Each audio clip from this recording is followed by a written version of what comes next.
All right, hey everybody, welcome to the second annual 12-hour Giving Tuesday live stream put out by the Church Digital. Jeff here. Man, it's been a month or so since I've been on stream. Been a little busy. Just got out of the hospital. I'm sure we're going to talk about that at some point. But as much as I would love to celebrate everything that's happened and what God's doing in my life, we're really here to celebrate what God is doing, what the gospel is doing in digital and virtual space. And so thank you. Welcome everybody here to the live stream. Looks like we've got, I'm going to see if my buttons work here. Looks like we've got Andy Mage coming in Chino first. Yes, he is first. Music is a little hot. I hear that, and I am going to turn that down. Thank you. Okay, I appreciate that. I'm getting some, Andy's our producer, and getting some criticism, which I'm all about. Yes, the music was a little hot, and getting it down as well. Okay, that's got to go away. That button is wrong, Andy. I meant to like code it so that it would hide and not hide in any way. It's two separate buttons. Screwed that up. Nightingale, no, my friend is coming in first as well. Hi, Jeff. I'm glad she didn't call me Jeffy because that's what she does call me. She calls me Jeffy. I've known Nightingale for 20 some years. We went to college together. Amy was actually, no, you didn't know my wife in high school, but good friends all around. Excited for Nightingale and others to be on the live stream. Hey, listen, it has been a rough run, but I'm glad to be back in the seat here. I just want to put some disclaimers up front here. I will be drinking out of a coffee cup. It is water. It is not coffee. The doctors would not be happy if I drank coffee, and so I'm not drinking coffee. But I like this better in a water bottle. So, and if you see me popping pills or all sorts of other things, yes, I'm heavily medicated at this point in my life. But we'll get more into that here in a little bit. With the Church Digital, our goal with this Giving Tuesday live stream in our end of the year campaign is to raise $50,000. Our goal is to literally 2x our budget here into the new calendar year, while 10xing our impact. You see, the Church Digital, we're at the verge of scaling. We've built a lot of systems for scale, and we just need a little bit more. Just a little bit more to really see things explode in a big way. So now you may be saying, like, Jeff, what's a little bit more? Like, I want you to really appreciate, and I'll say this throughout the day, our annual budget in the last fiscal year was $75,000. Like, everything that we're doing, everything we're going to talk about globally, all the trainings, the equippings, and multi-continents, the equipping and empowering people to be digital missionaries globally. About $75,000, maybe 75 and change. And so, like, one of the things that I love about the Church Digital, and one of the things that hopefully you'll hear throughout this story, this stream, is that we've managed to figure out a new model of ministry. Everybody you see here is on the stream is either a volunteer or a fractional leader. You're going to hear me cough a lot more today, I'm sure. A volunteer or a fractional leader. And what that means is, I don't pay them what they're worth. The Church Digital does not pay them what they're worth. As a matter of fact, like, I don't have a full-time salary. I'll disclose right up here at the top. I make $1,000 a month off the Church Digital, $250 a week, and you can ask the people that run the books if months are tight. I'm the first to cut my paycheck, which is often with the Church Digital. And so my point is that we've managed to figure out a new model of ministry, and we're experimenting towards moving forward with that. One that's not a full-time salary, and one that's not beholden to mortgages, because we're a completely digital global organization. Instead, we've figured out this model that lets us be far more agile, experimental, and leaning on volunteers and fractional leaders. So Everyone you see with the Church Digital does not get a paycheck. Nobody gets a paycheck. I'll say it that way, towards that. But I'm excited to hear their stories. I'm excited for you to hear and start to understand what God's doing in digital and virtual space through these men and women. Last I counted, I think there's like 9 or 10 countries, probably 1, 2, 3. I would say 4 continents probably involved in this. You know, our leadership has never been in the same room at the same time. Our senior leadership has. Not even talking about the volunteers. As a matter of fact, the majority of the people on the stream I've never met in real life. But even as we're able to jump in Google Meets and Zoom calls and interact with each other on WhatsApp or Discord, you know, you start to see that relationships develop through this. So, hey, let me put this disclaimer out there. We're doing this is a fundraising event. And so for the next 12 hours, you're going to hear me cough. And actually, I'm looking forward to having other people talk more than me today. But this is a fundraising event. And so if you'd like to give, we've already had a donation from Nightingale No. Thank you, Nighty. You can go to thechurch.digital's/give. thechurch.digital's/give. And there's you can watch the live stream on that page, the schedules on this page, a list of our projects, some of the things that we're raising for are on that page, as well as our donor form exists on that page. I'll listen. You want to give me blockchain or crypto? You want to give me crypto? I'll take your crypto. It's on the page, but nobody gives crypto. But please check out thechurch.digital/give for more information on that. And just another housekeeping thing. It's kind of cool. I like this up front. We were given a $5,000 matching donation to open this up. So, and I'll be saying this until we make it. Our goal is $50,000, which is awesome, and I'm excited about that. We've got $5,000 to open up, and if we, the Church Digital, can collect $5,000 today, this individual will match that and give us $5,000 back. It's kind of a jerk move. No, I'm kidding. It's not a jerk move, but it really was nice of this individual to set up a $5,000 donation. But we got to work for it, and so we do have to raise $5,000 off the bat. We've actually got a couple matching donations, a $5,000 and a $2,000. I think that we've got to go through, and so hopefully, maybe in some others we're talking about doing it as well. But here's what I know of the years that I've spent with the Church Digital. The Church Digital, we've been around since 2016, a 9-year organization. And over those 9 years, we've had 9 different looks, 9 different approaches, 9 different, we were working with physical churches. We were doing hybrid a lot during COVID, and, we were digital. A lot of you have heard me say those words, and so many different approaches towards digital ministry. I have never been more excited. I've never been more excited than what we're doing now, empowering digital missionaries globally. Like, for the first time, I really feel like this is the sweet spot. Like, we have found our rhythm, we found our place, we found people that are interested in moving forward. It's interesting. I've had maybe, I don't know, gosh, I always hate to put a number on this. I used to track the numbers. We had, I stopped counting around 700. I had over 700 conversations easily with people that tell me this. I feel like God's calling me to do something. I talked to my pastor about it. He says the gospel doesn't work that way. I talk with my denomination about it. They don't want to experiment, or they don't have the time or resources to. I talk with my spouse and friends, and they don't know how to support me because they don't even know if it's a good idea or a bad idea.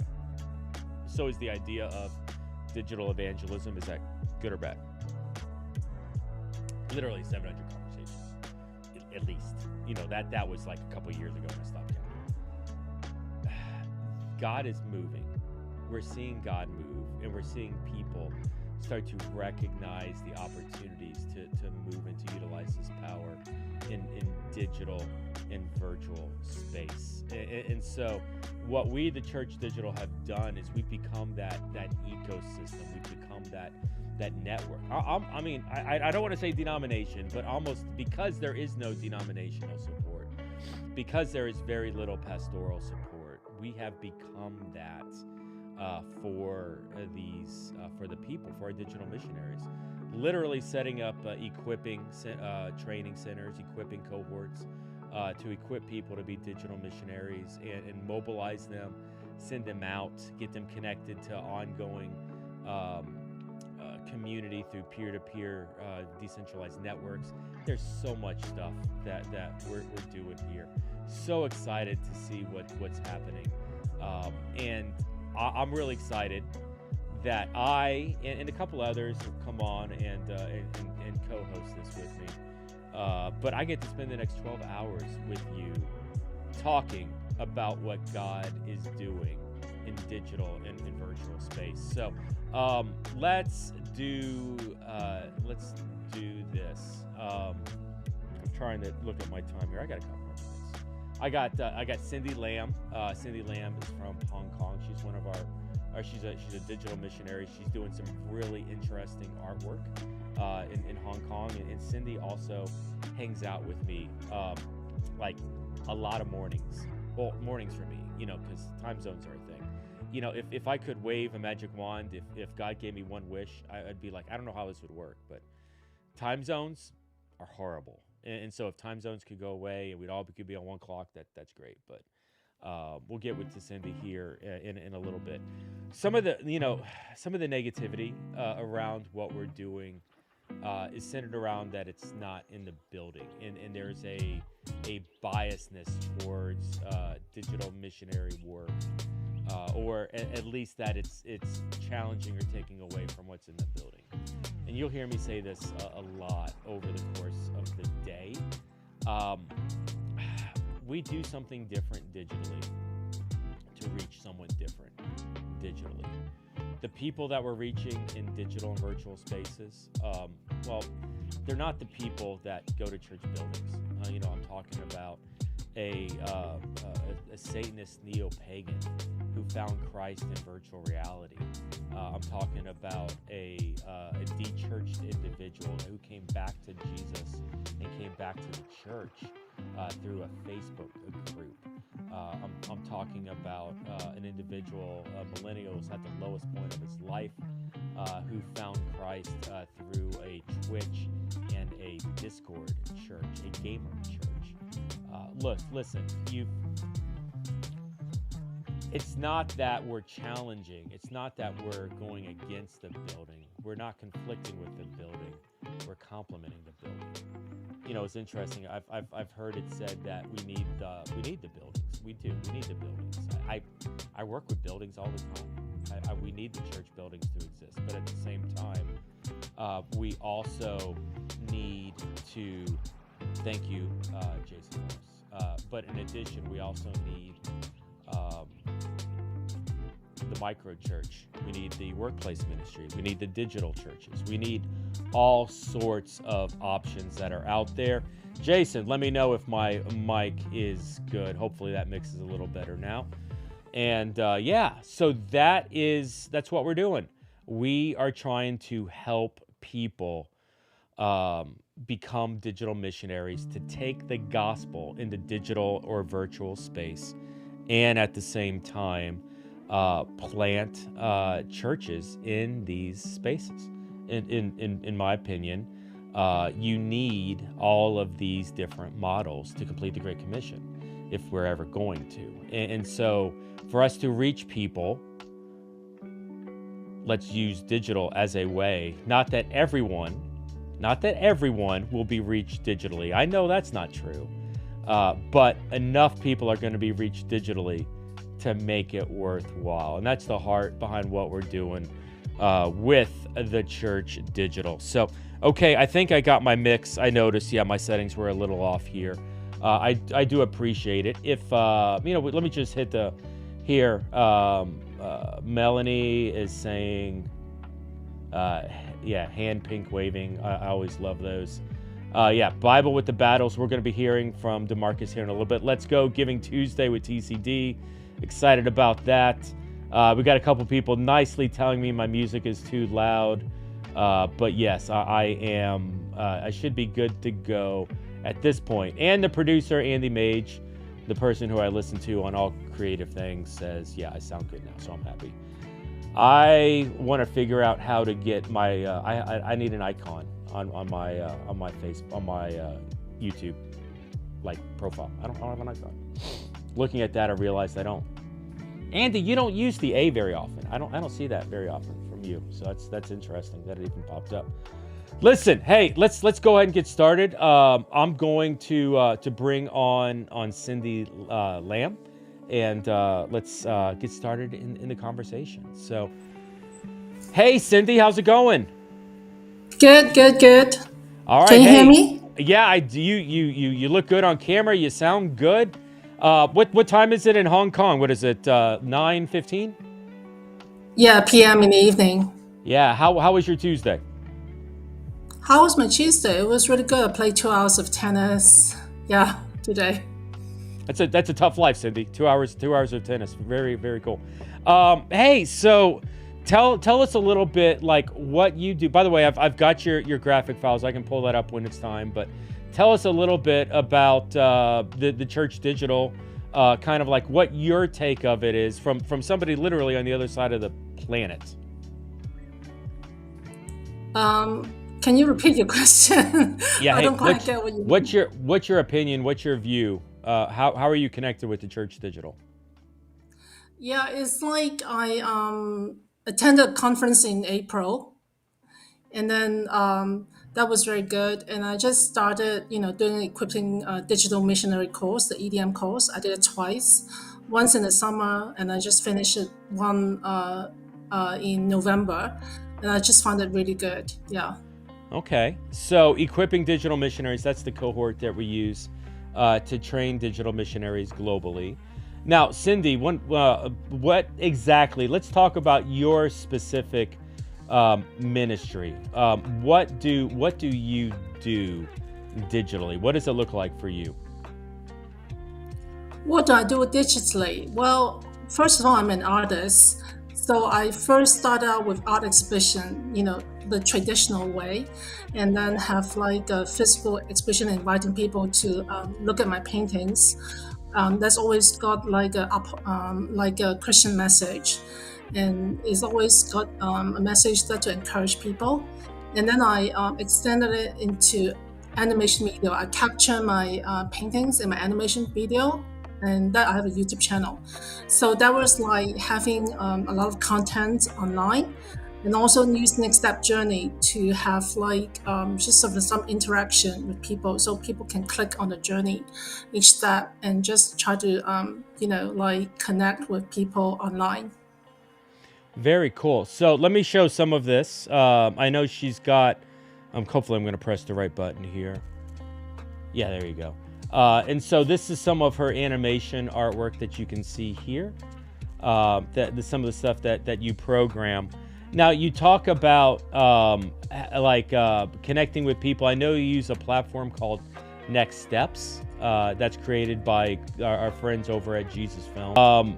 How does that work? Where you're able to, people see the artwork and then kind of what happens next? How do you build relationships with people digitally? Basically, so far I haven't built any relationship with strangers. Like basically, I have a Next Step Journey, and I will send it to a friend, and then I will ask them to look at my video, like my animation video, and then I will say, oh, if you're interested in Christianity, click on this tab, and then that will point them to a website. Or if they want to find out more about Christianity, or for someone to pray for them, they can also click on the step, the tab on Next Step. So it's just one way further from just consuming content, like the YouTube channel thing. Yeah. What stories, what success, what have you seen coming out of this as you're talking to friends, people and maybe challenging them to go deeper? What does that look like for you? Well, so far, it's all been well received because I used to work in finance and investment bank. So I invite people to my exhibitions and I send them my animation videos like all the time. And that's well received. I mean, because like, I'm more comfortable using arts and exhibition and animation videos to do my evangelism rather than asking people to go into church. So far, I think I've sown a lot of seeds and nobody have received Christ. Oh, actually, no, there's one person that accepted Christ in my art show. That was like a physical art show. But I've been sowing a lot of seeds in the corporate world. Yeah. Very cool. So and one, you said one person accepted Christ, and some of the things we'll talk about, with the Church Digital, we don't look at a gospel conversation. I don't want to get into the weeds, but even helping somebody grow closer to Christ, whether they're an atheist becoming an agnostic, or a consumer Christian moving closer to a deeper understanding of discipleship, that's all in the same direction. And so with the Church Digital, we've got a much broader scope of what ministry looks like, and honestly, it's really rewarding to help people take those next steps along the way. Well, Cindy, I know one of the things I love about you is when we do our open offices. For me, it's usually 7:30 in the morning. For you, it's probably 8 or 9 at night when you come on. Cindy, I do a couple open offices a week where I'll jump into a Google Meet room and just say in our communities, I'm here, come hang out and talk. And it's always fun because we'll get people from all over the planet coming in and hanging out here in America. Cindy from Hong Kong, India, the Middle East, Africa, Europe. It's really a cultural mixed bag of sorts where people just come in and talk and share what they're doing and learning and going through in life. And so, Cindy, do you have any positive thoughts or any experiences on the open offices? Yeah, that was really good. I mean, I really appreciate that. I just felt that even though we are all connecting online, I feel that there's a lot of care, people will ask each other, how you doing? How can I pray for your ministry? So I think that that's really good. Yeah. Awesome. Well, Cindy, and what is your YouTube channel? How can people find you or get more information about you? It's called Art Animation Therapy. It's not animations. It's art, A-R-T, and then animation therapy. Okay, I'm gonna pull it up real quick. I should have did this in advance. I'm sorry. YouTube.com/art. Say it again. Art, and then N-I-M-A-T-I-O-N.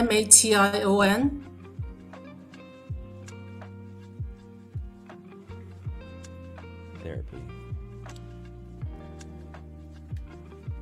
Yeah, I totally should have got that from you in advance. You know what? I had it. I got it marked somewhere. Doesn't matter. That's okay. Hey, if they want to get more information on you overall, Cindy, how can they do that? They can find me on Instagram. It's like Cindy KS Lam, Cindy KS Lam. Okay. Or you can find me on Facebook, just Cindy Lam, and it's just me with my dog, my Cocker Spaniel. And Awesome. when you look at the icon, you will find. You have a Cocker Spaniel? I had a Cocker I used to have Spaniel one. growing. Okay, used to. I love Awesome. Cocker Spaniel. Yeah, they were good dogs. Well, Cindy, thanks for hanging out with us today, and thank you for the work that you're doing globally. How did you first connect with us? You talked about the conferences, but actually, I don't know that. How did you hear about the Church Digital? It was because I'm connected with someone from Create International, because I used to do a course called children's book course for Create International, and then I was in the Discord server, and they said, "Oh, there's a conference in April by the Church Digital." So I just said, "Hey, I just have a look at the conference," and then I started going to the open office, and then I started doing the equipping digital missionary course. So you didn't do anything with us until the conference in April. Wow. No. You dove in. I'm just in my mind thinking, I thought you were longer than that. I didn't realize the conference was the first thing. The conferences she's talking about are digital missionary conferences. The conference in April had 1,500 people register from 85, 90 countries, something like that globally. We had 1,100 people show up day of. It was a lot of fun. We do 2 conferences a year, and so it's a great way to meet new people, like for example Cindy, and then as well it's a great opportunity to move, just to build more relationships, get people connected into the ecosystem as well. And there's so many organizations that are, we'll talk about that later, but so many organizations are excited about what we're doing. Anyway, Cindy, thanks for hanging out with us today. Feel free to hang out with the live stream and appreciate everything you're doing in Hong Kong for the kingdom. Thank you. All right. You have a good day, Cindy. And then there was me. All right. Hey, listen. So some interesting things came up in the Cindy conversation. Number one, Cindy was talking about the conferences overall. This is an interesting fact. I don't say this a lot. Through the Church Digital, for us to do a digital missionary conference, that one conference that Cindy talked about, costs about $20,000. Yeah, it's a lot. You know, once you look at the tech, the marketing, everything that goes into it. By the way, the conferences are free. We do the conferences like the Digital Missionary Conference for free, and so we offer that available to train someone like Cindy to be a digital missionary. That EDM course that she had talked about costs about $145 for the cohort. It's a 5-6 week cohort, 6-week cohort I think now, and so it's about $145 to do that. And once again, we the Church Digital, we offer that for free because, you know, as you'll discover, a lot of our people are in India, China, not China. Well, actually, some interesting work in the East, but I can't talk about that. In some other spaces, but we need help to make that happen. You know, like I said, it's a little bit of a 2x, just a little bit more can help us go a very, very, very long way as these systems start to scale out at the global level. And so we're excited about that. And so, hey, to give to the Church Digital, please just go to thechurch.digital/give, thechurch.digital/give. And you can fill out the donor form that's on there as well. Let's just hit up the chat room a little bit here. Andy says 2 hours of tennis sounds like a dream. My mom, I think that's my mom. Yeah, I have no idea what 4926 is, but my mom says Jeff. That's always nice of her. Let's see what she says down here. Praying for all the participants in today's program of Giving Tuesday. Love you. My mom's awesome. My mom is awesome. She's a bit much sometimes. I love mom. Way to go, Cindy. Proud of Cindy. Yeah, she did a great job. Jason Morris, JMO there. She was just telling you to go to your room. No lie detected, my friend. 48 years old. She still has that effect on me. It's true. Sparky PR. Yo, nice to see you. Long time. You guys are doing great.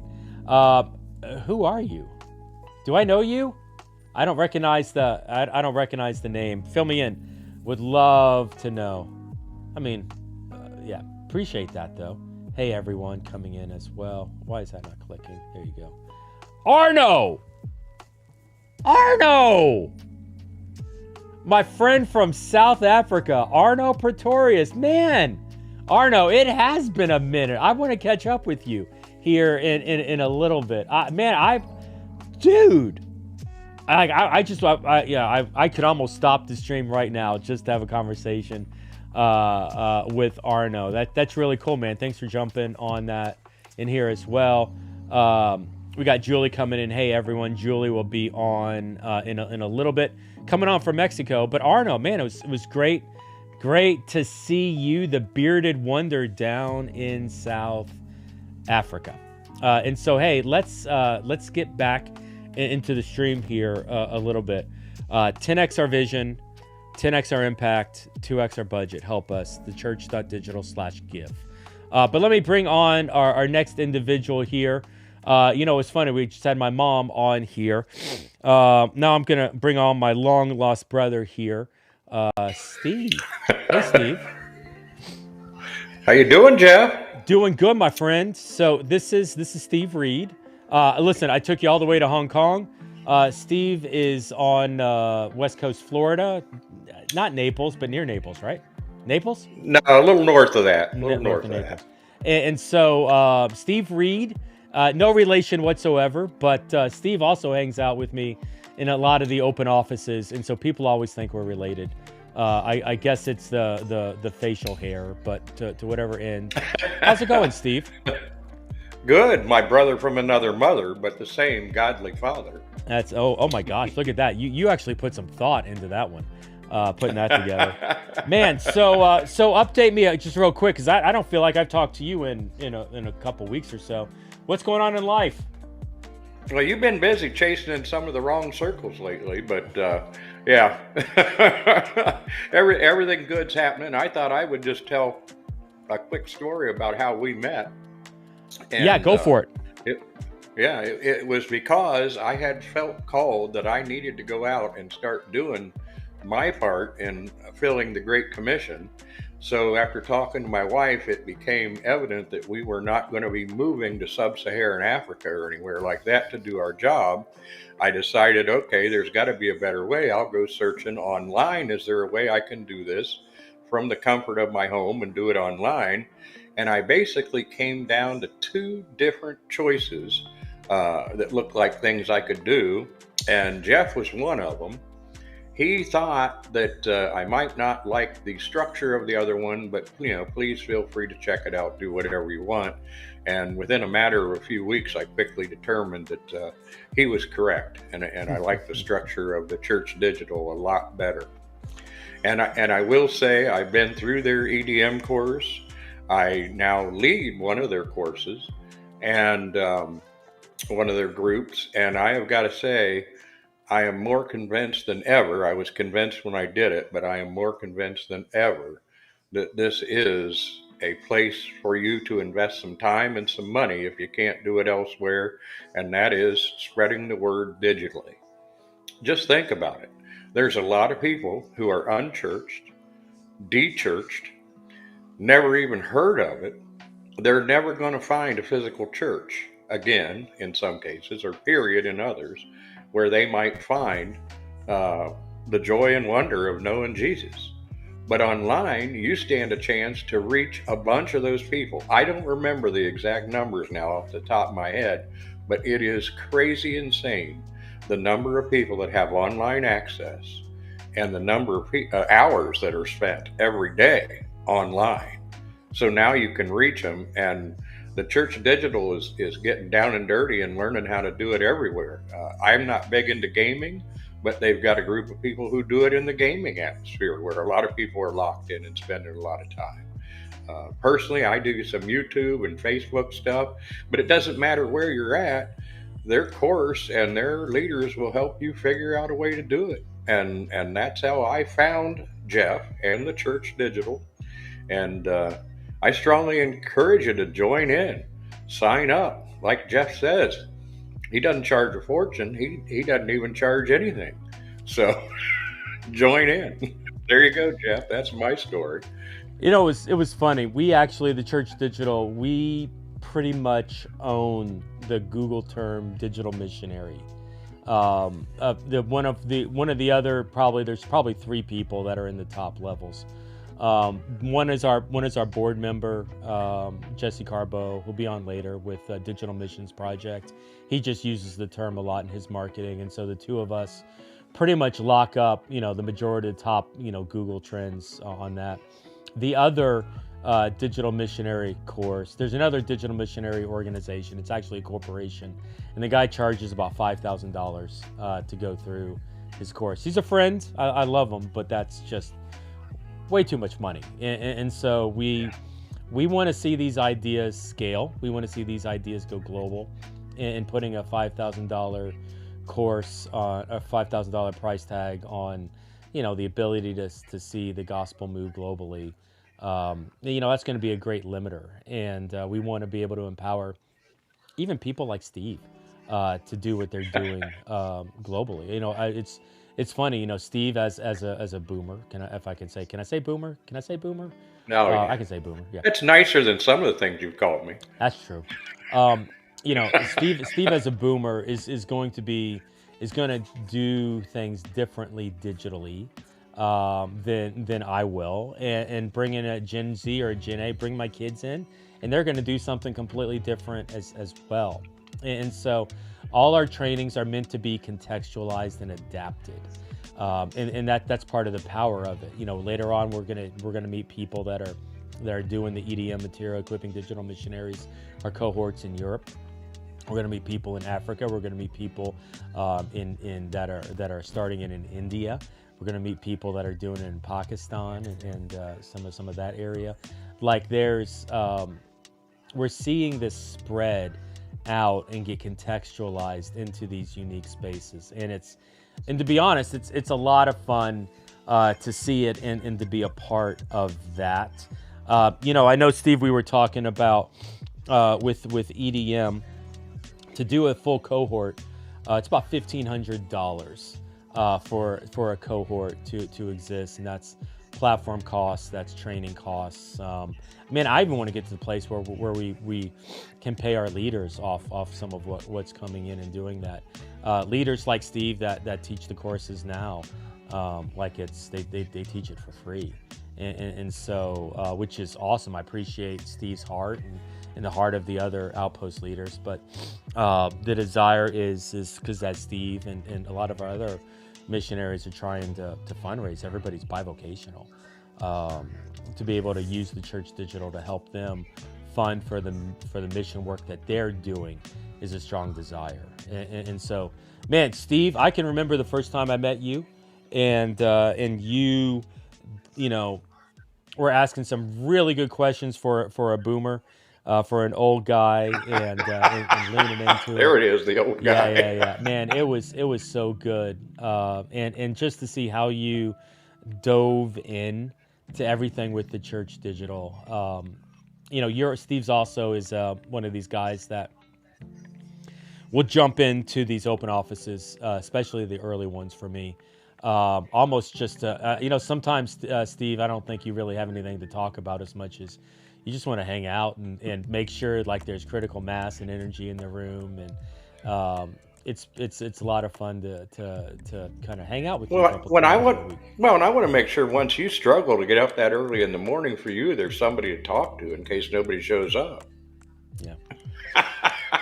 I will say that my life pre this weekend, a lot more coffee was helping to get me going in the morning.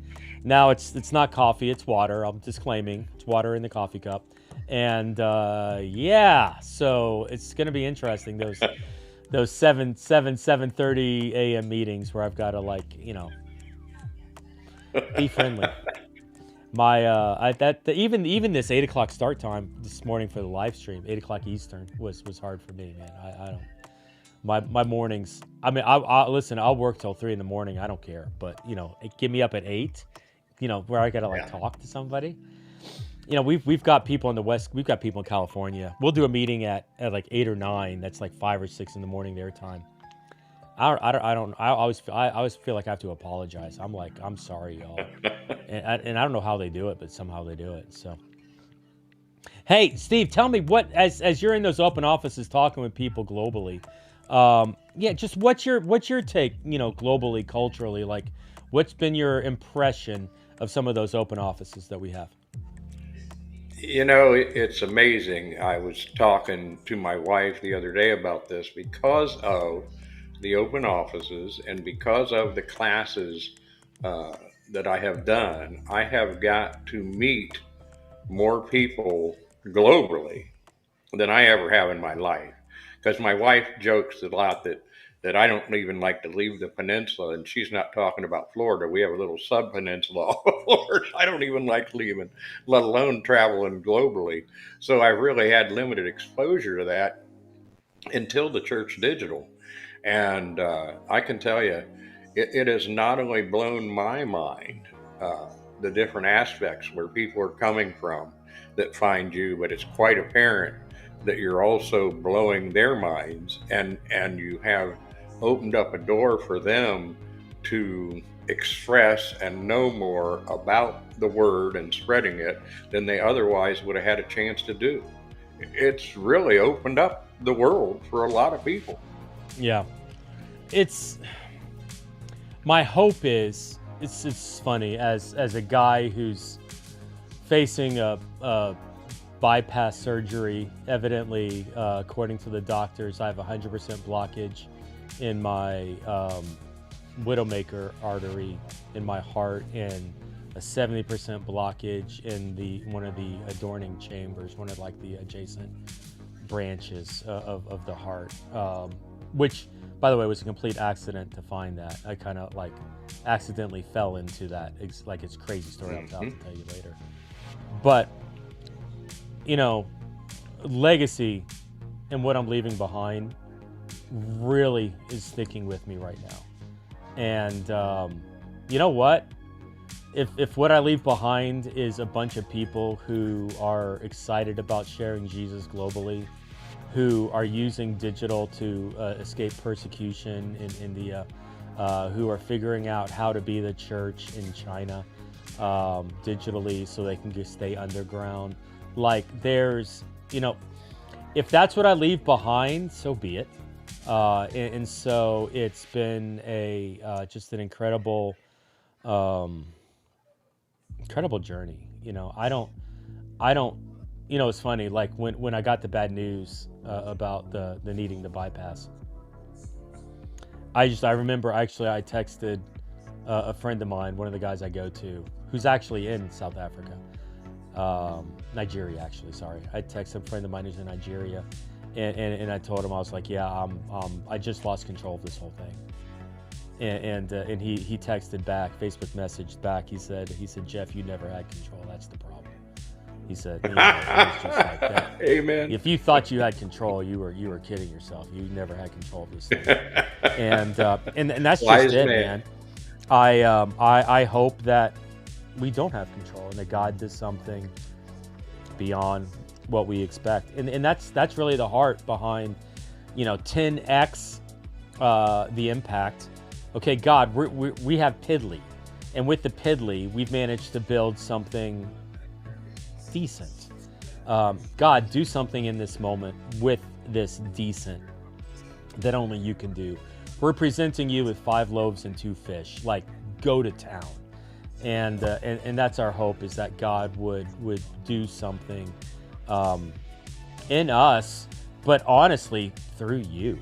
Many of you, like Steve. Steve's a donor. Steve supports the Church Digital financially, and I'm going to ask a lot of you to do the same thing, to financially support the Church Digital, whether it's a one-time gift or a monthly gift, and you can do these donations at the Church.digital/give, thechurch.digital/give. Our goal is to raise $50,000 over the course of today, and then over into the end of the year.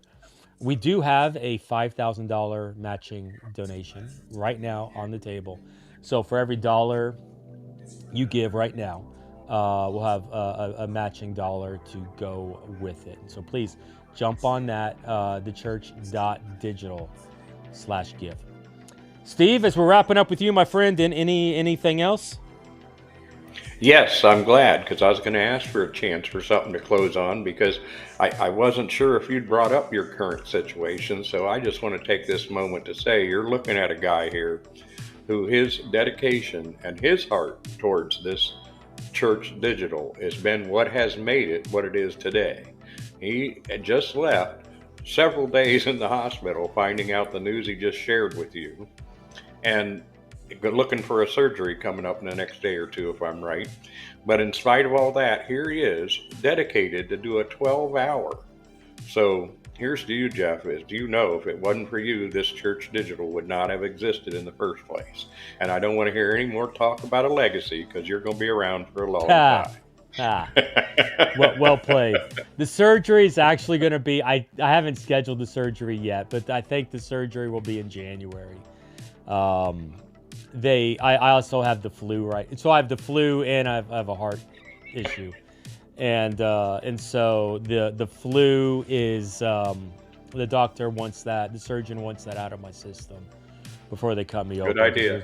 They're worried about pneumonia or whatever. So yeah. So anyway, it'll be an interesting Christmas in the end of the year.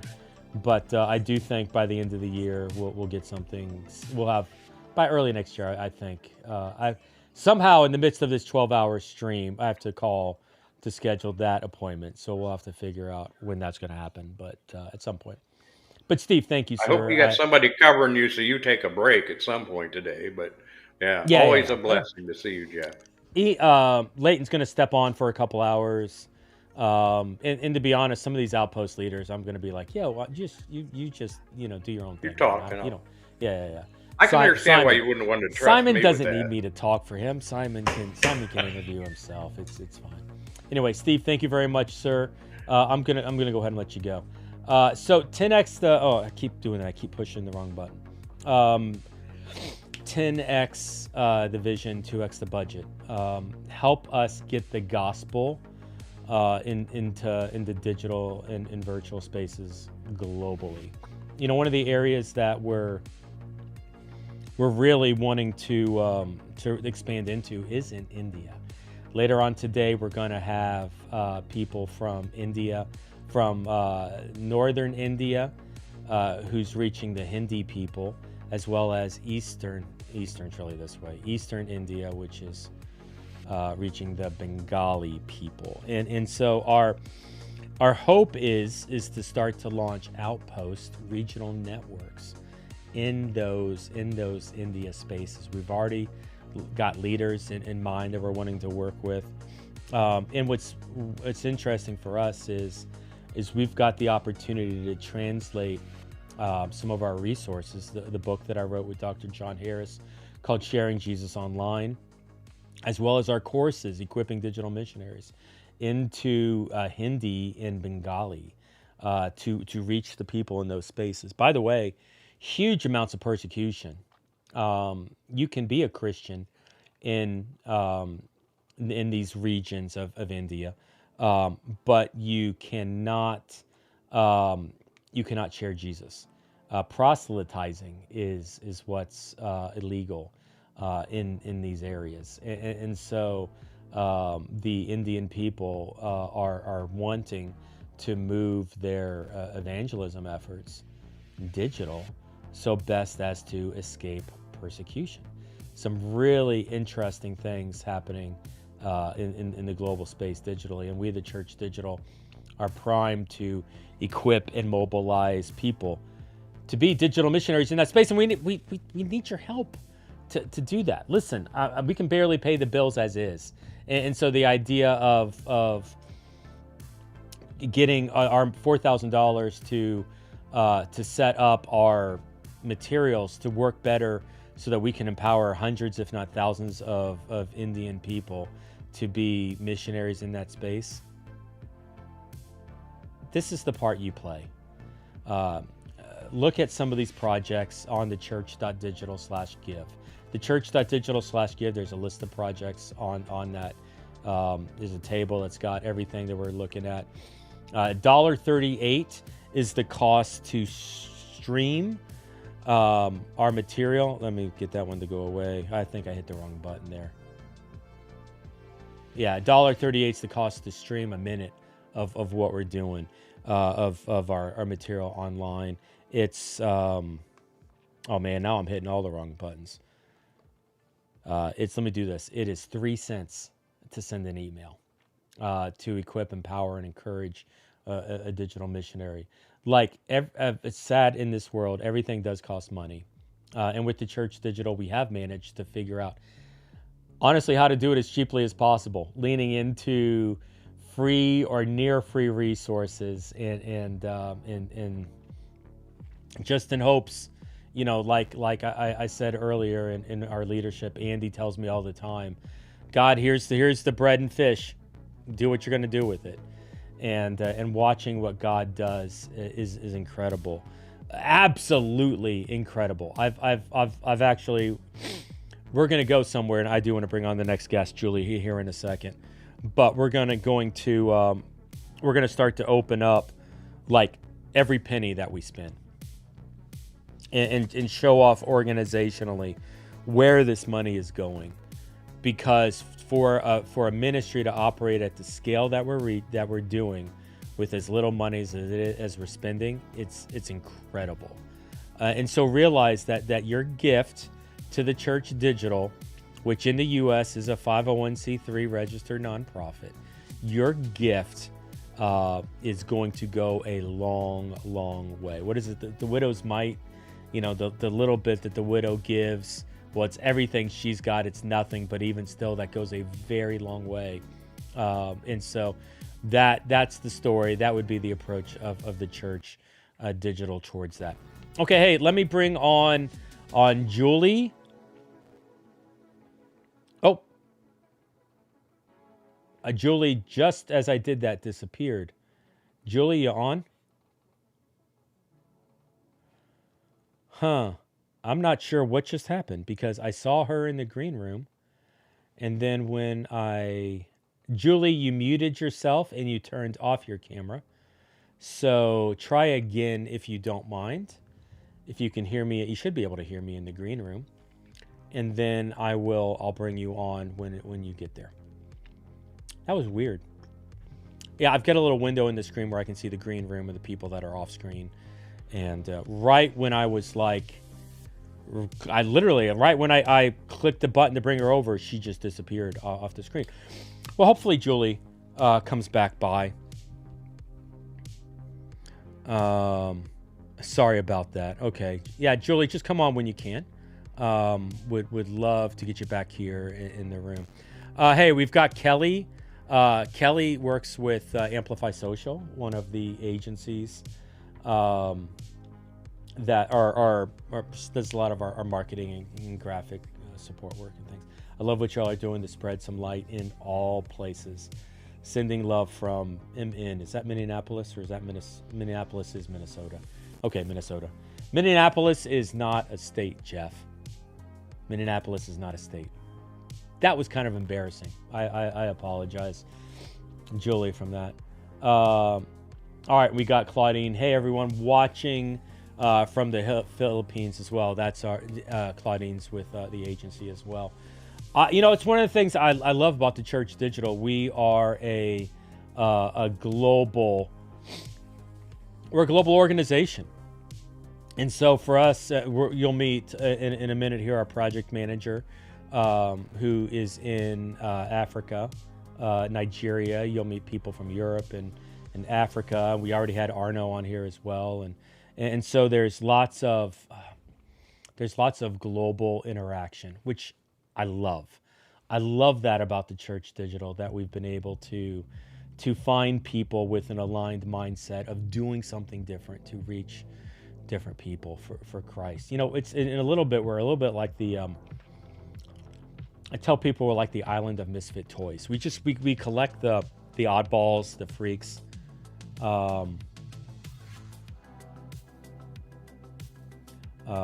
That's interesting. Hey, Julie, I'm gonna hang up on you, okay? And then you reconnect, because that's not gonna work for me. Try again now. All right. Hopefully it will get you on. It was not that easy on my side, but if you can come back on, I think that'll work. We're a little bit of the island of the misfit toys, where we've got some oddballs. We've got people who think differently. We've got people with just a different mindset or vision. Be honest, I can tear a little bit of my heart open here, let you see the damage over the years. But there's a little bit of that even in my own story, where it's, I was told, I was called to be a digital pastor 30 years ago. I mean, probably 30 plus years ago, 1992. I was like in 7th grade. And, if I had a nickel for every time some pastor told me, Jeff, it doesn't work that way. Yet I kept seeing fruit of how it was. Even to this day, a lot of that. And I wanted the Church Digital to be the support system for the people who thought like me, who wanted to see the gospel move in digital and virtual space. So come on, let's come together and let's work on this together. What is God calling you to do? And how can we, the Church Digital, help? I remember that was some of the challenge with some of the missionaries. A lot of people would come on and would be like, hey, how can I help the Church Digital? And we try to get them plugged in, and it wasn't, and not that they weren't helpful, but it wasn't a good fit. I can remember saying into one individual in particular, let's flip the script here. Instead of you trying to help us, let's start differently. How can we help you with what you're doing, with what God's called you to do? And this individual was like, I need, marketing and blah, blah, blah, and just some coaching. And I was like, okay, let's start and let's build a relationship with that. And so let us help you towards that. And that's the goal, is God, at a personal level, I can say this, God, for whatever reason, God has not told me to plant a church. I can say that. I have a check in my name written by my pastor growing up for $100. And in the memo, he wrote, your first donation for your church, your first tithe for your church you plant. I got that, 15 years ago. Unfortunately, Tommy Watson is no longer alive, and so the check is worthless financially. But a lot of people, including myself, thought I'd be planting a church by this point. But it's funny, whenever I ask God, hey, is it my time? God, what are you going to do? Is this my time to plant the church? It's so funny. I hear two words. No. Very clearly no. Like he might as well slap me upside the head, Three Stooges style, no. And it's help. And so, cool. All right, I'm going to help. We're going to do whatever we can to help people in the digital and virtual space, which is the heart behind what we're doing with the Church Digital, between the community support, peer-to-peer support, cohorts and coaching. We're going to get into some of the care and Christ-centered recovery stuff later as well. Like, we're building a very, God is building a very impressive thing among us as a resource to help people equip and mobilize digital missionaries globally through relational evangelism and relational discipleship. And we'll hear more stories. I do want Julie to come back. I'm keeping an eye for whatever reason. I don't think she can get in. Julie's great. One of the things that you'll learn from her, she's French, but she's been traveling the world, Latin and South America, as a missionary, just evangelizing and sharing Jesus, wherever the Holy Spirit leads, and living that missional lifestyle in what she's doing. And so she was going to come on. We'll give her a couple more minutes. Let me see who's coming up next after that. After that is Purpose. Purpose is Purpose Promise. Antonio, I'm in the waiting room now. Okay, Julie says she's in the waiting room now. Okay, Julie, I don't see you. I don't want to be like, no, you're not, but I don't see you. Dang it. I hope I'm not having a problem with Ecamm.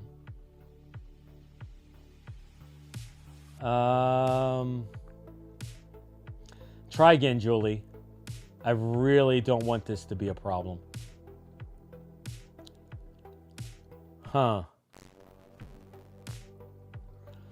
Okay, Chino says turn interview off and on. I will do that now. All right, Julie, reset one more time for me.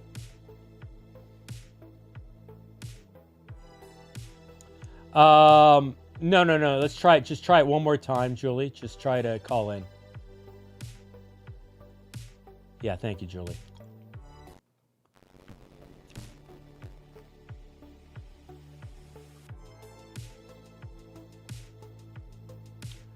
This is bothering me. I gotta fix that.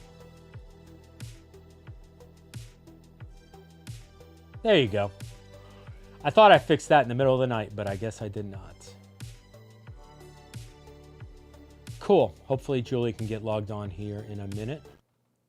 And we're good. Purpose is our project manager from South Africa, one of our project managers. And so looking forward to having Purpose on here in a little bit.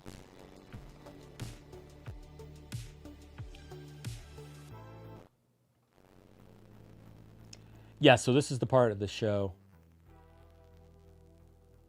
where I think I run out of stuff to say. That's not good. I'm just an hour into this thing. I'm an hour in and I'm already speechless. Not a good sign for the rest of the day. Tell you what, that hat's hot. It was hard. It really was hard. Having the heart stuff last week. I was not expecting it. I went into the hospital for a cough and a fever. Friday I had a fever. Went to this is the before Black Friday, the Friday before Thanksgiving. Had a fever. Saturday went to urgent care, and essentially had a was not diagnosed. That was not COVID. It was not anything. Hey, Purpose, I'll get with you in a second. It was basically, yeah, you've got some sort of viral thing. We don't know what it is. And Sunday, I was just coughing. Fever was gone, but just literally like coughing. Sunday, I coughed so hard I passed out. Literally blacked out. And then enter Monday, slight fever, and I blacked out the night before. I went to the emergency room and saw the same doctor I saw in urgent care on Saturday, which is funny. But then they gave me some of the same tests, and the same test came back. Oh yeah, Jeff, you've got flu. And I was like, do people pass out from coughing because of flu? And the doctor's like, what do you mean pass out? And I started going into more and more detail about what passing out meant. And they started running more and more tests, looking at the heart. And that's when they discovered the blockage. And they tried to, I've got the scars. They tried to plant a stent and it didn't work. They went in through the wrist. And so the blockage was, I think, too far to the edge where they couldn't get to it. And so, yeah, cool. Jeff, you're going to have bypass surgery. But you're so sick with flu still and things like that we're going to have to slow it down and you'll have to get it later. It's funny. I really did. I think I said this earlier. I could not. Oh, by the way, all this was when my wife and my daughter and my mom were all out of town in Europe on a vacation, on a trip. My daughter actually wants to go to school in Europe, and so what was left was me and my son and my father. And, my dad was good enough to take care of CJ, but I was basically alone in the hospital for like 5 days. My wife came back like right before Thanksgiving to swoop in and be like, a relational touch point for me, because I was starving at that point, just alone. But it was funny. God, I think I can say this. I freaked out when I found out about the bypass. I'm still like antsy about it. I know it's okay. The surgeon that did my father's triple bypass is doing mine. I believe everything's going to be okay. But I know that God's in control more than I am, and so I'm looking forward to what He has in store through that. Okay, hey, let's do this. I'm going to bring Julie on first. Let's see if I can do this. Hey, Purpose, I'll come to you in about 5 minutes or so. But we had some tech issues here for a second. All right, Julie, is this working? Yes. Hey, I can't hear you. Click the mute button on your screen, Julie. Does your computer have a mute button? You. Your computer is telling me guest has mute. My computer is telling me that you have muted yourself.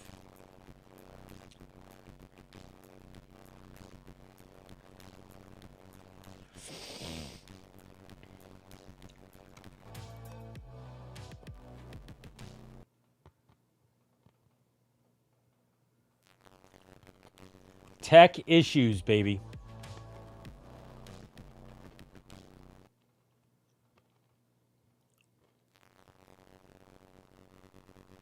Nope. Is anybody good at lip reading?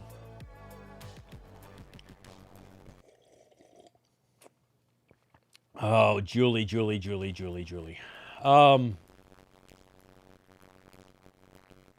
Yeah, I don't know what to do here. We got Andy Mage chipping in from the outside.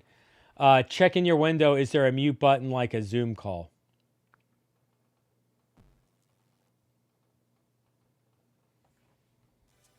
Arno from South Africa. Yeah, you should let me fix it. Arno, I probably would.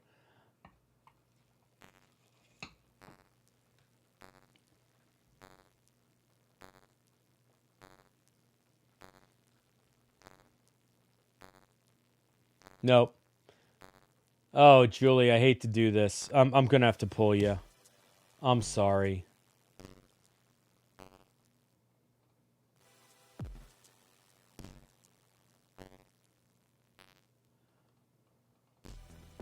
Yeah, internet is very bad. I'm sorry, guys.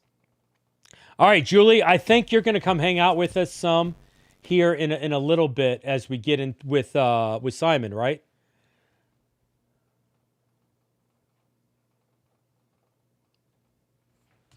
Yeah, I think she's even frozen there. So, all right, y'all.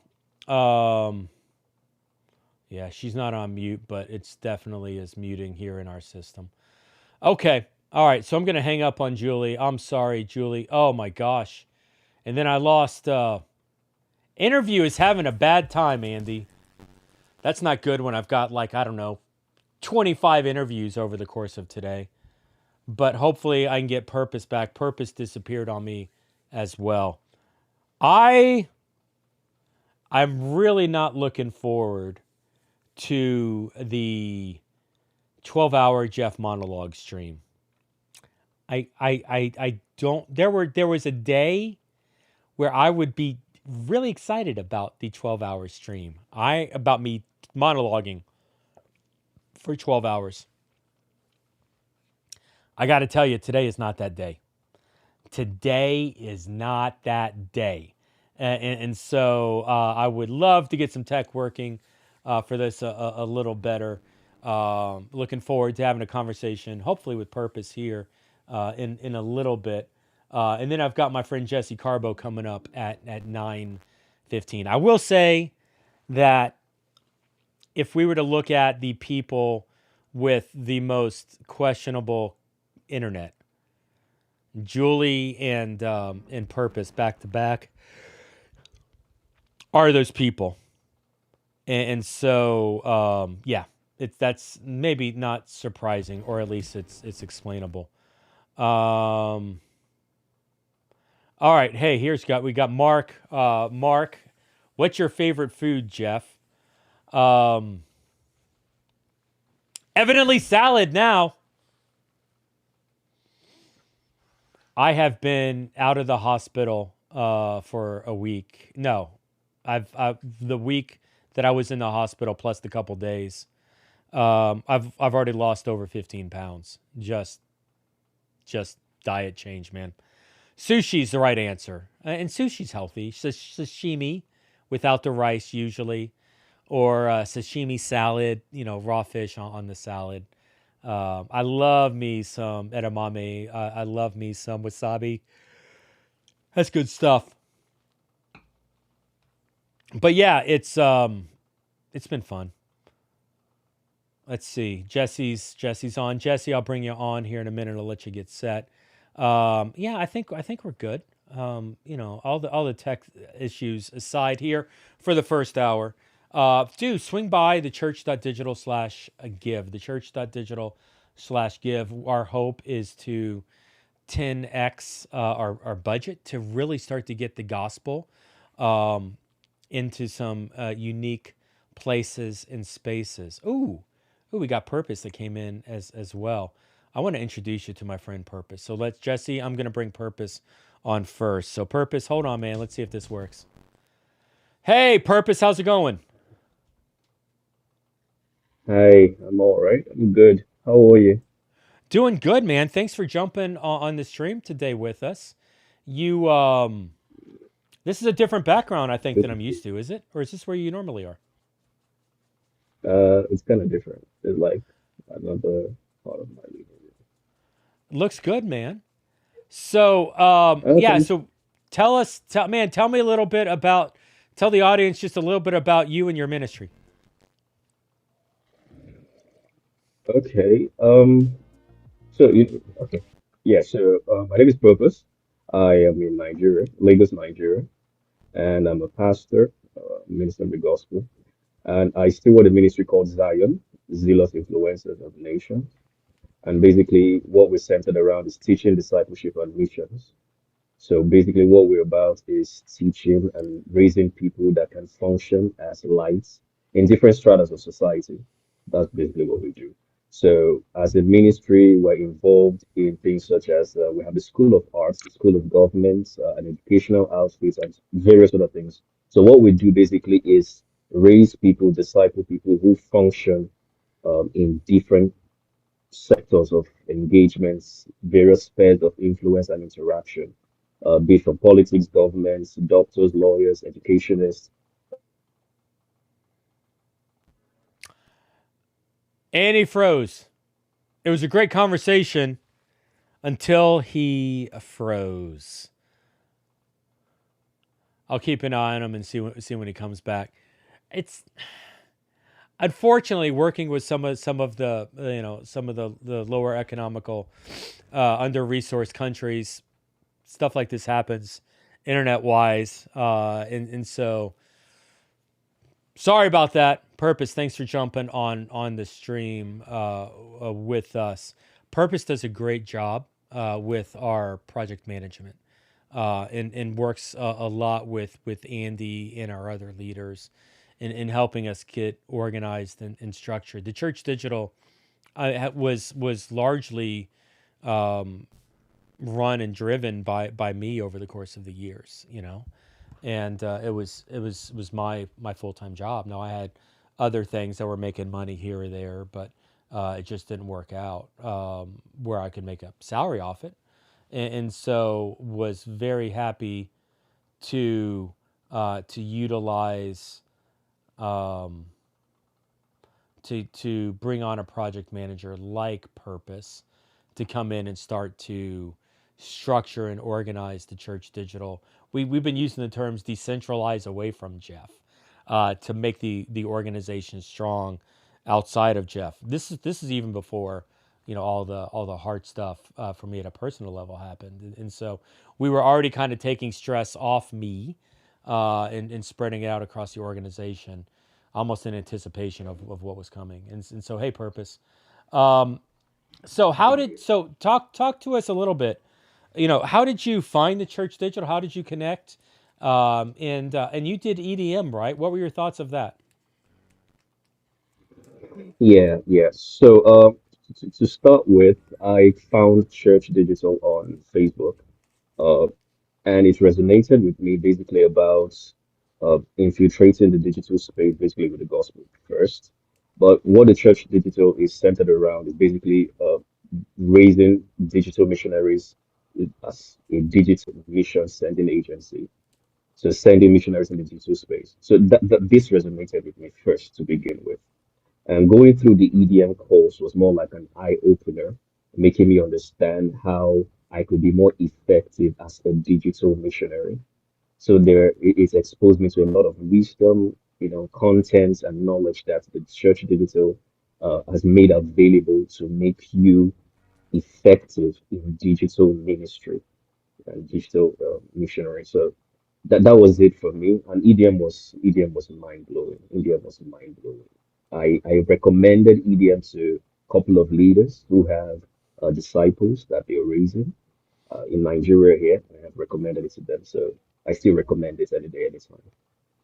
Very cool. And so, yeah, it's been fun. Actually, Steve, who was on earlier, taught Purpose, right? Steve Reed taught your EDM. Yeah, and Yeah, yeah, so yeah, yeah, yeah. Steve was on earlier. I think we were talking about you, but it's been fun working with Purpose and getting his even on senior leadership, getting his global perspective, bringing his worldview into it. Purpose is really good at asking the awkward question, and so I always love people that are brave enough to like ask the awkward question, because I need that. I need the people to like you know be like, yo, Jeff, this isn't working, and that just makes us better. It's not a threat. It's like, man, you care enough to get it out there, and so really excited about how this is going. Hey, it's 145 US dollars to take somebody through the equipping digital missionary cohort, like what Purpose described, and we offer it through the Church Digital free. Somebody just to be blunt, somebody like Purpose doesn't have 145 US dollars to put into this based on the economy. He's kind of laughing just even as I say that, and so the fact is that we need donors and sponsors to help people like Purpose get through EDM and empower them to do ministry globally. And so, man, Purpose, thanks for jumping on the call here.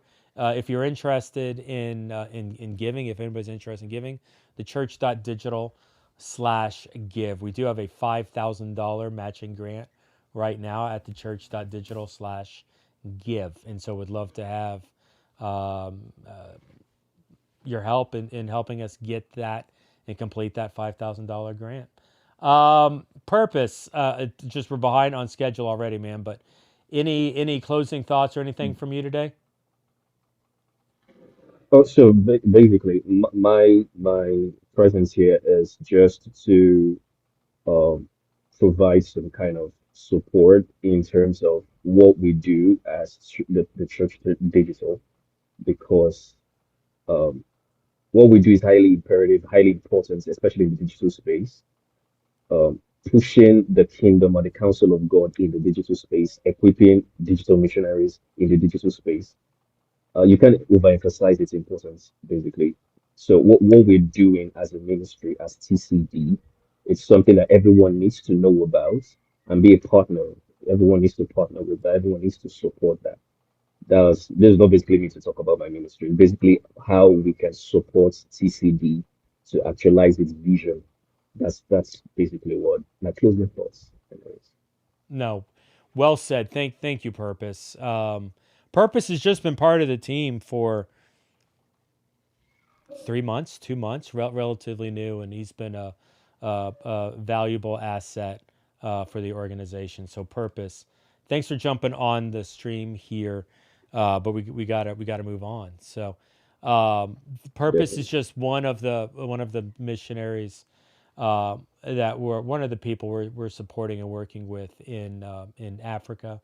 I would also encourage, he is a phenomenal resource, and it's been eye opening to me. A white bald American. I'm going to call myself out here to look outside of the typical U.S. worldview and start to recognize some of the opportunities to work with people and some of the influence, some of the knowledge and some of the insights, some of the cultural opportunities by engaging with people of a different worldview. Like people like Purpose and others that we've worked with in the global sphere. Man, they make me a better person, and they've made this organization a better option as well. All right, hey, so let's move on to church.digital/give. Help us get the gospel in digital and the virtual spaces. Help us plant churches in digital and in virtual spaces. Let me bring on one of my board members today here, Purpose. Thank you very much. But let me bring on, as he coughs, right on cue, Sorry. Jesse Carbo. Hey, man, Jesse, how's it going? Good. How are you doing? Man, I'm alive, so that's a step in Yeah. the right direction. I am sweating Yeah, you like are. crazy under these lights. Like my shirt Mm. is soaking wet, down on my stomach, off camera, thankfully. But I just thought I'd share that with you. Yeah. Um, Thanks. Man, It's you've helpful been information. around the world. You've been around the U.S. a lot lately, anyway. Um, just maybe catch me up a little bit. What do you do? What have you been up to this past month or so? Yeah. Through the work that I do at Digital Missions Project, we have been partnering with different organizations that are hosting conferences for pastors and church leaders and missionaries. And, speaking of missions, like I got to participate in what I think is the longest running and largest missions conference on the planet, called the International Conference on Missions. It took place in Atlanta since 1948. There was about 600 different missions organizations under one roof talking about how they can work together to, get the gospel out to as many people as possible around. So interesting. And what was even more fascinating, and I know this isn't the question that you asked, but I just want to interject this: Sure. no digital missions. Um, I was the only person there talking about digital missions on any level. And so, yeah, there's so much opportunity in the kingdom to help our brothers and sisters that are out there bringing the gospel in so many different ways, but to discover the power and the influence that digital can have in that effort, in that work. Yeah. So, yeah, Je- that's what I've been doing. Conferences. It's been Jesse, great. it was for Jesse. I was telling them earlier about you, where I pretty much own the term digital missionary, and I think between the two of us, we're probably 8 of the top 10 on Google. And so we and we're both in Miami. We both knew each other before either of us were doing the digital missionary stuff, which is funny. But there's a it's not a trend where it's happening, but I think more and more organizations are leaning towards awareness of digital missionaries. Like we look at some of the stuff that's coming out of Lausanne, Billy Graham's missions organization, some of the stuff that's coming out of Crew and GACX, of course, which is global, and like there's more awareness. BGA, Billy Graham Evangelical Association, there's awareness of it. There's awareness of the need. But what I think what makes the church digital unique is that where some of these large organizations, like even Global Media Outreach, maybe one of the top 10 largest organizations, missions organizations on the planet, they do missions work digitally, but they're not involving, normal people. It's not challenging individuals to be missionaries. It's Yeah. call centers and ads, and it's a completely different process. I don't, Andy and I talk about this all the time. I don't know anybody that's doing what we're doing right now, trying to challenge normal people and teaching normal people, on how to be a digital missionary. Yeah, Have that's what I love about your vision, Jeff. I just, I'll share with the audience that's watching either now live or in the post, the play afterwards. Like, I remember sitting with you at Starbucks, like Dadeland Mall here in Miami, COVID, and you sharing with me your dream for this, and all kinds of light bulbs were going on for me, like just in my brain, like just started turning, going, my gosh, like, yes, like you have been doing this personally. You've been a digital missionary before that term was even brought together. You've been practically doing it since early 2000s. But then when you started seeing the opportunity to like formally put together an organization that would train, and even on this side of COVID, this is part of what I love, is that, because I do so much work with local churches, I just see that every church building is filled with people that are digital missionaries and don't know it. And pastors have an army of people that can, like I remember as a kid, our church did a lot of evangelism training through Evangelism Explosion. Yeah. That was like a big popular evangelism training program, and a lot of those kind of evangelism programs have died away. It's very difficult, and pastors tend to struggle with, like, how do they, so kind of the lowest common denominator, the bottom shelf, the easiest thing to kind of get your people to do in your church, if you were a pastor, is print out some invite cards and get your people to just invite. There's a invite culture, but even that has been somewhat difficult.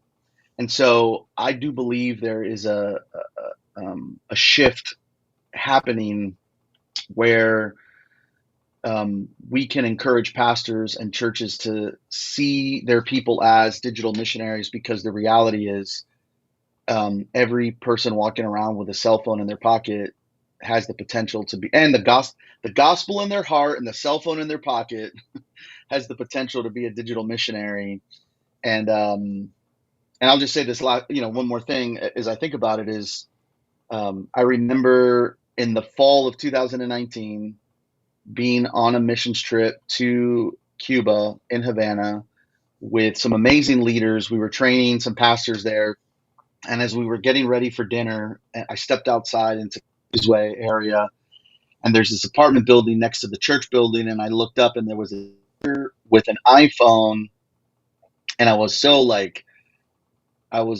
a little bit like confused, like how in the world does this teenager in one of the poorest cities in the world have an $1,000 iPhone?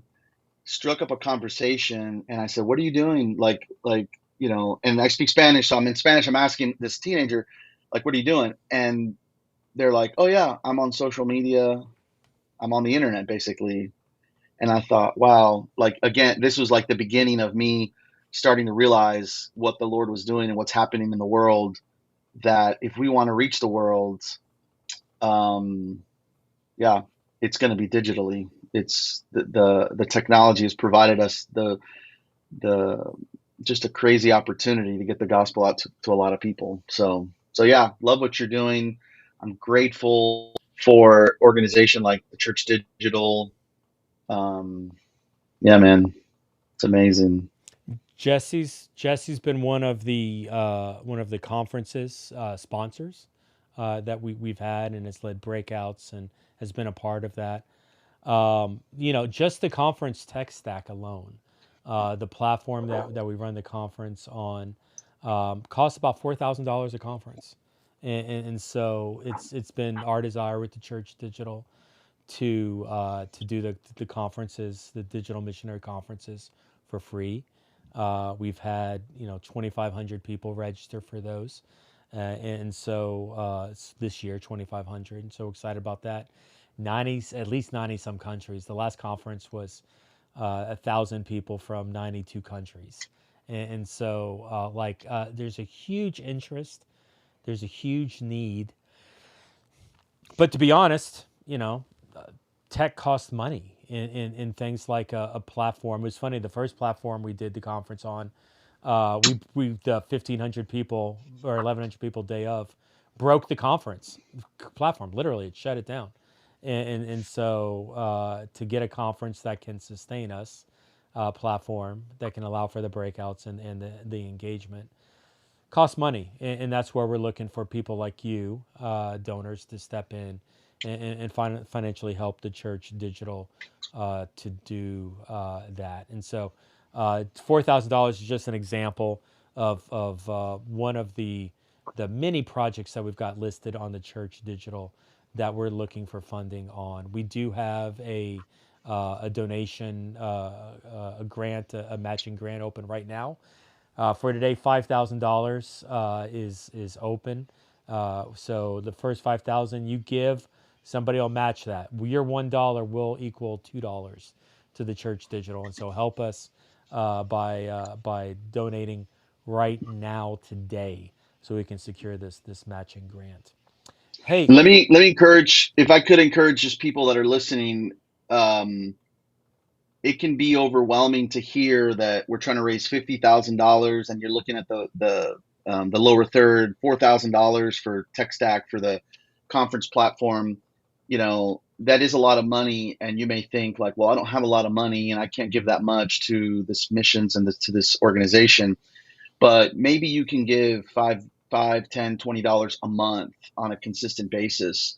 And so I just want to encourage you to consider, even if it's a small amount on a consistent monthly basis over the year, that would be a blessing to the Church Digital, because a lot of how the Church Digital does its work is through the ongoing consistent giving of donors throughout the year. And, I've been in that place where you believe in something, but you feel like you can't contribute, but even the smallest amount. So I would encourage you to visit the giving page, and just set up a small recurring giving, donation to this ministry, because the dollar goes a long way. I've worked in large, multi-million dollar organizations. Usually, the funds, like almost 50% of the monies raised go to staff. And I'll tell you that in this organization, as a board member, I'll say proudly that that's not the case here. This is an army of volunteers. There are very few paid staff. There's a lot of the money actually goes to real ministry. And so, again, if you feel like you can't give big amounts, just pray about a small recurring donation that you can give throughout the year. That would be a blessing to this ministry. So thank you for participating any way that you can. no, that's beautiful. Thank you, Jesse, for that. Yeah, budget wise, very little financially goes to staff. And just as an example, $1.38 is the cost of streaming per minute. And so, a $50 show for an hour or a stream or something like that. These are what we're looking for help with. The actual, it's just funny. I'm looking over at the Church Digital overall. $381. $381 is the cost of keeping the Church Digital running every day for 24 hours. And Yeah, so that's really cool. yeah, it's every little bit goes towards something, and so a $25 donation, a $10 donation, a $50 donation. Actually, I had a friend of mine who's a college student, a college kid. He planted a church in Roblox, Daniel Heron. And it was funny, last year as part of this Giving Tuesday stream, he started donating, I think, $10, $15. And it was a college kid. He didn't have any money, man. And so, but that was what he put his money towards. And so supporting the mission of the Church Digital. And so $15 monthly for him, man, that was a lot. And it means a lot, whether it's a big donation or a small. But Jesse, man, thanks for hanging out with us today and being part of the fun here on the stream. You can check out digitalmissionsproject.com, right? Yeah. Yeah. Yeah. Can I pray before I go? Man, I would love that. Yeah, let's pray. Jesus, we just come to you now and submit ourselves to you and to the Father and to the Holy Spirit. And we just we're grateful that you invite us into this grand mission. It's your mission. This is not our mission. This is not our church. This is not our program or business or organization, Lord. This is all of it is yours. It is your kingdom. You are the king. You are the King of Kings, and Lord, unless you go before us, unless you do it, we're sunk. And so, Lord, I pray for Jeff's health. I pray that you would heal him. I pray that you would be with the doctors as they move forward into the bypass surgery. Lord, give him a renewed sense of vigor and energy. And Lord, the mission's not done. There's so much more to do. And we're believing for the finances necessary. Lord, you know what the Church Digital needs from the standpoint of money to pay for tech stacks and conferences and to live stream. Lord, you know exactly who needs the gospel throughout the world. You know what each of the leaders and the volunteers need. Lord, that's what's so amazing is that your grace and your mercy and your love for us. This is not a transaction. You do not expect us to perform, Lord Jesus, to earn your love. You give us your love freely in spite of our performance, in spite of our love. And that's what, of all the religions and all the gods in the world, you are so attractive because of your grace and your mercy and your love. And so would you just, through the power of your Holy Spirit, would you bring what this ministry needs, Lord Jesus? Would you bring what Jeff and his wife Amy and his kids need, Lord Jesus? Would you protect them, Lord? I do believe this is a spiritual attack against Jeff and against Amy, Lord Jesus. I believe that this is the enemy trying to take him out so that this ministry would not happen. But Lord, you are stronger than that. You are more merciful and kind than that. And so we, Lord, we just believing that you're going to provide what's needed and necessary so that your kingdom can continue to grow and to expand. And so we ask all of these things, Jesus, who gave his life for us, that we might have life. In Jesus' name we pray. Amen. Amen.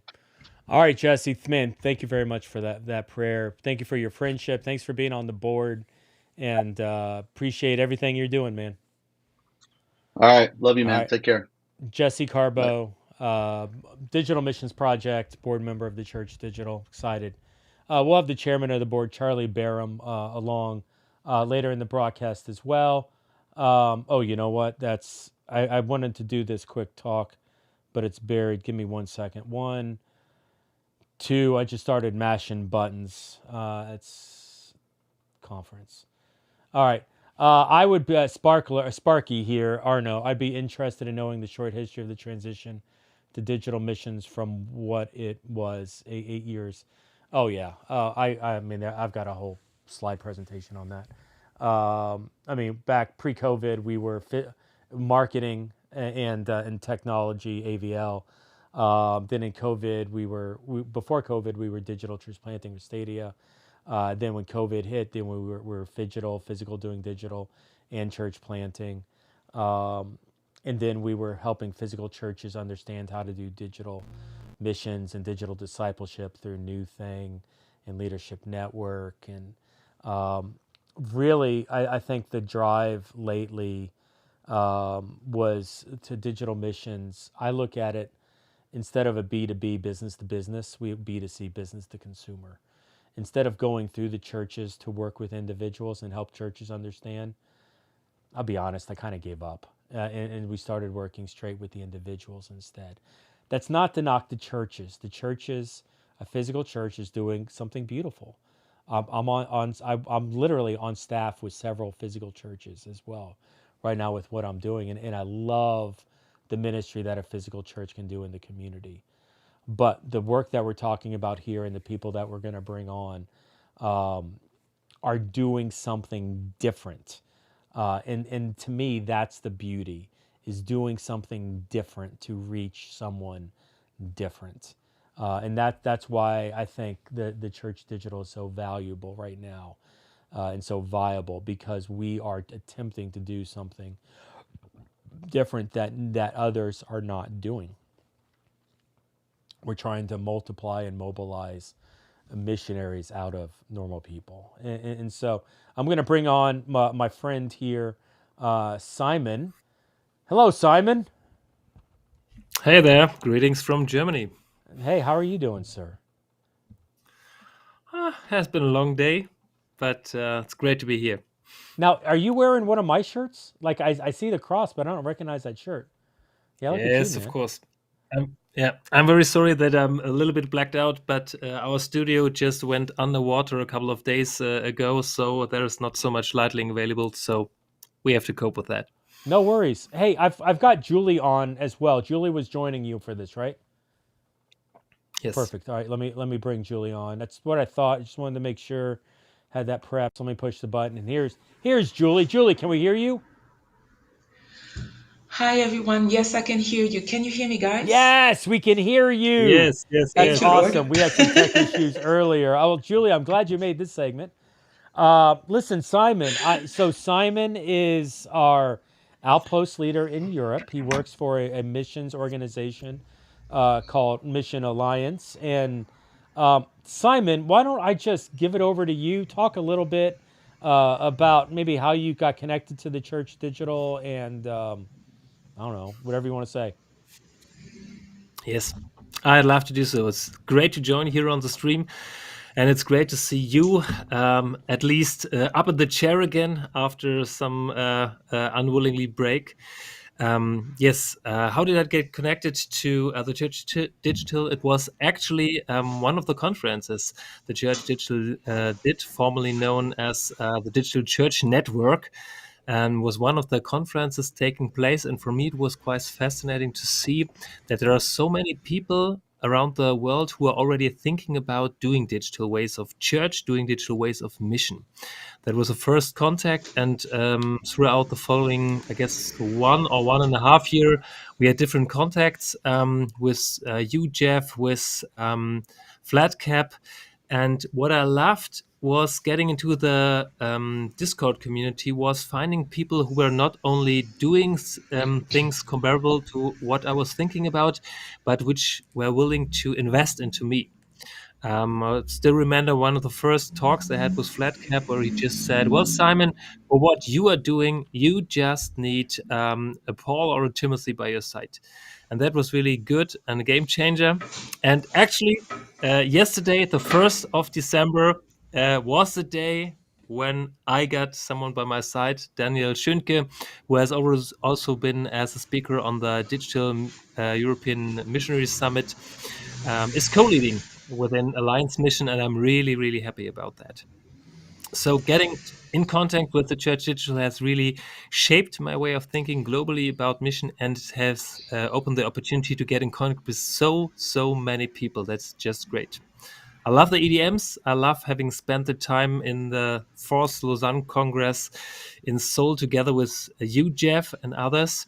And through the EDMs, we started, more and more people got connected, people like Julie just by my side.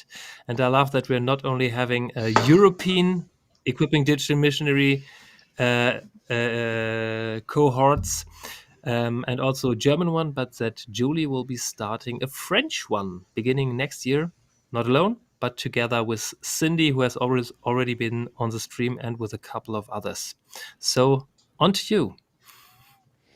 Yeah, so excited about this. We're in the process right now of translating equipping the Equipping Digital Missionary cohort, as well as the Sharing Jesus Online book into French. And and I recall the other day, just in WhatsApp, there was a chat that popped up. The Sharing Jesus Online book, the evangelism principle, it's built on bless. Begin with prayer, listen. Dave Ferguson's eat together. We do shared experiences, serve, and then share your Jesus story. It's an acronym. Yep. When you write a book, you think, oh, it's just going to be English. Acronyms are fine.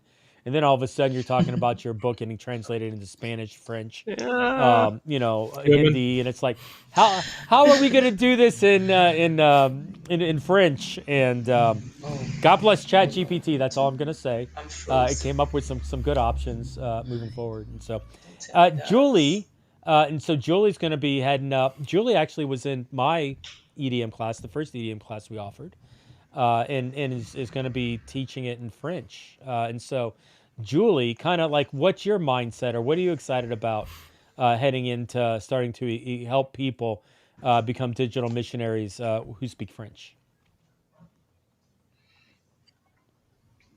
I'm back.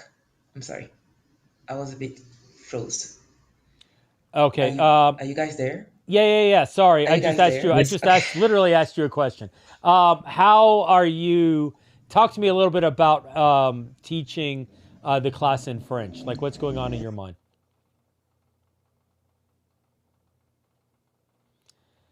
Dang it, she's gone. Is Simon gone too?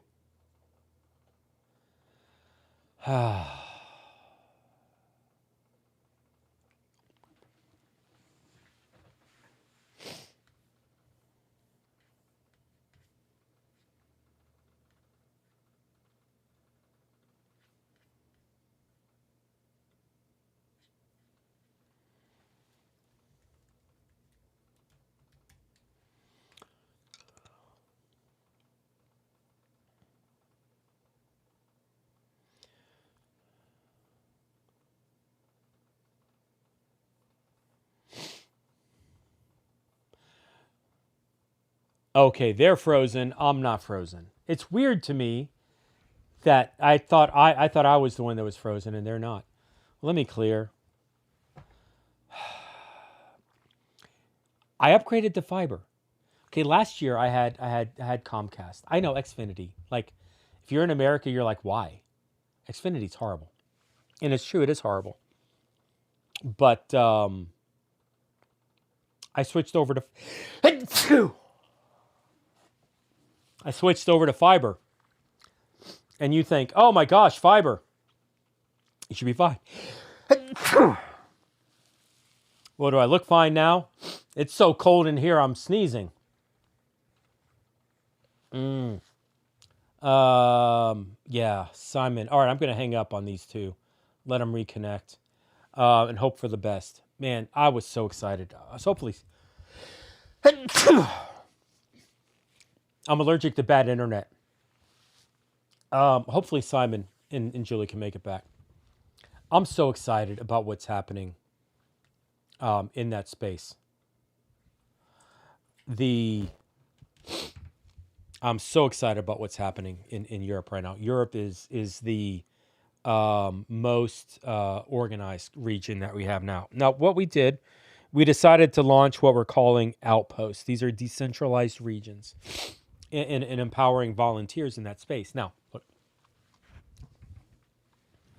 Simon knows Europe far better than I know Europe. I know nothing about French. Julie knows French better than I do. And so what we want to do is actually find people who can lead out in those spaces. Find people who have a vision for digital evangelism, digital discipleship. Find people who have a vision for relational evangelism digitally, and empower them to lead a peer-to-peer, a decentralized, a regional network in that space. Like, that's the plan, that's the desire, that's the dream. And so, oh my gosh, we have a Troy Jones sighting. Hey, Troy. Troy, I haven't seen you in a month of Tuesdays, bro. Good to see you. Thanks for jumping on. We got to catch up at some point, bro, okay? The beauty of like a Simon, somebody who has that vision. Like the Church Digital, we were literally gasoline on the flame for him, man. He wanted to do this stuff. He just needed some sort of structure and guidance and material, and we provided that for him, and he took off running with it and did a phenomenal job. He was it was funny. He was just looking at Germany. Simon's German. And so we started coaching him on some of the other here's come Simon. I'll bring him back on. Hey, Simon. You back? Hi. All right, let's try it again. But we started giving him access. We started giving Simon access to, some not only like the materials, but Simon, I've got people coming out to me all over the place from Europe, man. I don't know what to do with these people. Can I start to give them to you? Simon, I was talking about how you were doing Cloud Kirsch, but it really expanded beyond that, even to now looking at all of Europe and starting to resource and connect into other countries, and now moving not just from German into French and starting the thing with Julie and Cindy. Like, there's some really interesting things I think that are happening in Europe. What's kind of, as I know we're neck deep in the French, but after that, kind of what's next for you? Do you have a next? Do you have a dream, a vision, or anything? Yeah, definitely. What I love is seeing that the Church Digital offers the opportunity to connect those people scattered across Europe. Europe as a continent with a variety of cultures and a lot of language groups. And having the ability to find a connecting point where digital missionaries can connect across this continent, that's really a great opportunity. So what I would love to see is to get courses like EDM or like courses to develop further available in as many language groups for the European continent as possible. That on the one hand side, and on the other hand side, offer the opportunity for many countries which are not as vast as the US or Brazil, to also give the opportunities to have cohorts of digital missionaries meeting others in their region. If you have to drive 5 hours to meet a cohort of digital missionaries, that's probably something you're willing to take. And in the European context, that might be a good possibility. And reaching much more language groups can be really a great opportunity through translation in AI. Doesn't work for smaller language groups in Europe, but it might be a great opportunity. And probably you'll join me next May for the European Leadership Forum, which is the opportunity to reach out in one of the biggest evangelical leaders events for Eastern Europe, where I'll be holding a talk on digital missions, and we also have a booth with the Church Digital. So connecting the dots across Europe, getting into different culture and language spots, and finding places to connect people. Yeah. That's beautiful. I keep forgetting about that conference in May. Send me an email if you message me on that. Yeah. Let me make sure I get that on my calendar, because we were just scheduling the next digital missionary conference in May as well, and I don't want to overlap that. Julie's just having bad internet. We're gonna have to move on. But French EDM should start on February, God's will, and so we're excited about that. And it is a desire to get into multiple languages. Once again, to contextualize, for me, that the desire of the Church Digital is not to be a massive organization, but to be a decentralized, a whole bunch of small organizations. And the idea of having Simon with his network running underneath him, and Yatope in Africa, and some different things in India. Like, we want to contextualize this as much as possible. And all of that contextualization, it does cost money. And so we're looking at $4,000 to translate Sharing Jesus Online into Hindi, Bengali, but you can plop in whatever languages you want into that. Translation costs in that, design costs in that, and also the course as well. For equipping digital missionaries would be included in that. Hey, Simon, before I let you go, I'm going to go ahead because I don't get a chance to do this too often. Let's hit the button and bring on Jason Morris. How you doing, man?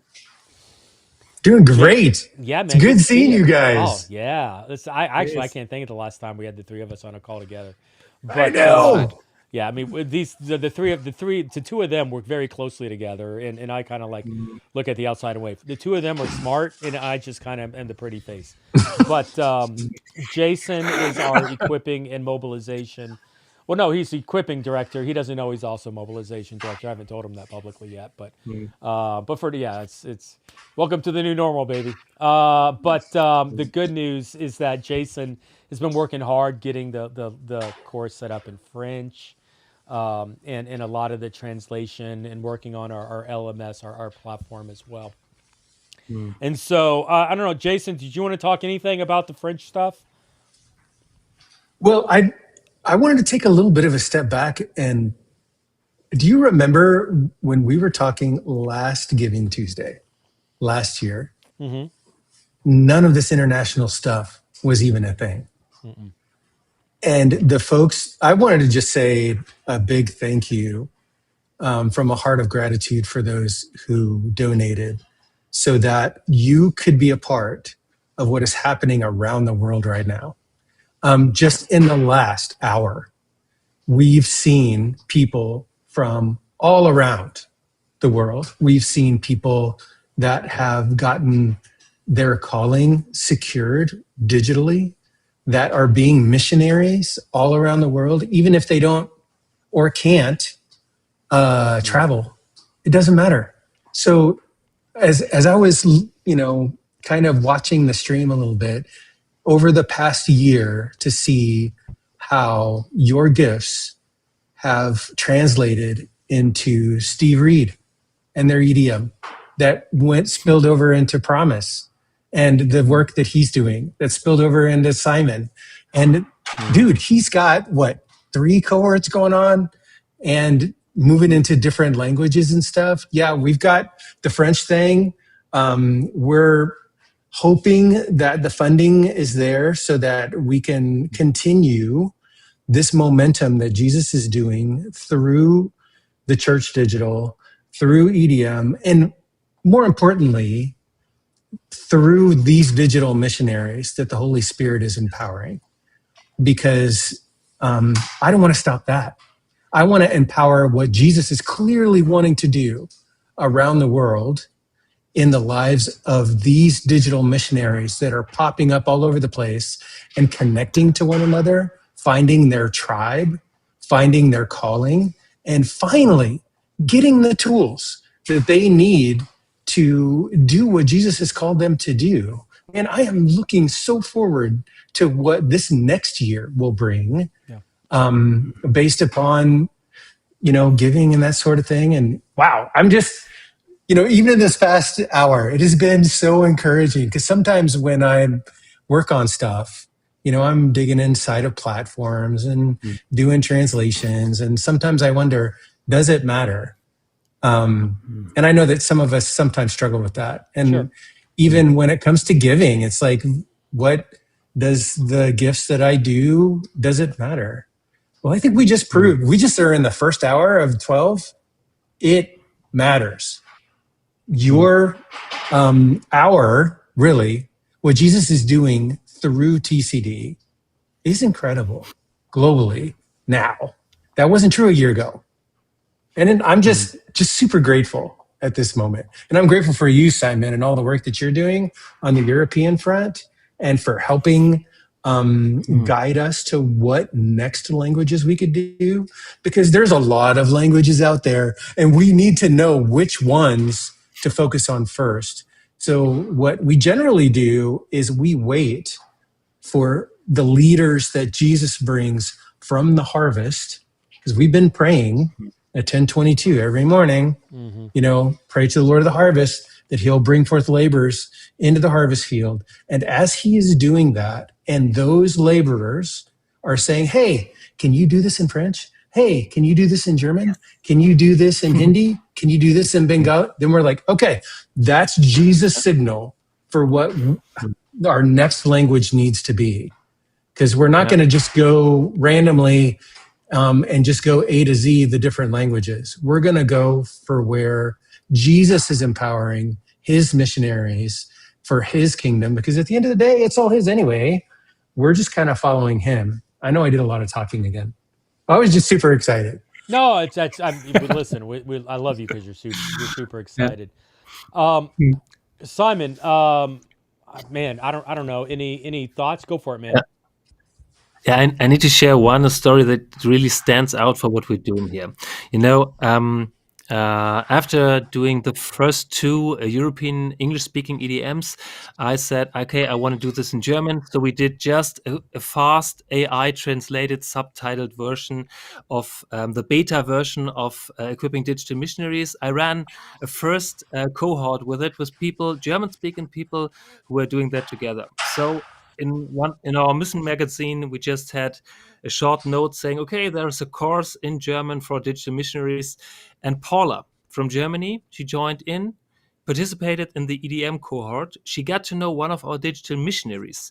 She got connected on the first-hand side after the EDM to the Digital House of Prayer that one of our digital missionaries is leading for women. And she's the one translating Sharing Jesus Online to German at the moment. So that is something really a stream of blessing that can come out from being able to offer precisely that. And I'm thankful for that. Thank you for all who have been giving so that we can offer EDM for free. That is really a blessing. Just last week we finished the third European EDM, and I'm looking forward to doing the next ones next year. Take some money. That's up to you out there. Let's get it together. And we love to hear more of stories like that. That's it for today, I guess. That's beautiful, Simon. Thanks for hanging out with us here. I'll let you go because I know you are a busy man. So I'm gonna click a button here, Simon. I'm gonna let you go, and I'm gonna move Jason into your camera slot, and then I'll press this, and there we go. And so, JMO, man. Listen, you're working on a lot right now for the Church Digital. You and Anesh and the team over in Equipping. We've got so EDM, Equipping Digital Missionaries. You're getting that into different languages, and we're excited to see the global reach of that happening. We talk about we've talked in leadership how it's like the loaves and the fish. How, man, we've just got this thing going. We've just got the system, and we're ready to see it almost explode. We're ready to see God, scale this thing and do something with it. And it's our hope. We've already talked about it to, 2x the budget here, but to 10x the impact as we're looking at that global scale of this thing that we're about to achieve here. And then we're also looking at some other courses that we're doing as well to complement, the Sharing Jesus Online book, turning that into a course, and some others that we want to start to strengthen the strengthen the digital missionaries and give them some other trainings beyond just the intro course that we're offering. But man, listen, I'll open it up to you. What do you want to talk about? What are you most excited about right now? Well, for me, what's exciting is to see the multiplication that's occurring. So we're not just talking about a course. We're talking about putting tools in the hands of ordinary people who may be using digital tools and are familiar with digital tools, but have not been awakened to how those can be leveraged for the gospel. And watching that multiply, in the past hour, you've seen stories of actually multiplication. We've got generations going on already in this first year, and that's what is exciting to me. So it's not really a course. It's more tools for missionaries And it is a catalyst for getting missionaries together so that they can multiply and get more people out into the harvest to share the love of Jesus all around the world. And that's what's so exciting to me is, as a former missionary myself, one of the things that always really kind of bugged me was Jesus said, go and make disciples of all nations. And as a missionary, I felt confined to just two, the one that I was born in and the one that I was called to. But what is so exciting about being a part of theChurch.digital is I am watching us literally go into all nations. And so for me, this is just an act of obedience. I want to be able to stand before Jesus one day and say, okay, we gave it a good college try. I was a part of doing what you told us to do. Go make disciples of all nations. And I'm watching it happen through the multiplication of these missionaries when given the tools, the support, and the network of friends on mission that we all need. They found their tribe, and watching that explode is just nothing but fun, man. Watching Jesus do his thing with normal, ordinary people around the world is so much fun. Yeah. You know what, it really is. We get to do this. You know, it's like, you know, I love the churches I'm working for currently. But the things that we get to do, the relationships we get to have globally, and see this, the discipleship that's happening globally is incredible. You know, it's like I mean, literally, some of these I'm having conversations in an open office with like 3 or 4 countries before 9 a.m. And you know, I show up for work after already having an incredible, heartfelt conversation with somebody about their ministry and, you know, XYZ country globally, and you know, to be a part of something like that is beautiful. And so Yeah, and one of go ahead. the other things, sorry to interrupt you, but I just felt like as you were talking, Jesus told me, hey, don't forget to talk about this. I think Steve's story is particularly instructive for a lot of us, where many of us maybe feel that call toward global mission because, well, it's in the Great Commission anyway. I mean, if you don't feel it, maybe you're not reading the Great Commission, but we don't know how. And the connection that is happening with the Church Digital between people who are feeling called to global mission and don't know how, with people that are out there in the field doing the work in these countries that are sometimes dangerous to be in. And the people that they're trying to reach, they can only explore faith digitally, because for them it is so dangerous to go. There is no church, right? They don't know where to go. They don't know where the underground church is. If they're trying to explore faith, the only way that they're going to do that is digitally. And matching them up with missionaries who feel called to global mission, but maybe can't travel, but can get in a Zoom call or a Google Meet or a WhatsApp group, or using all of the digital tools. There's so many of them. The list is just too long. Getting awareness for digital mission, which really is global mission, and bringing those people together so that we can do more mission together than we ever could alone. I feel like there's this fascinating synergy of John 17 globally that's occurring with digital mission, with the last unreached, unengaged people groups who, by the way, are now getting connected to digitally like never before. Yeah. That's the new frontier, who, by the way, are the ones that are also being migrated as refugees all around the world. And they're using these same digital tools to stay connected to their family and friends back home, along with people who are exploring faith. All of these things are beginning to connect together. And I personally believe that that is something that Jesus is doing. He is the one that is creating these connections between his people in his church all around the world so that we can together make the Great Commission become the Great Completion and we can all go home. That's what I'm really excited about and looking forward to. And just for us to be a part of that, and whatever way that can be, whether it's, giving money, teaching an EDM course, multiplying and connecting with others and supporting others, and lots of ways that TCD does outside of EDM. Yeah. That's just one of the tools. There's a lot of other tools that we do to support our digital missionaries as well. And I know that you're going to talk about that in the next 12 hours or whatever. Yeah, we got plenty of time for that.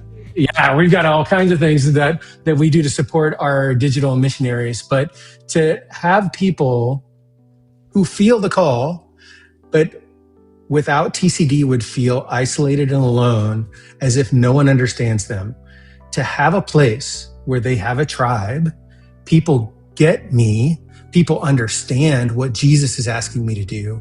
Oh, and they've got the tools and the resourcing and the help and the network and the relationships so that this can become a reality, so that we can do this together. Yes, let's do that. And the folks that give are a part of that resource too, because for those people that are international, there's no way that they could pay for anything. Right. There's just not. And we have a lot of discussions in our leadership team around, well, should we charge for this? We want to, because stuff costs money. And usually I'm the one who's always saying, okay, I got to say this again. This is not going to work for the guys in Africa and the guys in Pakistan. It's not going to work for them. Yeah. We can't charge that for them. So we got to figure out a different way of doing this. And that's what Giving Tuesday is about. Yeah. And it's not just about the money either. It's about partnerships, because where your treasure is, your heart will be also. If you want your heart to shift and to be more drawn to global mission, put your money there. Whether that's TCD or some other organization, I don't care. Put your money where you want your heart to be, and you will find that your heart is drawn there when you put your wallet there first. No, I appreciate that very, very much. I know 60% of our audience is international. Like the Church Digital is not even a primary U.S.-based organization at this point. I think it's important to bring attention to that, just to know we're not doing this for we'll talk about gaming. We'll have some VR people on. Like there's a lot of U.S.-based in upper class type technology things that we're doing. But the heart of this organization is not that. We've actually pivoted more towards how do we help people globally utilize these digital tools. And it's been beautiful finding leaders and empowering them in their contexts and equipping them with this and helping learn how to adapt it. I'm so excited at the ability of what we're talking about to move what we're doing with sharing Jesus online into into Hindi and Bengali, man. We'll have those guys on here in a little bit, within the next hour or so, and excited to have you all meet them and to talk about their respective ministries and the persecution that's happening there. But in many ways, you were talking about Steve. I remember the first conversation I had with Steve, and he made a reference to it today, where he's like, yeah, I want to be a missionary in India. And I looked at Steve and I was like, okay, what do you know about India? And nothing. Well, do you speak, Hindi, Bengali? Do you speak any of the languages? There's 12, 15, 1900 dialects. Do you speak any of them? No. Steve, when's the last time you So fun. I was like, Steve, when's the last time you ate at an Indian restaurant? Couldn't remember. All right. Hey, I love you, but maybe God's not calling you to India. And it was so funny. Like, I sat down with Steve and was like, tell me about your life, bro. Like, what's going on? And he was telling me about how he was a recovering, he had cancer, and he had a Facebook group of like 300 people, some strong Christians, some weak Christians, some non-Christians, who were in this Facebook group. But this Facebook group was built to support him while he was going through cancer recovery, chemo and things. You know, and I told Steve, I was like, Steve, that's your mission field right there, bro. You got 300 people in that Facebook group who are loyal enough to you, who have seen you go through hard times and good times. They're already bought into you. You need to share Christ with them. And it's been so much fun seeing him. You know, we talked a lot about global, which is incredibly powerful global. But Steve's story is really a small, intimate story of a man who has started doing missions intentionally in this Facebook group with people who are Christians that he's encouraging to go evangelize, disciple, multiply. Consumer Christians that he's encouraging to go more, more of a disciple-driven mindset, and then non-Christians he's trying to draw closer to Christ. And so that's the beauty, I think, of how we look at these gospel conversations, of how we're trying to use digital to help anyone and everyone grow closer to God. It's not just a conversion and you're done, but how do we get you to understand Jesus, even to the point of multiplying and telling others about Jesus, getting off that spiritual milk and getting you on solid food, getting to you where you can teach yourself. So, It's interesting when you say that with Steve's story, because Steve's story ended up becoming global through EDM and all these other ways digitally, but it didn't start there. Right. And I feel like part of the Great Commission that is sometimes not quite understood, the nuance in the word when Jesus said go, the word go there is passive. It could almost be read as you are going about your life, make disciples. Now the make disciples is active. That's not passive. That's something intentional that you need to do. And so I think a lot of even our EDM course is around helping people understand how to use the digital tools that they're already using and how to go as they go digitally using those tools to make disciples intentionally as they passively go digitally. And what ends up happening is, because digital unlocks geographic barriers, it unlocks a lot of different barriers, but one of the big ones is the geographic one. Jesus will bring you people from different parts of the world. How many types of WhatsApp messages or Facebook messages have I received from people that I don't know all around the world? Sometimes they're scammers and sometimes they're real people. But the thing is that as I go digitally, using digital tools as I normally do, Jesus is the one who brings people to me, kind of like how Jesus brought Philip to the Ethiopian eunuch. That wasn't on his plan. He was just doing his thing. And that's the opportunity that we have now, is to use these digital tools and intentionally leverage them towards gospel conversations that make disciples, that gather in digital churches, that send out more digital missionaries to do the same. Yeah, so good.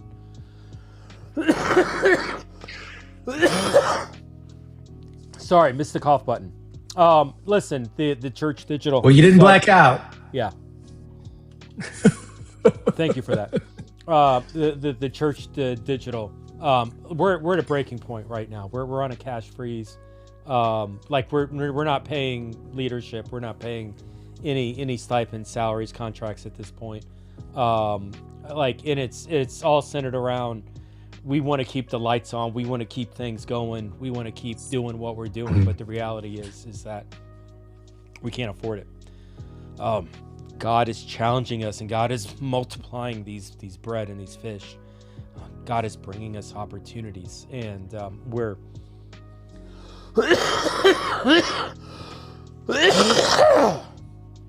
literally choked up.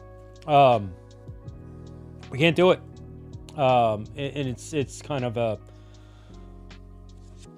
as the leader of the organization, it's kind of at a breaking point for me as I'm coughing so much. Forgive me, but it's at the point of, okay, God, you want us to do this. I don't know how we're going to. Well, we will. I mean, even if we like say, for example, let's say we don't get funding. What's beautiful about Jesus Church is that it was never about funding to begin with. Now, the thing is that outside of some kind of miracle thing happening, which God can do, He can do that.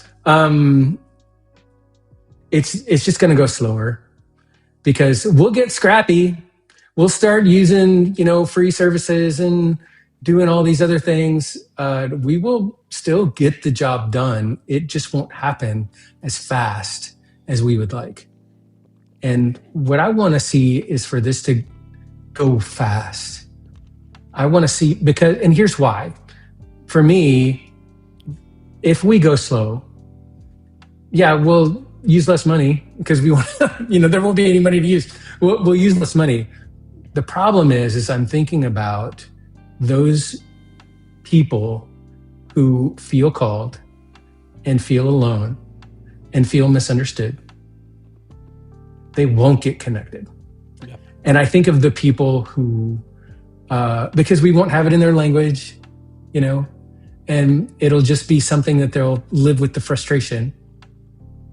And I also think of the people that those missionaries, those potential missionaries could have reached. Yeah. Their network of relationships that are being today, this past year, leveraged for the gospel. I think about those people who are in unreached areas, who are in persecuted areas that won't get the message as quickly as they need it. And that to me puts a fire under me to say, this is why we need to go fast. It's not so that people can get paid, yeah, or that we can use platforms that we enjoy. It's really not about that. It's about accelerating mission for people who need Jesus. And I want to be a part of what Jesus wants to do for the sake of those people. That's what I want to be a part of. Yeah, well said. Because I want to be, when I go up to heaven one day, I want to stand before Jesus, who has given me everything, and then some, and hold my head high and say, okay, you said, go make disciples of all nations. Check. I hold my head high there. And after hearing from Jesus' voice, well done, good and faithful servant, enter into the joy of the Lord. I feel like that the joy is going to come from all of the thousands and perhaps millions of people through this multiplicative ripple effect of the gospel that have been touched by the work that we have been called to do alongside Jesus. That is going to be joy. And I want there to be a whole bunch of people up in heaven to celebrate with and have more crowns to throw at Jesus' feet. Yeah. That's why I want to go fast. Yeah. Because without it, we'll still get it done. Because we have this fire in us, and we'll still do it. We'll still do it. It just won't be as fast. It won't get translated as quickly as we would like, because those AI translations cost money. They cost tokens for us to do it. And I don't know how else to pull that off. And so I want the mission to get done, and I want to be a part of it. and I want you to be a part of it. Yeah. So that's why I feel passionate about that. Amen, man. You're always good for the sermon, my friend. It was great here. Jason Morris is nailing it.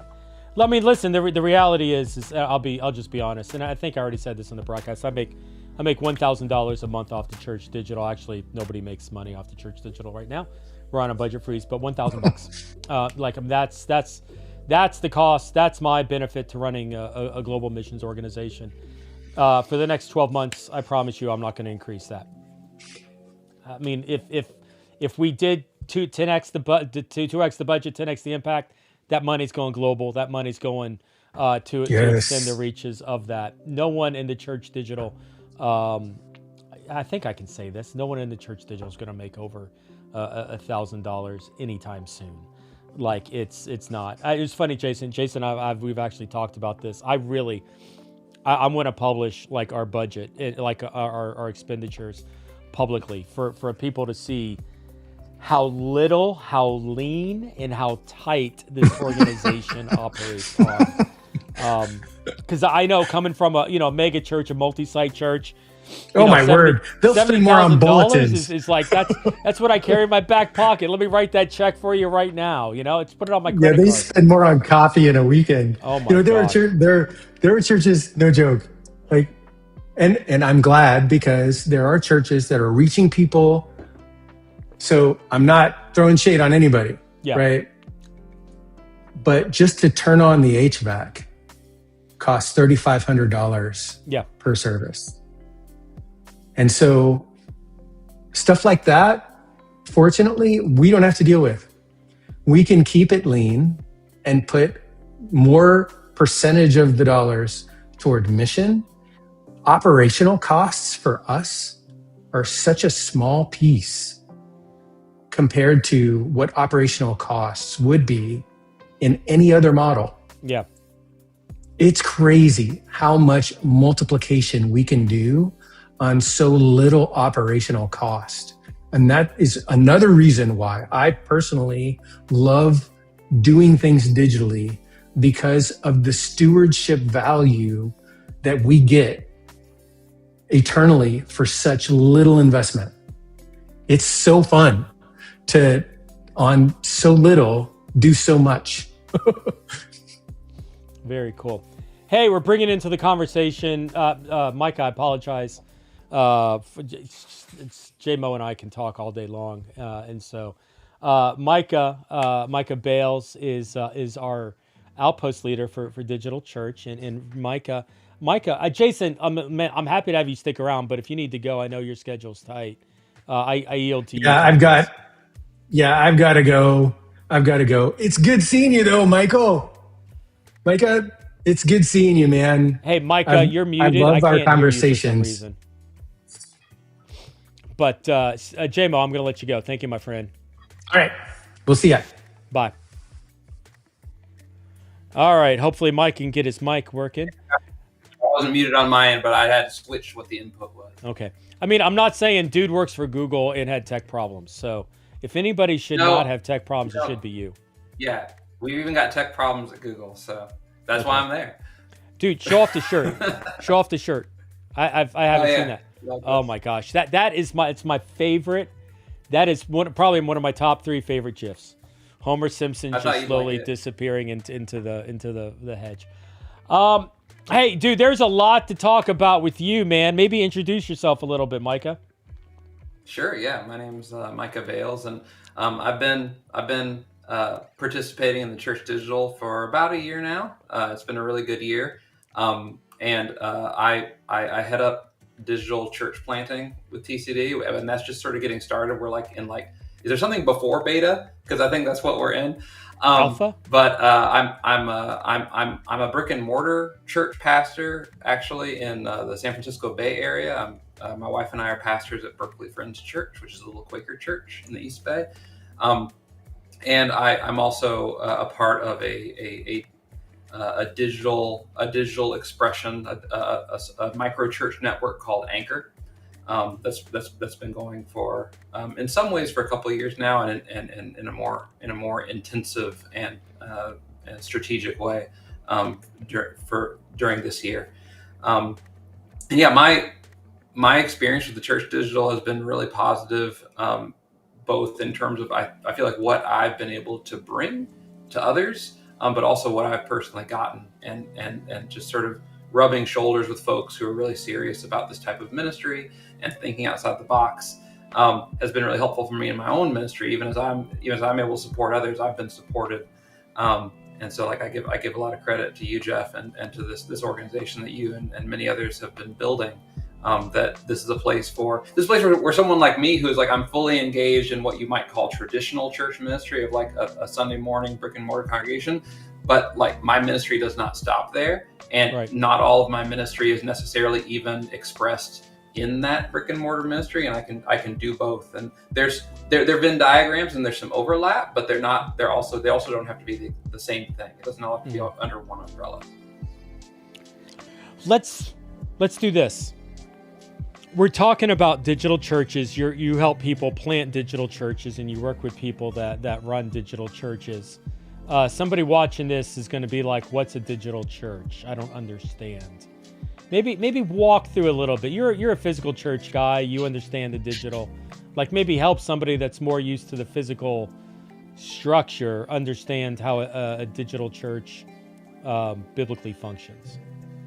Yeah. So I mean, I think my understanding as a Quaker, something really important for Quakers is that, when Jesus tells us in John, wherever 2 or 3 are gathered in my name, there I am among you. And we understand the church to be the body of believers. And I think that's something that TCD is really strong on, that the church is not a building, the church is not a place, the church is not even an organization, the church is people gathered by Jesus. And so I think even us Quakers who this is a very important part of our DNA, that we believe this, we often get really hung up, just like all churches I think often do, on the building, on the denomination, on the bylaws, on the staff, on the structures. And all those things can help strengthen the church, but they're not the church. The church is the people. And something when I've been engaging in digital church that becomes really clear is that all those structures work really differently in the digital space. And in some ways, many of those structures, are, like for a building, for example, are far less relevant. And the people come to the forefront in the digital space. We deal with technologies, and maybe the technologies and the platforms are sort of our new buildings, but the people are really where it's at. And so the type of digital church planting that I've been most involved with has been what I would call micro church, and I would even say like micro church, even like literally where 2 or 3 are gathered. Like some of the groups I've been starting, are starting with like 3 or 4 or 5 or 6 people and going from there. And when we reach 8 people, it's like, well, we need to go start new groups because this group is getting too big. And I think in the particular format digitally that we're doing it, that makes a lot of sense because I think with a building in-person brick and mortar church, there's often a big emphasis on large gathering and like how many people can we get together in a room, and that's like our measure of success. And in the digital format, I have found it much easier through the structural constraints of have you ever been on a Zoom call with 20 people? Like most people cannot actively participate in a Zoom call with 20 people, but if you're in a Zoom call with 3 or 4 people, then it's a whole different ballgame, and it's much more of a conversation and interactive. And so I think there's actually a structural impetus in digital to go small and to network. And so that just leads to a really different kind of church structure than you might see automatically with a brick and mortar. So that I would say that's a big difference. There's also, as we're fundraising right now for Giving Tuesday, and obviously TCD needs money. We do have digital platforms that we're paying for. We do have people that we're equipping. In some cases, that's financial equipping. But I will say, compared, and you've already alluded to this, Jeff, compared to a brick and mortar church, the impact of TCD and the impact of the ministries that are being equipped through TCD is so massive compared to, you've got many churches out there with multi-million-dollar budgets, And like I'm just pulling the statistic just out of my memory. I don't have a citation, so take it with a grain of salt. But like, I have read that in many cases, they went and calculated the cost of bringing one person to Christ in a traditional church, and it was like $1 million, right? The traditional brick and mortar church is incredibly costly just in material terms to do it the way many churches have gotten used to it. And that's not the case that doesn't have to be the case with digital. We are freed from this fundraising, ironically, because I know we're on a fundraiser right now, but in many ways we are freed from the fundraising cycle because our needs are so small. And we can, and that's what excites me in the digital space. And I'm actually wanting to bring it back and incorporate it more into my brick and mortar church. This emphasis on personal disciple making, and both the personal transformation, but then also sharing the good news with other people, in all those personal contexts. And so I would say like the format of digital church for me has had sort of a virtuous impact on my non-digital ministry, because it's gotten me thinking really differently about people. Oh, I think we lost your sound. My dog was barking. Thank you. Yeah. The goal of how we do digital church, the goal of how we do digital missions work is highly relational. And so the thing I love about you is that you do view and you utilize digital from a micro. It's not, let's get 10,000 people to watch a live stream. It's let's get 3 or 4 people in a Google Meet or a Zoom call and have a conversation. It's how to build relationships using these tools, not create consumers, but instead how to build relationships that lead towards a disciple-making mindset. And it's so beautiful to see that idea multiplied. I know we're doing an alpha training right now for of sorts of the church planting, and we're going to probably roll that out, I would assume, officially next year at some point. I know one of the things, even talking about your physical church, Micah, I want to start myself moving some of these ideas instead of working direct with people, with missionaries. How do we create an outpost mindset in a church? How do we help a church start to create digital missionaries to the point where they can start to release and be mobilized? And maybe they're not digital, maybe they want to be physical missionaries engaging in physical play. That's great too. It's like, how do we release these people? How can we help the church do that? It's so funny. I'm working with the church right now, doing that. And we've had one meeting so far, and I pitched the vision, and one of the guys in the group raised his hand, and he's like, what you're describing is incredible, but what you're describing is countercultural to our church, because the church doesn't have that multiplication, discipleship mindset within its body. It's just not there. And it's like, cool. So let's figure out how to adjust that. Let's figure out how to experiment that. Let's start with something and kind of see where we grow from it. Go ahead. Oh, just I would say so early on, when we were in sort of even more alpha with digital church planting than we are now, we specifically started out focusing on micro, and now we're expanding that a little bit. Where we're like, hey, it doesn't have to be micro. There can be and are macro expressions of digital church, and we want to support that too. But I do think, nevertheless, that micro offers a very unique opportunity in that it is an option digitally, and it is facilitated, as I said, by the technology in a way that micro obviously comes first in the digital space. It's much more obvious that's an initial movement. And the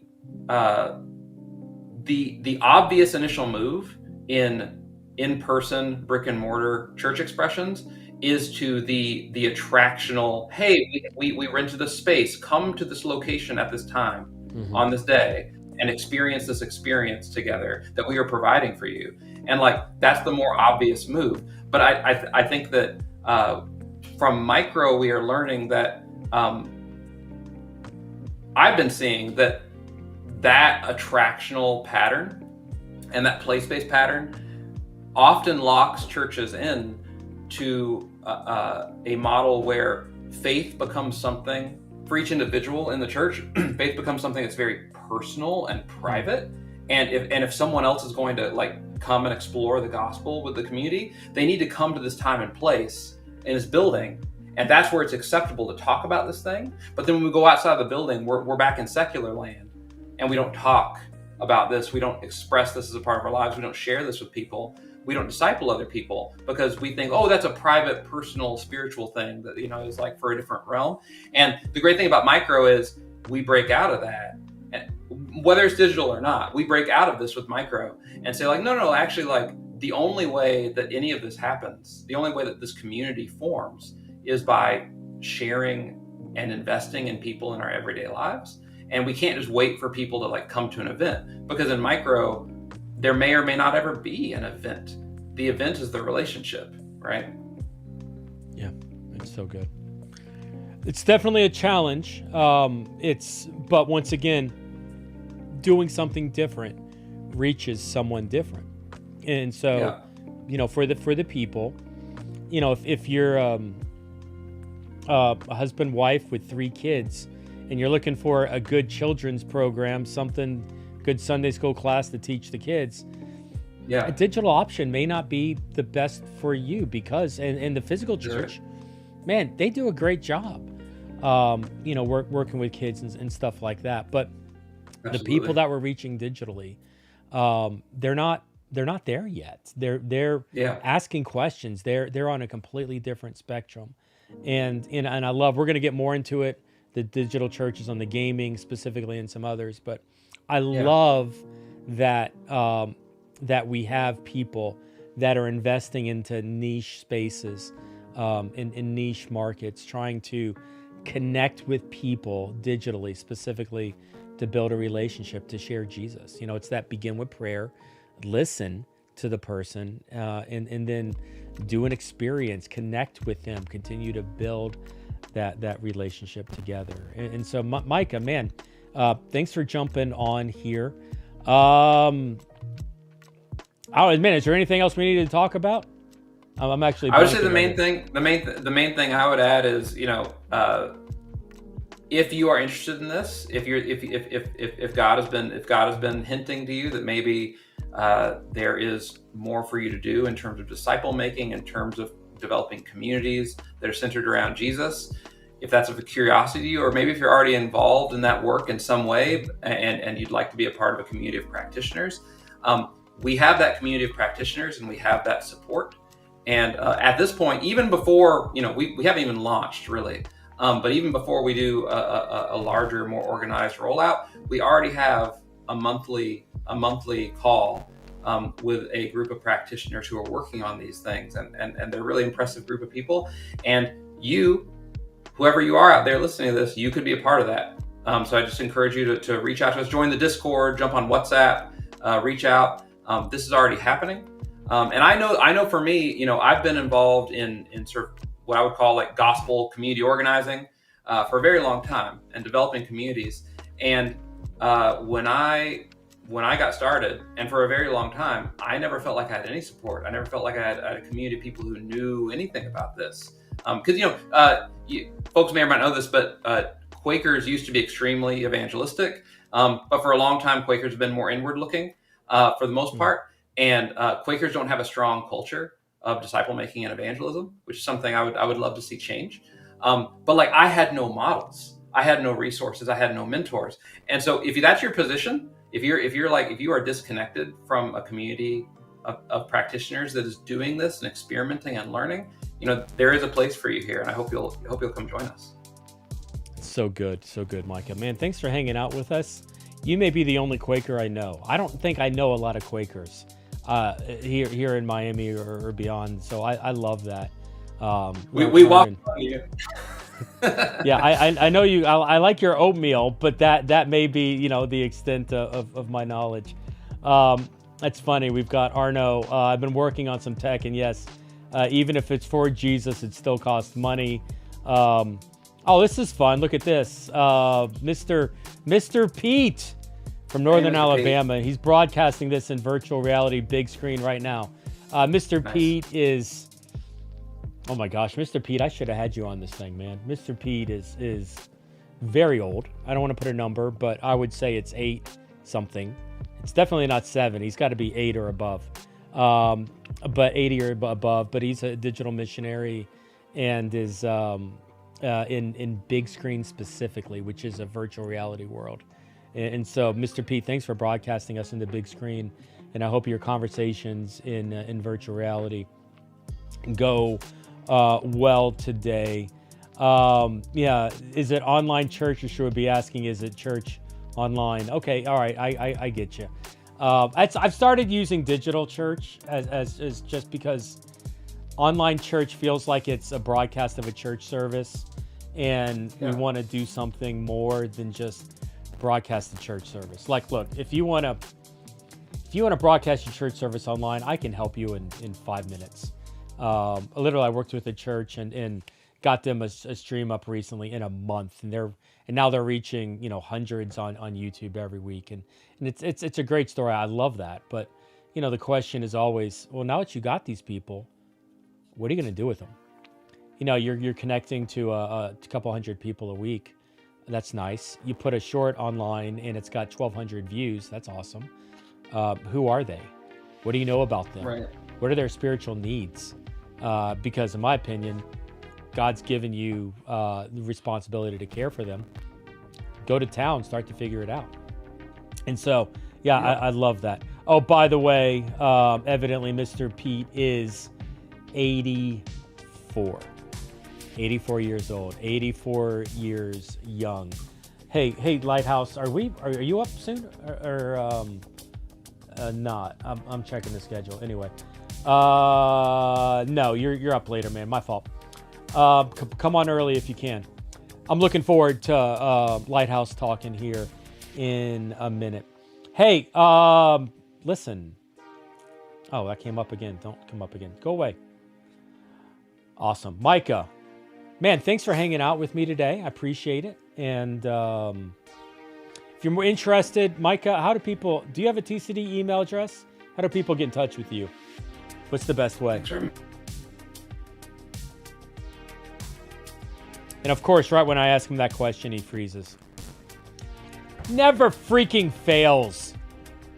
We've had a lot of internet issues today. All right, let's just say this. If you're interested in getting in touch with Micah to get it plugged in, hit him up in Discord or WhatsApp. I really haven't talked much about the communities here. Discord or WhatsApp. It's theChurch.digital/fam. theChurch.digital/fam. That'll get you into, let you choose between the two communities. Now that I say that, I actually want to make sure that link actually works. It's been a minute since I've done this. I am not in stream condition. theChurch.digital/fam. I'm physically, I'm not. It's been a month since I've streamed, and so I'm just tired. Body's not holding up. It's not what it used to be. But we got Wes Brooks coming up here right now. Let me say this: we've had a couple donations come in, and I'm very thankful for those that are coming in. And so it's been friends, and so love that. We have listen, I'm begging you here. This is not me being a jerk, but we have a $5,000 gift, a $5,000 donation, but it was set up to be a matching donation. And so that $5,000 is only good unless we can get is only good if we can get another group of people to get $5,000. And so right now I've got a 5,000 and a 2,000, but right now I need some money to come in. And so do me a favor, go to thechurch.digital/give, thechurch.digital/give, and just $10, $15, $25 a month, set it on repeat. I'm drinking water for the rest of my life, no more coffee. Starbucks, I have an unhealthy Starbucks habit, and I am no longer allowed to drink coffee. And so my poor Starbucks barista, like, man, that place may go out of business because all the money that I've spent there over the years. But maybe, just maybe, give the Church Digital 1 cup a week, $20 a month. 2 cups, 40, 1 cup every couple of weeks, 10, whatever it is. Start to maybe give a little bit back to the Church Digital. Help us, A, hit this matching grant, but B, 10x our impact. Watch this thing scale as we've been able to build it and run with it at this point. Hey, okay, so let's bring up who's next. Let me hit a couple buttons here and bring on Wes. You just went away, bro. I had you and didn't have you. Wes, if you're in the room, I'm going to go back. I'm going to hang up on you, Wes, and why don't you try to come back in? I think you froze on me at the last minute again. We've been having some tech issues with the interviews coming in. Wes is a programmer with Hello Venture. Does a lot of stuff with AI, virtual discipleship, digital discipleship using AI. And so, anyway, looking forward to that conversation with Wes coming up here, hopefully in a minute. It's funny, I've got 3 or 4 or 5 monitors like in front of me right now. 1, 2, 3, 4, 5, 6, a couple iPads 7, and a TV in the back. Okay, it's a little excessive. Like screen time for me is crazy because every device is always on all day. What happens is I got my text messages over here on my left, and it's just boom, boom, boom, boom, boom, boom, boom, boom. People, checking in on me on my health, and oh, you got to do this, and don't forget this, and how's it going? And so lots of it coming back in. Yeah. So Wes is trying to reconnect as I'm stalling. No problem, Wes. Appreciate it. Let's see. There is a ministry in virtual reality also, definitely. You know what, Mr. Pete, I'll take a minute here and just, talk about some of the stuff that is happening in VR. We're working closely with a number of churches in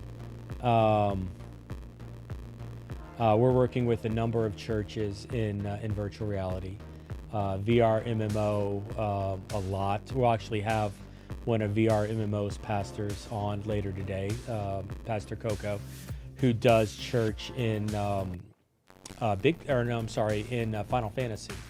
And Mr. Pete does a lot in big screen, and I know we've got VR Tiger who does stuff in the oh my gosh, what world is he in? VR Chat's popular right now. And one of our conferences we even did in virtual reality, and I hope to do another one. I really wanted to do a conference in Roblox. But here's what I know. Like virtual reality, people are like, well, it's not really adopted. Like there's not a lot of virtual reality users. Yeah, but there's enough to make it worthwhile. Like there are enough people in virtual reality to build relationships, to have a conversation. Like there is community that's in there. If in America, if you're or anywhere, like you don't plant a church in some small town with an idea to reach the entire state or country. You plant a church in a small town to reach that community. The community of virtual reality is worth investing in. Does everybody have headsets? No. can you still engage in virtual reality and be part of it even without the headset? All the time. I know people that run virtual reality churches and never bought a headset. They just do it from the computer, from a web browser. The point being is that people in virtual reality, they're looking for community. They're looking for conversations. They're looking for relationships. And guys like Mr. Pete at 84 years young are doing an incredible job relationally, building relationships and meeting people in that space. All right, hey, let me push this button and see if we can get Wes on. There we go. Hey, everybody. Working? Hey, good to see Wes, you guys. how's it going? Man, I forget every time I see this. It feels like it's this great backdrop, but that's where you're like at a coffee house or home. Is that a virtual backdrop? What am I seeing right now? Yeah, that's Apple Campus, but I'm at my house. Oh, you got the job at Apple. Congratulations, man. That's so exciting. Yeah. No, not so much. Yeah. We can do tell you ministry what, wherever, right? Yeah, I mean, listen, if you can't work there, just steal the JPEG, put it as a background, and dream about it one day. That's gorgeous. Well, That's hey, right. man, tell us a little bit. I wanted to tell them a little bit about, what you're doing with AI, Hello Venture, digital discipleship. Like, just update us a little bit on what you're doing. Yeah, so thanks for having me on. Really love what the Church Digital does. It's been a big part of our journey of starting up a new ministry and doing something brand new. And so we were missionaries with Crew previously and worked in their global office for a bunch of years, but then recognized that as much work is happening that God is doing in the digital evangelism space, there's a desperate need for discipleship that can scale at the same pace as evangelism online. And so we set out a couple years ago to say, what needs to exist? What needs to be created for that? And so with that, we created Venture AI. You can go to helloventure.ai online to get access to join our waitlist. But basically, it's an AI discipleship tool. It's meant to help people that are new or exploring, getting started in the faith to find and take their next best step with Jesus. And it's all about giving you the right next step. And so that is small micro steps. When we think about church, traditional church formats, it's oftentimes like, what's the class you're going to, or what's the thing that you're trying to do, read a book, or some big monolithic thing. And our heart and DNA is that, especially for the TikTok generation and for people that are engaging online, you got to really be bite-sized, small. What's something that they can do in 5 minutes or less a day? And so that's what we've been building. We're in early pilot status right now. We're actually working with a bunch of streamers that are in the gaming space to hopefully you'll see us a little bit on Twitch very, very soon to start to showcase, hey, what does it look like to ask questions to not just ChatGPT, but maybe to something that's actually geared for helping you grow in your faith. And so whether that's bite-sized questions and just things you're processing through, having kind of a more trusted tool that you can go to, but also something that actually helps you live it out and apply it in day-to-day life, so that it's not just something that you do only online or only in person, but it's something that's holistic as a part of your everyday life, no matter where God has planted you. And so part of that is growing and trusting in Jesus more. And so that's what we do is we've built a custom AI and a custom platform to help you finally take that next step to fall more in love with Jesus, to see him, to savor him, and to really share him in the world. Very cool. So, I didn't realize you were in the Twitch working with some streamers. That's cool. It'll be interesting to see how that develops and kind of grow out of the alpha to beta. I'm curious. Hello venture.ai, but like, okay, so theologically, how much do you trust AI in that situation? I know that's going to be an interesting wrinkle, but like, what's your experience been so far? It's been really fascinating. We've worked with a lot of other organizations that are building custom AI models, or they're working on all these harnesses around AI. We've found ourselves that there's a lot of different tools you can do to make AI more trustworthy and more reliable. And it's ironically funny, was talking with some ministry executives recently around, hopefully you guys can still see me, but talking with some ministry executives recently around AI use, and they were really concerned about how trustworthy it is. And it's funny, it's the we send off college interns and college students to do evangelism and discipleship all over the world, and so they're not going to get it right all of the time either. And so there's an aspect of AI that we are working to make it more and more trustworthy over time and get it better and better. But we found a lot of really great resources, especially if we position it rightly, to helping people be more reflective rather than this is the answer for it. Right. There's some really great approaches we can take with that. But just a de facto chatbot out of the box probably is not going to. Oh, another internet freeze. I have not had this problem historically.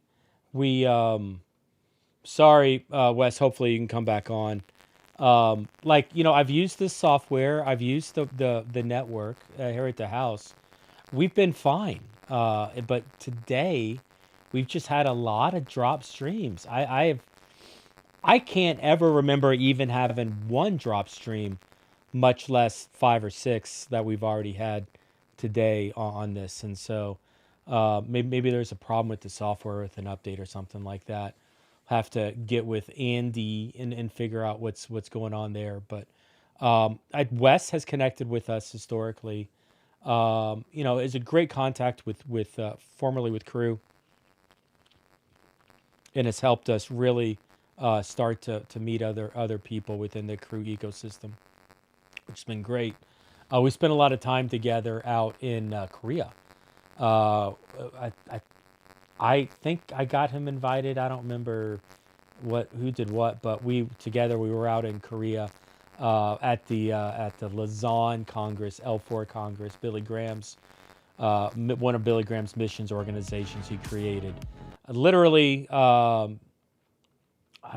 forget the numbers, but 100 plus countries, 150 countries, 130 countries represented, 10,000 people globally, and we, the Church Digital, were invited out there to represent digital discipleship and digital missions and digital church planning. And it was incredible, the amount of energy of people that were passionate. I mean, really, for us, it was gasoline on the flame. And it really got us the global audience that we have now was off of the L4 Congress. And the thing that I love about Wes, and Wes is a developer, and we've got some developers inside the Church Digital, but they still stay active in context of community, and they're still very active with what's going on in our community. And so Wes is a contributor. He's a friend. He hangs out with us on FAM. He's a strong voice. He's an encourager within. I probably want to say he's more Discord, within the Discord fam, but is also very strong connecting with us globally through WhatsApp as well. But for our the communities and stuff that we're doing, we keep this stuff running all the time. There's even from the hospital, communities we're being updated and engaging, and people having conversations, and we do use free platforms as much as possible. We're on Discord and WhatsApp. We were formerly on another platform, which I will not mention, Mighty Networks, and it cost too much, and so we cut it back. We went small. We went cheap. We went where people were, and that's our hope, is to keep things tight and cheap and go where people are. But the unfortunate reality is, even that costs money.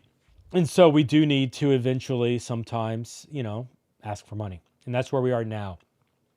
We've got a $5,000 grant right now, and we are looking for people like you to give a little something to help us financially give to the Church Digital. And so you can do that at thechurch.digital's/give. thechurch.digital/give. Man, even a $5 a month, a $10 a month, 1 cup of coffee a month to the Church Digital would go a long way in helping us in this vision. Here's the reality is we need people like you out there who are watching this, even people that are in the community. We need people to own the vision of the church digital. TCD, for the, I don't know, I want to say probably for the past 7 years, was being paid out of my back pocket. Or I was doing it and I wasn't making, I wasn't making money at home. My salary went into TCD. There was actually a season of my life where I worked for maybe 3, 4, 5 different organizations, all to kind of support TCD myself. And we've gotten some grants and some things along the way, but the organization has grown beyond the capacity for me to support it. And we do funnel. I am a sponsor. I'm a donor for the Church Digital, and we do conferences where we get sponsors, and that plays a big portion of what not only the conferences, but it covers our funds during the year. But even in 2025, we need donors. We need people to step up and financially support the Church Digital. Some of you have benefited from the Church Digital over the years. Some of you, maybe there's an opportunity now for you to step in and start to donate and help an organization move forward. And so I'm going to invite you to do that. thechurch.digital/give. thechurch.digital/give. Well, I'm stalling right now because Wes, I'm assuming, had bad internet, and then now I'm not seeing Anesh, and I should be seeing Anesh, and Anesh is next up. Anesh is really an interesting guy. He's from India. He lives in the Pacific Northwest. If either of you are watching right now, feel free to jump in the link and let's have a conversation. Let's see what's going on in chat right now. We can clear that. All right. Flat Cap was at Reach Conference. Twitch streamers are going to test out the software and break stuff so it gets better. I love Twitch streamers because they do break stuff. I love people that break stuff. Like it's just fun. It's just fun breaking stuff. Arno, what system are we using? Oh, we're using Ecamm Live. It's a Macintosh-based software. Never had problems with it with the interview until today. Don't know. And I've done this format before with Ecamm. Today I've been using Ecamm officially a year. Last year's stream was the first time I ever used Ecamm. Now is the moment where I miss coffee. That was a very big yawn. I apologize for that. That was inappropriate. I just got really tired. All right, I'm popping my cough drop. Eat that for a while. I love Mr. Pete. Mr. Pete, I'm still here, bro. I'm still here in VR. Okay, Nesh is coming on. Let's get him registered. All right, Nesh. Let's push a couple buttons here and let's get Anesh into the room. Hey, Anesh, how's it going? Hey, good, Jeff. Good. Hey, I can barely hear you. If you can speak up a little bit. Okay. Am I audible now? Is it better? Yeah, I think it's probably on my side. Let me see if I can make it go away. But hey, man, tell me a little bit about yourself. Hey, my name is Anish. I'm from India, basically, but I'm here in the Pacific Northwest, living in the Seattle area for the last 3 years. God brought me here, I would say, with a global vision, equipping churches and missions reach people in the digital spaces. So that's a common thread and common ground. That's how I got connected with Jeffrey introduced through one of my professors from Northwest University. And it's been a great journey for the last close to 2 years now. Yeah, so I remember we were who introduced us? I just blanked on her name. Angela. Angela Craig. pastor over at what the time was. It's now Pursuit Church Live. What was her church called when she had it? I think she was the first. She had the first online church, I guess, during the COVID times. Maybe. Yeah, it was her, Daniel Heron, and she now teaches at a seminary up in the Pacific Northwest. But she got us connected, and immediately a couple years ago, I think, Ines, you were even in India at the time. I don't think you were even in America. Just really started to connect on this idea of digital mission work and using it. And I know, Anesh, you've spent some time doing research on that, and so maybe talk a little bit about what some of your findings are, and some of the road that you're on the research side. Um, yeah, like I have two aspects. Like one is the current research I'm doing, part of my doctoral studies. I'm trying to explore the relationship between technology and leadership, and very specifically with respect to artificial intelligence. So I'm trying to see how AI can be effectively used in the church and ministry space to improve the effectiveness or operations of the church or the missions at large, like how leaders can use that and what is required and what is not required, or what are the challenges and barriers like the leaders face with respect to implementing or integrating AI into the ministry space. So I did a pilot study on that to understand what exactly is happening, what are the perceptions of leaders first and some months before. And at the time, what I realized is like most of the leaders were still kind of keeping their fingers crossed, sitting on the fence, trying to understand what is happening, whether they can trust AI or not, because AI was hallucinating a lot at the time. But things have improved much better, less hallucination, more models coming into the domain, and AI has typically taken over most areas of human life. So primarily the confidence level have come. So within this few months, it sounded like people whom I interviewed and who said, "Oh, I'm still not confident to jump into that." So now they say, "I've started using AI. Like I give my sermons and ask it to prepare it as a study notes, and I use AI for research purpose and so many things." So I see a big shift happening. But on the application side, how effectively it can translate the efforts of humans to reach out to people or to make the end goals meet is something still brewing up. That's what I found.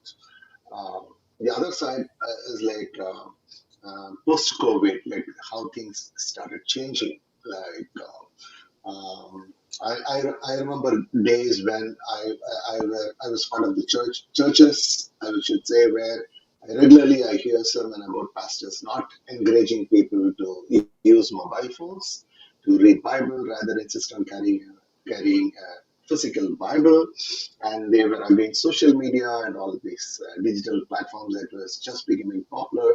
So it was always said, okay, are you in social media or something like you are addicted to something like so those were the notions at the time. So that's when God started intervening in my life and started speaking up to the use of technology in the ministry space.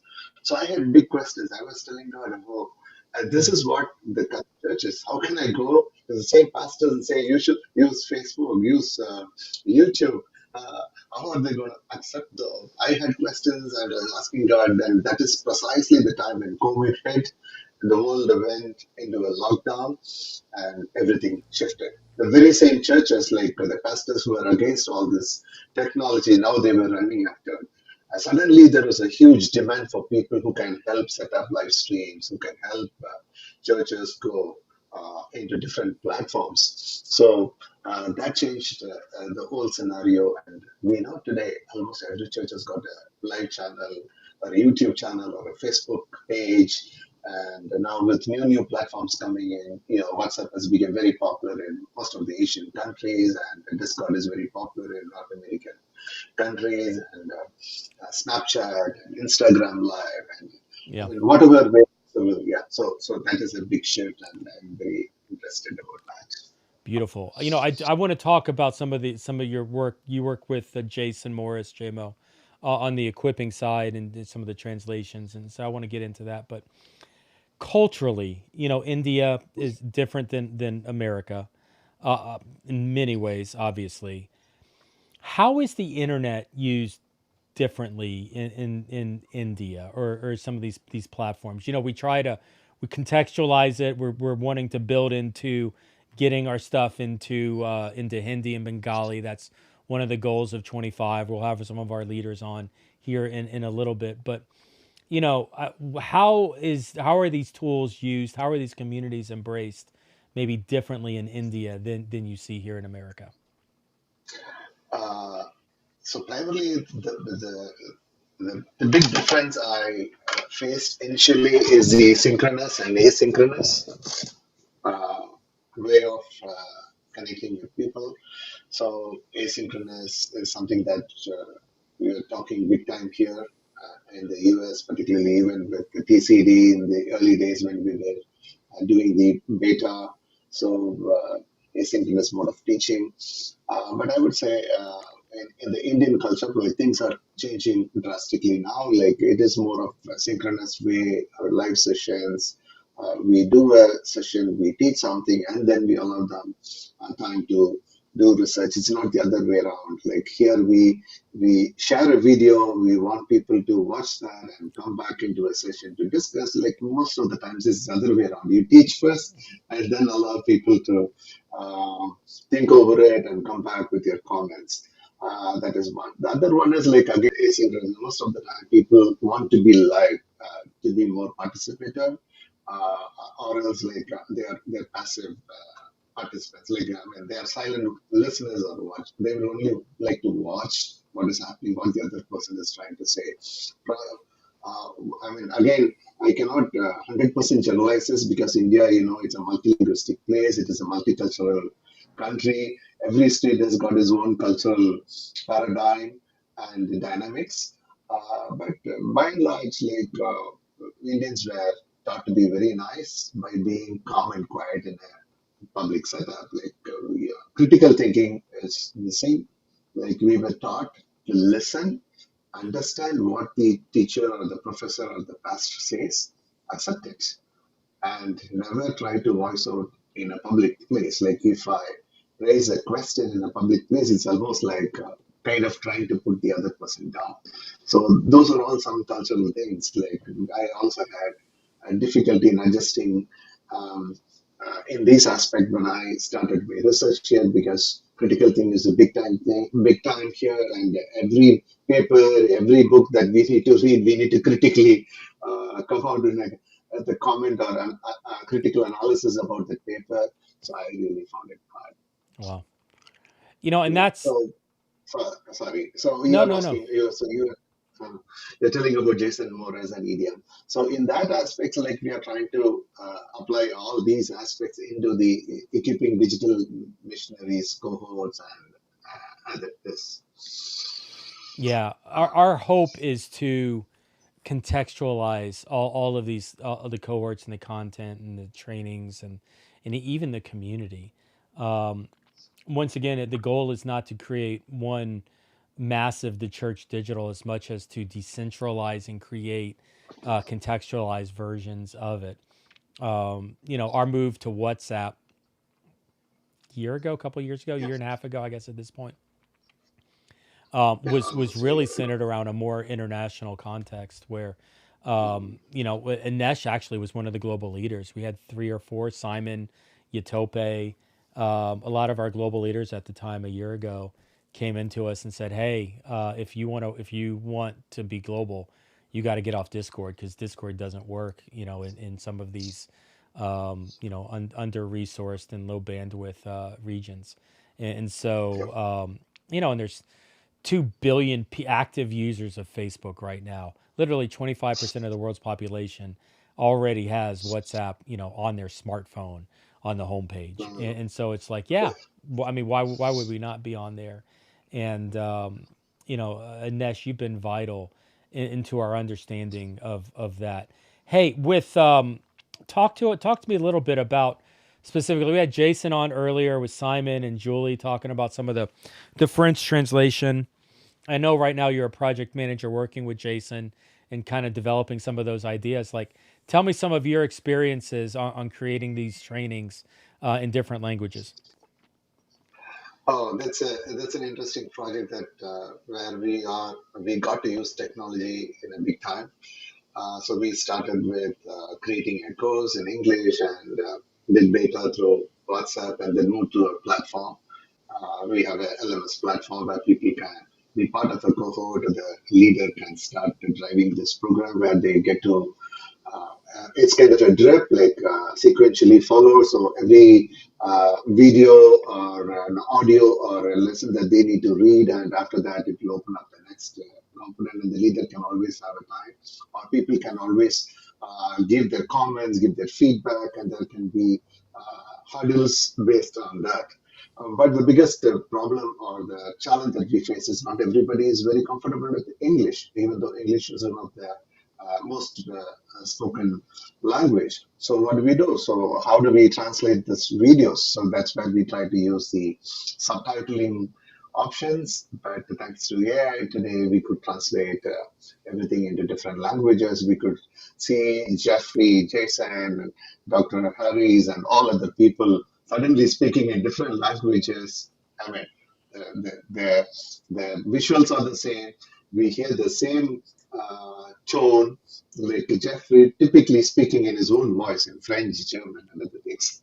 So thanks to technology, so that's what we are working on. We are almost done with creating the idiom course in French. Beautiful. And so, and it's funny, like the goal, I would say, as the guy whose voice is getting translated into French, excuse me, the goal is not for, me to be the French speaking via AI forever. The goal would actually be to get someone in French to own the material and to translate it into their own context. But if I can be a stopgap to make that happen, that's the win. There's some. I want to get into like some of the theology of that, but I don't want to be the white man coming to save the day either. But I'm very excited about the work, Nesh, that you.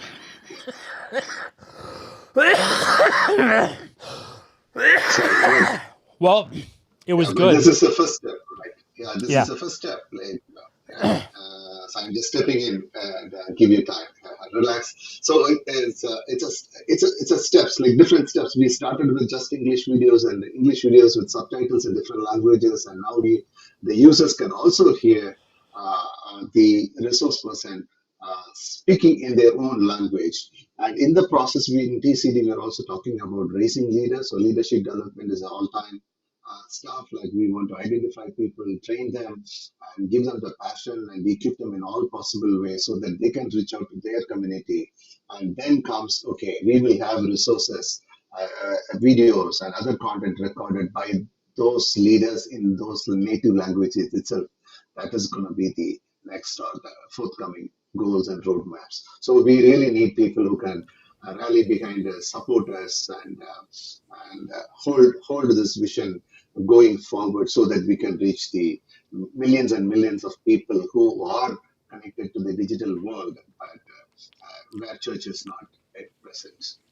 Yeah. When we say 10x the impact, I mean this is literally we're at the doorstep. Where, Yep. man, I probably do need a break. Andy, if you're around, you're welcome to come on, man. The if you got 15 minutes, I could probably cough it out. But yeah, we're right at the doorstep of having incredible impact with this. We've got the systems built, and we need a little more. We need a little push, and I'm inviting you. Maybe this is your opportunity. Maybe God's inviting you to join us. Listen, you got a guy who's been talking for almost 4 hours with the flu and a heart condition. This is a incredible opportunity globally. Anesh, you are the MVP. Anesh is incredible, working in the background, doing so much with the Church Digital, asking the hard questions, and doing what he's doing. Man, listen, the church digital. It's funny. I'm going to bring Andy on to maybe stall here for a minute for me, but Andy's he's wearing a nice yellow oriented outfit right now. I'm not going to ask him to take off his hat, but he's Please a don't. bald, yeah, he's a bald white dude like me. And it's funny, JMO is a bald white dude who looks like me. And Leighton has some hair, but let's Some face it, it's decreasing going the way of the on a regular buffalo. basis. The church digital exists because and thrives because of the global influence that we have. Guys like Anesh, guys like Yatope, guys like Simon, women like Melanie, women like Stacy, Purpose. Like it's a burden for me, and it's funny. We've got Demarcus will be on here a little bit. Like it's a burden for me that we're pushing a bunch of. I'll just be honest, pushing a bunch of white men up here publicly because like the church digital is larger than that, and the church digital should not be limited by that. And so seeing leaders like Anesh and Simon step in and fill the voids and speak into and help shape the culture that we have, Purpose as well, helping to shape the culture of the organization is a beautiful thing. And so Anesh, man, Andy said you are the MVP. And MVP. man, you are the freaking MVP, man. I am so happy that you're part of the team and what you're doing. So thanks for doing what you're doing, okay? Thanks for the opportunity. Yeah. Awesome. All right, Anesh, I'm gonna let you go. And let me switch up some things. But thanks for hanging out with us today. Thank you. Bye. Man, Andy, I'm sorry. I got all choked up. I mean, It happens when you talk to people that are as awesome as Anesh, when you start talking to all of the leaders that are on here, when you start really seeing things that are going on around the world, it is tough to not get choked up. And you talking about 2xing the giving, 2xing our budget to 10x the impact. I mean, guys like Anesh, guys like Purpose, guys, everybody that we've seen, even Simon, like they're not based in the United States, man. And that's one of those things that like makes my sort of bald white man heart just explode. And the idea, you can see on the ticker here, we're sending missionaries to rethink church and to reshape missions. Like, man, who else is doing this on the internet right now? And you can see all of the giving links. Like, we do need your help. Jeff, I feel like I'm your pitch man right now. We need your help to make sure that we can continue this, because I don't know if you knew this, but we don't make a whole lot of money. In fact, I think Jeff talked about the fact like most of us are volunteer / fractional leader. That's the case. We're doing this with 2 and 3 other jobs. I have 2 other jobs that I work. Jeff has like 14 other jobs that he works. That's how we do this. And Jeff, poor man, is working himself so hard that he's worked himself into a upcoming bypass surgery, which, God bless you, man. God bless you. You need to go take a nap or something. So, hey, sorry, I didn't mean to take over the stream there. No, it's good. Actually, I probably do need to take a nap. And audio whatever broke on me again, so I got to fix that. But the reality is that we're creating a new model, and we're doing ministry without the building. We're going where the buildings can't go, which is phenomenal. Yeah. And we're impacting people that are globally, and we're seeing multiplication happen as a result of this. And the stories coming in are just phenomenal over and over and over again. And it's funny, Andy, as we had a leadership meeting a couple of weeks ago and was like, hey, yo, we're cash broke. Cash flow doesn't exist right now. Sorry.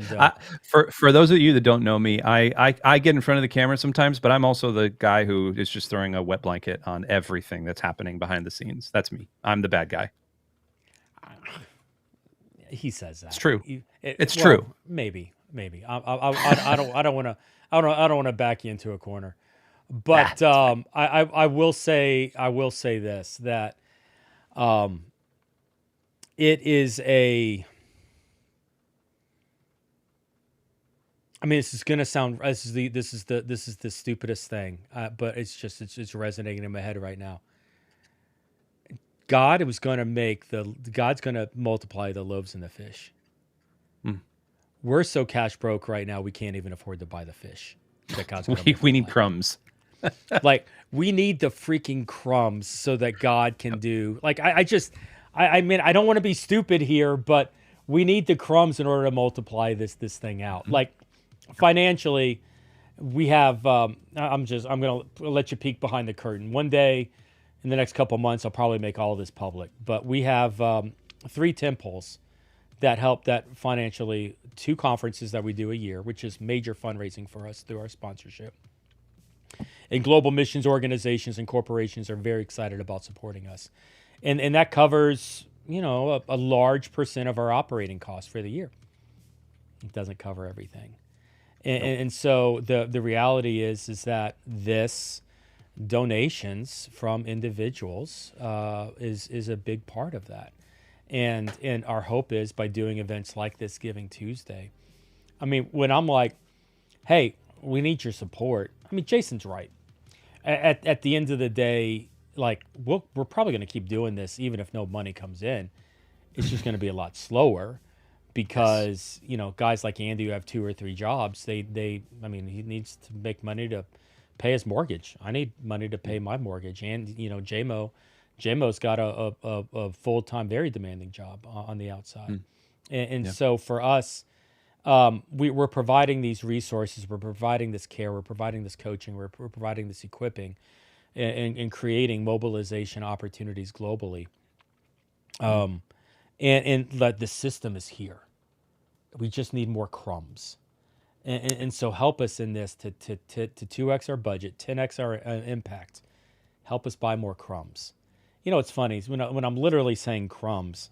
I mean, to do streaming, it costs about $1.38 to stream the Church Digital. Whether it's my show, and this is the marketing, the editing, the post, like all the work for that. And so, like, $50 a week for a show, for an hour show, 60 somewhere in there. I mean, what would buying 10 minutes a month cost? What would buying some shorts cost? Looking at it even on the cheap side, an email that goes out costs about 3 cents per email that goes out. This is an incredible opportunity to equip, encourage, and empower somebody, missionaries globally. We've got an incredible open rate. I think our open rate's 50-60%. Like, people are engaging with this stuff via email. I'm asking questions. They're dialoguing back. We've written blogs and stuff about this.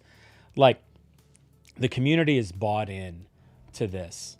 But we're in this really difficult situation where financially we need to keep the lights on, and we need more crumbs to offer to God, and say, here, do what you can with it.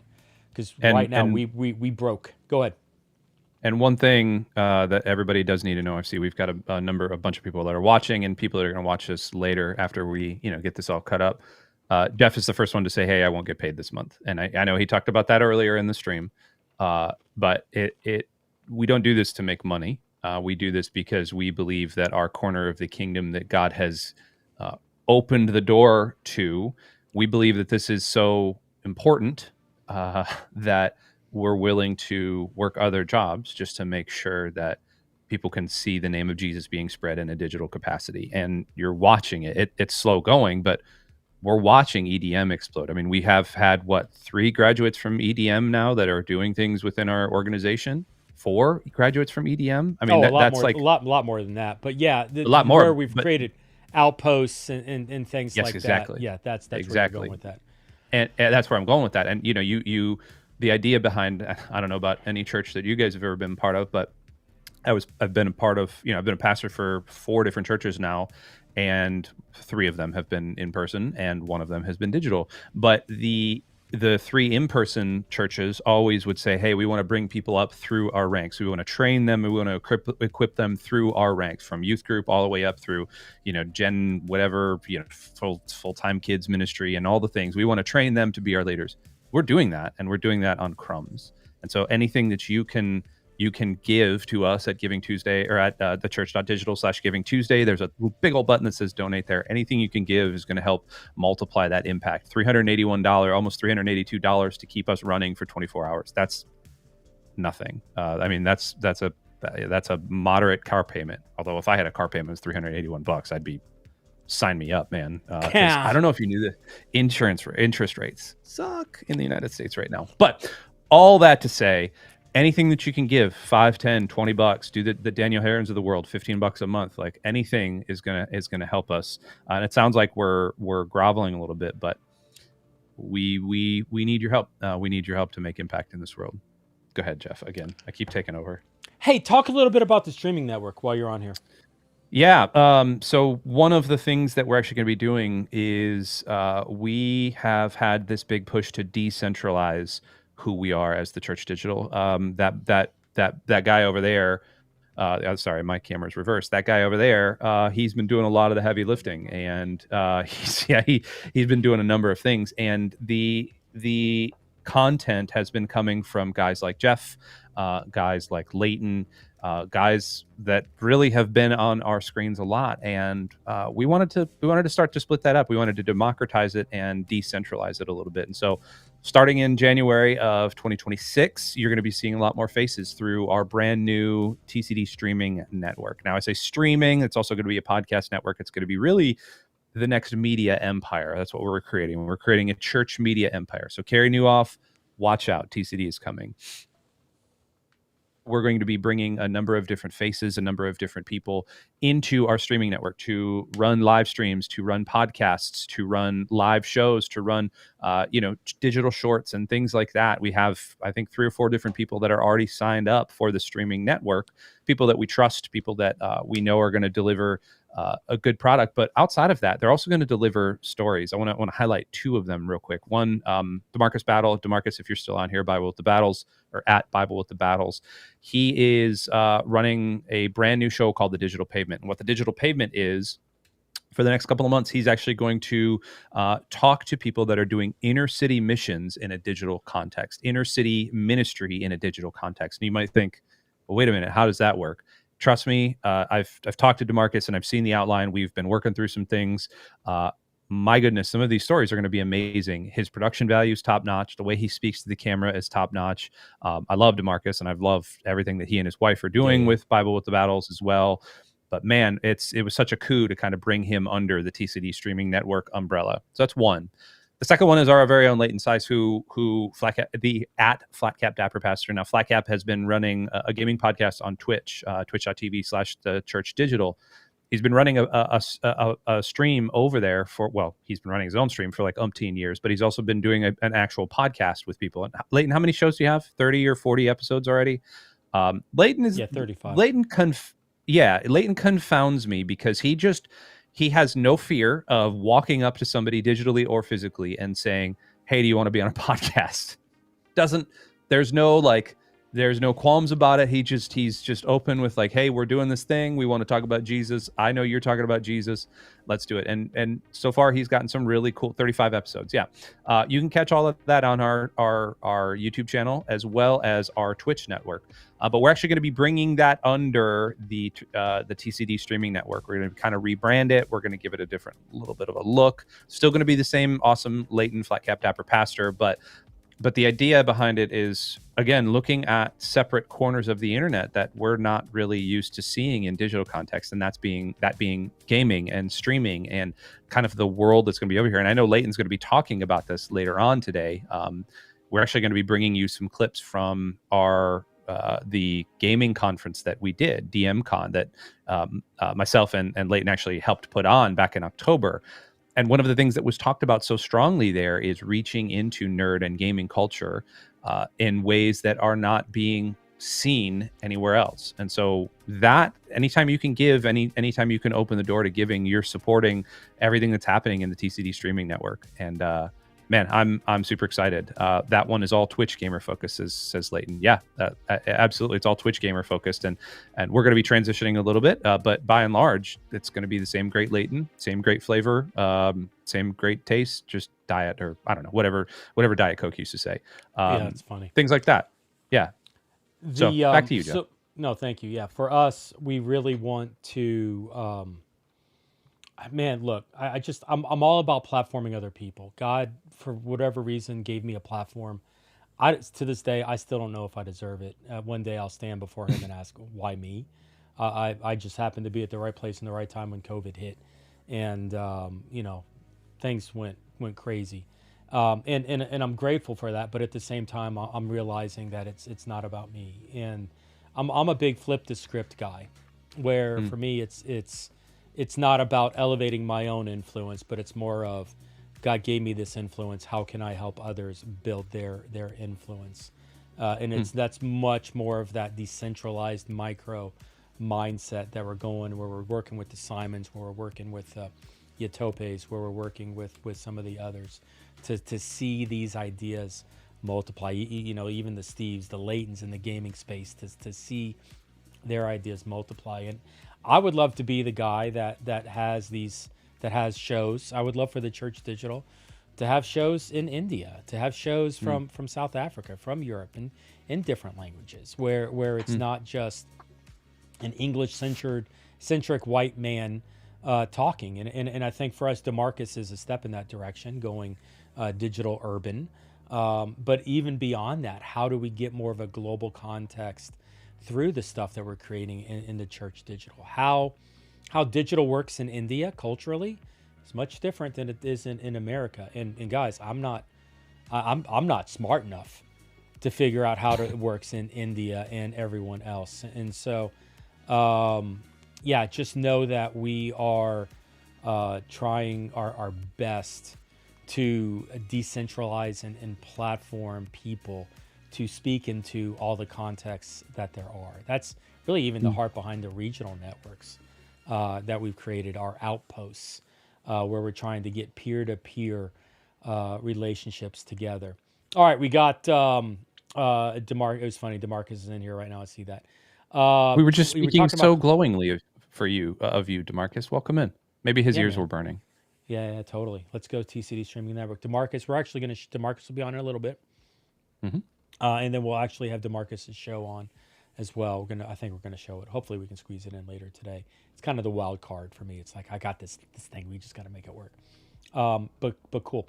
Hey, you were talking about conferences. We did the gaming conference earlier this year. Very excited about the gaming conference. It was this fall. We actually did 4 conferences over the span of a month. Never do that again. Way too much work. That person should be shot who suggested that. And that's that guy, whatever guy. But we did have it was a lot of fun. We'll show some of the gaming conference. We'll show a lot of the conferences. We did a European conference. We did a Christ-centered recovery conference. And we did kind of a digital discipleship conference, platforms as places, digital neighborhoods conference. All that, just call all those 4 one conference. We do 2 conferences a year. Cost per conference is $20,000. When you look at, and it's a free conference, but when you look at platform costs, when you look at marketing costs, when you look at even, and I'm not even talking about the time that I spend developing and curating. I'm not building my cost into that. Just executing the conference, it's about $20,000. And so when you're looking at, hey, these resources and the things that we're getting from the Church Digital, or our ability to now connect with people from like 90 countries globally through the conference, and to get those assets in front of people, to get that knowledge and insight in front of them. This is what we're doing, and this is why we need help, because these things cost money, and for people to come alongside and help us take that next step is very crucial for us. So I don't know. So you got anything else, Andy?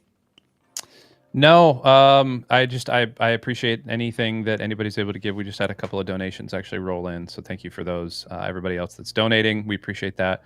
But man, the idea behind our conferences is not just it's not a place to just go blow money. It's a place to train and equip and really show people how to lead in the digital space. And I think that's the biggest takeaway from all of this. Also, we're never going to do 4 again right in a row. I think Jeff and I lost what little hair we had left. And I think also it was a huge testament to the fact that our community is so supportive that people kept showing up to all 4 conferences. So thanks everybody that showed up, and thanks Jeff for putting the stream on. Yeah. Hey man, thanks for hanging out with me. I'm feeling better. Yeah, I think I can run for a little bit and and do that. But I do appreciate the time. So thank you, Andy, for that. And oh, Andy, you said something. You know what? He looked like he had something. He stuck his finger up, but I think maybe that was goodbye, or maybe it was the the Hawaiian hello that you're not allowed to do on air. No, he wouldn't have done that to me more than once. Hey, listen. Here's what I want to do. It's funny. We're talking about DeMarcus. I actually want to show DeMarcus's show right here on the air. Now we'll have DeMarcus on air later, but it's about 20 minutes, and I need to kill some time. So this is what I'm going to do. Hopefully this is going to work. Yeah, hopefully this is going to work. But let's go ahead and bring on the show. So let me set this up. We were talking about the streaming network just then. DeMarcus Battle runs. He and his wife run Bible with the Battles, and he's going to talk about that in this Digital Pavement podcast. This is the first time it's going to be shown publicly. Okay, and so I'm excited about this. I'm a little skeptical that audio is not going to work. So give me 1 second here to pause because my loopback for some reason keeps crapping out on me randomly. Off, on, and then off, on. Okay, we're going to hope for the best here. So I'm going to press play on this, and hopefully this is going to work. But let me introduce what we were just talking about, DeMarcus Battle, his first show, his pilot show, Bible with the Battles, launching right here on the Giving Tuesday. Take a look at this. Welcome to the Digital Pavement Podcast. Episode features pioneers and ministry leaders from Black and Brown communities who use technology to shape the future of faith. From streaming worship to online outreach, discover stories, insights, and impact from those redefining digital ministry in our cities. Welcome to the Digital Pavement Podcast.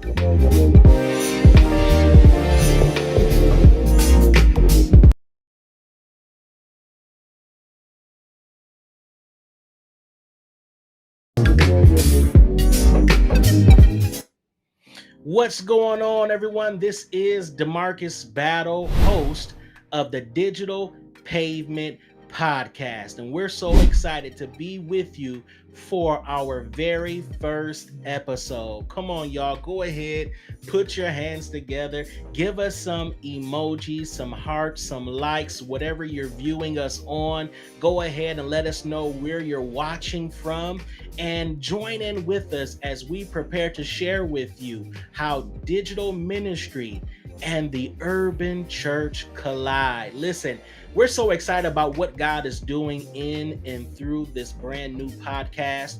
And we want to give you the backdrop of how it all came together. But before we do that, we do want to let you know that this podcast, this ministry, is powered by the Church Digital Streaming Network. We're going to share with you a little bit more of what that means a bit later in this podcast. But again, we're just so excited to be with you for the Digital Pavement Podcast. And so on today's episode, we are going to be focusing on what is the Digital Pavement Podcast. I think it's important, before we get too far deep into episodes and seasons, that we start off by laying the groundwork and laying the foundation. What is the Digital Pavement Podcast? Well, a couple of months ago, I was sitting down just thinking about, how I was functioning within the digital space, what God was using me to do as a Black African-American pastor and preacher and content creator, influencer, whatever you want to call it. And I felt an impression on my heart that it was important that we communicate to the world the stories of Black and brown ministry leaders that are functioning at high capacity within the digital space. That's right. There are digital missionaries and content creators in churches that are functioning all across the globe, and perhaps you just don't know about them. And so as I began to walk more intentionally with the Church Digital and the leadership within that organization, they also agreed that they felt it was important that more Black and brown faces, ministry leaders, those that are leading churches, would begin to rise to the forefront to share their stories, to share their impact within the kingdom of God, specifically as it pertains to digital ministry. And so from that brainstorming, from seeking the Lord on how we can share more of what's happening in the digital space and in the kingdom of God, the Digital Pavement podcast was born. And so I'm excited to talk about this and to share more about that. From a point of reference and definition, I think it's important to know that digital speaks to the online community, the online space. That's social media, whether it's Facebook or Instagram, whether it's YouTube or Twitch, Twitter, now known as X, Threads, all of the social media platforms. That's virtual reality. And we know what's happening in the VR space. That also includes streaming and broadcasting of church services. And let's not forget about all the activity that's happening through direct messages on apps like WhatsApp and Telegram and those in Black and brown ministries, those that are leading from that urban church context, are impacting the kingdom of God from the digital space. And then when we look at the word pavement, I think it's important to understand what that means. It is the paving of a road or a street or a sidewalk, and that's typically associated with the street. And the street gives us a picture, a visual of the urban context where many of Black and brown ministry leaders and churches are found. And so that's how we came up with the name, the Digital Pavement Podcast. Are y'all trekking with me? Give me some hearts, give me some likes, give me some emojis if you're feeling what I'm saying about that. And so as we prepare to open up in this very first episode, what is the Digital Pavement Podcast? Before we went and interviewed anybody else and brought a guest on, I felt like it was pertinent to share my own story. Yeah, that's right. I'm going to share with you how myself and my wife as a team began to minister in the digital space and be a part of this amazing, trailblazing story of how Black and brown ministry leaders and churches are impacting the digital space. And so let's talk about it. So somewhere around 2020, during the height of the pandemic, my wife and I were really trying to sit back and understand, listen, what are we going to do from a ministry standpoint in this season of our lives? We had been serving in a local church for a number of years, and myself, I started off as a deacon and moved on to a minister, and from there, a youth pastor and an associate pastor. I then started doing equipping ministry and most recently as a campus pastor. But somewhere around 2020, my wife and I were sitting down and we were saying to ourselves, hey, we've served in a number of ways, but we've never been able to do it together. She would always be like over in women's ministry or prayer or serving in hospitality, and I would be serving in pulpit ministry and teaching and preaching and all that sort of thing. And as a husband and wife, we wanted to do ministry together. And so we decided, listen, I think this is a great time to start something called Bible with the Battles, a preaching and teaching ministry. But we said, listen, we don't want to just do it the same old way. No, we want to do it different. And at that particular time, there was a shift, there was a move there was a pioneering movement for ministries and churches and content creators to begin to minister the gospel of Jesus Christ online. And so we said to ourselves, listen, I think we should get online and have our focus be there for our preaching and teaching ministry. And so around 2020 and 2021, we were commissioned to go out and to begin serving in the online marketplace, in the digital community, preaching and teaching the gospel of Jesus Christ. And our mission was very simple, was to help people to hear the word, believe the word, and apply the word of God to their lives. And what better way to be able to communicate that very simple mission to preach the gospel of Jesus Christ than to do it online? And so we started ministering on Facebook and started ministering on YouTube, and we just simply sat at our kitchen table and together as husband and wife, as co-founders of Bible with the Battles, began to teach on a number of different topics and Bible studies. And you can go to biblewiththebattles.com, or you can go to our YouTube page and find all of that, material even now. And that's how we began our start. And we didn't see too many couples, especially in the African American community, that were serving in that particular capacity and that method of ministry. We call it that expression of church. And so that was great for us to do something different, to do something cutting edge. And now we're seeing it more and more. And so that's the start of our trailblazing story of how Bible with the Battles was begun. So, hey, listen, we're going to continue on with this podcast, but we're going to take a quick break, and we want you to view this quick commercial. Hey, what's going on, family? DeMarcus Battle, host of the Digital Pavement Podcast. And this episode is powered by The Church Digital. The Church Digital resources digital missionaries and pioneers to make disciples in digital spaces. So if you sense a calling in your life for being a missionary in digital spaces, or if you want to take your ministry through the digital age, connect with us at thechurch.digital and join our Discord server or our WhatsApp community. We look forward to connecting with you real soon.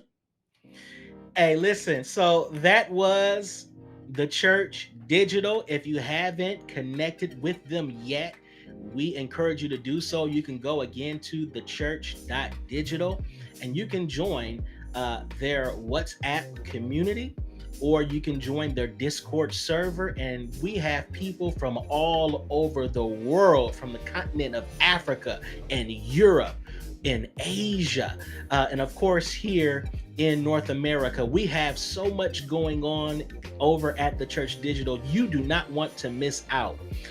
So please go ahead and check them out. And so our very next segment that we're going to share with you is called The Blueprint. This is a segment where individuals and guests can share their strategies and the unique way that God is using them to serve in the digital space, specifically those from Black and Brown communities, those in leadership and that have churches within those communities. We want to get the blueprint. What is God doing in and through your ministry that others can use as strategy and be inspired and even equipped by? And so with that segment, I want to share my blueprint. Very simple, all right? My blueprint is 3 principles that our ministry, Bible with the Battles, operate by. All right, check this out. Number 1, victory over views. Victory over views. When we minister the gospel of Jesus Christ, we are not solely doing it for entertainment purposes, but we want to have victory. Those that are watching us, we want them to have victory. victory over death, right? Through the blood of Jesus Christ, but victory in every facet of their lives. And so our emphasis is found on communicating a message that gains victory over views. You know what it's like in the digital realm, in the digital space, especially in social media. We often function desiring to get views, but that's not what digital ministry and being a digital missionary is about, just simply gaining views. And of course, through more information about the algorithm, that doesn't speak and tell us that much as far as your view count, right? That's only a small sliver of the equation.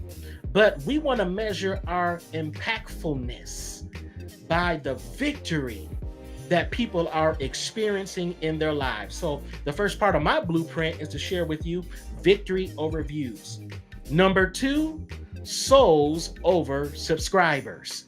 Oh man, let me say that again, y'all. Souls over subscribers. It's more important that we minister to your soul than gain you as a subscriber. Oh yeah, at the end of the day, we want to minister the gospel in such a profound way, in such an impactful way, that it ministers to your soul, that we gain another soul into the kingdom of God, as opposed to simply gaining another subscriber. And then lastly, and I believe this is the place where many digital missionaries and digital ministries and hybrid functioning churches have to have their focus. And that is community over content. What good is it to produce content if you have no community?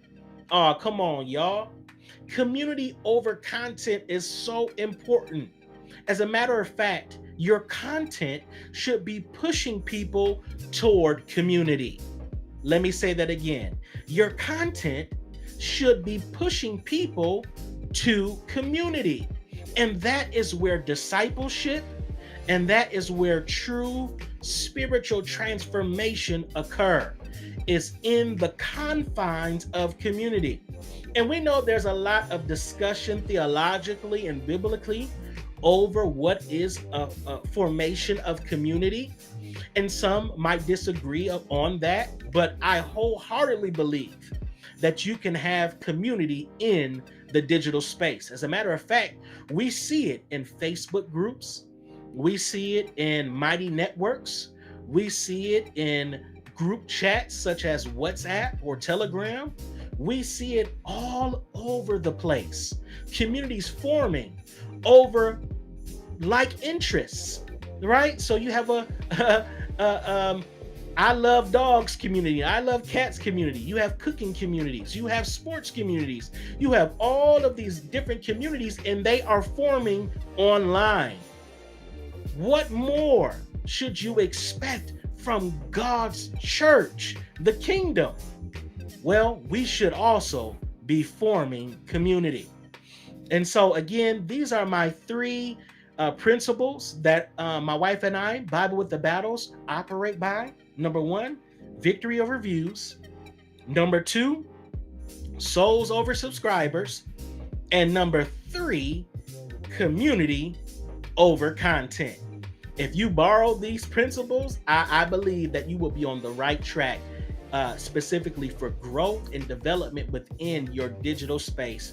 Whether you're a content creator, whether you are doing digital ministry as a digital missionary, or if you are a church with a hybrid option, an online congregation, I believe that these 3 principles will guide you as you communicate the gospel of Jesus Christ. Hey, listen, we're going to take one more commercial break, for that, and then DeMarcus. we'll be back. That was an awkward cut.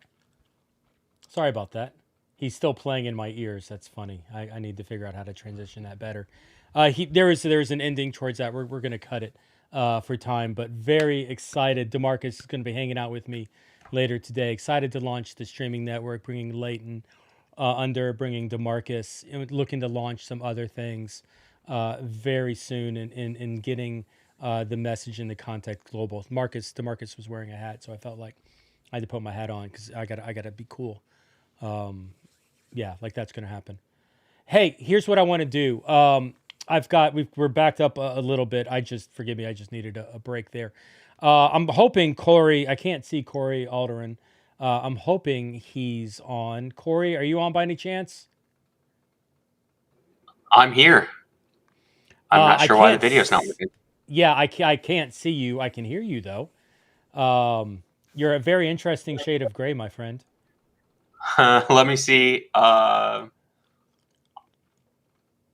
think I got it. Did that do it? There you go. Awesome. How you doing, Corey? I'm doing great. How are you?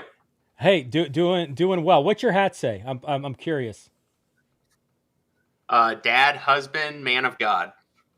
Awesome. I want that. I need to find a hat like that. That's cool.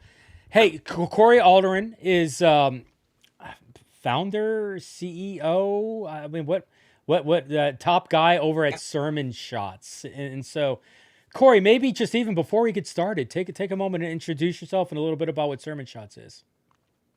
Yeah. Well, you've said most of it already. Yes. Co-founder, CEO of Sermon Shots, and Sermon Shots is a tool that takes your sermon as a pastor or church and turns it into all kinds of different pieces of content.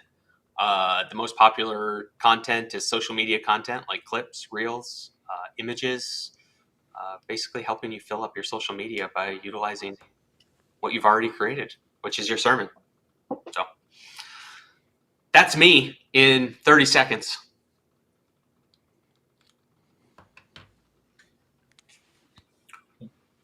Oh, I'll fill in. Looks like we maybe lost you. Oh, are you there?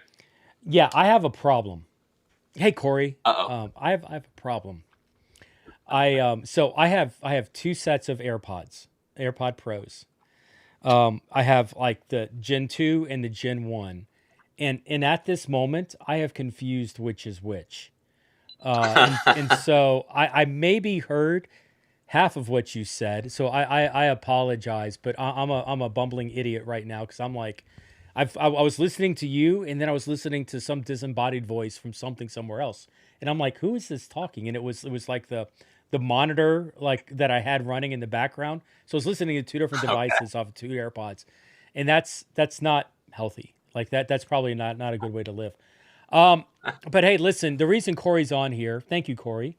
And by the way, Sermon Shots, incredible. We use it a lot in the Church Digital. I use it personally with other churches that I work with at a high level. In between the sermon clips, which is incredible, in between the AI, which does the blogs and the devotionals, and I was telling Corey the other day, it's like your AI is actually the first AI I actually theologically trust. Like I've not been at that place before, and so really excited about what the work that's happening there, even the live translation in the multiple languages. We use that a lot down here in Miami, going into English and Spanish. But the reason we're invited Corey on here is Corey's going to be one of our keynote speakers with the 2026 Digital Missionary Conference, and so he is the first one we're announcing. We're gonna be developing an innovator track, and a lot of the work that Corey has done to create this resource, this product, to make it available for people.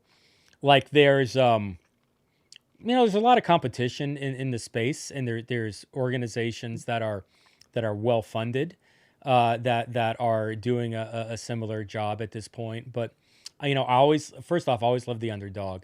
I always love but I love when the underdog is leading the pack, and that's the thing that I've really seen with Corey, is that he's managed to stay agile with what he's doing and kind of lead out instead of following, and others are kind of chasing after him. And so, I don't know, Corey, did you want to maybe talk a little bit about that, or some wisdom around that?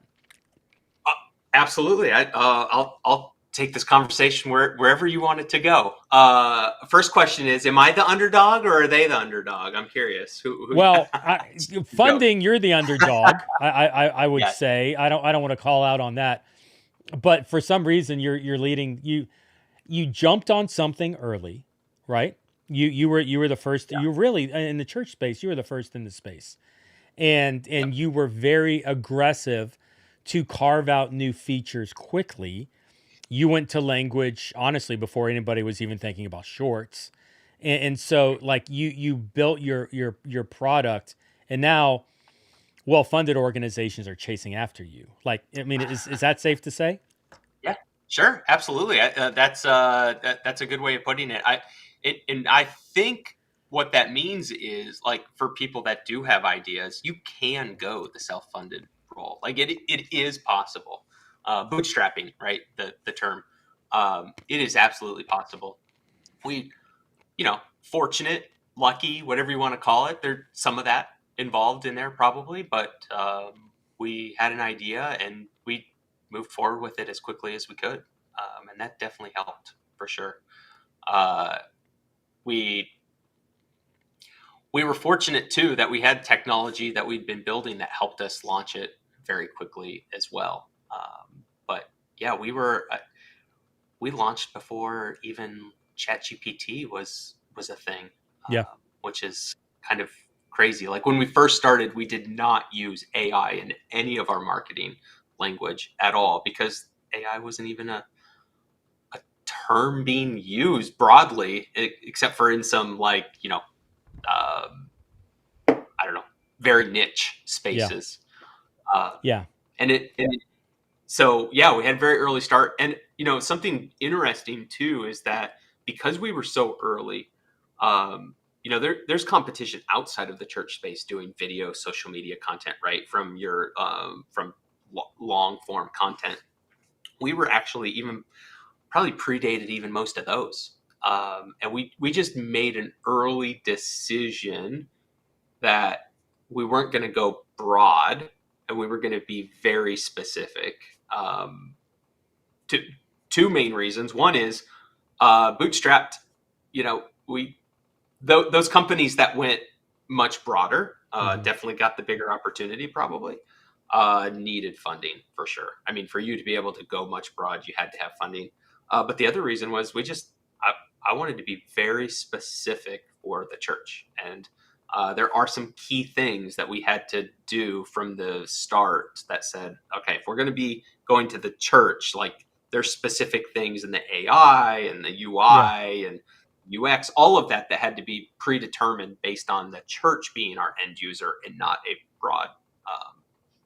broad space. So yeah, I know it's funny. We used to use. I mean, I'll out some organizations, but we used to use Riverside internally, and we still use it occasionally for shorts and the AI. The AI functions okay, but interface with the product is great, but it's the AI doesn't quite get us. It doesn't get me. And so like some of the clips, it's like, well, why would you cut it there? You totally missed the point. And so that's where like using sermon shots, the AI, even though I'm not a preacher, I'm a streamer, but the AI, I'm just telling you, like from a theological standpoint, the AI gets me. And so when we run that, we do the clips, we create it up there, like even from a streaming aspect, using sermon shots to create the shorts and to create the assets after the fact. I know we've used it. Barbara through Word Revolution used it with us for a long time, and I've even used it at a personal level. Some of the stuff that I've done here recently, and so it's really cool. I'm excited to have you be part of what we're doing with the digital missionary conferences, and to really, Corey, to bring some of your ideas and innovation and bootstrap and what that looks like, at the global level. We've got with the digital missionary conferences in the past, we'd have 1,500 people register from 85, 90 countries. There are people coming into these conferences that it's like, dude, I've never even heard of your country before. But they're hungry. They're looking for insights. It was funny. I had a gentleman tell me recently, like he wanted to develop a technology center that looked like, I think the quote was like the Apple, campus, whatever. And like that's a great vision. but you got to start small. I mean, unless you know somebody who can write a big fat check, you got to start small and grow and develop that. And how you take that idea and grow that over time. You've been on that path lately, and that's one of the things that with this next conference, May 12th and 13th, that we want to focus on with the Church Digital is how to take these ideas, these innovation, and survive the alpha phase. How not to give up during the beta phase, and kind of push through. I mean, I just would love if I could ask real quick, what give a piece of advice. Somebody who's got an idea, somebody who's doing we are the island of misfit toys. We are the square pegs that don't fit in round holes. I mean, you're talking to that group. They're encouraged by what they're doing. They're discouraged because they're under resourced and under supported. What advice would you give to somebody like that?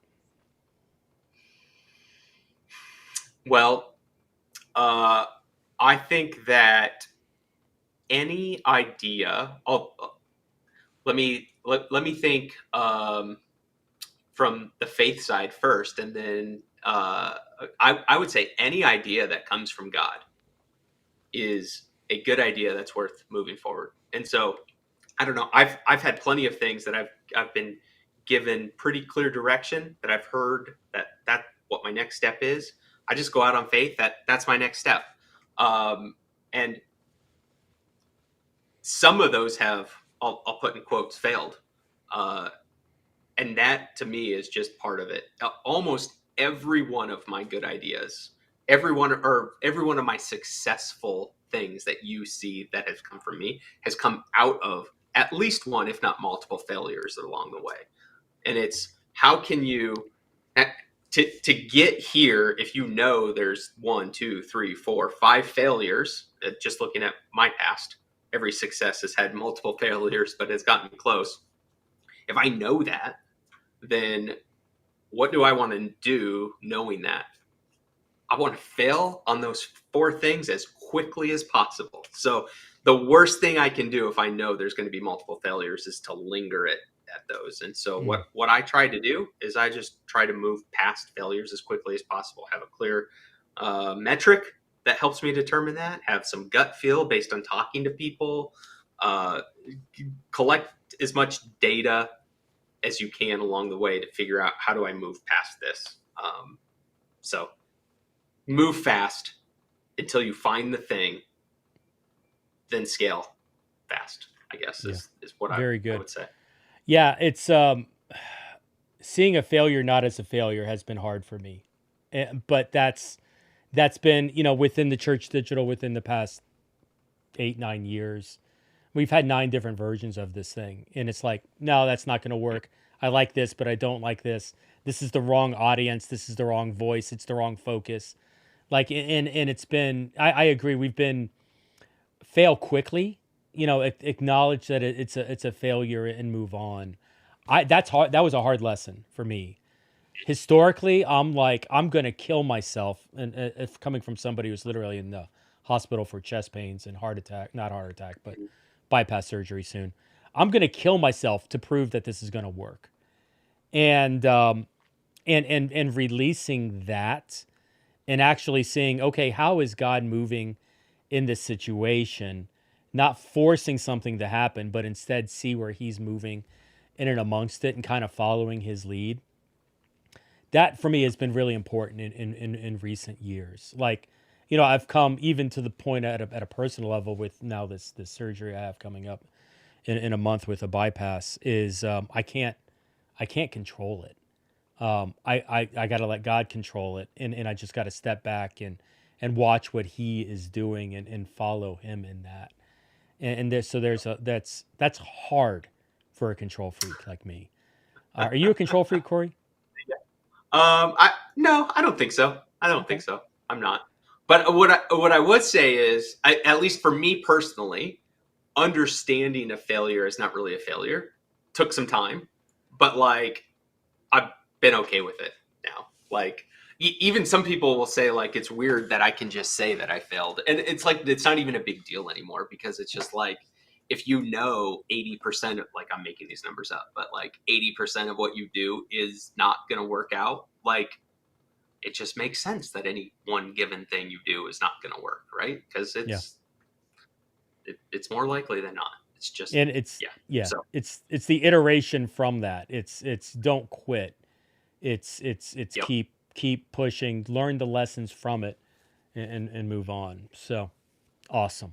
Hey, Yep. Corey, man, thanks for jumping on the live stream. I know we went a little late Absolutely. time wise. I kind of was like, I'm done talking, and so we had to play that video. But I appreciate you coming on. I will touch base with you soon. It's funny. Like I was so funny. I was like, Corey, I want you to speak at this thing, and he's like, what time? And I'm like, I don't know. I haven't done any work on it, but I want you to speak because I want to do this innovation track in this theme, and very much want to bring him and some other Christian innovators in to speak on their process and their lessons of what they've learned from that. And so, Corey, man, I'm so happy for the success of Sermon Shots and the path that you're on, and looking forward to the road ahead, my friend. Yeah, absolutely. I love to All be right. involved in everything that you're doing here. So thank you. Awesome. Thanks, Corey. Hey, really excited about the Digital Missionary Conferences. Corey, once again, thanks for jumping on here with that. I mean, listen, one Digital Missionary Conference costs $20,000. We'll have that'll be a 2-day conference, so we'll probably have, I don't know, 8 or 9 keynotes over the course of that. Breakouts and others will happen as well. And so really excited about that happening May 12th and 13th. You can write it down. And we will get conferences, sponsors to cover the cost of that, and we'll get funding off that as well. But to be honest, speakers like Corey and making that event happen digitally, I mean, there's a cost to producing an event like that, and the more that we can fund that at a donation level, then the more that the sponsor money, the further the sponsor money can go. Don't forget, right now, I mean, we're seeing donations coming, which is great, but we've got a $5,000 matching grant right now. So any money that comes in today, we've got somebody that's matching it up to $5,000. So you give $1, we get 2. That's a good deal. And so swing over to thechurch.digital/give, thechurch.digital/give. It's interesting. Just another kind of sidebar. We started doing this with the European Digital Missionary Conference. The live AI to translate the Digital Missionary Conference into 10 languages. Like when we did the Digital Missionary Conference, the European one, the primary language spoken was English, and live AI literally translated it. Simon would have to tell you, but it was like Spanish, French, Portuguese, Korean, Italian, Hindi. Like there were 10 different languages, and it was in real time. It was either text typed out or it was audibly spoken. It was a beautiful expression as we started to get this material into the heart language of all of these people globally. And so really our heart, once again, behind this is not platforming ourselves, but starting to get people to grasp an idea, to own it, to challenge people to take the gospel where the buildings are not going, to do something different, to reach someone different. And that's the heart behind what we're doing here. Hey, I'm really excited about this next person. And so we had some tech issues, I think, getting them on. And so, but let me go ahead and I'm going to kick Corey out. Bye, Corey. But let me invite in Karan into the conversation. So let me push this. Hey, Karan, is this working? Hi, Jeff. I'm Awesome. audible? Hey, man. Great to see you. Thanks for jumping on. I apologize. We're a little late schedule wise, but I'm so glad you managed to join us from India today, my friend. Yeah, same here. I'm happy. So, good morning, and I mean, it's such a privilege for me. It's an honor, to be part of this podcast on this special day, Giving Tuesday. Awesome. So Hey, I'm very Karan, happy to be here. Yeah. love it. Karan, open us up here a little bit, man. Man, you looking nice in the jacket. You got the mic, the headphones. Like you are styling, my friend, right now. Very good. Man, just tell us a little bit about you and your ministry in India. Yeah, of course, Jeff. Thank you so much. So I'm Pastor Karan Chauhan, and my heart beats for the unreached millions here in North India. You know, the Hindi-speaking belt. That's where we minister. Um, we are into church planting. We are training people here, and just before we go forward, I just want to highlight, the current situation in North India that a lot of us won't know. We only hear about persecution, but I want to tell you that persecution is real. I mean, the struggle is real in North India. In most of the states, no conversion law has been implemented, and it's very difficult, for the church to flourish. It's very difficult to talk about gospel. It's very difficult to evangelize. Um, I mean, if you talk about the surge in persecution, in the last 10 years, it has grown up to like more than 8 times. If you look at statistics, the recorded incidents in 2014 were around 127, Mm. and in 2024, there were 834 incidents reported in North India. So the persecution is there's a dramatic surge, and it's very difficult. I want you to introduce Pastor Mahesh. Pastor Mahesh was forced out of his village in North India, by a mob. Um, Wow. and I mean, they locked his church doors, so he was not allowed to worship in the church. So instead of giving up, what this man of God did, he turned to his phone, and today he is leading three distinct house churches via encrypted video calls. So he says they can lock the building, but they cannot block the signal. Wow. So it's powerful, and so that gives us a good reason to go digital. Why digital? Because digital church gives you safety, and it increases your reach. You can reach several people, like several states, several villages at one time, and it also keeps you anonymous. Like, seekers can explore faith without fear of immediate social ostracization or immediate violence attacks. So they can be a part of like a digital platform, a digital fellowship, without being caught. So I mean, it's the need of the hour, to go digital. And What a I what a mean, powerful no, story, my friend. Like that, the persecution you're facing, and then the success of going digital with it.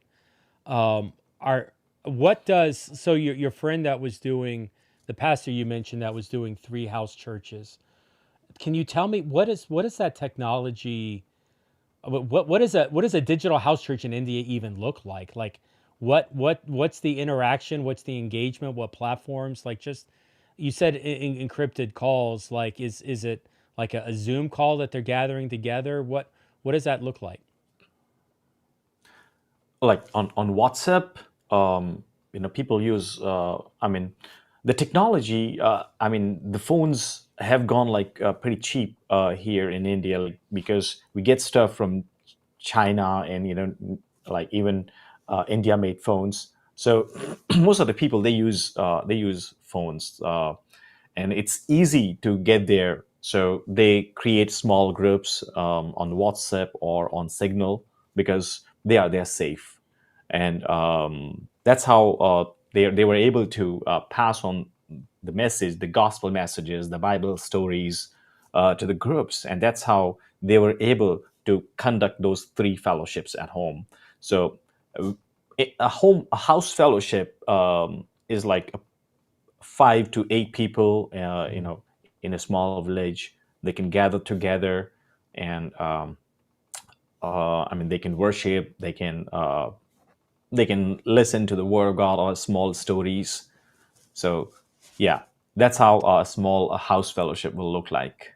That's awesome. What? And just tell me a little bit, talk to me about your Mhm. desire, to help people evangelize and kind of, I don't want to say escape the persecution, but be able to work in the midst of Mhm. the persecution due to digital. Yeah, since I was very excited about this opportunity. I thank you, Jeff. I thank you much about this opportunity. Uh, I was doing some research about this Giving Tuesday. In 2024, this Giving Tuesday raised uh, almost around 3.6 billion in the U.S. alone, and with over 36 million participants joining the movement. And out of this, 45% of donations were made on mobile phones. So generosity is literally in the palm of our hands, and it's making global impact, instant and accessible. Now, when we talk about digital church here in the U.S., we often think about streaming quality and like maybe a great online small group platform, and we do enhancements, we make it better. However, in India, the land of a billion people, it's different. Here, the vast majority speaks Hindi. The digital church is not an enhancement. It is the primary, sometimes the only access point to the gospel. You know, the story is very different when we talk about India. In some places, we cannot carry gospel, we cannot meet people and talk about cross, because there are implications. If if that person is radical, they can accuse you of luring them, or anything, and you will be straight away, you'll be behind the bars, no question asked. So it's very difficult, and you cannot go to those areas, you cannot go to those villages. But using digital mediums, you can easily penetrate the remote areas as well. And the Hindi belt is home to over 600 million people. That is like more than the entire population of the US. So, yeah, that's there's a great potential and a great need. And I think this digital medium, it's much needed. But there's a tech gap. The spirit is willing, but the tech is weak. you know uh, I mean if I talk about India, our digital pastors, they needs training, they needs to be educated. They are operating on insecure apps because uh, they don't know a lot. These apps can easily be monitored. They have limited data plans. They don't have much to spend on technology, they don't have much to spend on data plans. And then a lack of culturally contextualized content. So they need to be equipped to have that content, to penetrate the unreached areas. We need to build a fortress, not just a chat group. you know and digital is a church without walls. And when I think about digital church, it's one church, one global body, one Catholic church. There's no boundaries, no discrimination. It's one church. So I think building a digital sanctuary that no mob can destroy, a network of light spanning the entire Hindi belt. So I just want to encourage everyone to come forward and be the signal. You can support. I think one pastor, maybe around $50 would be good enough, and I think we can do that. Yeah, I tell you what, I'm really excited with Quran to start to get him. We're doing the EDM training with you after the new year, I think, and Leighton, I've connected him with Leighton, who we'll meet here in a little bit, but Leighton, I think, who's watching right now, Quran is the individual, and really excited about working with Quran to get into the um, to the Hindi region up in the northern India. Once again, this is the reason we work with natives in the space. I don't know anything about, I want to learn, but as leader of an organization, we want to find people that are aligned, and as you heard, Quran's, vision for empowering people and avoiding the persecution that's there. Why would we not get into that, and why should we? It's our God calling to help Quran get into situations like this and multiply into it. And so we're excited to see what God's going to do through Quran. We're excited to see what God's going to do in the northern region with the Hindi. I think we had some tech issues with the Bengali region. They weren't able to connect today, but excited about Joyjit as well over in the Bengali side.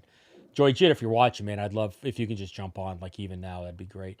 But so much goodness, so much opportunity coming out of India, and so much need. When we were in Lausanne, South Korea, for the conference, the number one country I talked to, it must have been a couple hundred people, was India, and like that was the number one country. Number two was sub-Saharan Africa, but no, which is not a country, I know, but African. But India far dominated that even, and it was all Christians worried about persecution, trying to figure out how to go digital with that. And so, Karan, you're meeting a big need, my friend. Hey, just at a personal level, because I know you're fundraising for yourself. Like, if somebody is interested in what you're doing, how can people find more information or support you directly? Oh, thank you, Jeff. Yeah, I mean, we do have a website. You can look for ministerkaran.com.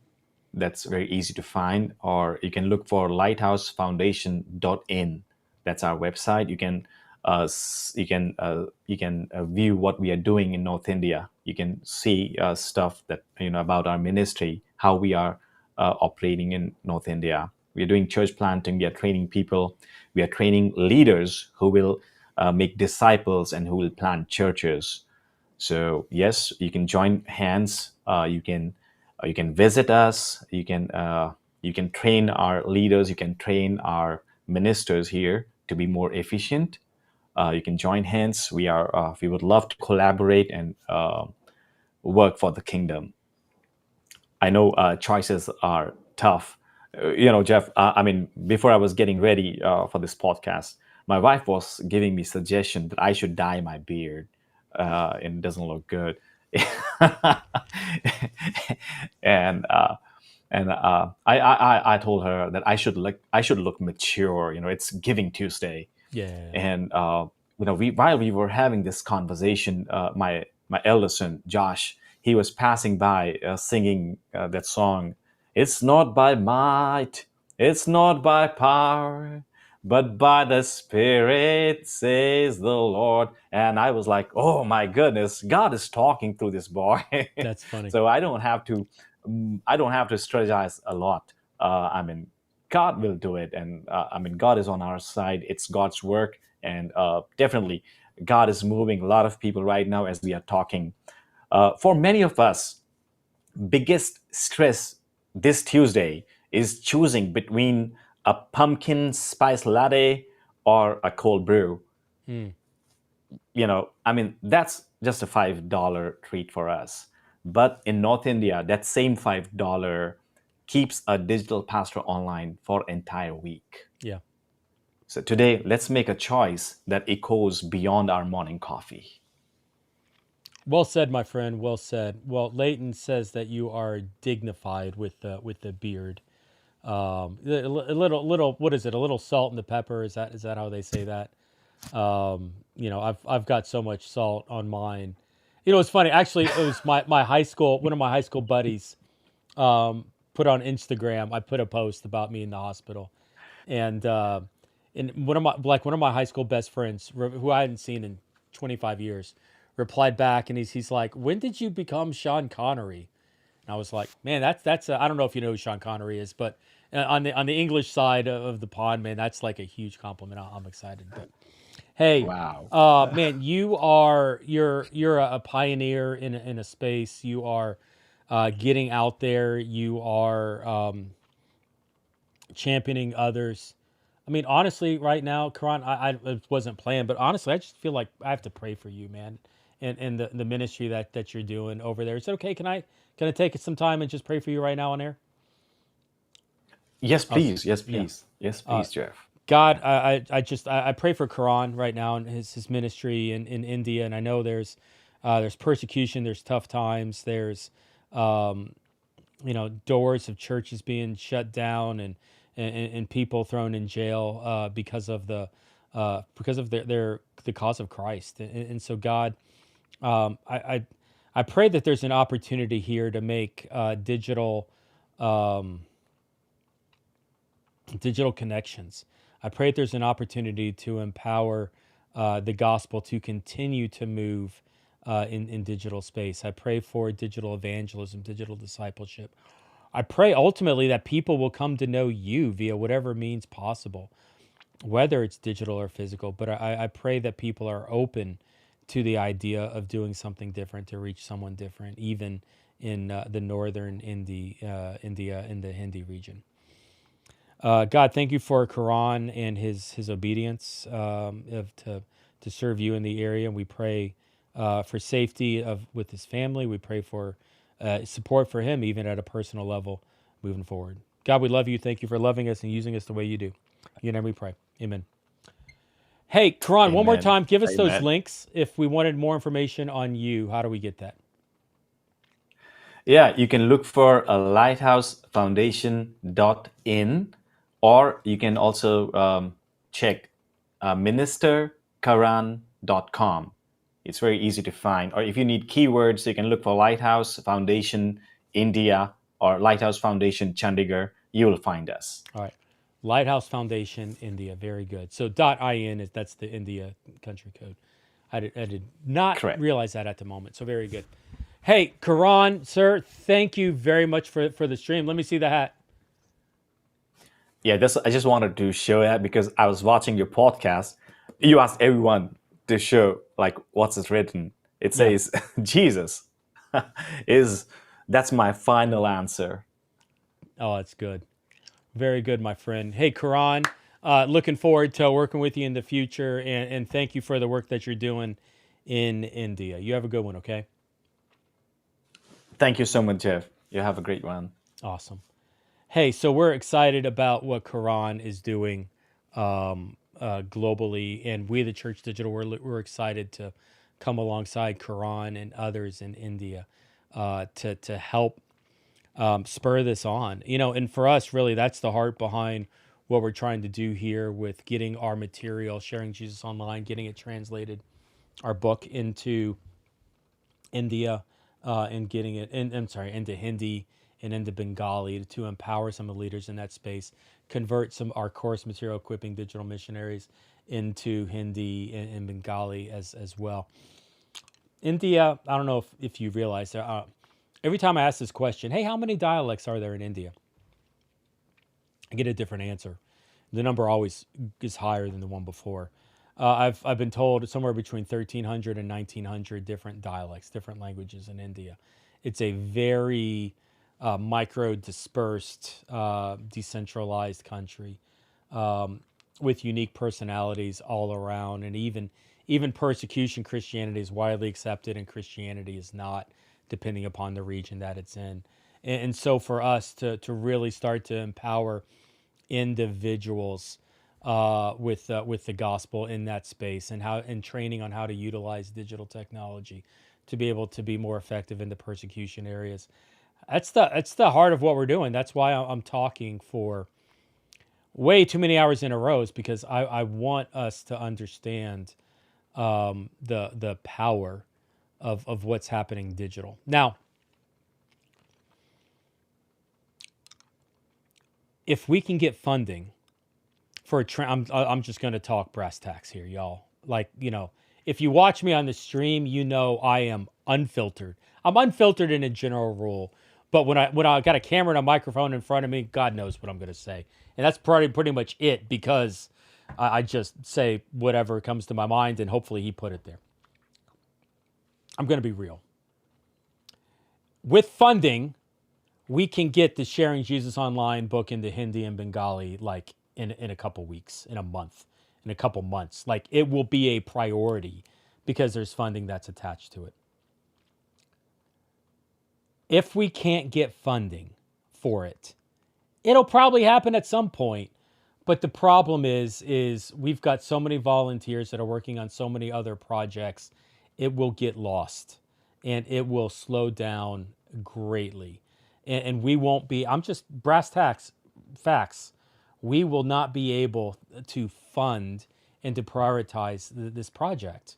And so, like Jason Moore said, we'll do it eventually, maybe late 26, early 27. And if you know me, I just have a high level of urgency where it's like, hey, we've got this opportunity. Let's get it done. I mean, if we need to grassroots it, and if we need to slow road it, we can slow road it. That's fine. It's just inside me. I feel I have this God-given urgency that says, you need more crumbs. 4,000 is a lot of money. 4,000 is not a lot of money. $100 a month is a big step towards us doing it. $25 a month is a big step towards us doing it. Whatever the amount is, we need your help. The Church Digital needs your help. Own the ministry of what's happening here. Help us get trainings to Quran. Help us get trainings to Joy Jit, who's going to be in the Bengali region. Help us. Joy Jit, by the way, is jumping up and down, screaming, "Give me stuff, give me stuff, give me stuff." Oh my gosh, the energy of this guy is crazy. I kind of regret he didn't jump on this call, because he is so excited to do this. He is like itching to get into it. And oh man, there's so. It's funny. I'm gonna throw this up right here. Lighthouse, Quran just said this right now. This is good. Let me make this go away. Come on, Global Church.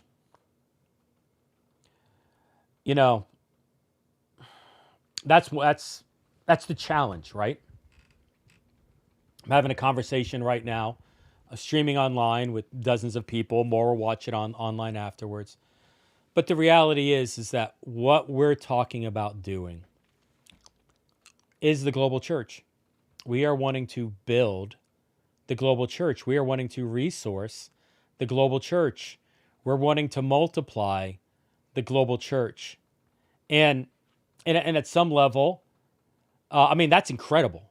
I dare say that's a God-given challenge for us. God told me to help, and I'm helping the best that I can. I think some of the challenges is a lot of our U.S. friends don't necessarily have the vision for the global church, and they don't necessarily see the importance or the reason or the necessity for doing it globally. I would challenge you to listen to the stories from Simon earlier today, from the stories of Quran. We're going to have Tariq on here in a minute, I believe. Excited about Tariq and what God is doing through him in Pakistan and others as we're seeing the gospel move globally, digitally, through the efforts of what's happening here. Quran is talking about $5 will empower a digital missionary a week in India. He's not wrong. We're trying to resource the people in the field, train them, and equip them to do it. And to be honest, I would love to get to the place organizationally where we can fund missionaries in the field and get to that point. Y'all, we can't even afford to keep our own lights on. I mean, we are constantly cutting. Even in the tech stack areas, trying to get whatever deal we can from whoever. Finances are incredibly tight. I want to work I'm going to work hard in the next couple months. I want to publish what our finances actually look like. Bare bones, Andy just says right now. But Andy's like, we're even down to the quick. Yeah. The candle's still lighting. The candle's still lit. The fire is still there. Here's what we need. We need gasoline on the flame. And you're the gasoline. You may not realize it. You may not know it. You may be hanging out with us with TCD all the time. You may be new, just kind of stumbled on. You may be friends with me, or somebody else may have invited you onto this thing. You are the gasoline that will turn the spark into a fire. You're the explosion. This is suddenly getting violent. Let's not use the explosion word. Look, we need some gas. We need to turn the corner organizationally, and we need your help to do that. thechurch.digital/give. It's all over the screen right now. thechurch.digital/give. Go ahead and click on that and give. We would love a monthly donation. We would love a one-time donation. Plenty of information right there. Apple Pay, Android Pay, whatever Pay is. Plenty of opportunities right now to help sponsor a digital missionary. Tall Skinny Kiwi checking in from, I almost said Australia. Sorry. Never tell a New Zealander they're from Australia. If there's one thing I know about Oceania is you never tell a New Zealander he's from Australia. I love Kiwi. Kiwi's fun. Kiwi's a lot. I mean, I hang out with Kiwi in Facebook and in Discord and WhatsApp. That's good. Kiwi in Facebook is hilarious. Like, he gets a little more filtered in Facebook. He's actually one of the few follows I still keep up with on a regular basis over there. Good stuff. My dog's over here asleep on the bed, and what time is it? It's almost like 1 o'clock, and he's still sleeping. All right. All right. This is what we're going to do. A little late, a little different on the time schedule here. Conrad Cooper. I'm really excited about this. I want to talk about the our care and our recovery program. The church.digital, like we're putting a big emphasis. This is going to be a big deal in 26 as we're looking at Christ-centered recovery in digital space. Listen, like we're literally the church digital missionaries. We're doing ministry in addictive spaces.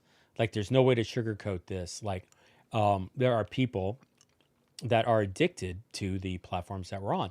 They're addicted to these devices, the phones. They're addicted to virtual reality. They're addicted, even the doom scroll. Like this is an addictive space. So we, as digital missionaries, have the opportunity to be addicted. We, as digital missionaries, are doing ministry with people who may or may not be addicted. And we're also trying to recruit and train volunteers to be working in the platforms where we're addictive. What does the armor of God look like for a digital missionary? What is the breastplate of righteousness? What is the belt of righteousness? The breastplate of, oh my gosh, I just blanked on that.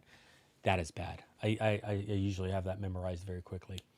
The point being is that how can we protect ourselves so that we can help others. And that's a lot of what we're going to get into in context of our Christ-centered recovery. We started a program recently with an organization called Project Exodus. Now, here in America, there's several Project Exoduses. Some of them are not good, and so if you're thinking, what is Jeff done? He's a theological, like Project Exodus is a hate group. Not what I'm talking about. Not that Project Exodus, but we've recently started a relationship with an organization called Project Exodus, who does helps organizations develop a culture of Christ-centered recovery in physical and digital space. They work with a lot of physical churches globally. They do a lot of recovery groups digitally as well. And as we really got into the culture of what recovery can look like and what it would be for a digital missionary to really thrive in ministry. Oh my gosh, like Project Exodus became so good. We're going to have Stacy Knapp, who's our director of care on here in a little bit. But as part of the Digital Missionary Conference that we just did a while ago, we one of those in the fall. One of those was a Christ-centered recovery. Project Exodus is one of the sponsors of that. We were happy to have them on board, and really just was very excited about Conrad Cooper, is the CEO of Project Exodus. He did a keynote, excellent, talking about like the role of recovery and some of the stigmas that are centered around addiction in context of the church. This is a phenomenal message, but really the heart of this is the typical stuff that we do in our conferences. These are the groups that we're going to offer in 2026 to digital missionaries globally to help them work through issues, work through addiction, so that they can be effective in ministries in digital and virtual space. This is the future of the church digital, and I wanted you all to get a sneak peek of that. So I'm going to press a couple buttons, and then we'll have Conrad Cooper. Actually, I think I introduced Conrad Cooper in the video, and then Conrad will come on and share his part. So here we go. I'm looking to make sure I see where my buttons are. Okay, everybody. I'll be back here in a little bit, but here's Conrad Cooper. And just for Leighton, I boosted it to 1.25, so you're good. We do have Conrad Cooper, the is set. Excited to get started and get going into it. Project Exodus is like, as I said, is one of our new partners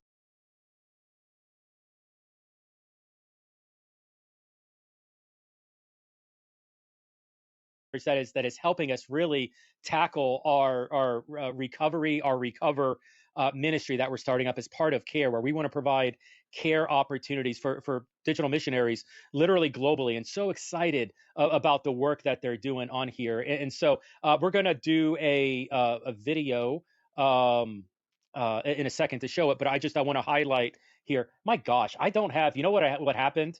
Andy, I'm just going to call myself out here. When we did all the shifting, some of my prompts are gone, and so I'll create something in a second, a link for it. Those of you watching our Twitch are like, "What's wrong with Jeff?"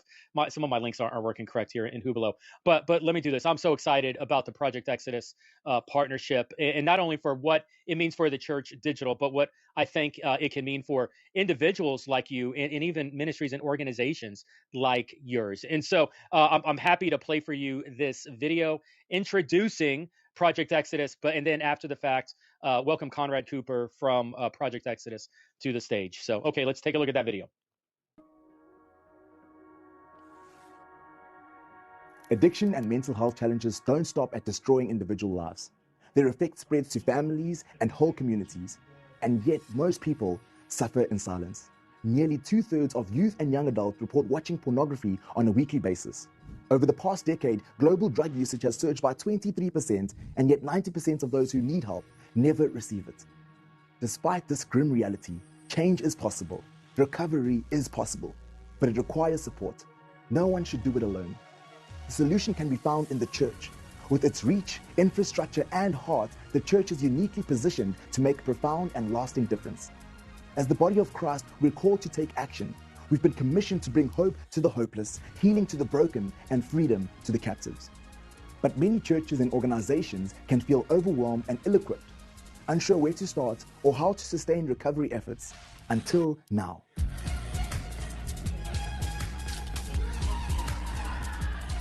Built on the foundation of God's Word, Project Exodus is a non-profit recovery ministry empowering your church with effective and innovative recovery strategies.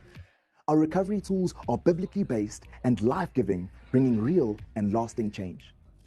Through our web platform Bridge and our online academy, you'll gain access to all the resources, training, and support needed to lead life-saving recovery groups and programs. Whether addressing addiction and supported recovery, mental health recovery, or pornography recovery, our solutions are accessible, scalable, and sustainable, designed to meet people where they are and guide them forward. If you have the heart to help, our step-by-step process will empower you. Previous experience is not required. Simply sign up, get certified, and launch your group. This isn't just theory. Decades of experience inform our evidence-based strategies, empowering churches to build cultures of recovery that transform homes, neighborhoods, and entire communities. You see, the need is urgent, and the solution starts with you. With the right tools and support, you can take action and make a difference. Together, we can grow a culture of recovery, one person, one church, and one community at a time.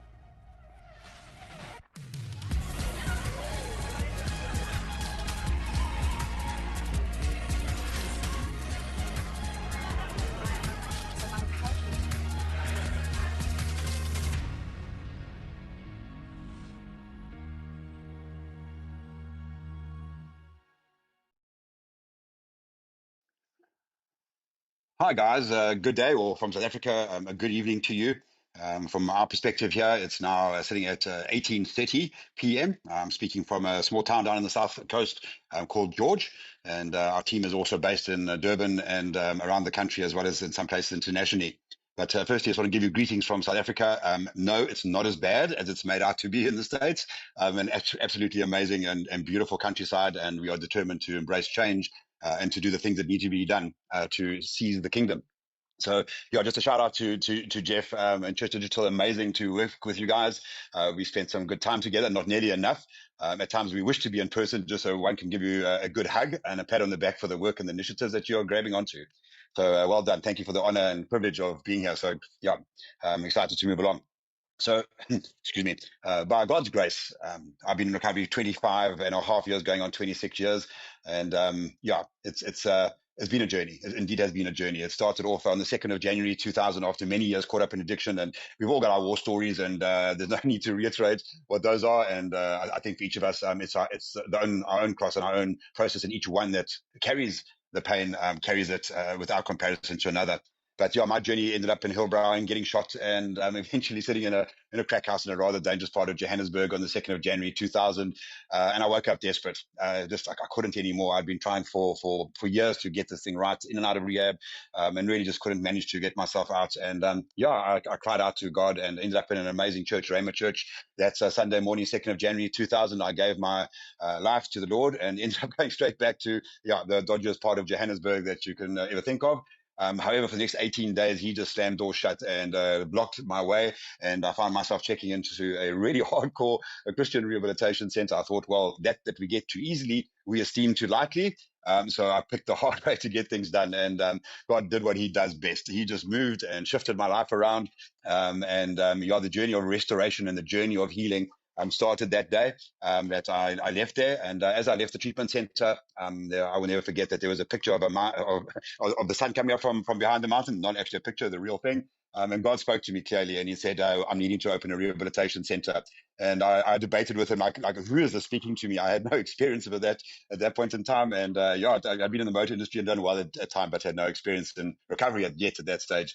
I ended up a short while later, being obedient and opening up a treatment center that went on to become a flagship treatment center in South Africa and internationally, which I ran for with some amazing people and family for 18 years.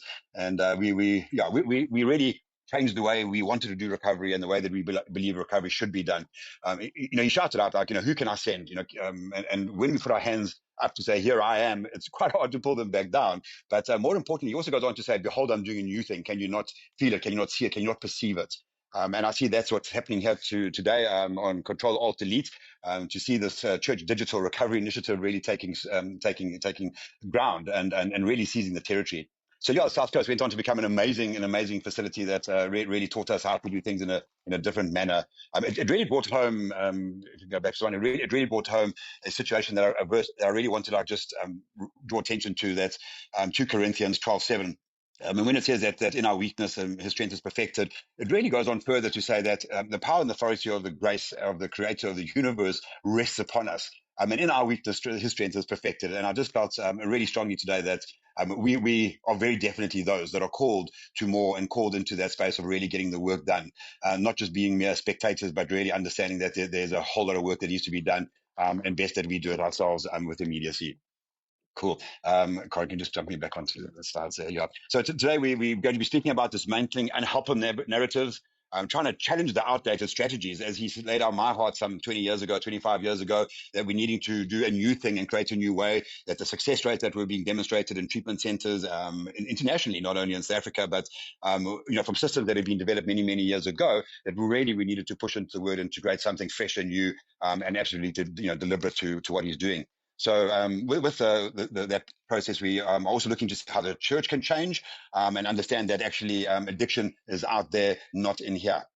So when we say that is not in here, sorry, just 1 second, if I may, please. Great. Sorry, my feed just jumped there a second. With the understanding addiction's not out there, it's right in here. It's with us. It's online with us. Being online in itself is a really present process that we all experience, to the point of asking ourselves that, should we take our devices or our connectivity away? What kind of withdrawal symptoms would we experience? Have you a need of digital detox? So really asking those hardcore questions that, in fact, 1 in every 4 people are battling depression. And I think those are conservatives. Sorry, 1 in every 6 people. I think those are conservative numbers. I don't feel that is accurate. We know certainly in South Africa that the collective trauma is way greater than that, and that addiction is related into all of these kind of processes. So yeah, I do feel that when we look at it and we're starting to understand that it goes further than substance abuse and further than alcohol, that in fact 79% of men and 76% of women watch pornography regularly. Obviously, that's a particular sector, and we're quoting Barna, as a lot of us are familiar with, is that really the situation that we're with is the situation that we're facing is really challenging. With that amount of people being able to do it, be stuck into pornography, it's quite horrifying.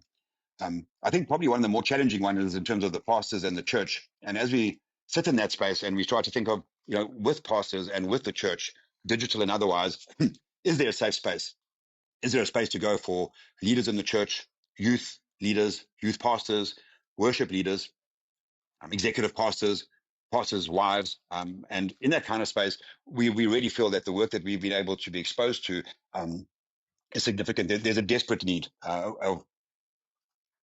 a desperate need of how do we provide help? Is it anonymous? And we'll touch on that a little bit later. Is it best to bring it out onto the platform? Is it best to be able to create a testimony out of it? How do we actually work in a space that is going to protect the church? When we talk about pastors and leadership, and I know there's many out there on the platform today, it's a really important kind of process of what we're needing to wrestle with, how we bring it into the open, and understanding that the pornography is one area and one aspect of it. But the reality is that it's everywhere. It's in the church, it's in the people that we sit next to, it's in the people that we work with, and it's certainly very definitely in the church. I've got a great friend of mine, Derek. He's quite a hooligan, and he's like, this is the leprosy that the current church, the nowadays church, is facing inside of the church. And if we don't take ownership and take development in that, we are really going to get ourselves caught into a process that is not helpful at all. Talking about processes, we also need to understand the process addiction, that myth that it's not so bad. A little bit of porn never hurt anybody. We work online, so like, why should that become a problem? But if we really dig it deep, and I'm sure all of you are also familiar with this, and if not, I would encourage you to really dive into like researching data and see what the trends are, because we want to go upstream. We don't want to be the guys that are trying to catch people in the dam at the bottom, but to really go upstream and be part of the solution. And we understand that those kind of symptoms are very similar. when we are talking about coming off of a heroin addiction, or if we are coming off of fentanyl, or if we're coming off of a pharmaceutical, or a sex addiction, or working out the relationship between a sex addiction and a marriage, and working in the space of eating disorders and how to manage that, the symptoms are all crossing over. And the biological effects are also very, very, very closely tied into it. The neurological impact we know and understand now is one that can be restored, but it takes time. And we do need to create those new neurological pathways and to be able to foster healthy, workable neurological pathways whilst also taking a change within the ability to understand the underlying principles. In fact, if you, I'm sure you've seen this one. I've said that a couple of times today, but this particular slide really just stands out for me. We use it a lot in our training, and when we go into the churches, and we've trained into several thousand churches so far in our career in Project Exodus of changing the way that recovery is being delivered. And we see that the normal brain on the left-hand side looks healthy. We've been driving through an amazing part of the country over the last 2 days, and it often looks like they're brown and barren, but yet there's green and shrubs and growth. But if we look at a heroin user and we compare that to somebody that's using pornography, the damage is significant, and the similarities are also significant. A challenge that the church and our environment faces that often when addiction is the discussion, or we are working with people that are coming out of addiction or fighting to find their way into freedom, and remembering that freedom is not just a once-off kind of position. I know for me personally that the healing and the immediate kind of miracle that took place with me besides my salvation is that my ability to have a freedom of choice was restored. So my freedom of choice was restored. It remains my responsibility to maintain that freedom. But the families go... the families get impacted significantly, and we have to ask ourselves, are we doing enough for the families? Are the families being given a voice? Are they going along their own recovery journey? Are they getting the ability to understand what has happened to them, what the kind of trauma that sits within that kind of space? Because 71% of spouses experience post-traumatic stress disorder symptoms. In fact, the intimate partner violence and the regular pornography use is just an escalating pandemic. The divorce rates are more than double, I believe, and it is actually critical that we address recovery from a holistic perspective, not just from the guys that are in recovery or battling to get in recovery or using. And the truth of the matter is that the process addiction is often more than just the same and just as damaging, but far, far greater. Often we hear the guy saying, well, I can't afford to go to rehab, or if I get to rehab, that's going to solve the problem. And when my loved one or our employee or our church member gets back, or our leadership gets back, then the rehab's done the job. And we know that these days that is simply not the case. In fact, 90% of people who need treatment never receive it.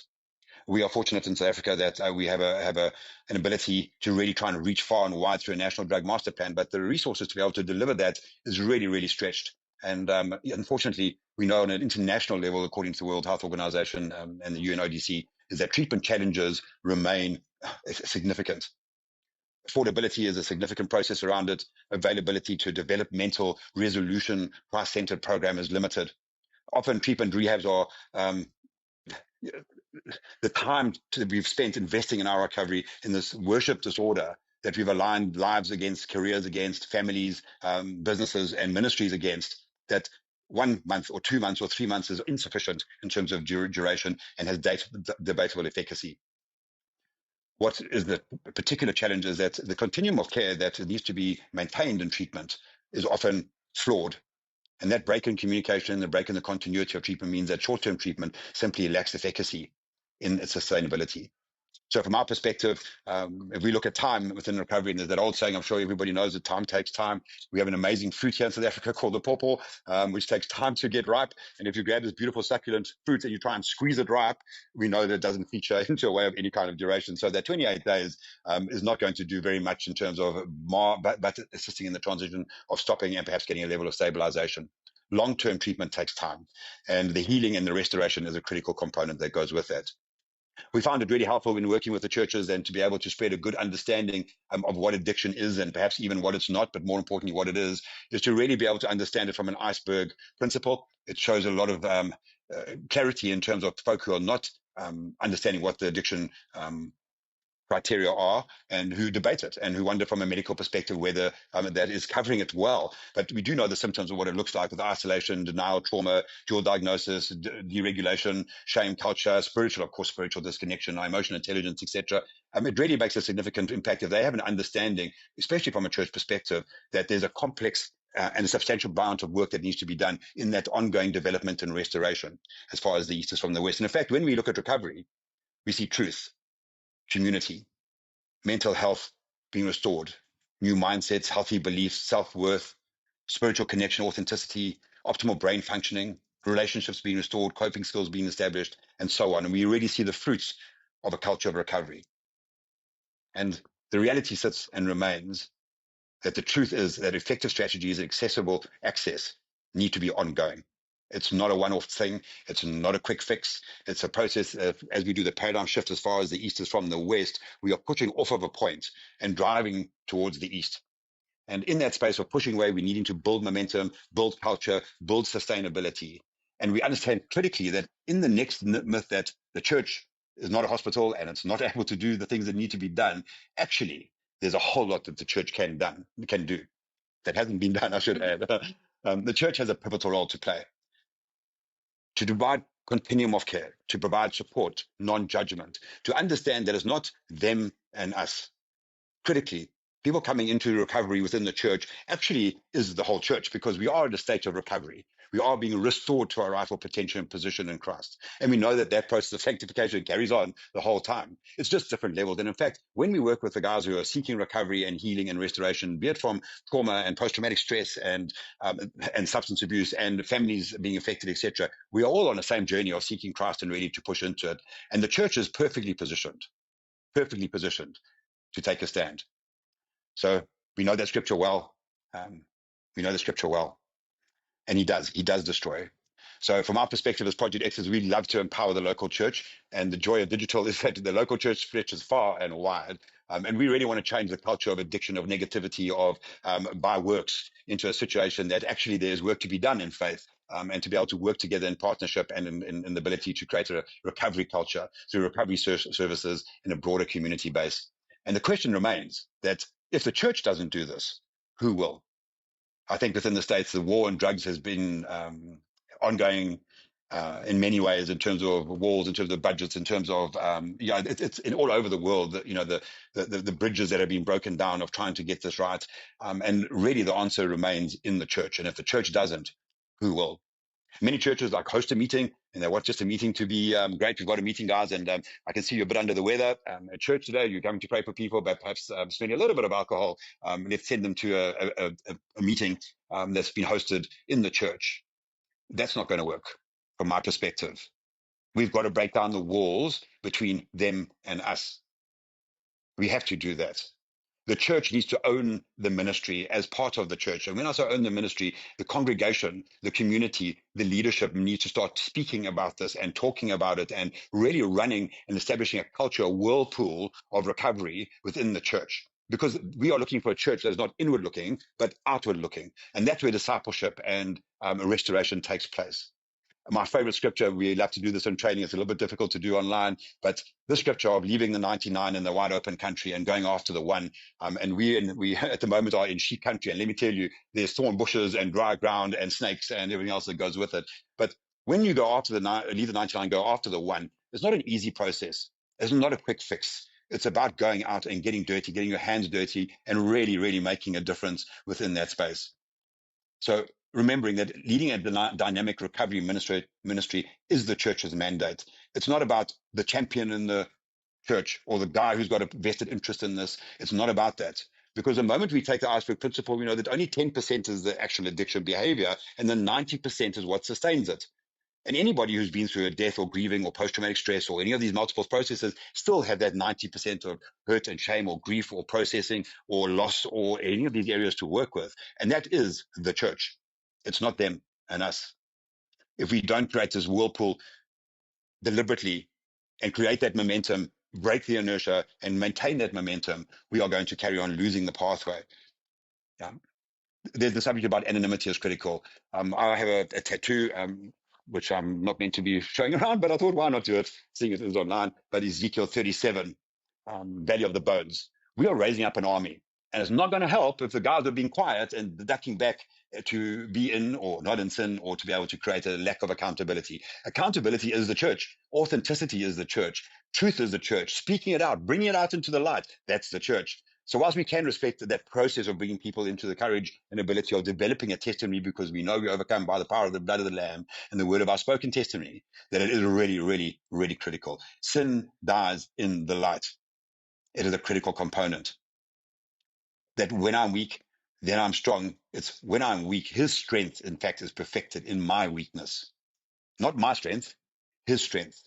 And who wouldn't want that? Not that I'm encouraging you to go and become addicted so that you can experience that. No, quite the contrary. It's about you don't have to be in addiction to be involved in the recovery of the church. We need to shift this from shame into glory, to be able to really bring to light spaces where nothing needs to be hidden. Groups are a cutting edge process to be able to do that and to build community and to build that process. So I tonight want to just really say to you that life is better in a circle. We are born that way. I'm not sure how much time is left, and I would encourage you to jump onto our website and really find out much about our approach. Our approach is innovative. It is Christ-centered. It is new. It is cutting edge. It's piloted. It is beautiful. And we would encourage you to really partake in life-giving, resolution-orientated resources. Jeff, I think you guys are amazing, and we look forward to a way forward in the future. And really, let's raise up an army and get the work done that needs to be done. Thanks so much. No, I love this, Conrad. Don't go anywhere. Stay on. Such a good presentation. I was talking offline with Andy and Stacy backstage, and just the this is your brain. This is your brain on whatever the drug was, and this is your brain on porn. Like that was no pun intended, mind blowing for me. To see what the effect of that is. The idea of the recovery of the church. You may or may not be addicted to something, but we all can have a part playing in the recovery of the church and embracing the stigmas. Six of seven pastors have struggled with porn at some time in their lives, and I just did a mental check, and I can think of 5 that I've had a conversation with in my lifetime. And I'm a guy that's worked with pastors, the majority of my career life around that, and so there's a lot of stigmas that are surrounded by this. Now I want to ask a couple questions. We're a bunch of, the Ragamuffin Band, Square Pegs and Round Holes, Island of Misfit Toys. We're mostly misfits, very much so. And we're the people who think differently.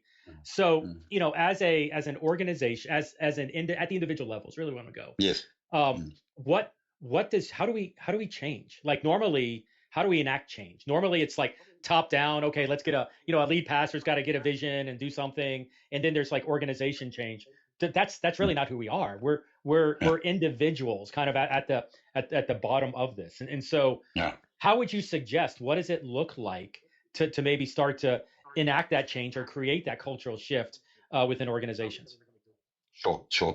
Jeff, I think, and not to be cliched and say like prayer is a good solution to it, because it's, obviously, but, we all have to pray for more wisdom and faith. So I think it's a good decision to be able to educate ourselves as much as we possibly can in that area. We were up in Zambia a short while ago, working with a whole bunch of bishops in those areas representing multiple churches. And we were chatting to them and doing a presentation, and they said, your stats are great, Conrad, but let me tell you ours is that every week we see 5 bodies or people that have killed themselves from suicide, from shame of pornography or homosexuality or those kind of spaces, and substance abuse overdoses. And that's in Lusaka. And when you look at that and you start looking at the amount of children that have gone through sexual abuse, and the numbers are just staggering, are absolutely staggering. It comes down to one person making a change and making a difference. And it's about really embracing that process and saying, I'm going to be making a difference and making a change. Start the conversations, be authentic, be transparent. If you're struggling or you're going through it, don't hide. Don't give it the power. In fact, disempower it by bringing into the light with some strong folks. You can speak to us. We can direct you. Create safe spaces initially to get this going and to build a momentum. There's great training online. You can jump onto online training. We'll teach you how to run groups. And I know a lot of us we run small groups and those kind of things. But when you have good technique and good structure in that, and then you have a depth of resource that is available to you, which you can deliver within the group culture and the whirlpool, very quickly we can create action. And many churches start like that through small home groups. So get it started, get into it, take a stand. Prophesy. I love this. I was going to ask a question about culture and how to establish the culture, but we actually just had a question come in the Q&A that I think is good. What are signs that we are inventing a porn addiction instead of just every once in a while falling for porn? Like at what point is it it's the person saying, I would not call it addiction, just a bad thing? Like, at Sure. what point does Yeah. it become, oh, I failed, once, to Yeah. garbage, Yeah. I got a problem? Yeah. Brilliant question. Thanks for your courage of coming out and doing that. The answer to your questions, I think you've answered the question. The reality is that in our minds, both from a biblical perspective and from an addiction perspective, is if we move this word addiction and we demystify the word addiction, it's from a Latin word meaning wholly devoted to. Yeah. So if we take the picture of needles and death and everything else out of the way, and we look at a behavior disorder, and we look that we do not want to keep on crucifying Christ or going back into living in sin, we want to bring it into a place behind it. There's some hectic quotes. Looking at pornography is as if heroin has been devised 100 times stronger than heroin injected directly into our eyes.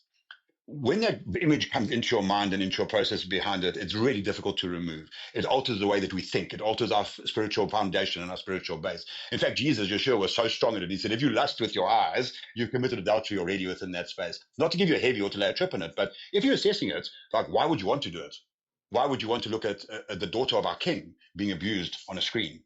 Why would you want to be able to look at your daughter, perhaps? We have to start asking ourselves some really seriously hard questions. Is that in God's will or my will? Mm-hmm. And if we are really going to be reverent and pushing into a place of reverence, there's an amazing book of John Bevere. Maybe for some guys say it's not for everybody, maybe you don't know. But for me, the reverence of our King is something that changes lives. So if you're going to do it and you do it once, that's once too much.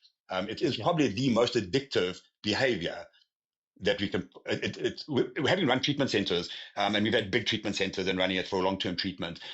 Pornography is perhaps one of the hardest behavior disorders. It's can the word addiction and discard that behavior disorder, how it is so duplicit and stealthy and so close to the truth in terms of sex and in terms of love and creation and marriage and all of those kind of things. Why would we want to endanger ourselves and our godly purpose and our wives and our husbands? And because the women are like a couple of percent down that road. So yeah, if you ask you the question, you need to go challenge yourself.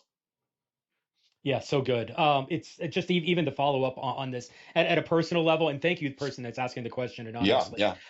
It's like at a personal level for me, I fought for years whether or not I was addicted. And that years of me asking that question actually prevented me from getting the help that I need. Yeah. And it wasn't until I said, okay, I don't even know what it means, but okay, I'm addicted. I stopped the fight where the brokenness of that actually, I believe, allowed God to kind of work through me in that. It's not a problem. It's not a problem. Yeah. Romans 3, as pastors, we talk about it all the time. For all of sin and fallen short, we're not getting there. And so as a result of that, what is addiction? Is it one time? Is it two times? Is it 3 times, 10, 20? Does it matter? At the greater point of this, asking that question honestly became a defense mechanism, preventing me from getting the help that I needed. And sure, so Jeff, can I jump just one comment onto the back of what you're saying? When we start talking about breaking myths and breaking the process behind it, the introduction of the word addict as a qualifying process behind it is a complete misdirection. It's not about like I fit this label or I don't fit this label. You said it. We square pegs in round holes. We're not the guys that run within the same kind of process around it. Let's take that word addiction completely out, that whole thing of rock bottom completely out. Who do you want to be in Christ? How do you want to behave? How would you like your daughter to be treated? Let's ask ourselves some really hard questions. Take the word addiction out, because that is a block to the healing and restoration that waits inside for your weakness, for his strength to be affected, so that you carry the authority of the creator of the universe on your shoulders. Game changer. Why would we want to do it? Yeah. So good. All right. Project Exodus. If you're in Hublot, the link's on the website. If not, it's projectexodus.net is the website. Projectexodus.net. We, the Church Digital, are partnering with Project Exodus to create, once again, Project Exodus works with churches and organizations to create a culture of recovery. And we're happy to announce, and we're going to get more into this here in a little bit, that we are starting a recovery ministry and recovery groups and moving towards in that culture of recovery, working with Project Exodus, literally in South Africa. I'm excited. Stacy and the team has been working on this for a couple months now, getting certified and getting equipped and trained in all this. And so we're going to talk more about the beta in a little bit. But at an organizational level, if you're interested in creating a culture of recovery, projectexodus.net is a great option for you. Conrad, I know we've had some frustrating tech issues today, but I want no good problem. And jumping on today, and I hope you have a good evening in South Africa. And we'll be in touch soon, I'm sure. Wonderful. Thanks so much. God bless you. Thanks. Awesome. Hey, thank you, Conrad, for that keynote. Really good. Pornography addiction, looking at how it works and affects the brain. it's a struggle, y'all. And so, but doing ministry in this space, there's going to be exposure. You know, it's one of the things that honestly is really surprising to me, how open, how transparent, and how prevalent it is in digital and virtual spaces. Now, look, those of you that are like broadcasting church services online, and the only community that you really have is in like, you know, the chat of church online platform. I'm not saying there's anything wrong with that, but you are not gonna get the exposure. You're not gonna get people being really honest like they would be with the struggles they're going through. And so now you go hang out in virtual reality, go hang out in a video game, go hang out in Discord, in some of these open spaces where people can be more comfortable with who they are. Yes, yeah, it's going to get real, and as a result of that, a lot of the problems are real. You know, we had a church we're working with recently that had like, I don't know, 3 or 4 suicide attempts over the span of a month. Literally a digital church that had 3 or 4 suicides over the span of February 2025. And so, and how do you deal with those situations? Can you help the people deal with those situations? That particular church didn't have an ecosystem at the time to kind of help them process, and so we stepped in to help them do that. If you're going to do digital ministry, and this is the thing that I love about how we do digital missions, you're getting real with people. You're digging into that relationship, and so I'm very excited to be part of an organization that's willing to address some of these issues head on, and even one that's willing to take some learnings from the lessons that I've learned at a personal level and saying, hey, this recovery stuff is important. And the more that we can shine the lightness in the darkness, the more that light, first off, needs to shine on ourselves. And if we've got things that need to be addressed at a personal level, let's address it. And let's be transparent about addressing it, because the more that we can be honest about our own struggles, the more that others can relate to us as they're going through their own struggles as well. And so this is the heart behind what's going on with CARE. I think we got Stacy coming up here in a little bit, maybe about an hour or so, a couple hours towards that. Hey, okay, so we had Leighton let me bring Leighton in first. Let's do that. Hey, Leighton, how's it going? Push the button. Oh, wrong button. Hey, Leighton, how's it going? Doing good. Doing good. Awesome. Hey, I saw somebody else stumbled in as well with you just now. And so I want to bring him into the conversation. Maybe the three of us can have a talk. I don't know how much you know Sam. Sam, have you had a chance to connect with Leighton yet? No, I haven't. Awesome. Well, this is the great time to make it happen. So Leighton is our gaming outpost director and gaming streaming outpost director. And more than that, he also does a lot with tangible resources and is incredible helping individuals and people get connected through TCD. I think I know a lot of people, and Leighton actually knows far more. Leighton knows the people I know, and then Leighton knows people I don't know, which is awesome. Now, Sam, you're really interesting to me, and so, Sam, maybe just to set this up, tell us a little bit about yourself. What's your story? How and why did you get connected to the Church Digital? No, I appreciate it, Jeff. One of the things that I thought was really interesting is I was a student in Fuller, and I was doing some research about the digital space, and I came across some work from the Church Digital. And that's when I went behind the curtain, saw there was a holy grail, and just realized there was so much goodness. And from that space, I began to look at in my research, how does global Christian leaders, specifically apostolic leaders, engage in the digital space? And that was my departure point. A little bit about my background. Been in the military for 25 years, a serial entrepreneur, especially in innovation. A minister for over 30 years. I serve at a global level with an organization called ICAL, International Coalition of Apostolic Leaders. So I'm in this place in post-retirement looking to becoming an adjunct at a local business school of trying to help the physical Pauls raise up the digital Timothys and Phoebes. And at this intersection point, I'm looking at it with my military hat. How do we do strategy? I'm looking at it with my innovation hat. How do we innovate the tools we don't have? I'm looking at it from a historical perspective.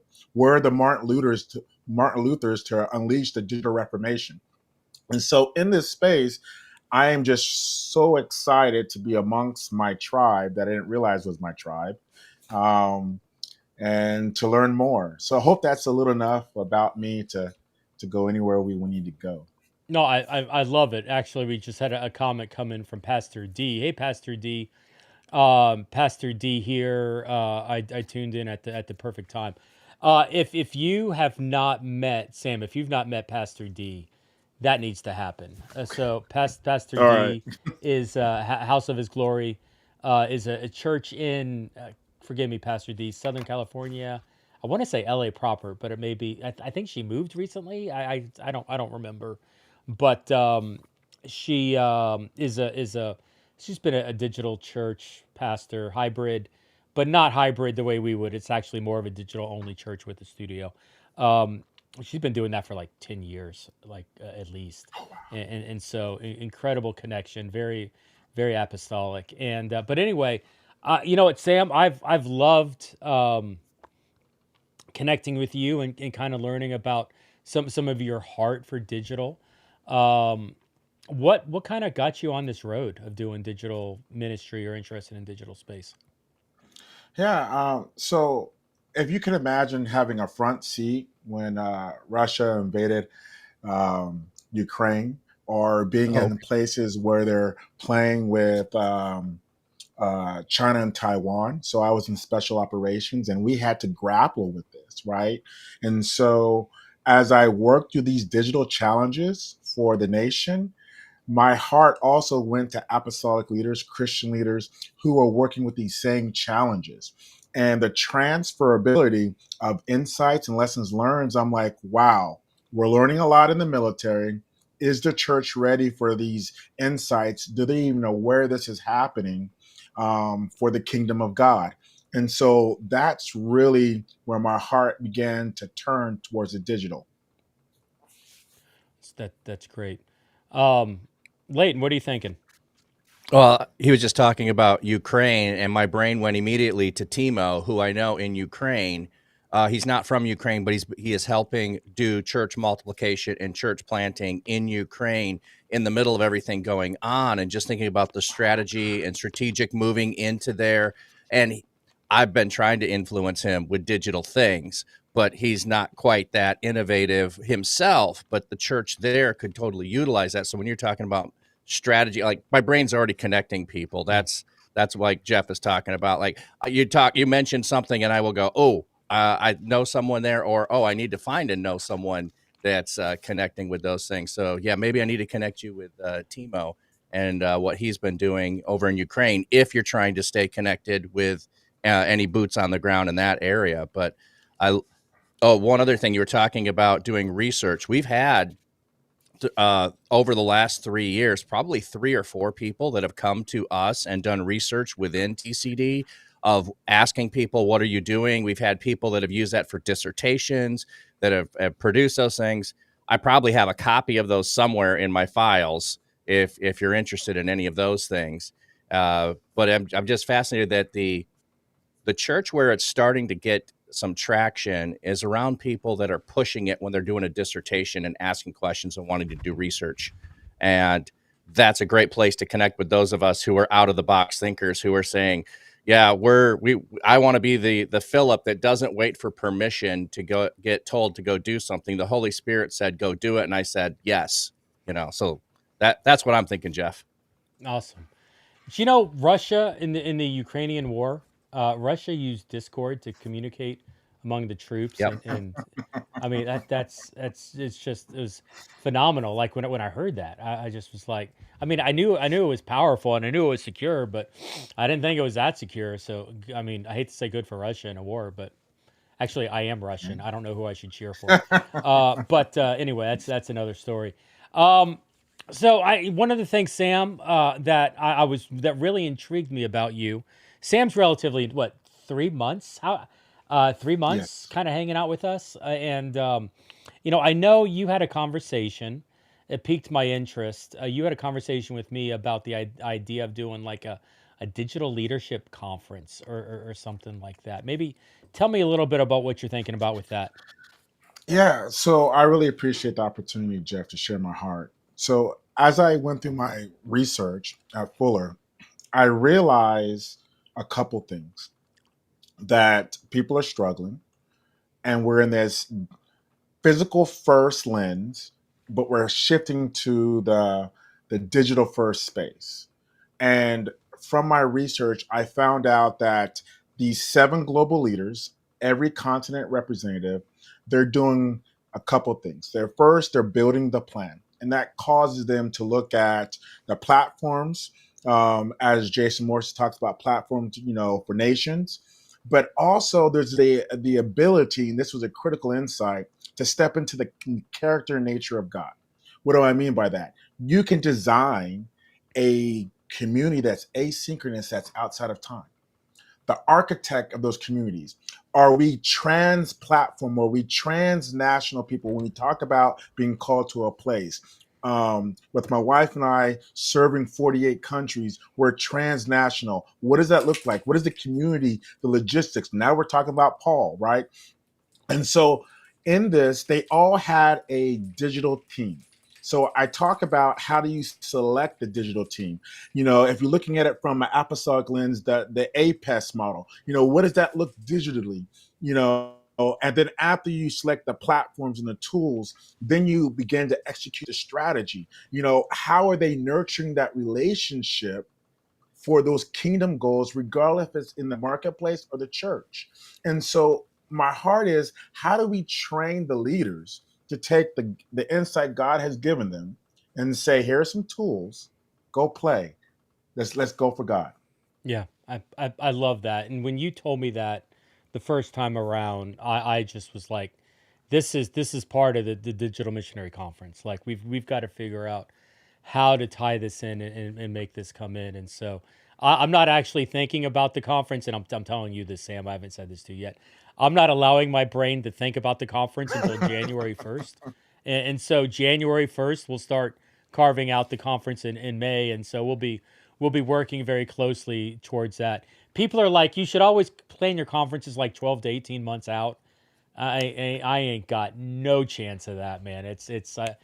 Well, Go ahead. the disadvantage there is if you're planning that far out, it might miss the mark of what is fresh. Yeah, So if you're only planning it 3 months out, everything is fresh, the most tangible things, the most current things that people are doing, cutting edge stuff. You get a lot more cutting edge if you go in a shorter time frame. Yeah, it's and that's the reason. One of my hopes is that the organization, the Church Digital, continues to stay agile so we can adjust and adapt and go with the wind, so to speak, as we start to see some different things happening. And so very very excited for what you were talking about. Oh man, this is good. We'll pivot here a little bit. We just had a guest come in. I'll be with you in 1 second, sir. But Sam, like, let me ask, just what is Fuller's posture around digital? I've got some friends at Fuller. You are pro. I've have another friend over there that's pro. I know I've got several friends over there that are allergic to digital, so to speak. So, like, what is the school's actual position there on digital? Well, they just hired I can't remember his title, but it's in the digital space. And they just had a conference in October where they were looking at all the students' latest thinking because they want to pivot more into that space. And as you Interesting. know, Fuller has been doing a lot of great work in the distance learning space, but they're realizing there's an opportunity that has yet to be challenged or even seen. So they're marshaling the scholars to say, where are we going? So there might be an opportunity to influence that space. Yeah. I won't say the name of the university, but there was a university that wanted me to come on to be an adjunct professor, and went through several rounds of interviews, and everything was fine. And then at some point, honestly, I think it was the third conversation. In the third conversation, they finally realized I never got my master's. I never did anything beyond undergraduate. And they were like, "Why are we talking to you?" And I was like, "You called me. You tell me." And so like it was, they ended up cutting it off. But I do love that. Listen, if for this to take foot, the seminaries are going to have to adapt. And the graduate level, like that's where I think, at least in the U.S., that's where the U.S. church pivots more towards digital, because I think even this next generation of churches are being trained in a different direction. I suddenly have this realization that everybody on the screen is frozen once again, except for me. That is really funny. I thought they were with me and everything's great. Flat cap and Leighton are calling back in. Let's get them back on. Okay. I was having this great monologue here, and and you all were listening intently. And then like I looked at Leighton and he wasn't moving, and so I was like, oh man. The last thing I heard was the seminaries are going to have to take hold. Yeah, I mean the seminaries are going to have to pivot, in my opinion, to especially at least in the U.S. For digital to make a footprint, to make a foothold. Because and that's where I was even mentioning that there are people who are bringing it up when they're doing dissertations. So there are some publications being put out there. So as soon as that starts to get disseminated and there is research into it, then someone is going to step forward and say, hey, we're the first ones going to have an emphasis in this. And it might start at the doctoral level first before they can figure out how to bring it down to the lower levels. At the same time, there's a couple of people trying to figure out at the collegiate level how to just have an emphasis in digital ministry. Brad Hickey, I can never get his name right, over at Dordt College is pioneering, trying to move in that direction to get an emphasis in digital ministry so that people can go into a church and say, I have training, and go into it. But yeah, the church digital, we're not waiting for all that to happen. Yeah, it's just the go with the goers, right? One of the things that I was trying to birth, and I think is going to get some steam, is a new field. It's called global digital missiology. And so you take digital missiology, which is a field, you take global leadership, which is a field, and you take the praxis of Christian leadership and you combine those three together, and it's fertile ground. Because if you look at our platforms, they're geographic agnostic. There might be some bent and leanings towards it, but really anyone across time zones and space. And so how do you manage a global platform or a community? How do you grow those leaders? I mean, so the field is wide open. And so hopefully we can carve out that academic space to have that conversation under the banner of global digital missiology. Yeah. I love you being around because you understand that space well. And I love having somebody that understands the academic realm. There have been organizations that have asked us to kind of spearhead research projects, and I know Lazan was talking about something, I don't know, maybe a year or so ago, and so nothing came of that. But there's plenty of opportunities at the global level. There are plenty of people globally that are asking solid questions. I don't know, how much the U.S. is at this point, but I know globally there's definitely an interest in what we're doing, and excited to work with you, Sam, moving forward to bring some of those questions to light, to help work through answers and help move the direction of digital discipleship and evangelism. So. Amen. Man, Sam, thanks for hanging out with us today. As we're wrapping up for you, man, any other questions? Anything we can, or any other thoughts? One of the things that I'm trying to do is at samuelhayes.org. We're trying to donate some books. I wrote a couple books, but we're trying to donate some innovation books through the Joseph Journey and Dream in Africa. So if you want to help us contribute those books, just go there and you'll see it under the contact portion about our opportunity to give back. Awesome. So Samuel, Samuel Hayes, HAYES.org. And so check that out. It's a noble cause, donating some books to Africa. Sam, you'll be hearing from me in about a month as we start to figure out the Digital Missionary Conference, and we're gonna go to town, man. I'm excited about that opportunity coming up. Okay. Okay. Awesome. Thank you, sir. Appreciate it. All right. Hey, Leighton. We had a schedule shift. Well, I'm in Leighton's time a little bit here. I'm just late all around. It's that day. But I do want to bring this individual in if I can. I hate to do this to you, Leighton. And so I've got Conrad Cooper, CEO of Project Exodus, on. Hey, Conrad, how are you, sir? Evidently, Conrad does not know that I am here. This is funny. He's literally in South Africa. Can somebody like throw something at him? Hey, there you go. Hey, Conrad. Hey. Still nothing. He is working in the background and has no clue. Okay. Hey, Conrad. We'll try to come back again later. I will have to WhatsApp him here in a minute. Leighton, let's go ahead and let me hand it over to you with your time. I know, first off, I'm very thankful, Leighton, as Leighton disconnects. Oh, jeez. God bless the internet. All right, Leighton's back. Let me see if I can get Conrad at this point. Conrad, can you see me now? Yep, I can see you and I can hear you. Awesome. We came to you a minute ago, and you were very intently working.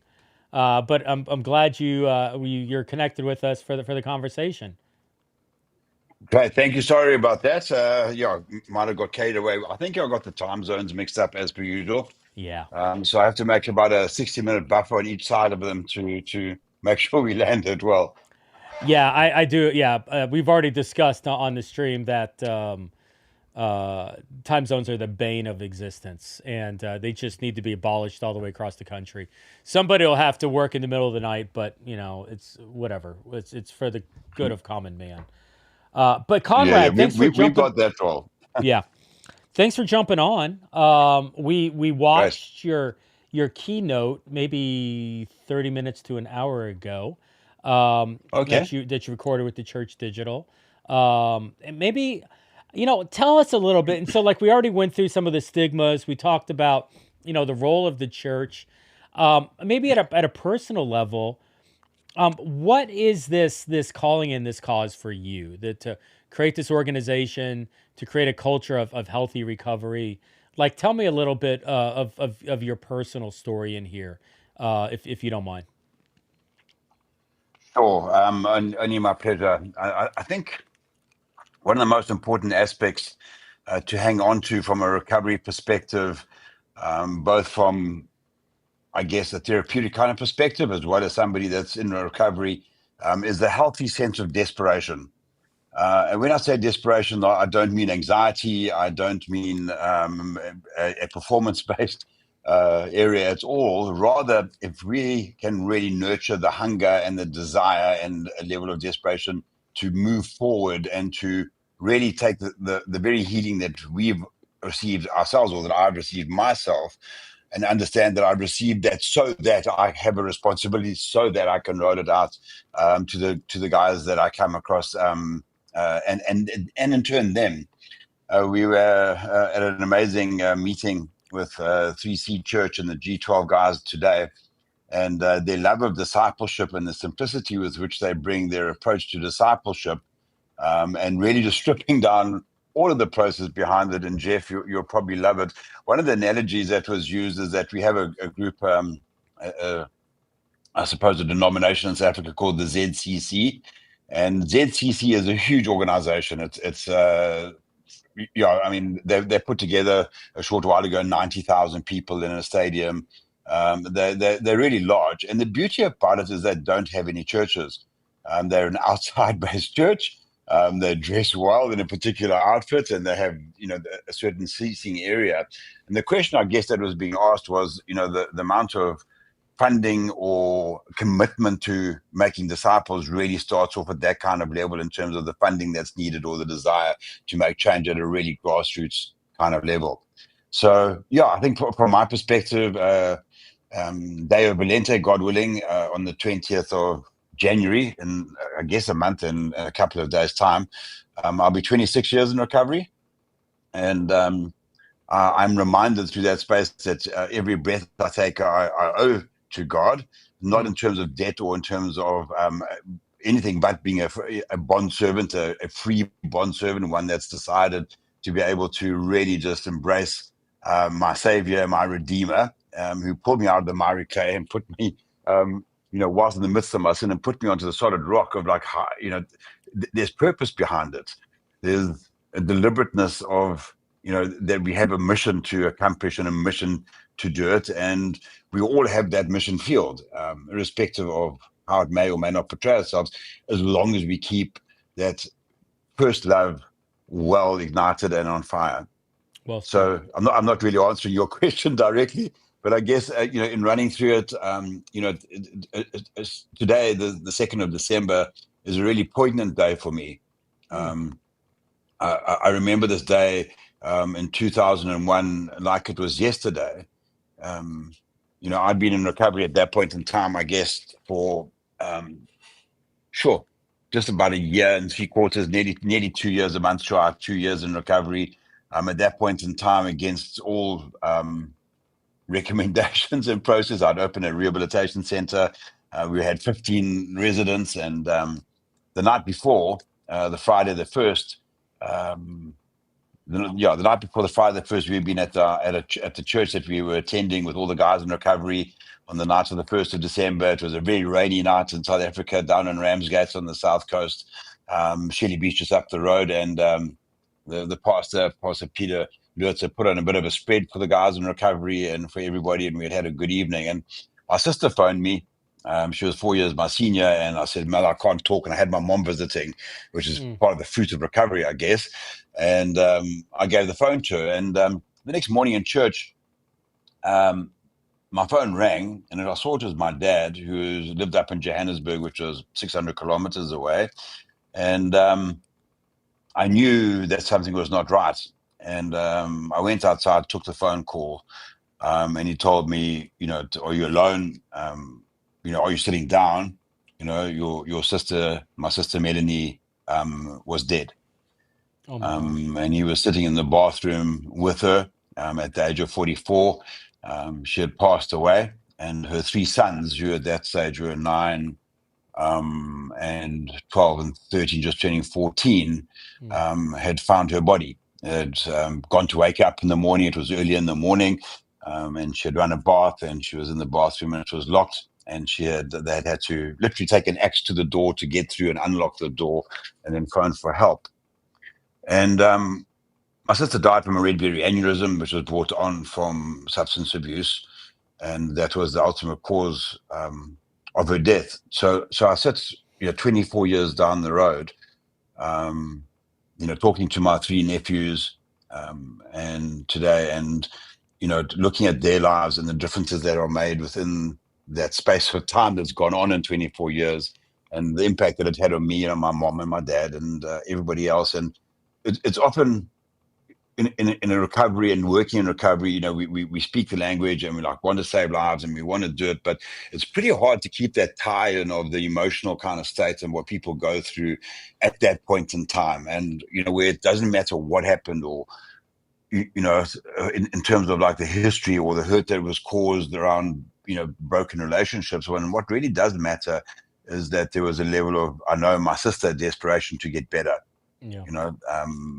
luckily, the 6 months prior to that, I'd managed, to have conversations with her where she had given her life afresh in that very same church. So I knew her destination, but it wasn't a clean exit, and it wasn't a space that she was trying to get in recovery. And one of the things that really stood out for me, Jeff, jump in at any point in time and shut me No, down, you got it, man. Keep or going. ask any questions. But one of the things that really frustrated me at that point in time, I was young in the recovery industry. I wasn't young in understanding addiction and recovery and the processes around that. So my sister had eventually reached out for help, and my dad didn't know about it, and my mom did. And I'd managed to get into a rather reputable outpatient program, which still runs up in Gauteng. And I'd said to the guy, and I said, look, my sister, on an outpatient basis, she can't afford an inpatient because of the children and because of various other reasons. The ability to manage that outpatient program structure depends on a regular testing process for her, because in spite of herself, she needed a safety net, and they'd messed that up big time. So I felt a large degree of resentment within that space.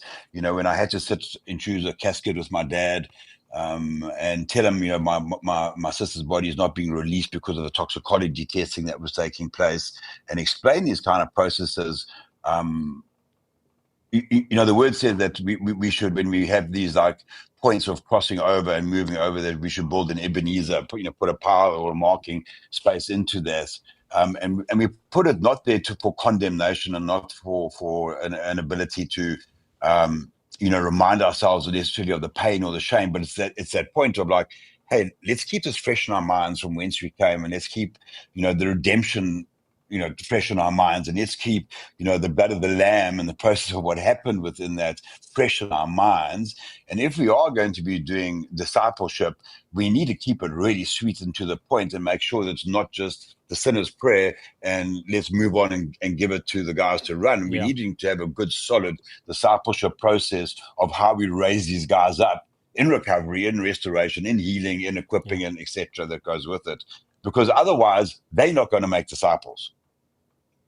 They're going to rely on the support group to be able to do it, or like the coaches or recovery or rehabs.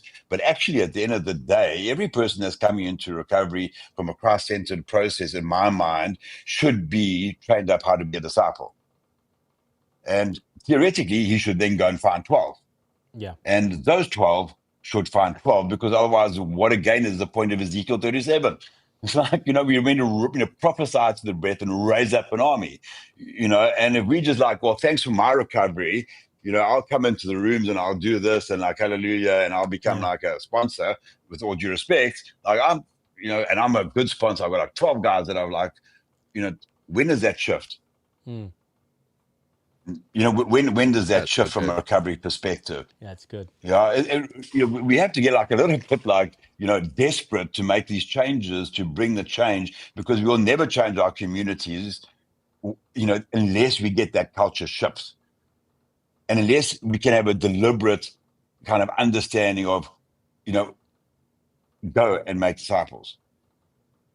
I go love, and do it. Oh, no. I love everything I'm hearing here. Leighton, as a guy who's in gaming space, I'm sure a lot of this resonates with you as well, man. Oh yeah, absolutely. And I was loving using the Ebenezer image, which is one that I actually have in my stream. I've got a whole bunch of emotes that are connected with Ebenezer, but most people just think in the U.S. Scrooge. They don't know that the word means stone of help. And I just love that image because the stone of help is what you erect when God has brought you through something, and it's thus far God has brought me. And so that image just totally resonates for me, because we forget that he's brought us this far because we're looking at how far we still have to go. And in the gaming space, there's a lot of people that they doubt themselves in a lot of ways, and they put themselves down, and they couch things, because when they go into the toxic areas in the gaming space, they get beat up for being open and honest and transparent and sharing things. And when they make mistakes, they want to doubt themselves. And I just try to remind them, like, you're on a journey. You've made it this far. Keep on the journey. Don't give up, and don't downplay yourself. It is today is the day in front of you. You've made it this far. Where are you moving forward from that? So that all the stuff you're talking about, yeah, I totally love that. I was just commenting when we were watching your video earlier about how we've had conversations with other places who do recovery stuff, and we talk about we want to help digitally, and they're like, no, you got to meet in person. And we're like, but their addiction is digital, and we need to meet them where they are, and they want help. Sure. And so I'm just so excited that you guys are seeing that need, and that it took someone outside of the U.S. to help us be able to reach a need that we definitely see when we're out there ministering to people. Yeah. I think that, you know, the reality, if we take that, you know, that word addicted and we trace it down to the root word of being wholly devoted, you know, to, and wholly devoted upon. It's like, as for the house of Stephanus, they addicted themselves to the ministry of the saints, and that is the reality of, like, actually what you got to, you know, what you got to do. I mean, we're working quite a lot in the kind of development space at the moment of trying to create that an online kind of community in a manner that is all like naturally treatment related, which I guess is creating a dependency within that space. So if you look from a gaming perspective, somebody that's in recovery from gaming, the knowledge that they've achieved through their experiences, they've achieved so that they can go out. And every one of us is in our own mission field. Now, that happens to be gaming. You know, at the end of the day, that's here to stay in one form or another. And if we can't create a support structure to sit in a deviation, because he does say at the end of time, he's still going to measure us and, you know, shift us from goats and sheep, and what we have not done unto the least of these, we have done unto him. And the reality for me is that if we can't create that safety net and use those experiences in that space in a way that makes them dependent upon God and dependent upon our Redeemer and dependent on about my responsibility to go and make disciples, I reckon we've missed the opportunity. Well, yeah, very true.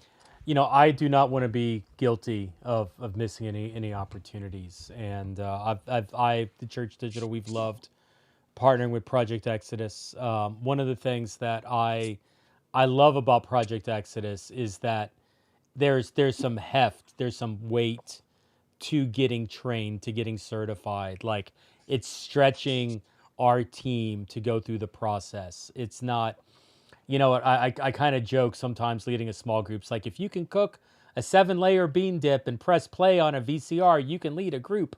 But what I've seen out of Project Exodus is anything but that. It's been a very, I'm saying the word trying, and I mean this in a positive way. It's been challenging for our leaders to go through it, to process, to own the material. And what's happening on the flip side of that is they're coming out better individuals, and B, they're going to come out better relational leaders after going through such a rich onboarding process. And so, you know, to be honest, we've talked about, is this the right thing? Is it not the right thing? And I think that, you know, Project Exodus, we keep coming back to, you know, all this effort to get onboarded, to get our people trained in the system. It's actually going to make the process, the groups, it's going to make things, the culture, that much better. You know, because in the end, for us, the reason we went with Project Exodus was I wanted to create not just a groups program. I wanted there to be a culture of recovery, and as rich and as thick as you are challenging our leaders right now through Project Exodus, you're helping us take that step in creating that culture. It's been really a good process. Yeah. There's a great underpinning concept, because how wonderful would it be if we could just onboard everybody and make it as quick as we like it to be. Oh, wait, hang on. That's a definition of addiction, isn't it? Of like instant gratification. But on the back end of that, sorry, Jeff, just giving a bit of an elbow in the ribs there. But yeah, there's a clean line on it as well. It says, that which we get too easily, we esteem too lightly.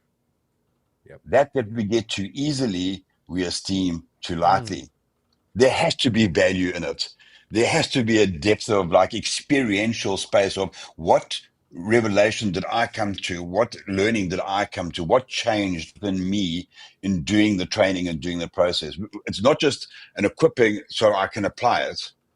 It's about how do we bring that healing and restorative space together, and that's what makes it work.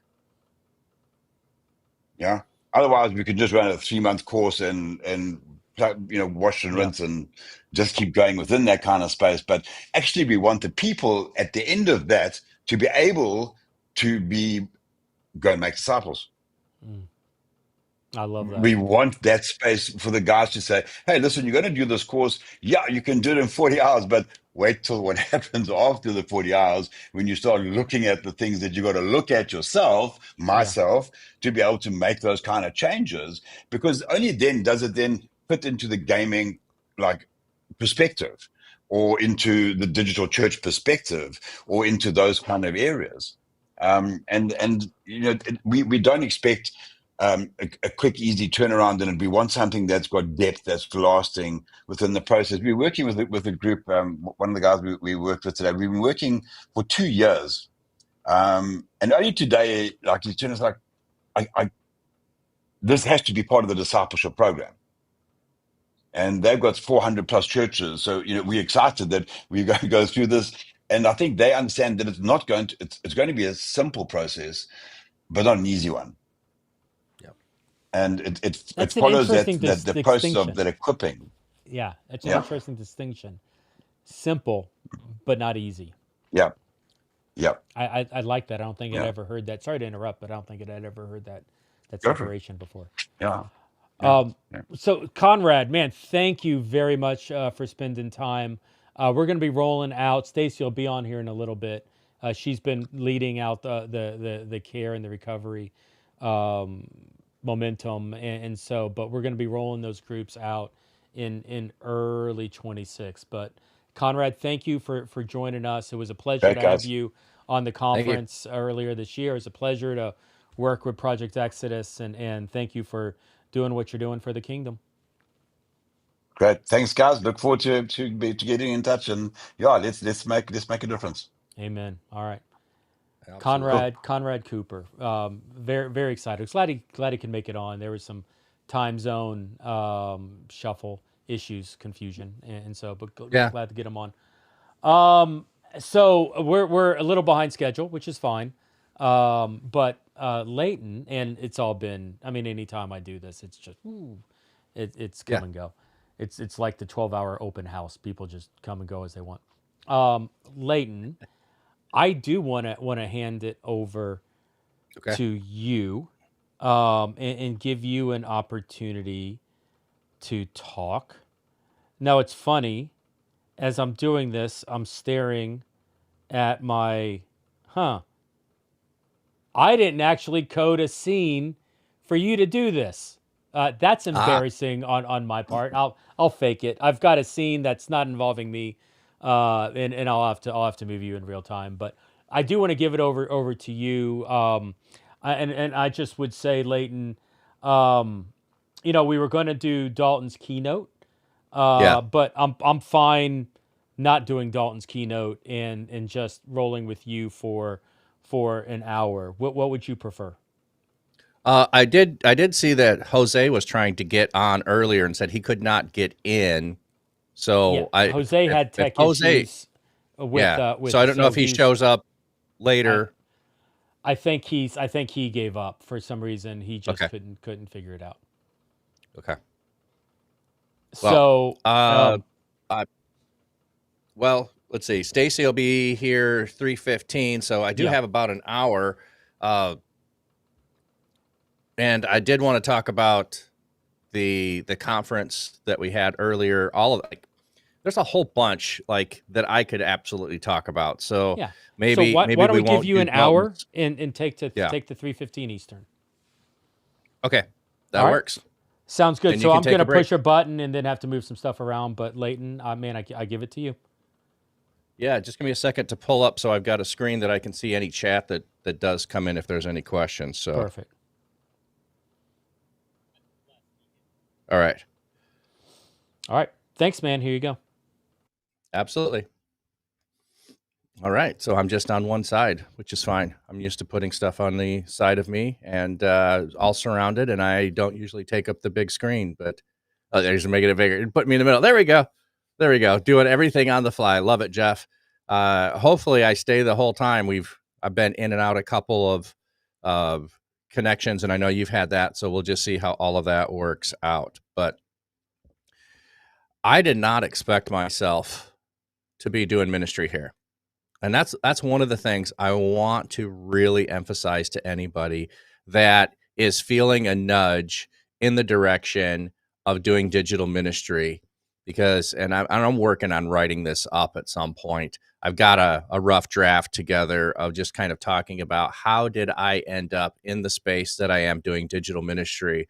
And it really is a funny thing. It goes back to Katrina. So some people might think, oh, well, it would be COVID. No, it's Hurricane Katrina. I was in the Dallas area and working at a church, and I was supposed to be doing an internship there and bringing in people into doing discipleship. That's what I was supposed to be doing. And what happened is we had 500,000 people displaced from Katrina into our county. So it wasn't even Dallas County. It was a county north of Dallas. 500,000 people that were displaced. And I suddenly was in charge of our church's operations to respond to missions and missions in our neighborhood and connect across the country with my denomination and connect across the city with other people that were doing things. And I had no idea how to do a website, but that's what I needed to do, is have a website. And our HR person, I had already been trying to get some information on, because I wanted to put some stuff on the website. And she said, I'll get with you. I'll get with you. I'll get with you. And I could never get with her. So I'm an open door kind of person. Like even back there, if you look in the back of the room, the door's open so that anybody can walk in and interrupt me at any time. I do not close the door. I shut my door. And this is before Google. And I had no computer training. In seminary, I'm sitting there and I'm just going, all right, I got to teach myself HTML coding.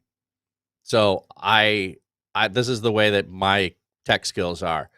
I don't find the best way. I find something that works. And I just open it up. I look at what's there. I see the code. I make a change in the code. I see what happens. I make a fake page. It's not live yet. And I start playing with it. And I get to the end of the week, and now I can do a website. And that began my journey of moving into digital spaces. But my journey was always around being in a physical church and helping to connect with the people in my community. And I love connecting with people in community. I try to remember who said it earlier in one of the conversations. It was community is over content. It was a Marcus Battle. That's who it was. Community over content. And my brain went instantly to the greater than sign, that community is greater than content. And that's absolutely the way I feel about everything. It's why at times it takes me a long time to figure out, am I going to create content in any way? So God has to keep moving me slowly sometimes. And sometimes he tells me exactly where to go. And I go, nah, I don't think that's the place I should be. But I didn't plan on ending up in gaming. I find it hilarious that I am spending time in gaming. It's like I've moved away from gaming. I followed the mantra of you've got to grow up at some time and get away from it. I say that, and then I can just show you I've got this Xbox controller. Oops, and I dropped the other one. Well, anyway, that's how clumsy I am with games. So why would anyone want to watch me? That's the thing. And why did we get to where we are? I can't, if you guys who are listening to this had any idea, and Jason Morris was talking about this earlier, the places that we are right now with the Church Digital, he was talking globally, and the number of people that we have globally where we are. We were not even a year ago talking about doing a gaming summit. And we were just talking about doing our first conference. That was it. Let's try that. Let's move in that direction. We have people coming to us asking for information. We need to do a summit to bring people together. We'll do our first conference. We'll bring people together, and we'll be able to share and help people. And that's where we were at. That's what we were trying to do. We were moving into some things. We were talking EDM, equipping digital missionaries. We knew that coming after Lausanne Congress, we knew that was a place we needed to go, which really is something I've been super excited about, that shift that we've made, that iteration of where we are, that cutting edge thing that what we're doing. But I didn't plan on being in gaming. I had no thoughts of being in gaming, and yet that's where God has now firmly placed me. And when we were talking earlier about the funding, hey, you had all kinds of numbers running down below. Jeff's talked about that earlier. I'm a horrible pitch guy. Jeff told me, come on here, pitch myself and tell you where you can all find me. The easiest way is just Leighton at thechurch.digital if you want to email me. But if you wanted my info, it's Reliant Organization is where I'm doing funding as a missionary. And I'll talk about that maybe in the coming hour at some point. But I found myself in COVID sitting home and watching a friend of mine, a pastor across town, who was a Twitch streamer. Some of you go back and watch the podcast episodes that we have, Pastor Brock VR. And I now have a VR headset back here that I got last year for our VR conference. So thank Pastor Brock VR for the fact that I'm here. That's what I just tell everybody. Thank Pastor Brock VR and Alice in the Palace. Without those two individuals, I wouldn't be here. And I'll throw one more in there, Mark Lutz as well. If those three people, one, Pastor Brock getting me exposed to gaming ministry, where I was in a pastor group with him, and we would sit and talk about what we're doing in ministry. We'd talk about life. We would check in. We would say, this is a John 17:23 group, so anybody that knows what those are, it is sharing life. You share your story. Then you share scripture. We're not teaching. This is just, hey, what is the Holy Spirit saying through this passage? We spend time in prayer for one another, and we check in. How's life going? So we'd been in a group for a while. He was across town, and he kept talking about going into VR ministry and evangelizing. And I thought, yeah, great for you. You're a young guy. You like that. That sounds horrible. Why would anyone ever want to do that? I don't want to put a VR headset on. I don't want to go up to strangers and evangelize. I mean, I'm fine going up to strangers and having a conversation, but I've always struggled to turn the conversation to talk about Jesus, and it always feels disingenuous to me to just walk up to a stranger and say, well, this is my impression of an old comedian. So if you know it, you know it. And if you don't, you don't. Have you heard the word of the Lord? And that's how they said it, which I always thought was hilarious. But they're poking fun of that person that goes knocking on doors. And people don't want the person coming and knocking on doors. But in VR chat, people want a conversation. And so when he would go in and he'd have conversations with people, he'd just go up and he'd ask them, so what do you think the meaning of life is? Or he'd ask, what do you think beauty is? Or he'd start with something like that and then lead into a deeper conversations because people were really hungry. And he would share these stories with me all the time about doing those things. And then I'm sitting there watching him. And one of the things that Twitch does, which, by the way, I always teased my kids when they were in the house of, why would you watch Twitch? Why would you want to watch anybody play video games? And if that's your thought, you don't understand Twitch. If you just want to watch somebody play video games and you're just trying to figure out how to get to the quest and find the secret thing you can't find, you go to YouTube and you fast forward through the videos, or you watch the short clips that will just give that to you. And they're better quality, polished, all of that stuff. They're cut, they're edited. You don't go to Twitch just to watch people play video games. You go to be part of the community there. You get to participate in what's happening in a level of chat. So I know I was trying to pull up the chat here a second, and it doesn't look like it's caught up of where it should be on my phone. So I have no idea if anyone's in the chat. Sorry, which is what I love doing is connecting with chat. But maybe I'll try it again in a minute. But the reality is that I didn't know what I didn't know. And so if you don't know anything about Twitch, I'm not saying that's a platform that God is going to put you in, But if you don't know anything about it, then maybe if a person is sharing with you, and this, let me put a plug in here for a minute. If you are feeling called to any place in digital spaces and you're feeling God calling you, and you go to your pastor and your pastor says, no, you need people to meet physically, then your pastor doesn't get it. And you need to find someone else that can. And what I began to see when I was starting to watch Twitch, I wasn't streaming. I had no plans to stream. My friend kept telling people to follow me. He says, go follow him. He's going to be a streamer. And I'm like, no, why would anyone want to watch me? I have no plans to do this whatsoever.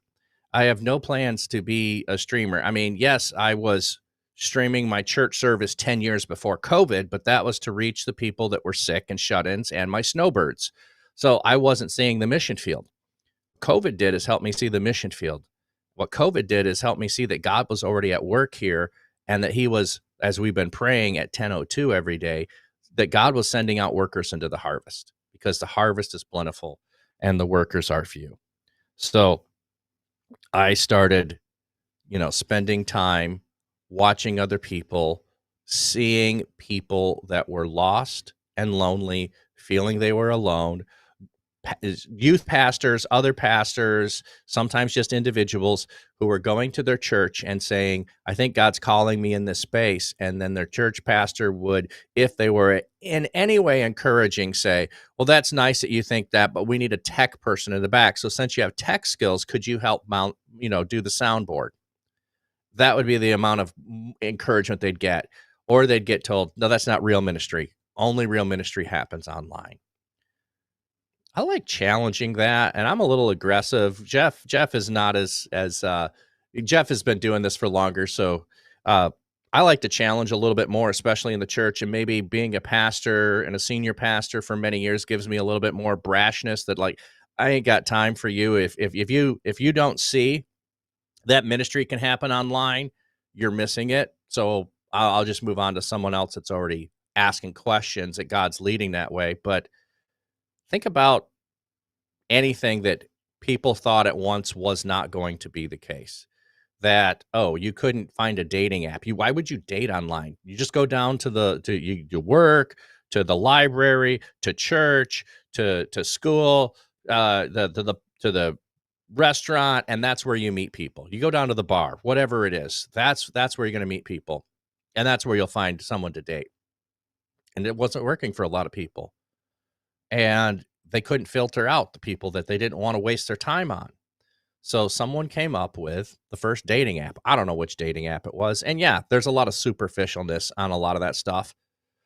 But I know plenty of people that have met online, and they built a relationship to start with online, and they went on dates. And yeah, some of these people, they didn't know each other until close to the wedding. They had, or I shouldn't say, they never met each other in person until close to the wedding, depending on where they lived. But then I got to thinking about that. And that's not a whole lot different than if you go back to the Old West, where people would put an ad in the paper, and they'd put it in a Boston newspaper or a St. Louis newspaper, and they would ask for women to correspond with them, and they would correspond for a while. And then the wife to be would get in a carriage and ride out to the West to meet someone. So online dating is only an innovation that took something that already existed and moved it into digital space. And then you could even go further with building community. People will talk about you can't build community online. Well, I'll tell you what, gaming community is already a community because you enjoy something together. Now, the fascinating thing to me is there are communities within communities on Twitch. I cannot break into some of those communities for two reasons. One, I'm not good at playing first-person shooter. I'll just pick on that category. I'm not good at playing first-person shooter. And second, I'm not interested in first-person shooters, so I won't hang out in those communities to watch the first-person shooter play a bunch of games. So I missed the mark because of a lack of interest, and also a lack of exposure and skill set and all of that. But that means someone else is supposed to reach that. We're talking earlier about niching down into the market that you are supposed to reach. And I keep trying to find myself doing that. And we were talking about the podcast network that's coming up. So I'm just going to pivot for a minute. Like, this is what I do on my stream is I will be reading the Bible. That's my primary thing that I do on Twitch, which, to go back to, my friend kept telling me and telling everyone to follow me. And this is how I listen to the Holy Spirit at times. When I felt the Holy Spirit saying, maybe you should do that, I and my people that were following me, who I'd never streamed before, kept saying, when are you going to stream? And I got a new position at a new church, and I said, fine, I'll go online and I'll do sermon prep. That will show everybody that there's no interest in anybody watching me do anything. Like, why would you want to watch sermon prep? So I streamed sermon prep every Friday. And all of a sudden, people were asking great questions. And I did that for several months. And they started asking about, do you have a read a Bible in a year plan? And then they asked, can you do that on stream? And I was like, I guess. I'd never thought about doing that on stream.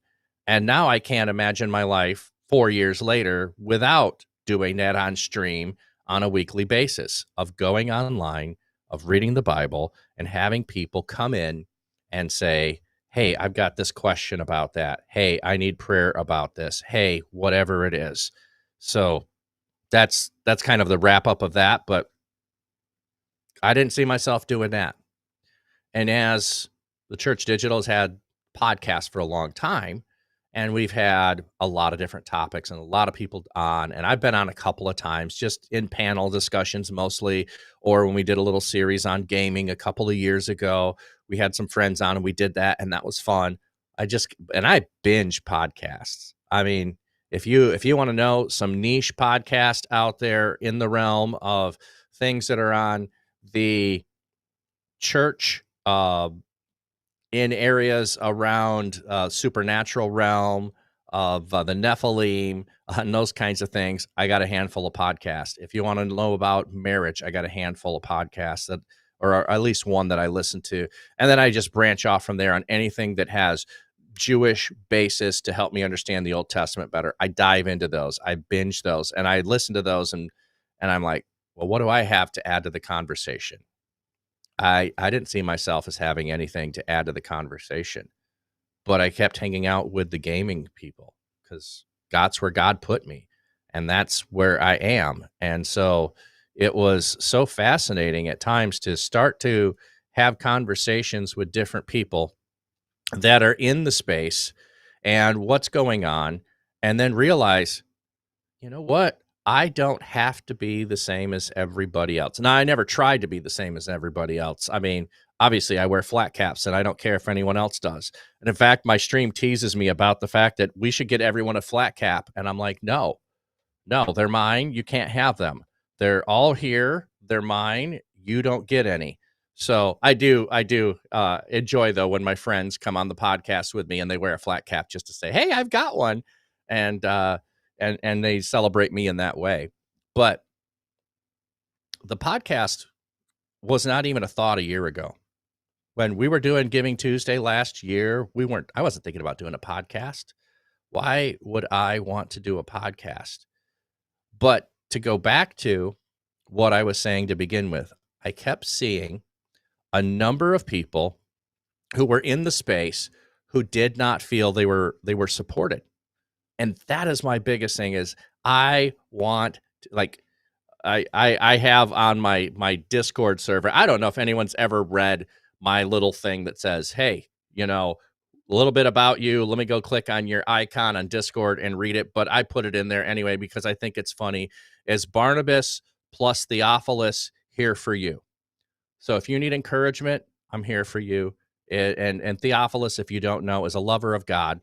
So Barnabas means son of encouragement. I love what words mean. You come watch my stream for a while, and you will be able to see all kinds of conversation, or all kinds of, we'll go down the rabbit trail of looking up what names mean and what's going on with that. So I didn't plan on doing a podcast, but I kept feeling the need to encourage people. And what I finally came to, I don't know how the conversation began, honestly, but I think it was around the fact that the Church Digital we had set up for when we were doing that gaming area, and we were doing all of the podcasts with the gamers a couple of years ago. We started a Twitch channel. We hadn't done much with it for about a year. And since I was focusing on gaming, it was, hey, we're going to give you the church.digital, which plenty of you who are watching, thank you, all of you who are hanging out there. Let me just see if there's anything in the chat over there. It doesn't look like it, but we had a bunch of people earlier who were hanging out watching. So as I was doing already ministry, it's like, hey, do you want to do something with that channel? Is there something we could do? And I thought, yeah, I could bring on all of my friends who are Christians, who are in the space, who are trying to reach people with the gospel. And I call them digital missionaries. I don't care what they call themselves. I can bring them on to tell their stories so that someone new who was getting started in digital ministry, and specifically gaming ministry, but anybody getting started in digital ministry, could be able to go share an episode with their parents if they're young, because their parents might not believe this is a valid thing that you could do, or their church, their pastor, or anyone else that they need to say, hey, what God's calling me to is valid. Here's someone else doing exactly what God's calling me to do.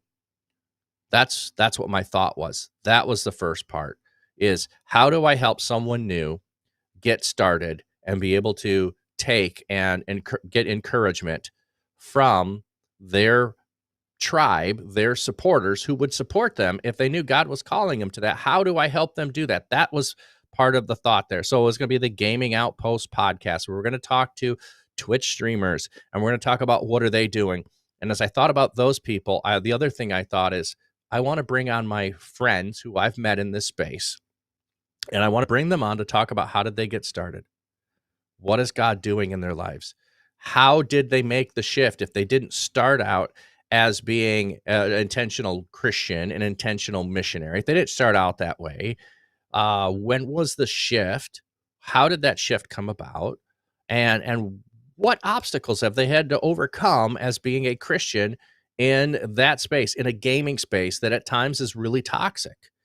And then talk about that, and what about the blessings that they've experienced and all of those things. So there was a way of, I wanted to celebrate my friends and validate what they were doing. And I think I was wanting to celebrate more, was my thinking of just, I want to celebrate what you're doing because I think what you're doing is fantastic. And I love you. I love what God is up to in your life and in your community.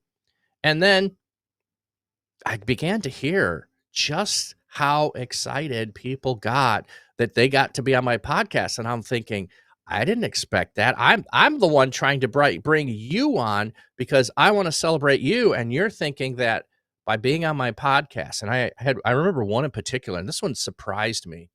So if you go back to the podcast, you'll find one back there. And oh my goodness, my brain is suddenly blanking because I know his old name, and that's what's sticking in my head. He is the one who founded BMG, Big Unk KB. That's what it is. I had his old name in my head. Big Unk. I'd been watching him do things, and he had been a streamer for a while, and God got a hold of him and said, are you doing this for your own glory or my own glory? And he's got a hat collection that rivals, well, it's better than mine, or it's bigger than mine. It's not for any flat caps, but it's big. And he has a shoe collection too. So God got a hold of him, and he and his wife were praying about this, and he changed his name and he changed his focus. And he was like, I may lose my entire community and I may have to start over, but it doesn't matter because God is calling me to do this. And I'd been watching him for a while and what God was doing with and through him in the space. And I was like, I am so excited to have him on because I think he is one of the cutting edge people out there. One of the people God is clearly using.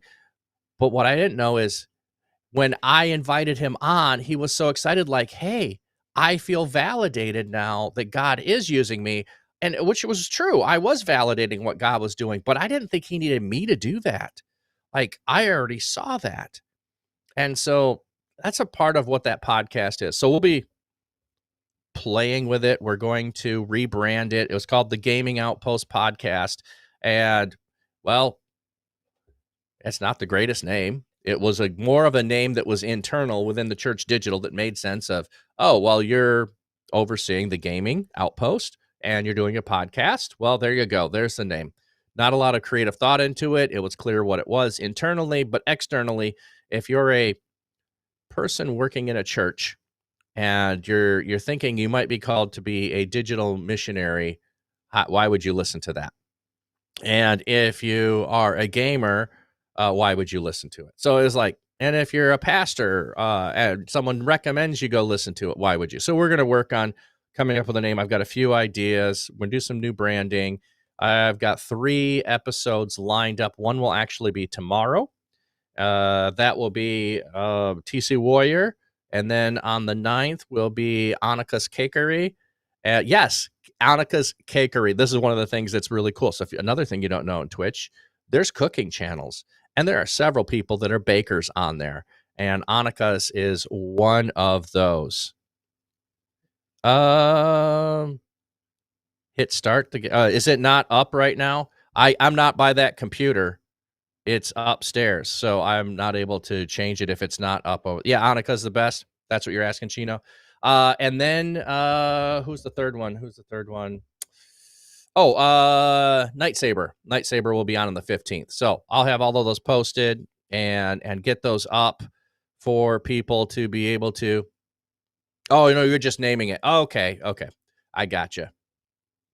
So those are some of my friends that I'm going to have on. I'm also on a couple other people's podcasts when they invite me on, which is super fun. And there'll be some more podcasts as we're doing the gaming the redo of the podcast network. I will also do some other podcasts that won't necessarily be focused on gaming. So I will do some other podcasts. We'll figure those out where I'll come in with a topic for a season and talk about things. Because one of the other things I'm passionate about is a couple areas where I see the physical church, it has a gap. There's a gap between the physical church and staying connected with people. And this is actually one of the names I'm playing around with. The idea of a podcast is connected with that. So when kids go off to college, they have a hard time staying connected. And I think there's ways you could. If you move those college or those high school kids into an asynchronous community over the next 4 to 5 years as they go off to college, they don't lose their faith community. They stay connected no matter where they move, whether they're in college or not in college, and whether they're in person or not in person. See, this is the problem we sometimes have when we have a physical church and we think physical first. We don't let our minds be creative. And so why not? And I'm trying to solve this problem because this is the problem I saw with my own kids. They went off to college and they lost their faith community. And my daughter went to a Christian college, so they required her to go to chapel, so she did, but it really wasn't a faith community. It was a bunch of students sitting in there having worship and going on with their lives. So sure, she went to chapel, and sure, she went to church on Sunday, but it wasn't the same that she had, and then she's never found it since then. And my boys went off to school, and well, whatever reason, it didn't turn out that they ended up finding a church, going to a church or any of that, and they lost their faith community, and they've never went to go look for one. So how do we stop that? We make it so they don't lose their faith community. That's one of the things. So I'm going to be doing some blogging in the next year. I wasn't thinking about blogging a year ago. I did blogging back in 2006 and 7, 8 for my denomination. I blogged for about 2.5 years, did a lot of posts talking about stuff. And it's like, okay, I need to get back into that, which is like, God, what are you doing on this journey? Like, what are you doing on this journey with me? Which goes back to, being part of the Church Digital with people who are innovators. And I've always loved connecting people. So when Jeff was talking about earlier that so for a while, my title was relationship director, which, okay, what does that really mean? Except the subtitle or the acronym for it or the moniker of catchphrase was, have you met Ted? So my job was to sit down with people that were new in the community, which is really hard to do anymore. We're growing so fast, and find out, what are you doing and where are you at, and connect you with other people. I still love doing that, and I won't stop doing that. That's just naturally how God has made me. So I get excited when other people get a hold of me and say, "Hey, I'm looking for this," and I will say, "Oh, do you know this person over here? Let me connect you with this person." And that might be my work is done, and I'm never involved in the ministry, and I don't care. I helped connect someone to someone else that needed to have that connection and needed to do ministry side by side. So when we're talking about wearing a whole bunch of different hats, I work with a number of ministries. I am still connected with Resourcing Now, that brings resources, Christian literature, Bibles to the Caribbean, mostly Central America, a little bit of South America, and they've started to go to Africa. I was on the board for years. Now I'm just a supporter of theirs, and I manage the Full Circle Beans Shopify account, because my kids were selling soap, and I said, "Hey, we're trying to do this. Can you help me set it up for them?" And now I'm still the manager of the Shopify account. So if you want some good coffee, and every time you buy a bag of coffee, you will send a Bible to someone who doesn't have one, go check out Full Circle Beans. There's too many things. I mentioned John 17:23 groups. I do that. I'm connected with Nerd Culture Ministry Summit. We're going to be partnering with them. If you don't know Nerd Culture Ministry Summit, you are into gaming, you're into board gaming, you're into cards, any of those things that are super nerdy, and often the church says, don't bring those in. Keep your D&D shirt out of here. Keep your Pokemon away. Whatever that may be, well, you want to check out Nerd Culture Ministry Summit, and they're going to be in April in Garden of the Gods, and those guys are fantastic. Love them, but the Church Digital is going to be a sponsor there this year, so come check them out. It's going to be fun. I also was at Reach Conference in Orlando with a bunch of Twitch streamers who are coming together and figuring out what can God do in the space. And I was at Hopeful Disasters. This is what I have. So there's Hopeful Disasters, there's Nerd Culture Ministry Summit, there's Reach Conference, there's a whole bunch of other ministries and streamers that I know. I love being connected, of adding to what other people are doing, of seeing what God is up to in the space. So my brain, you're probably trying to follow all this conversation, and you're like, do you have notes on this? I could not figure out what you were doing and where you were going. And that's okay, because it's going to go wherever God leads the conversation. So the podcast is something, like we were talking earlier, I'm about episode 35. That seems amazing to me. I don't know if you know, I'm trying to think of the status. The average podcast doesn't make it to episode 10.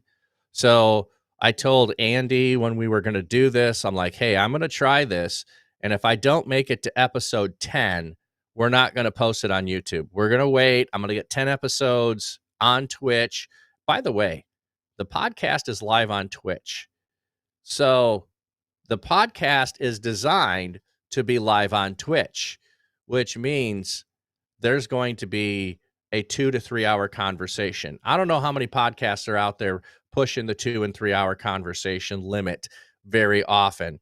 Maybe Joe Rogan would be one that does, but not many that I listen to go that long. Our episodes are normal half-hour episodes with many of them, but I'm pushing 2 to 3 hours because we're just going to go where the conversation goes, talk about anything that's going on, see what God is up to in the space, and celebrate what God has already done. And so I actually had one podcast where I had my friends on there, and I'm just teasing you here. This is one thing I love doing, is teasing about stuff, is Assassinator Steph and G-Funk Railroad, who met for the first time at Reach Conference last year, and then they got married. They connected again over the year. It's a long story. Go watch the podcast episode A and B, and I don't remember what number it is. Probably around 30. Maybe it's in the late 20s, if not. It was a 5-hour podcast, and Like, there's no fluff in there. There was no, like, we were talking the whole time about, I think, amazing things. And what I've got to get better at is cutting those down to give you clips, to give you teasers, to give you things that will be able to be pushed in front of other people. Let go. I'm not listening to a 2-hour podcast. I just want the 3 to 5 minute clip about what you're talking about in ministry and why it's valuable, why it's important. Okay, so I've been talking about that for a while, but I want to step back for a second and talk about some impact stories, because these are my favorite. These honestly are my favorite, which is what I love asking people on the podcast. And I have not shared a lot of my own personal ones in the space. I've been trying to share those with my supporters, as I've been trying to get funded with Reliant organization to be a digital missionary, and I can talk about them in a little bit. But as I've been in the space, the stories of life change are just amazing. And the other thing is, it's not solo mission. In Twitch, it's not a solo mission. I do not need to get selfish the fact that you're watching other Twitch streamers. Twitch is a unique platform in which one of the things you do when you get done is you take your community to someone else and you bring them to that community. So within the Reach Conference community, I go and I stream other people who are in Reach Conference, who are partners in there. I'm hoping to be one again next year, so I will do that. The other thing is there's the Taco Network. We'll have Al, Christian Ninja, on here later talking with him, and we'll talk about Taco later. It's another group of Twitch streamers, and they could be in other platforms, but right now it's mostly Twitch streamers. And then there is Hopeful Disasters, which I mentioned, which is another group of Christian streamers in the space. And I'm part of Digital Creators for Christ, another group of Christian streamers in the space. And there's more. I could mention a bunch more that I know that are in the space. And so they're trying to get together. They're trying to encourage one another. And when you get done, I take my community over there because, hey, I know you. I trust you. You are either family friendly, you're Christian, whatever you community has set up. I know your standards, and I know when I bring my people over there that you're safe. So we do this back and forth as we've been networking with others, and there didn't used to be a Christian moniker to find Christians. You had to kind of go for family friendly and then find out if they were Christian or not. So we get a drink a second.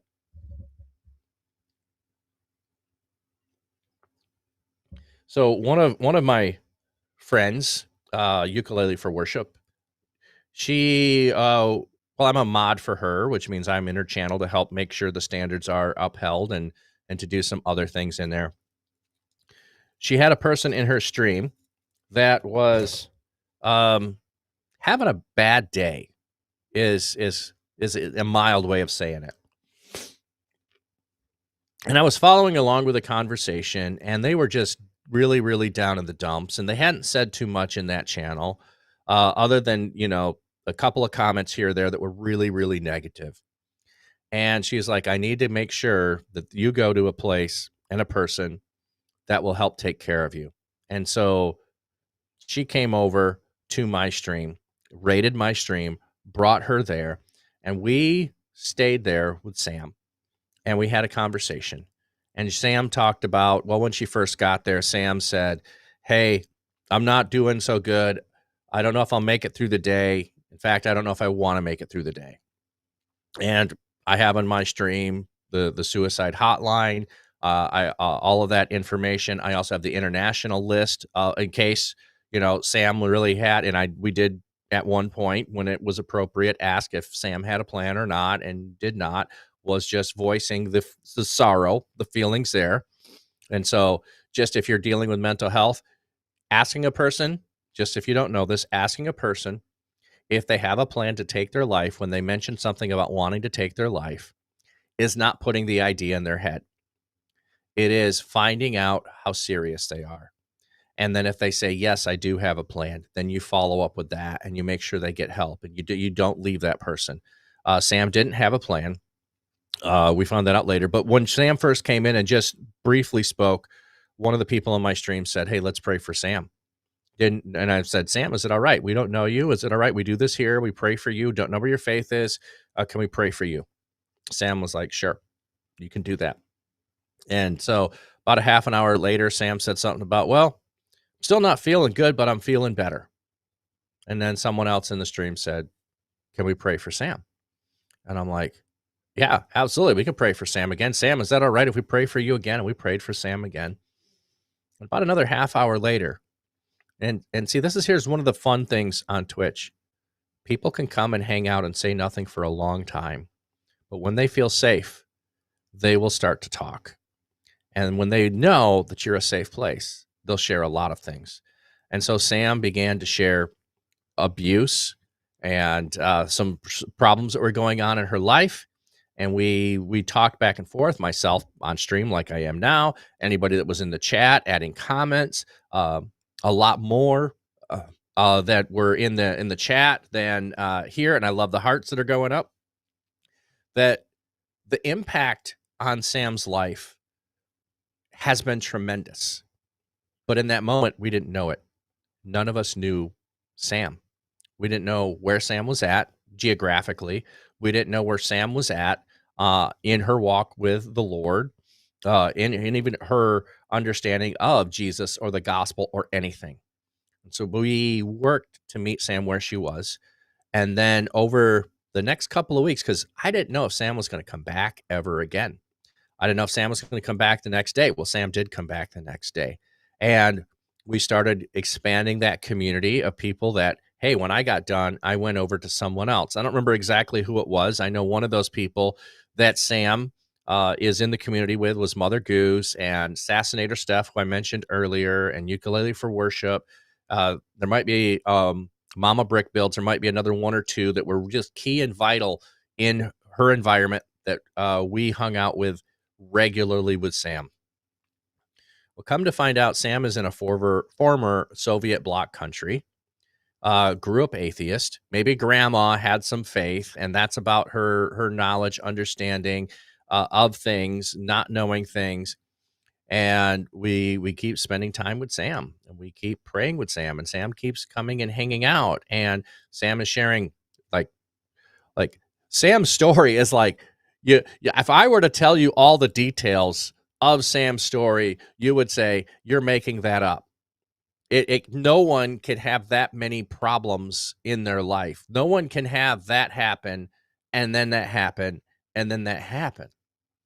And so we became a place of hope and safety for Sam. And as the months went forward, earlier this year, Sam had a third round of cancer that she was dealing with. And Sam was unable to make it to stream. So Sam's friend, Lena, decided to use Sam's account and come and hang out and give us updates so that we knew what was going on with Sam. And we got to know Lena a little bit. Now, Lena hasn't stuck around. Sam is trying to pursue Jesus the best she knows how. She's hanging out with Christians. She's hearing the Bible read. She's still struggling to understand a lot of things because it's foreign to everything that she grew up with. Sam had been put on hospice care for a while following her surgery. There's some complications, things going on. And now Sam has come off of hospice care. And we keep praying for Sam. Now, I don't know where that's going to end. And I don't know if I'll ever get to see Sam in person or if any of those streamers who were there for Sam will ever get to see her in person. But Sam has taken step after step, seeking after Jesus and following after Jesus, and is in a much, much better place mentally and spiritually than she was before. Maybe not physically, but she is in a much better place. And Sam is so loved. And if you go listen to the podcast, Sam shows up regularly and we chat about it. And there's updates on Sam as she was going through some of that stuff. So I'm not sharing anything that hasn't already been shared in some ways, but I am so privileged and feel blessed to know Sam and to be a part of that. Now, Sam is a big, big story, and there's lots of moving pieces there. So I wanted to take time on that. But there's some other ones that are just kind of neat. And you don't know how much you're part of it and how much other people are a part of it. So there's another, and I can't remember their name because they have not been around for a while. There was another streamer, or not a streamer, another person in my stream that showed up who was a Muslim who lived in Spain. Now, I'm in the US, and I'm telling you 2 stories of 2 people that don't live in the US. On my stream, I don't know if this is true for other people, I have more than 30%. So I would say 1/3 of the people are outside of North America that watch me.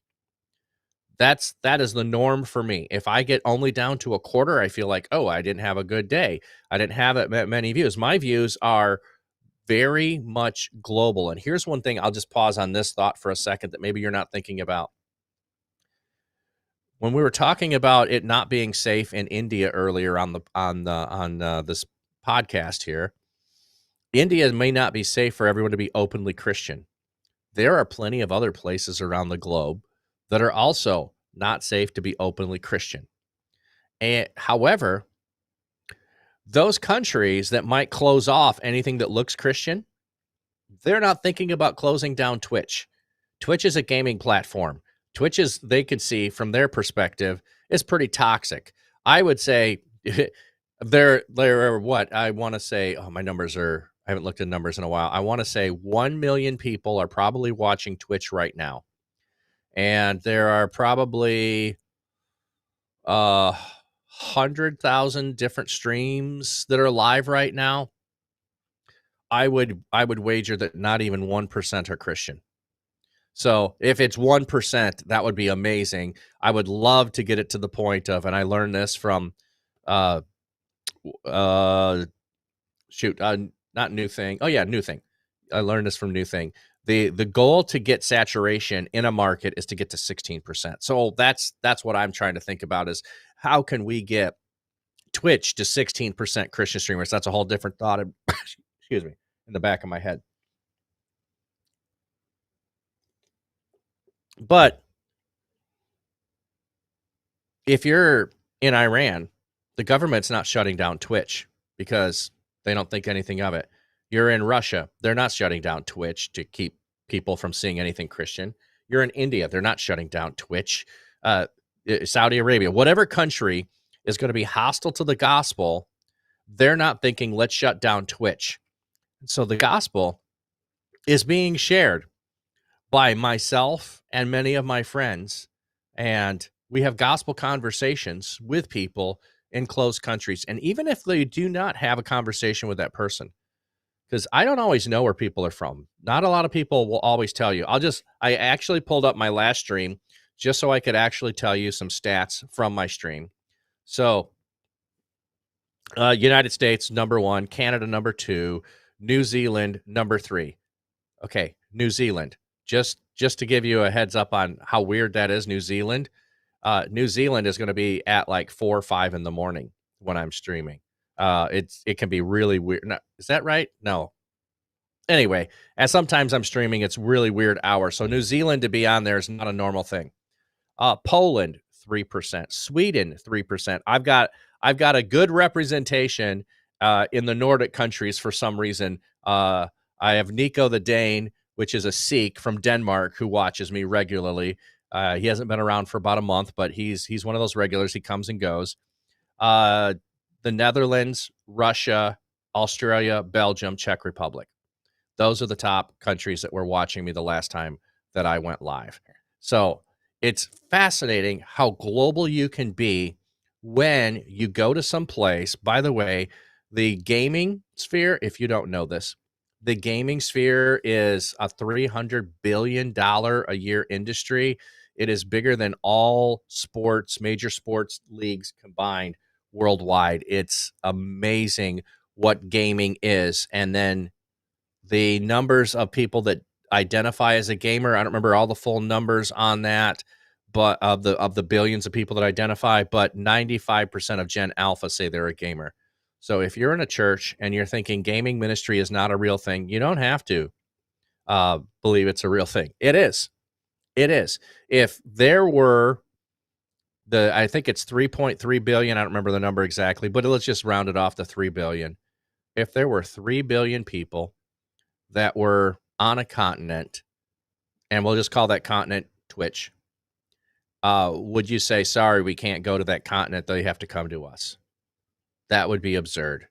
That would be absurd. We would not do that Maybe at one point the church would have done that. I remember, doing my church history and people saying, if God wanted to save the heathen, he'll save the heathen. We don't need to go to them. And at times I think we have that same mentality that creeps into things where we don't go out to the people. And I love the conversation earlier. Like, I keep bringing in conversations from earlier of the passiveness of the go in the Great Commission. I like to translate it while going, because it's just while you're going about life. While you are going about life, this is what you are to do. You are to make disciples. While you are going, you are to teach. While you're going. So while I am going, and I'm going to say the last game I played, if you were here yesterday, I played Expedition 33. It's Claire Obscure Expedition 33. My son recommended it to me, and I started playing it. So while I am going into digital space, into Twitch, I can talk about the gospel. I can talk about Jesus. I can bring him with me. And I didn't have a lot of people watching me. I tried a new game and didn't have a lot of people show up, but that's okay. Maybe somebody will see it later. So that's one of the fun things I think about being in gaming is the global nature of it, the aspect of being able to impact people that you don't know, people that you would hope to see in person, but may never see in person. And another fun thing, if you were in a physical church, think about this for a minute.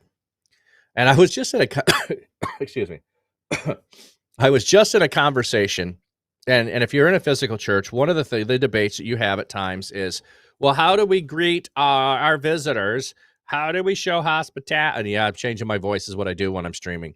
How do we show hospitality to all of those people that are new and show them we would love them and we really want them to stay? Well, a newsflash on that. They've already watched you online anymore these days, unless you have no online presence. So they're already going to know a bunch about you before they show up. But as I've had those conversations, the thing is, well, we could have visitors stand and then we know they're visitors and then we can greet them. That will be a fun thing. Or let's have, do I have one? No, these are just generic ones. We could have a mug in the back and it'll have our logo on it. And if they just come to the back after the service, we'll give them a mug with our logo. Then they'll remember this church and they'll come back.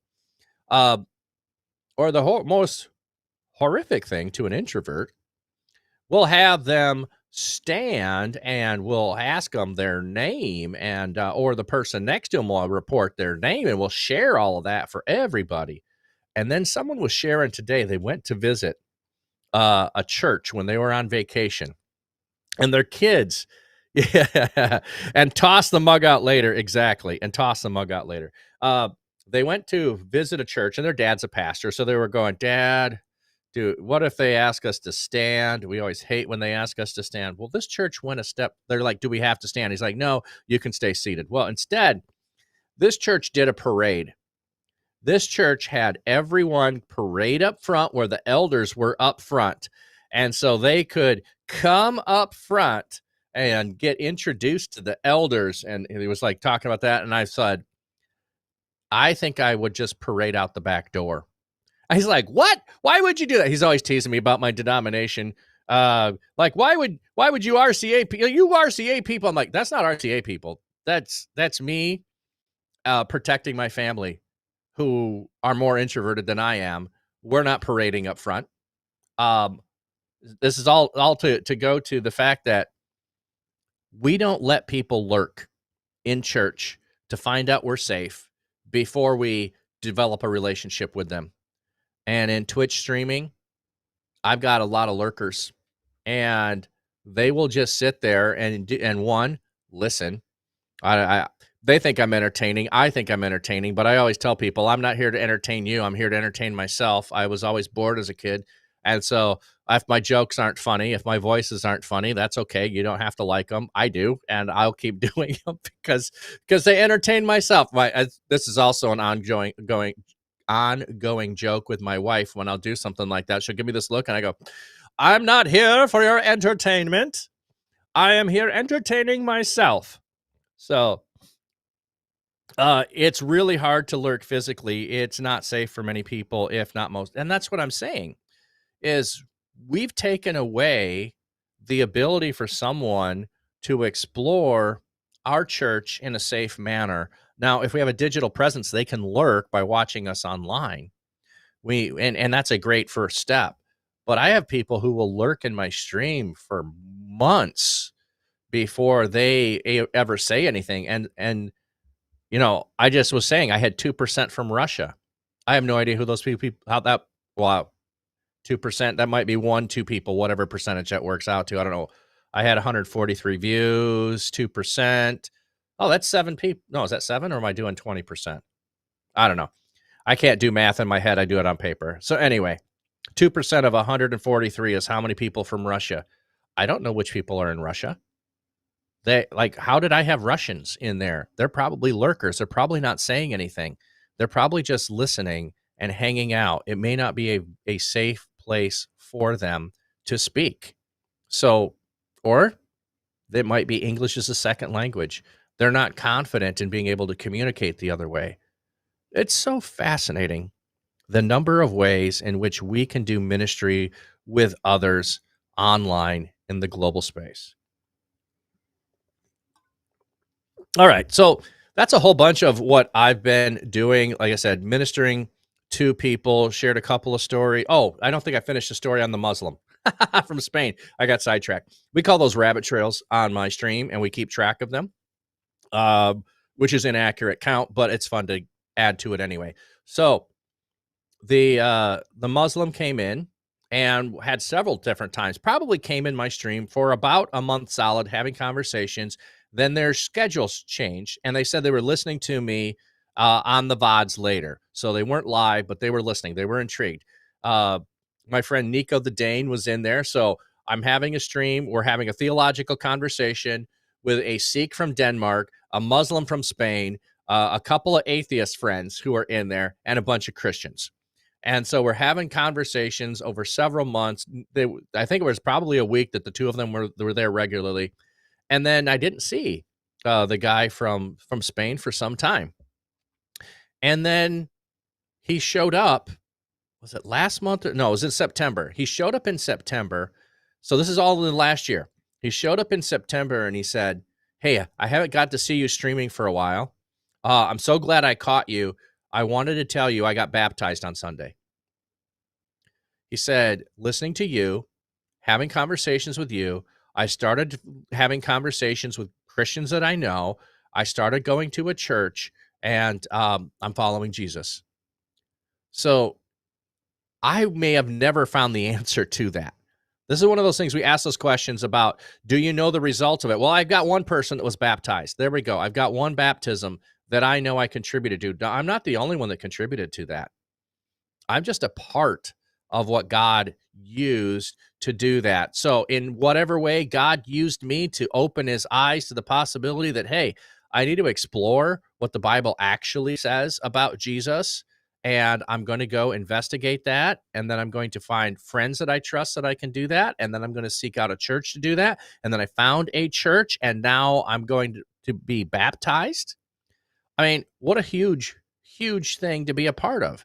So I don't take credit for that. I took part in that. It was awesome. Yeah, one baptism has been in a lot of churches these days. Yeah, absolutely, it can be. But it's, what can I measure? Whether he came back and ever told me the baptism, I still got to measure the gospel conversations that I had with him. And there were at least 6 or 7 direct gospel conversations that I had with him. I have had dozens of gospel conversations with Nico, my friend, who is a Sikh, and he is always cordial. He's always kind. He is always curious. And he has also started having conversations with, I don't know if it's a Lutheran church there in Denmark. So I don't know if it's Bishop is the person he's talking with. That might be the right title. Excuse me a second.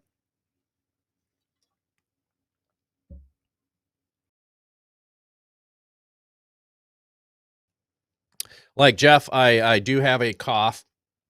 I got the cough, I don't know, 3 weeks ago when I went to Reach Conference, came back with a cough. I did go get tested. I thought maybe I had strep throat. I didn't have that. Got tested for COVID. I didn't have that. And then I've been traveling since then.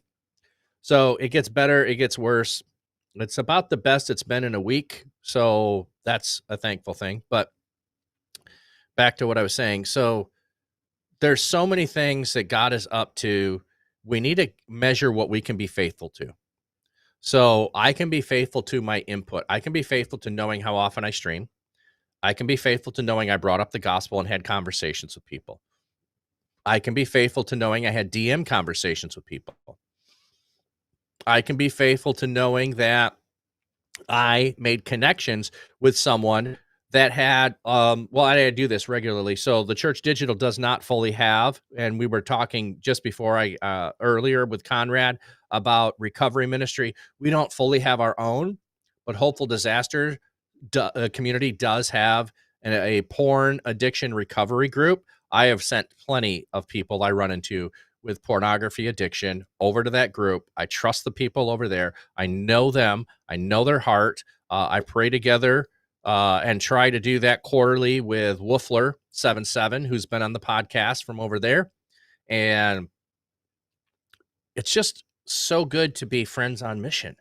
Like, I don't have to keep people in my kingdom. Like, hey, you've got to watch the Flat Cap stream and you've got to watch the Church Digital stream. It's like, if you watch it, great. I hope it's a blessing to you. And if you don't watch it, that's fine. There's a whole bunch of other friends I hope you watch. And I'm not good at plugging myself. Honestly, I'm not. I'm good at talking for a long time, as most pastors are, with no notes, just off the top of my head, whatever God is leading me to, wherever God is going, whatever God is up to is amazing and fun. And I'll just share one other thing of how God, and I don't know how soon that I'll be jumped in here. We're about the time Stacy should be on, so I don't know if Jeff and Stacy are going to hop in here soon or not. But I'll just leave with this. And I think I've told Jeff this before. I know I've said this a couple of times. And I started with this. I didn't plan on being here. I didn't plan on being a digital pastor. I had no thought of being a digital pastor. I have no training to be a digital pastor.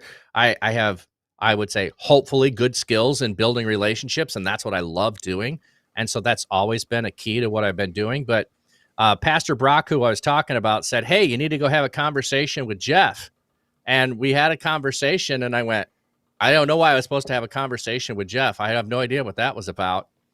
And then probably 3-4 months later, after I had developed pastor groups for John 17 groups with the people I could find in Twitch that were streaming, Mark Lutz said, hey, you need to go have a conversation with Jeff. And I go, I did. And he goes, you need to have another one.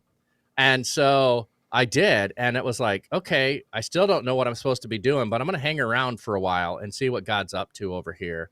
And then I got to Chesley, who was part of it for a while, and his course where I met DeMarcus. DeMarcus, such a great guy. I'm so glad he's finally able to move into a space of being active in the Church Digital. But I've been trying to get him in for, 3 years since we did that course. I did that course with him and started getting active after that course, really in the community and just getting to know people. And Jeff and Chesley said, hey, would you want to be our relationship director? Give it 3 months and make it what you want it to be. And I was like, I can try anything for 3 months. I mean, that's not going to cost me anything. And I can't believe I'm here. And now it's like, Jeff, I know we have conversations like, hey, this isn't where we're going, or hey, this isn't this, or hey, this, can you do more? Like, man, God has blessed me to be able to be here. It's amazing that I don't have my finances in order to be able to give as much as I want to the space, nor does the Church Digital have all of the funding to be able to pay me for my time or anybody else. But the vision and the mission and the spirit and the camaraderie, man, I'll take this over going back into a church and just being in a local church and then retiring in 10 years. I tell my wife all the time, I have not been as excited about ministry since I was in seminary, and just seeing that God could use me. Like, I'm just loving what I'm doing. My wife can see it. She wishes the finances were there for the Church Digital and for our own. But yeah, it would take a whole lot for me to be able to walk away. In fact, I've had, I want to say interviews with 6 churches in the last year. And I told them I can only give them 25 hours because I can't step away from the digital ministry God has me. And then they go in a different direction than me. So it's like, okay, God won't let me leave. So, all right, welcome in, Jeff. Yeah, that's amazing. You know, I forget that Pastor Brock's part of your story. I was in the background listening to you talk through, and I was like, oh yeah, I love Pastor Brock. Miss him. But man, Yeah, I miss him as well. Yeah, glad you're around, and man, Leighton, it's been a lot of fun. You've been such a valuable part of the Church Digital. I mean, I hate to say in recent years, but I do remember the first conversation you and I had, and I too was like, what just happened? Like it took a minute. It didn't It took connect. a minute It for didn't. things to gel. Yeah. Yeah. Part of you know, the Church Digital itself was we were trying to experiment and figure out who we were, and so some of those early conversations with people, you know, like the vision wasn't aligned on our side, on their side, like it was messy. But there's much more clarity right now, and I love it. But man, thank you so much for the conversation. You know, in typical streamer fashion. Just, you know, not knocking it out. And so, man, I love you and appreciate you being on. Guys like Leighton are what we're trying to empower, you know, in their context. And so Leighton does not look like your typical streamer, but he understands that culture very well, and the ability for him to reach and engage and disciple people in that streaming, in that gaming space, is phenomenal. Yeah, and we've been with EDM, we've been growing people into that space. So DeMarcus was not in the Twitch space to begin with when he is, but DeMarcus is now moving into that space. Jose, who was supposed to be on earlier, went through EDM, and he's moved into the Twitch space. He was also at Reach Conference with me. Got to meet him in person at Reach Conference, which was really cool. Yeah. Him and his wife were there. Yeah, there's probably more that I'm missing, and I'm going to be disappointed that I forgot who else is in there. Matthew, who was in my EDM class, is also looking at being a Twitch streamer and is in that space. He shows up in my stream quite often. So we've got probably half a dozen who moved into being a Twitch streamer after being connected with the Church Digital. No, very, very good. It's an exciting season, and guys like Leighton are who we're trying to empower and move forward with, and helping them and equipping them and creating new and multiplying them towards that. Really, that's the hope. He's been talking a lot about equipping digital missionaries to course like that. Once again, excuse me, the cost of one person to do EDM is about $145. You can see that there. And it's our hope to be able to keep, you know, doing this stuff for free. You know, the board is for our board of directors all the time is, hey, how are finances? And oftentimes they're not good. And, you know, we're wrestling with what that means and how to do ministry. But for us, the more that we can give for free, the more that we can empower people globally with these Absolutely. things. And so that's the challenge Well, that we're facing at this point. And along those lines, too, I don't know if you said this earlier today, Jeff, because I haven't caught all of it, but as we've had talks with leadership, and I know you've had these with the board as well, is we've talked about we don't believe anyone, because we want to be a model that is global. Anybody that's on staff position is full-time staff position paid by the Church Digital. It is bivocational. What's the other term for it? Fractional. Yeah, but we're like, no, you're going to be in multiple places, because that's what the rest of the globe has been. If you're a pastor in Ethiopia, you are also probably something else. Maybe the Catholic Church is an exception to that, but if you are a Protestant pastor, you are bivocational, you're working during the week, and you're a pastor on the weekends, you're a pastor over the community, co-vocational, that's the one I was thinking of. Bivocational, co-vocational, that is the norm globally, and we believe that is going to be the norm worldwide in every place in the next few decades, possibly, maybe longer than that. But so we want to set it up for success. We don't want to set it up so that the North American pastors can make a living off of it. We want the kingdom to be blessed by it. So nobody taking a full salary of any kind in any capacity. No one's taking a salary anyway. We get, and I like to, a stipend, but it's like, if you've ever done pulpit supply and you get an honorarium, they pay you for the 1 hour you show up, not the 20 hours of preparation for the sermon. Yeah. So it's kind of the same way. We're committed to it. We believe in it, and we will find a way to fund ourselves.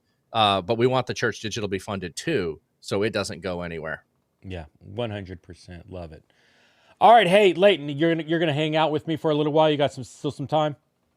Yeah, I still got some time. We've got Stacy coming in, Stacey. Right? Let's go ahead and open up and bring Stacy in. Hey, Stacy, how's it going? Hey, how's it going, you guys? Oh no, there you are. Sorry, couldn't hear you for a second, but you're looking good. You're good. You're good. We got you. Okay, good. Yeah, I'm here, and because honestly, you guys, I can't stay long. So I've got maybe 10 minutes. All right, great. Sorry. No problem. My started. So. Sorry. You're Stacy. Speaking of bivocational, Stacy's on the clock. She works full time for an HR, doing HR for city for who? Oh, she froze. Law enforcement. For law enforcement agency. I have full bars, so I don't know. All right, we'll hope for the best. So, Stacy, tell us a little bit about what you do for the Church Digital. Yeah. Okay. So, maybe I turned off my car, so maybe that'll help because it was trying to push Bluetooth. Yeah. So working as a chaplain within Church Digital, but also really heading to serve the care ministry within TCD. So what that means is that we believe in digital missionary or ministers in their care, because the reality is that burnout is real, and sometimes we sacrifice ourselves for the sake of the ministry, and then we check out. And so there was a time for myself. That's what happened. And I left a church that I dearly loved and all the ministries I loved, and took a break and went to a church that was 25 miles each way from home. And that was because I just needed to not be known. Yep. That's strange to feel. I just needed to be away, and I didn't know how to set boundaries or establish or enforce boundaries. I didn't know how to say no. And so that was really a big turning point for me, and realizing anyone in ministry or not, like Leighton, co-vocational, vocational, it is up to us to care for our bodies, and our minds and our hearts and all the resources that God has given us. It is part of stewardship. And so I so believe in it. And that includes, as I saw a little bit of Conrad earlier today in the live stream, and his work of leading Project Exodus. And it was not, it's not about addiction, really. It's not about addiction. It's about the underlying root issues that we have not shined the light on. And you can't heal something that you have not brought to the surface. So I'm excited, thrilled about it. And right now we have leaders starting our first cohorts for the leaders, because we believe leaders need to go through that, get a taste of it, and know what we're facing before we start facilitating groups. So really excited about that. That's been really meaningful. As you've been going through the onboarding process, Stacy, and I know we were talking with Conrad about the thoroughness of that, but What's been your opinion overall, or like what have been some thoughts as you've been neck deep in it? Really appreciated the fact that it's not about just stopping the bad behavior. You know, that it's not just about, oh, we need to get rid of that. I need to stop It's not sin management. Yeah, no, it's not. It's not. And then that's that. Gosh, I think that's historically the church has kind of seen it that way. That it bad habits are forming. Okay, you just need to stop it. No, I mean, yes and no, right? That's just the start. And there's healing and restoration to be experienced by Jesus, and we can't. It really is not about, like you said, sin management. I really like that phrase, and that's the biggest one for me to see that. Oh, this is not the this is not the historical what used to be, in the church, where, oh, it's those people. No, we are all those people, friends. We are those people, all of us. That it's removing the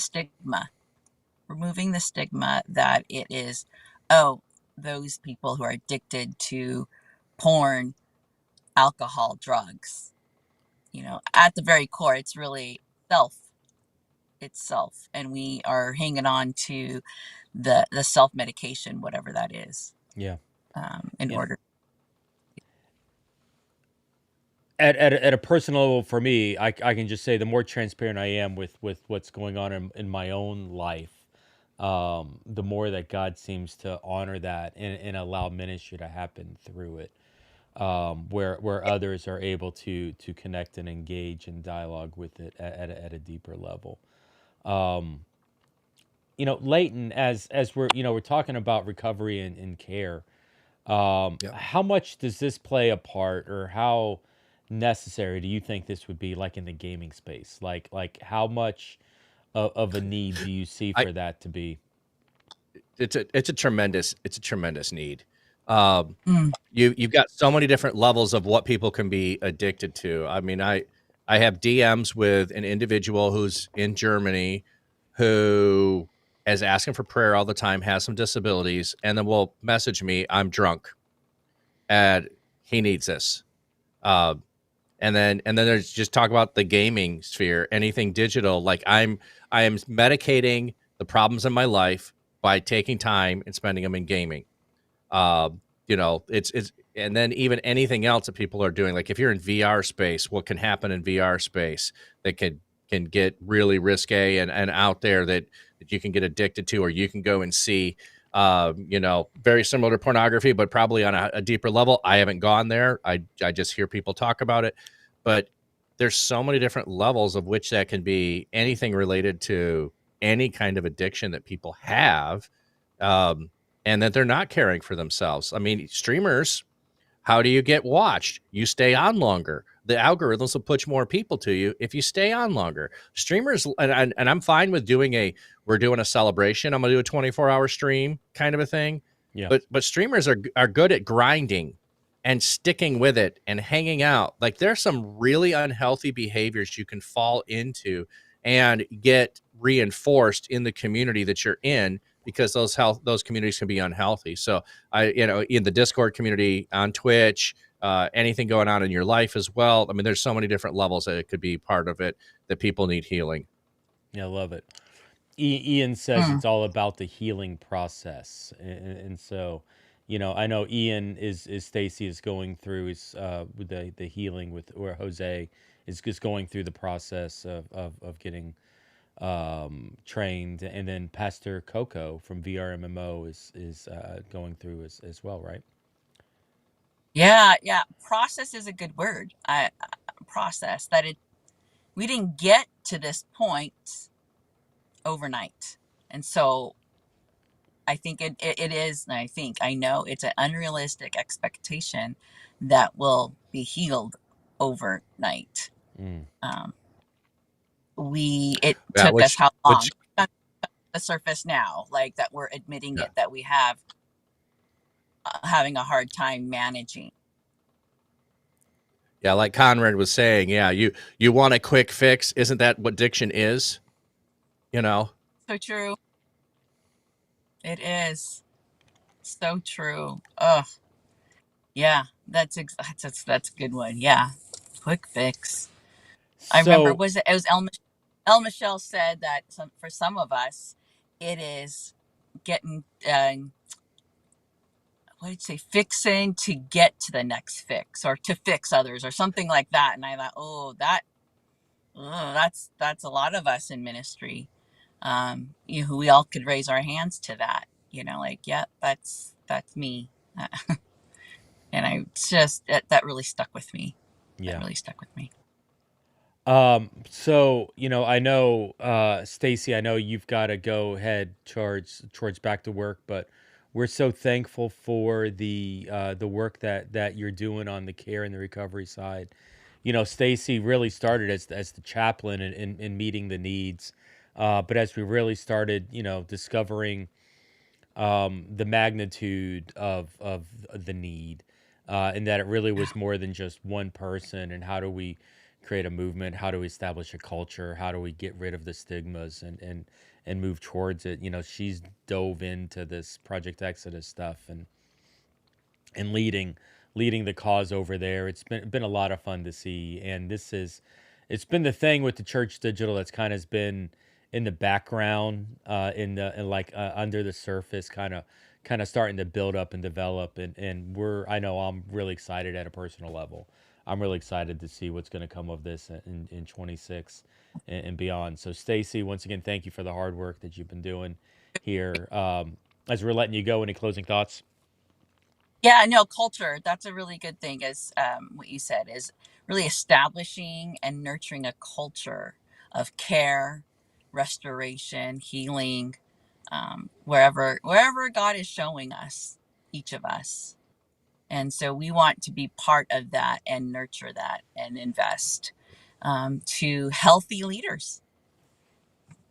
Very good. So thanks, you guys. All right, care.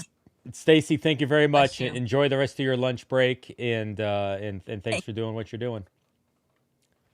Bye. All right. Let me. I'm so excited about what Stacy is up to, and boy, listen to the group of people that are going to be leading that.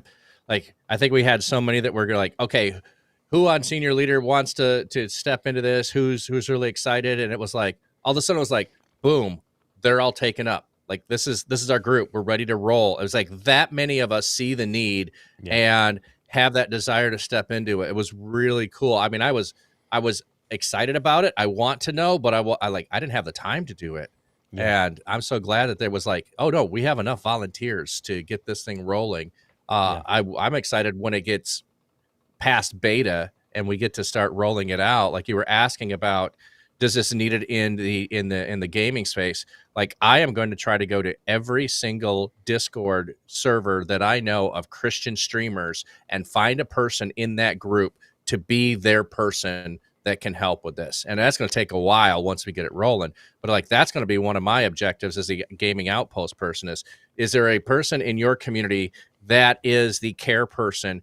Who can you identify? We can train them. We can unleash them in your community so that you have a safe, caring person to oversee your community's need for recovery where that's at. So like, long term, I'm super excited about how that's going to get unfolded, but that's going to be years. Yeah.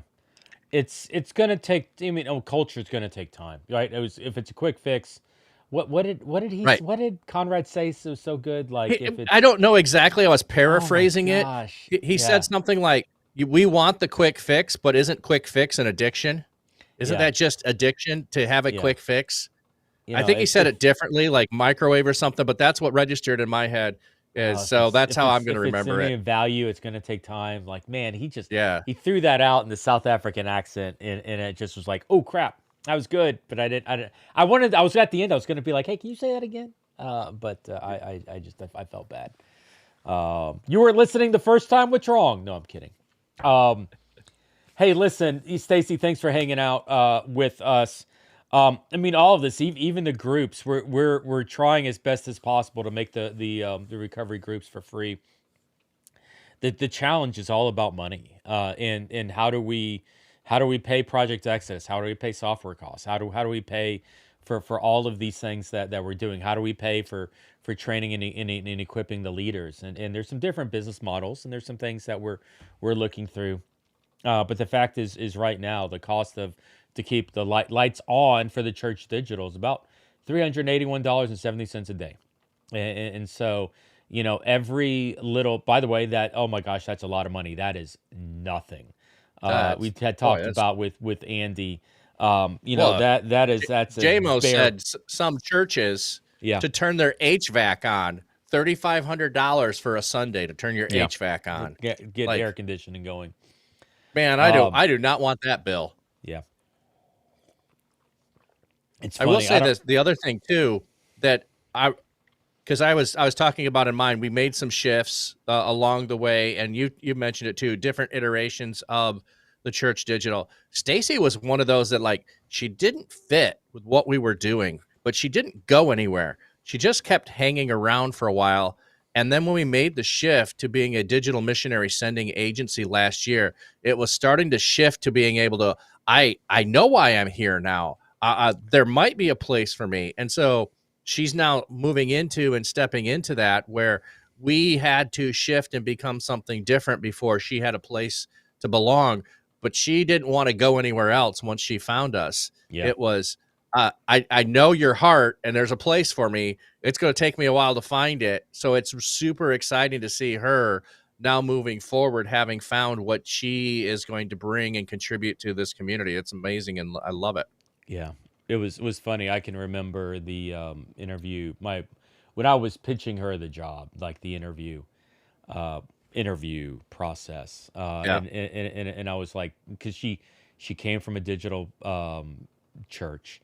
She has background experience as a missions organizations, self fundraising as a missionary, background with HR, strong in recovery, and I was like, Stacy, you were uniquely created for this job.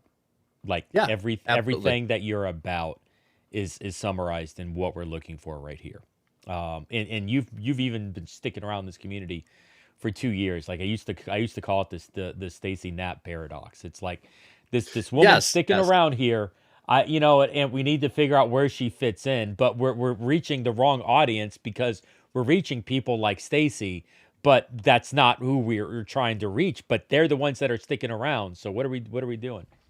And I love the fact that we've managed to like find a place for her and have her jump in like she has been with leadership. And so thechurch.digital/give, great place to give.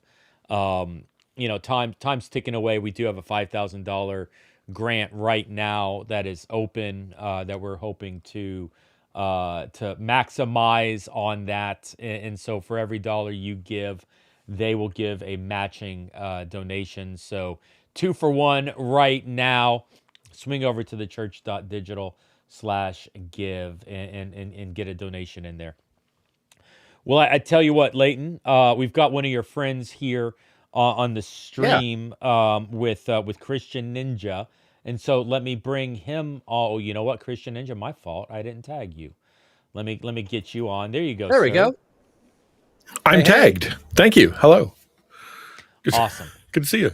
So I'm gonna let the two of you talk, because you guys go way back, and Christian Ninja, we're excited to have you be part of the family, and you're another big part of what I'm excited about in 26 as we're going to be bringing in Taco. We're working alongside Taco, partnering with Taco, and bringing some of the content creation, training and awarenesses into the digital missionaries we're working with in the church digital, and obviously as we're able to organizationally care for and whether emotionally support or whatever the words are there, an organization like Taco, Mi Casa Su Casa.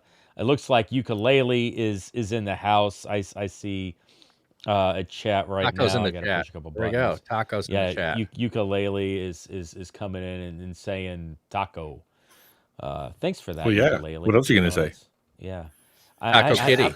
I'm jealous over the fact that there's like a taco emoji. I want a TCD. Andy, we need a TCD emoji. Let's see what we can do. I don't know what we can do. Okay, so my scene where I'm not involved and you two are is broken. So I'm gonna Okay. fix. I'm gonna push a button. You guys can talk, but I'm gonna fix it in the background while you guys are talking. Okay. But Leighton, I'll leave it to you, and I'll come back around 45 or so. All right. No, Sounds it is great. 45. I'll come back around. It is 45. About I'll 4. come back around 4 or so. Yep. Okay. Perfect. Thanks, man. Here you go. Awesome. What's up, dude? Hey. Well, I think it is kind of interesting that we talk about the crossover, right? Like Oh, yeah. One of the neatest things that God is doing in sort of the space of digital missions is he's raising up leaders, right? So one of the surprising things is that I guess you back up and like you have some OGs, like Susie and things like that, but then you have this sort of explosion because of COVID of people that are called into this ministry. They're seeing the need for it, but the problem is that so many of the people that were called are people that were like just I get normies, whatever, like just like average church attenders or folks who didn't go or just folks that had a heart for it. But what there wasn't, and everybody kind of knows this, is that the embracing of it by the church. There were some churches that were like, all right, we got to be online now. That's the way it is. But then as soon as, kind of COVID was over, they cut that off and we're done. But the God started raising up about, 2-3 years ago kind of thing, when this started to happen, maybe even 4, where it was obvious that the traditional church and people who understand the traditional church were meant to be part of the needed to be part of this, because there were so many people going undiscipled, so many people that aren't feeling supported, that were invalidated, that were church hurt, that were, et cetera, a million other things. And so God started raising up kind of these point leaders all around that have church experience, that are pastors, that are organizational developers, that have a heart for this, that are able to, teach business, things like that. And none of us are stepping on each other's toes. I think that's to me, that's the coolest part of this. Oh no. We're back. Did we glitch? All right. Yeah, we glitched. We're back. We're not stepping on each other's toes. I think one of the coolest parts of this whole thing is that there are a lot of organizations starting to be developed, a lot of different leaders that are coming up, but we're truly being like a church family should, where you have different people with different abilities and different strategies and whatnot, but they're all kind of leaning into each other and helping it out. TCD has been absolutely fantastic for that, for Taco. Like the ministry that you guys have given to me specifically and us behind the scenes, where nobody else would see it, and you guys aren't getting press for this, no videos are made, no content's made about it, has been, sort of integral to getting me and getting Taco through the last year.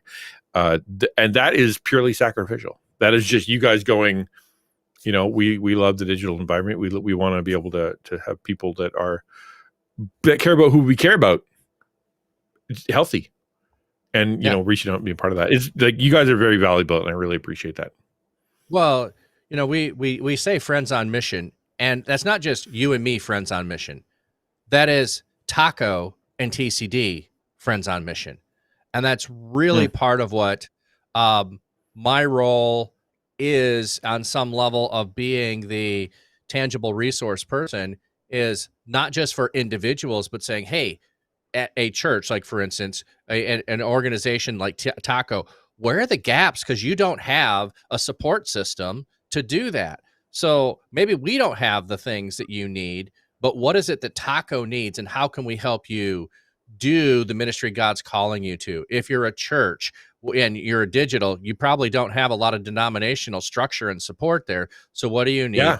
And then other organizations like you, and I'm also with the Outpost trying to step into streamers and say, hey, streamers need to support. And I love at least the spillover of Twitch culture of we share communities overlap so far for the most part. And I know there's been people with toes stepped on and Christians individually, but so far there's hey, I can be connected with Taco, but I'm not part of Taco. I am friends of taco. I am taco adjacent. I am a taco supporter. I did the taco class. I loved it. And we're going to be working on the taco class and bringing that into our ecosystem so we can share it with other people and help it grow beyond what you're doing. And then Reach Conference and Hopeful Disasters. I'm the guy trying to be in all those places. Not everyone else is. But even when I'm in those places, there's natural overlap between all of those places because we're all in the same place trying to connect the same people. And it's bigger kingdom going on than maybe I've seen in a lot of places where we get more territorial about our own community. And I have to have the biggest church in town. That was it was built into the DNA of Taco right from the very beginning. Was this idea that content creators are like super individualistic. Their content is their content, their channels, their Discord, their people are their people, and you can't touch them. Don't touch my stuff. They're also antagonistic against organized religion. Many are anti-authority. Yes. Many, it's like it's herding cats. And so when we came into this thing, we knew that there was no way we were going to be able to come in and kind of go, hey, become us. Let us take your stuff. Not that we would do that, but it had to be, let's serve you and release you. What do you need? How, here's what we think you need. So here's a class, or here's a Discord, or here's some help, or here's some community, here's some pastoral counseling, or whatever it is. And we're not going to touch your stuff. We just want to serve you in whatever way we can serve you. And then go out and do your thing. Come back when you need more.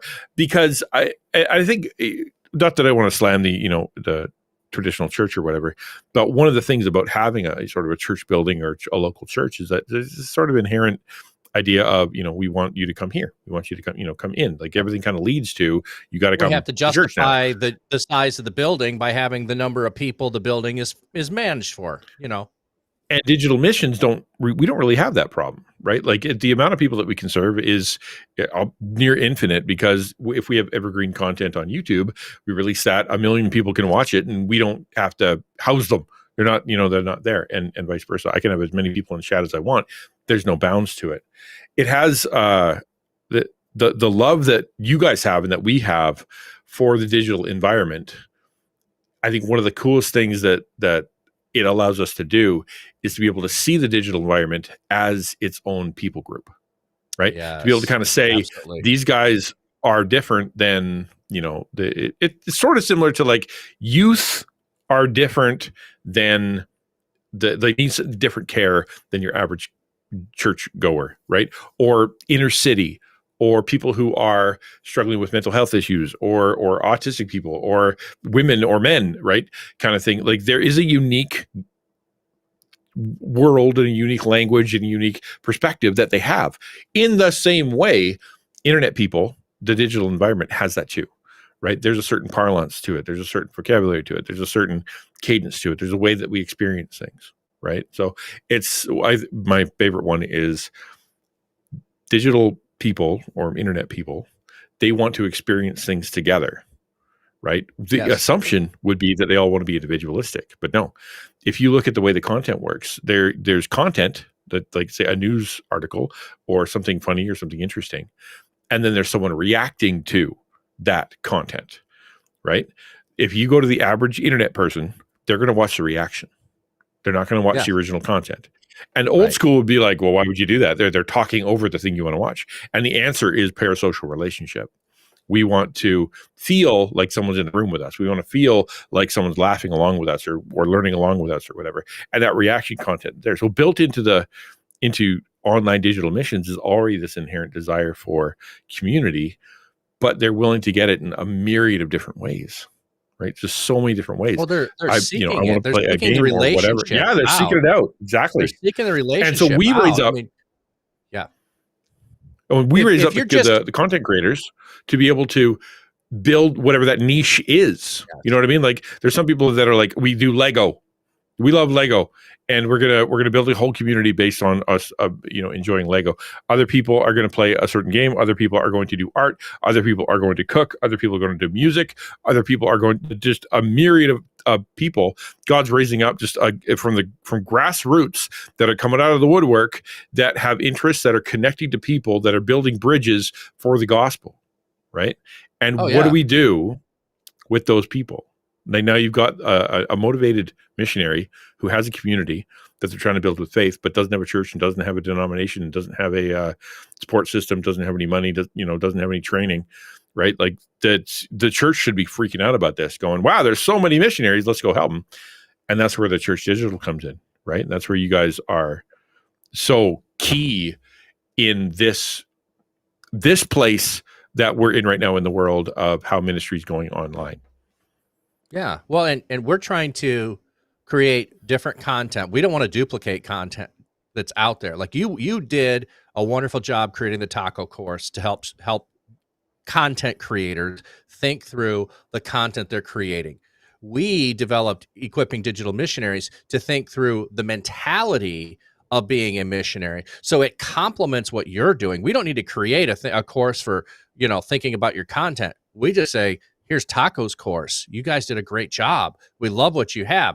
Now, maybe there's advanced courses that'll come along after that. And maybe there's an advanced course that we'll develop after Equipping Digital Missionaries. We know we're at the start of doing these things, but we're both trying to address different things, and they both complement each other, and we can both share those with each other. We're a little bit broader than just primarily gaming only, and your content creation can spill over past gaming into YouTube, into TikTok, into other places that have nothing to do with gaming.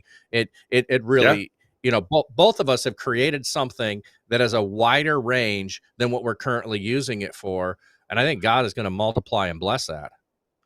I had a 2-hour conversation today online with someone who came into chat and was like, I want to make content. I've been trying to make content, but I'm not totally sure what I'm supposed to be making and what I'm supposed to be doing. I like music. I like, stuff. I like streaming, and I don't know what to do. And spent 2 hours walking this dude through, why do you do what you do? What did God create for you? What is important? What gets you out of bed in the morning? What are the needs you see?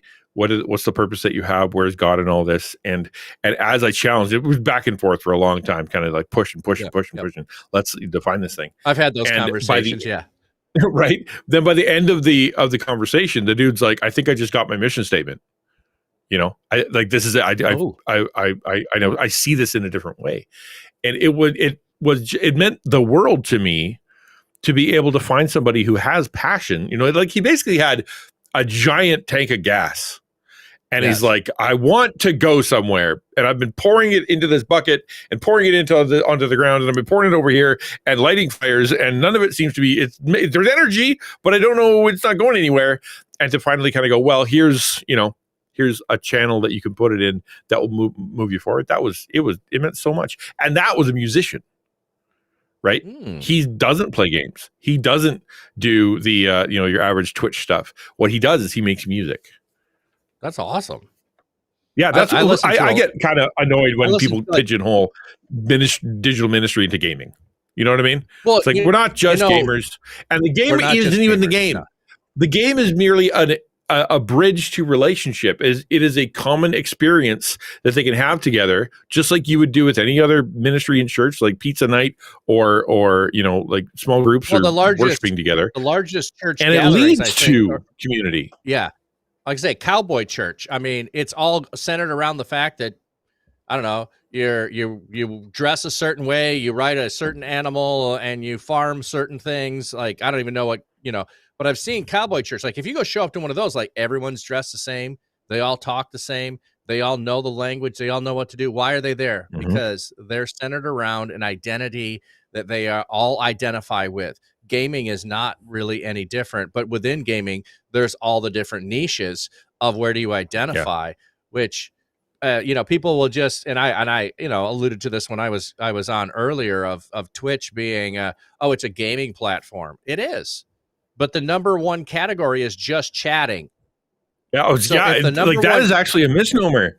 Yes, it's a gaming platform, but like there is so much more happening, and the most popular thing happening isn't even gaming. If you listen to what Dan Clancy said this year, let's take another category for a minute. What Amazon sell? It's a book company. That's how they started. Amazon sells books. Yeah. Okay. Yeah. So it would be thinking that Amazon still sells books to say that Twitch is just video games, because it's not. 1,000%. It's so much wider, broader. Yep. This year, Dan Clancy was at the annual kind of the Twitch meeting, right, where he's talking about what we're going to be doing and how, and what's going to happen. It was all like the emphasis was IRL streams.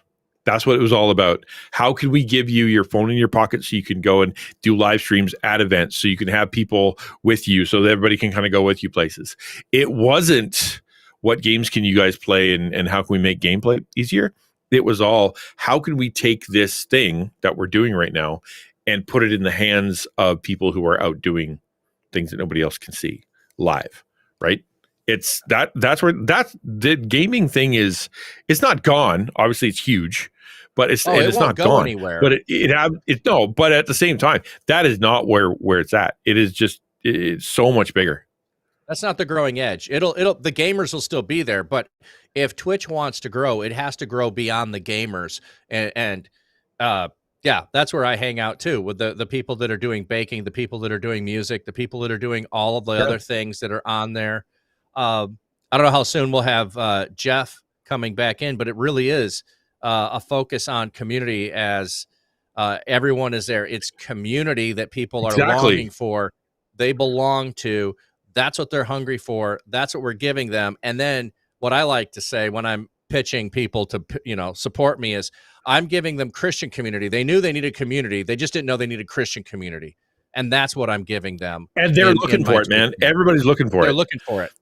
They're so lonely. The lost, the lonely, the disenfranchised that are on the internet, that struggle with mental health, learning disabilities, the loneliness epidemic. Right? What afraid I just heard recently, the friendship drought, right? That's what where we're at right now, where the people are alone. In Canada, where I am, it is like most dwellings have one person. Like, we made a shift about 10 years ago or 15 years ago, where it used to be all families were in homes, and then there were some, then there were singles. Now it's everybody's single in their home, and there's some that are families. And that means that there are people that are at home that are lonely across the nation, people that have mental health issues, that have social anxiety, that have learning disabilities that keep them out of groups, that have physical disabilities that keep them out of groups. And it boggles the mind that those groups could be forgotten, or that we would say, "Oh, I'm sorry, you have to get over all that. Get over your social anxiety, get over your autism, get over your learning disability, get over your mental health issue, get over your depression, and get over not being able to climb the stairs, and then you can come." Like, we got to go to them, man. That's where we're going. Yeah, totally agree with you.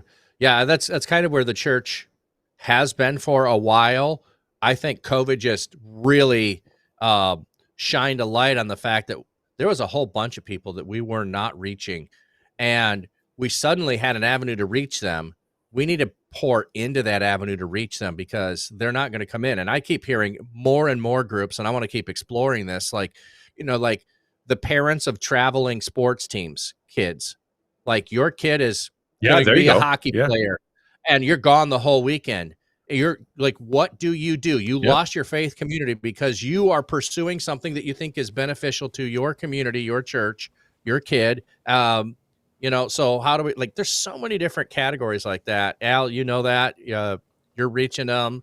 Any last things you want to just share about Taco or what you're doing? Where can people go to support you? Check out taconetwork.org. Go to christianninja.com. Come see me on stream. Every stream's an AMA, so that means you can always interrupt. You can always talk. You can always ask anything. I'm a trained pastoral counselor. I've got books. I do Christian, counseling. Just come, hang out. And I'm really excited about what's happening in January.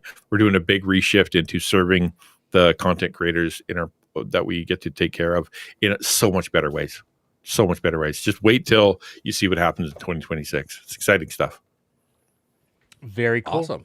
Man, I'm excited about the road ahead for you. Looking forward to working more closely with you in 2026 and beyond. So check out taconetwork.org. I believe on that, right? And so Christian Ninja. Yep. And Ukulele has been chiming along in chat as well. I have no idea what all those emojis mean at this point, but Good for you. I do love ukuleles. Dove into our community quickly and was a fun resource for us along the way, and the more that we can support our friends over at Taco, the better. And so love it. But Christian Ninja, appreciate you guys. Thanks for hanging out with us, man. You too, man. Awesome, man. Have a great one. I hope you $1 million. Yeah. I hope that's so too. Let's just say it that way. Thanks, man. Are you hanging out for this next one, or are you got to go? I could hang out for a tope. Yeah. So we got Yeah. Yatope Lala coming on, who is our sub-Saharan South African outpost leader. And so Yatope, how you doing, man? I'm doing great. How are you guys? Awesome. Enjoying the stream. Man, it's been fun seeing you chime in along the way. But thanks for hanging out with us for so long, man. This is really good. I first met Yatope. Well, actually, before I do this, Yatope, why don't you introduce yourself and tell a little bit about yourself? All right. My name is Eyitope. I'm from Nigeria. I currently live in Ibadan, which is just about 1.5 hours from Lagos. I'm a digital missionary, digital ministry consultant, helping people get into using digital ministry to win souls, make disciples, think differently about digital, especially in Africa, and in Nigeria, where we have challenges with internet and all that, but we still leverage these digital platforms. Essentially, I want people to think, how can we go beyond just broadcasting content to actually leading people to know Jesus and following him intentionally? That's kind of a good thing, man. I'm excited. So I first met Yatope, man, 2018, 2019, before COVID, right? 2019. Yeah, I was doing some of the church digital stuff before. I think I was working with Stadia and really started to connect up, man. And so definitely excited. Never met Yatope, at least in physical space, but has been just a guy that I've enjoyed working with from afar, and hearing some of the stuff that he was working on. There was definite alignment, ministry towards the stuff that we were wanting to do with the Church Digital, and some of the stuff that he was doing. So, Yatope, I know you're leading an outpost for the Sub-Saharan Africa region. Tell me a little bit about that. Tell me about EDM, kind of that journey. Like, what's your journey been inside the Church Digital? Okay, so one of the best, the greatest blessings of the Church Digital to me has been giving language to a lot of the things going on in my head. So I'm thinking this through. I'm thinking particularly in terms of structure. Like I said, most of what I've been doing were just innovative ideas, testing the ground, and just experimenting with stuff. But then being in the Church Digital, especially with EDM, it gave clear next steps to what I was doing. I remember having conversations with Jeff where we were talking about, okay, what are your next steps? And that has caused me to explore several things, especially digital discipleship, because there's still a lot of bad rap that digital gets in Africa. Essentially because the infrastructure is part of the challenge, but also the mindset that church is majorly a physical space or an event that we go to, as against a community of people that we're interacting with. And of course, not in fact, right now with the advent of AI, there's a lot of conversation going on in the church in Nigeria about things like that. And so being in the Church Digital gave me a lot of clarity in terms of step by step to accomplishing what I wanted to do. And then, having gone through EDM myself and taking people through the EDM course has been very helpful. It has helped people.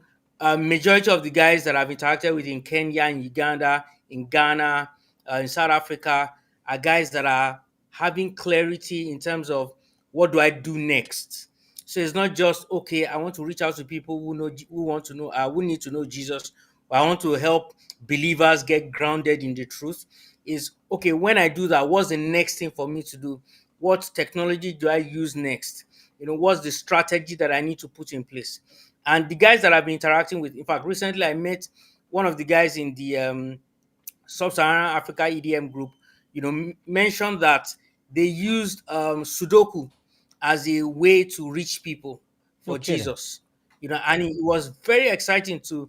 They set up this gaming thing. It wasn't video games. It was board games. Online. Yeah. And they ended up having a whole day. I think maybe about 4 or 5 hours. I can't remember now. But Christians gathered, and they met people that didn't know Jesus, and it was so exciting to read that kind of innovative approach Wow. in terms of the context that we are in. Gaming is still a good thing. My 11-year-old son does Roblox. He does Minecraft once in a while, but we don't have the bandwidth that can actually support that. Data is quite expensive here. For me to get steady internet on a monthly basis, unlimited internet, I'll probably be spending close to get the gadgets, maybe 150,000, which is like $100, and all that. But that's a lot of money here. That's like almost 1/3 of my rent. But thinking through that, in spite of the challenges we have with large bandwidth, people have still be able to use what they have, to still be able to reach people. And it underscores the fact that it's really about community, not so much so about the content or about the platforms that we're using. It's actually, how do we connect with people? How do we lead them into conversations about Jesus? So EDM has given that structure, has given that clarity. And I see a lot, like I said, I had ideas in my head of a framework, and then Jeff and the other guys in the EDM, they mentioned it and they just clearly stated out it. And I'm like, wow, this is exactly what I was thinking. Okay, how do I make mine simpler in terms, now that I have a bigger or a clearer framework, what can I do to also, learn from that, contextualize it for my own context, and then see how it launches and it works well in that space. So that for me has been a great blessing. Wow, incredible, man. I did not know that about Sudoku. What's beautiful, and even, I think Christian Ninja was talking about this. Is it's all there's so many different contexts and different environments. Gaming. Okay, there can be streaming, there can be in game, even in game. There's so many different. Is it an MMO? Is it a what's the characteristics, the culture around that? Board games. I know Lux Digital Church does a lot with board games. Sudoku, like the little paper. That's just my wife plays Sudoku a lot, so she'd be really excited, I think, if she heard about that. But man, that's really interesting. So, I know you've been teaching Equipping Digital Missionary, the course, a couple times. And it was interesting. We tried it once or twice. You and I, you taught it once. I taught it with you once, and it didn't have great success. And then you did it again, and started. You finally figured out the secret sauce.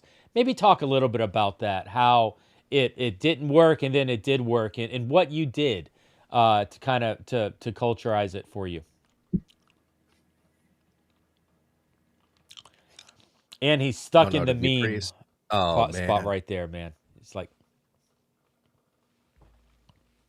dude, so good. Well, while in the meantime, when he comes back, just an overall approach, and you mentioned this earlier, is the idea that we want it to be adapted. We want it to be adopted. When you're talking about Europe earlier with Simon, it's like we don't want it to be all of those white faces from North America being the global face of the church. We want it to be in country, by country, for country, or in language, by language, for language, or on platform, by platform, for platform. Yeah. So it's got to start somewhere, but we want it to be modified. And I love the story. So if he comes back, I want him to share it. But the trying it and going, well, this is what we're trying to do. Here's how we're trying to do it. And it just like going, nah, it doesn't work in this culture, in this context. This is too North American. You know, and it really is funny as a guy who spends $100 for, you know, his internet access a month, which is As do I. even at you know, in sub-Saharan Africa, Nigeria. You know, the reality is that we were trying to get a bunch of these Africans to watch videos, and Yes. And they wouldn't do it, and then, you know, whether they felt guilty about not watching the videos and didn't come into it, or whether they didn't have engagement because they didn't watch the videos and they wouldn't come into the conversation, they wouldn't do it. And so, you know, what he ended up doing was actually like teaching it over a WhatsApp audio channel. He's like, Jeff, no videos. I will teach the material. I'll watch the videos, and then I'll you know, put it into my culture language, and I'll teach it to the cohort via audio only. And you know, we said, hey man, whatever, let's give it a shot, and it worked, and it went from man, we had this huge need, this huge opportunity in Nigeria, to now having this huge success in sub-Saharan South Africa, man. Tell me, can you hear me now, Yatope? Yeah, you're good. Yes, I can. Yeah, talk to me about like the EDM teaching the cohorts. What has that experience been for you?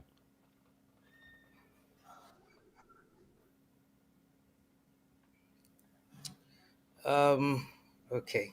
Can you hear me now? Yes. Yes. Yeah. There's probably a delay. So it looks like. Go for it.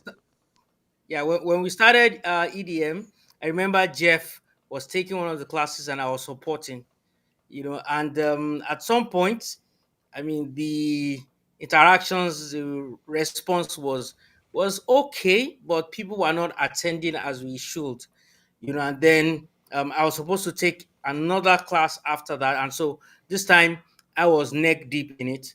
And one of the things I discovered was some kind of disconnect in terms of people knowing, or a lot of people were new to some bits of the technology, and you know, and didn't actually even have a clear strategy. And that was based on our interactions, and then we came up with a few ideas of actually practicalizing some of the things that we were learning, you know, which was our own way of contextualizing what we had learned, you know. And I saw that changed the game entirely, because now people had knowledge and they knew what exactly to do with the knowledge.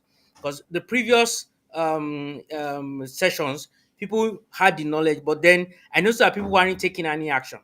And as I asked, you know, I discovered that it wasn't because it was almost as if they were overwhelmed with the knowledge and didn't know what next to do. And so as we interacted, I saw, okay, taking next steps. And I mean, in from the last EDM, I developed a couple of new friendships, you know, people that are now I'm following up on, and they're telling me this is what they've done so far, this is what they've been able to do so far.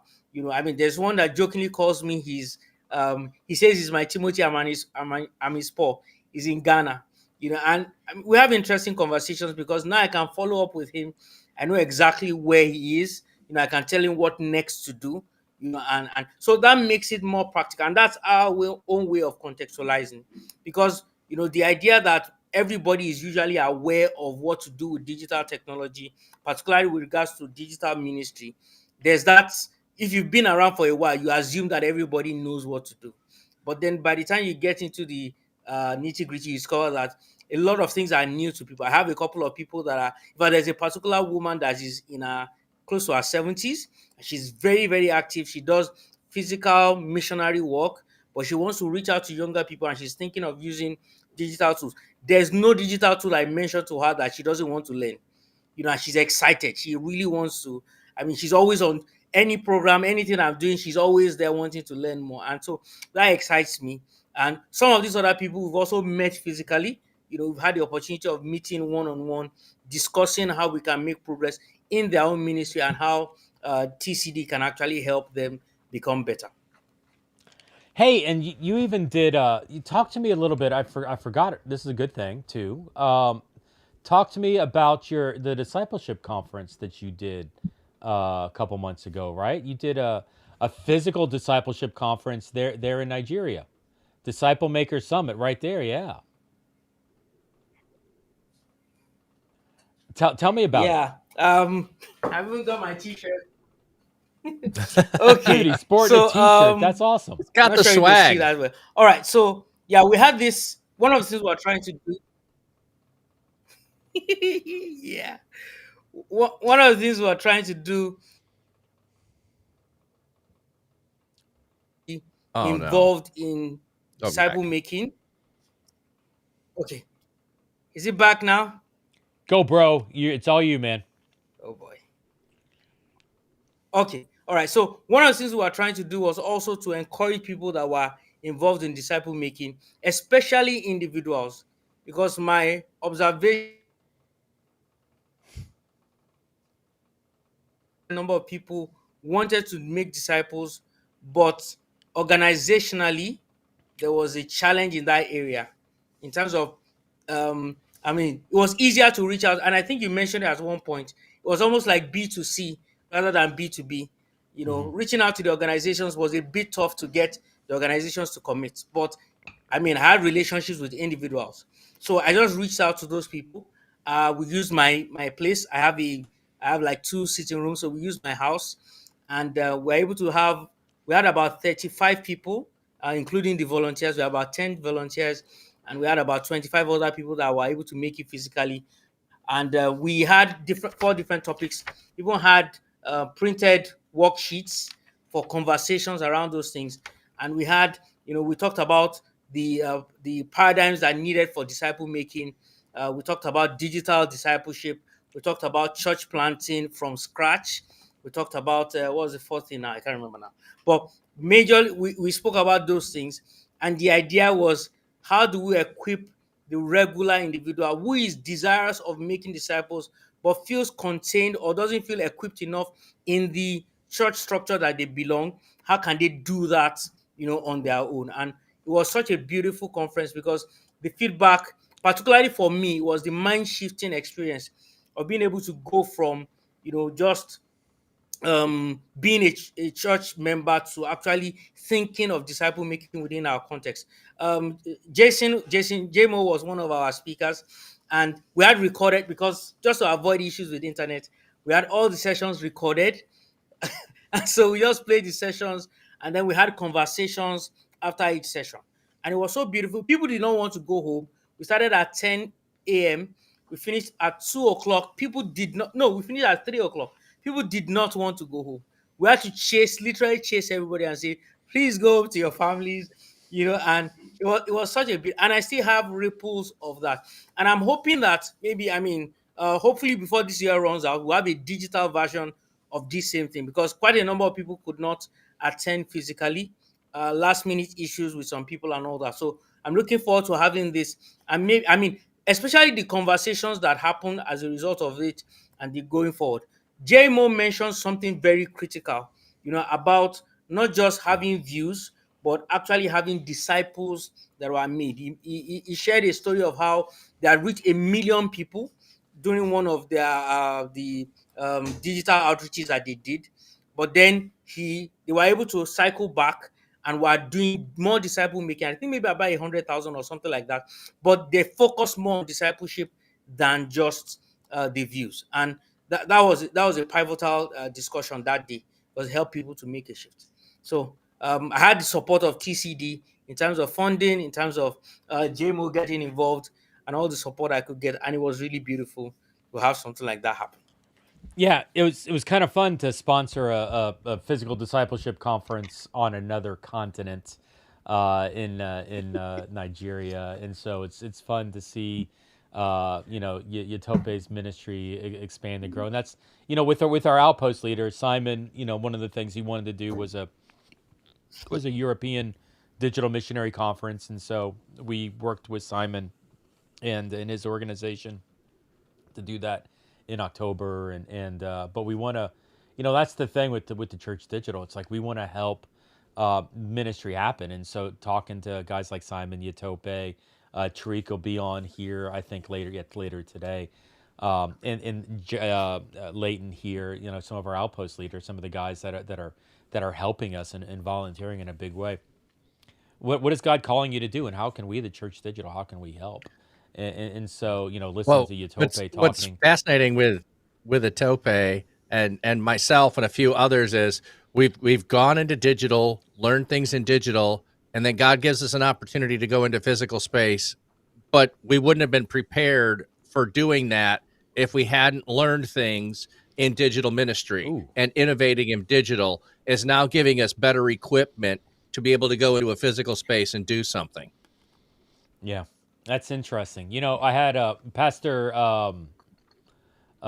D was on here earlier. I'm not sure if she's still in the audience, but I did a podcast stream with her, and she says, I asked her what the difference between physical and digital was, and she said, "Oh, Jeff, digital is far more intimate than physical," and I was like, literally, I was like, you think so? And she said, yeah, and she gave this eloquent, dissertation, the way that Pastor D will, about why she believes that. She's been a hybrid church pastor for years, and so yeah, it was really interesting, her take on that. That echoes exactly what you're saying, man. Very, very cool. Yatope, I love the fact that we get to support digital missionaries like you, and that we get to resource and come alongside and help do what God is calling you to do. If somebody wants to follow up more with what you're doing with Rampage and Rampage Outreach and the Church Digital and the Outposts, like, what's the best way for people to get in touch with you? All right. Easiest way to reach me at the moment is my Instagram account at Rampage Outreach. I'm working on a website. I'm trying to put all my work into my brand. So eitopelala.com is coming up. If you check it now, you probably won't see much. But I mean, I'm working on it. I'm hoping that before the year ends, so that all my work, digital ministry, physical ministry, everything, you can see that. So etopelala.com, or just check Rampage Outreach on Facebook or Instagram, and you get lots about me. By the way, I'm also working on a book. I'm hoping to finish digital ministry blueprints by the end of the year or early next year. And I just wanted to also put that out. Very, very good, man. I can't wait to see the book. Digital ministry blueprints coming soon. Blueprints. Yatope LALA.com coming soon. That's EYITOPE LALA.com. Yatope. And then Rampage, RAMPAGE, one of the classic video games from the 1990s. Let me just take a moment and hat tip Rampage, one of my favorites of all time. Rampage Outreach Instagram, Rampage Outreach. Very good. Yeah, Yatope, man, thanks for jumping on here and hanging out with us, all right? Yeah. My son says hi. Let me see. Hey, buddy. Hello. Hey, all the way from another continent, man. That's awesome. Man, Yatope, it's got to be 11 o'clock your time? Almost midnight? Well, it's almost 10:30. 10:30, okay. So I'm still awake. All right. Well, man, thanks for hanging out with us late, and tell your boys got to go to bed. Yeah, right. I know. I mean, I know. See you, man. Thanks, all right, Yatope. then. Thank you, guys. Yeah. Man, I love hanging out with Yatope. I love the simple clarity of disciple making that he has. It has been It has been so fun to see his journey over the past 5 or 6 years, from asking questions to now figuring out how to execute, how to multiply, and seeing the generations come about. And also it's just beautiful. His willingness to experiment. Yeah. I mean, let me just go pay for a Facebook ad and see if I can get the gospel in front of people. Let me go try this. Let me go, there is just that curiosity of, will it work? Yeah. And I'm going to try something. that a lot of, I would say, mainline North American churches are going to say, prove it works. And if you can prove it works, we'll put money behind it. Well, like, how do you follow the Spirit if that's the way you're going to lead anything? You know? And you had the conversation earlier, I'm trying to remember name, but talking about, I failed 6, 7, 4, times before I figured out what worked. Talking with Sermon Shots. I can't remember remember his name. Well, crap. Now I'm blanking on it. And it's covering that Corey Alderin. Yeah, Corey. Yeah, but it's that same kind of thing where I feel really fortunate that I was at a church that gave me permission to try things and fail. Because I tried some things, and it would be like when it was a stinker, because I was doing ministry in drama ministry. When it was a stinker and I tried something and it failed, it was like, yep, that didn't go as planned, did it? Nope. That was the end of the conversation. Like, it's like I did not need to say anything more. It was obvious it didn't work. It's like, all right, you learned something, didn't you? Yep, I did. And you move on. But I've been at other churches that I pastored that did not have that mentality. That's like, no, you have to have it perfect. And I'm like, we're going to change that, because we're not going to raise anybody up in an environment that you have to be perfect, because they will never risk. They'll never try. You'll get maybe prophets who will be coming up. You will not get shepherds and teachers who will come up in an environment that's like that. If we're just talking APEST, it's like, no, we've got to have an environment that allows everyone with their giftedness to be nurtured and elevated so that they can be used for the body. Yeah. That's interesting, applying APEST in that context. I don't have the brain capacity here at the end of the day to totally unpack that, but that would be an interesting conversation too. We love Alan Hirsch and our APEST friends over at 5Q, and Alan's been a supporter of the Church Digital, and his work in the fivefold ministry. APEST has been is revolutionary for us, and we tie it into our trainings tightly, and excited to leverage that within the Kingdom Work in Digital space. And so that's really cool. Fivefold is just is close to the heart. So you just. But like I said, man, listen, I appreciate you, even you, Layton. I appreciate you taking a break and stepping in. I've got a day bed here in the office, and I've just been unconscious. Had the speakers on so I could hear what was going on, set an alarm to wake up in time. But my body was like, no, you're done. Well, good. I was happy to jump in and be able to help out.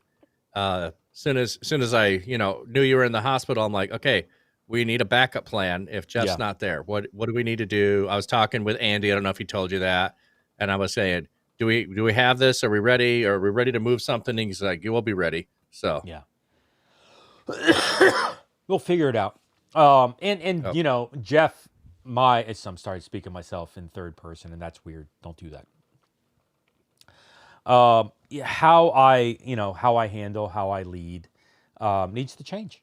It needs to adapt. It needs to grow. I can't lead like I used to in my 20s. I can't lead like I used to in my 30s, or even I can't lead like I did, earlier this year. I've got to, pivot and learn from this season and evolve from it. And that, to me, that's one of the things I love about our leadership team.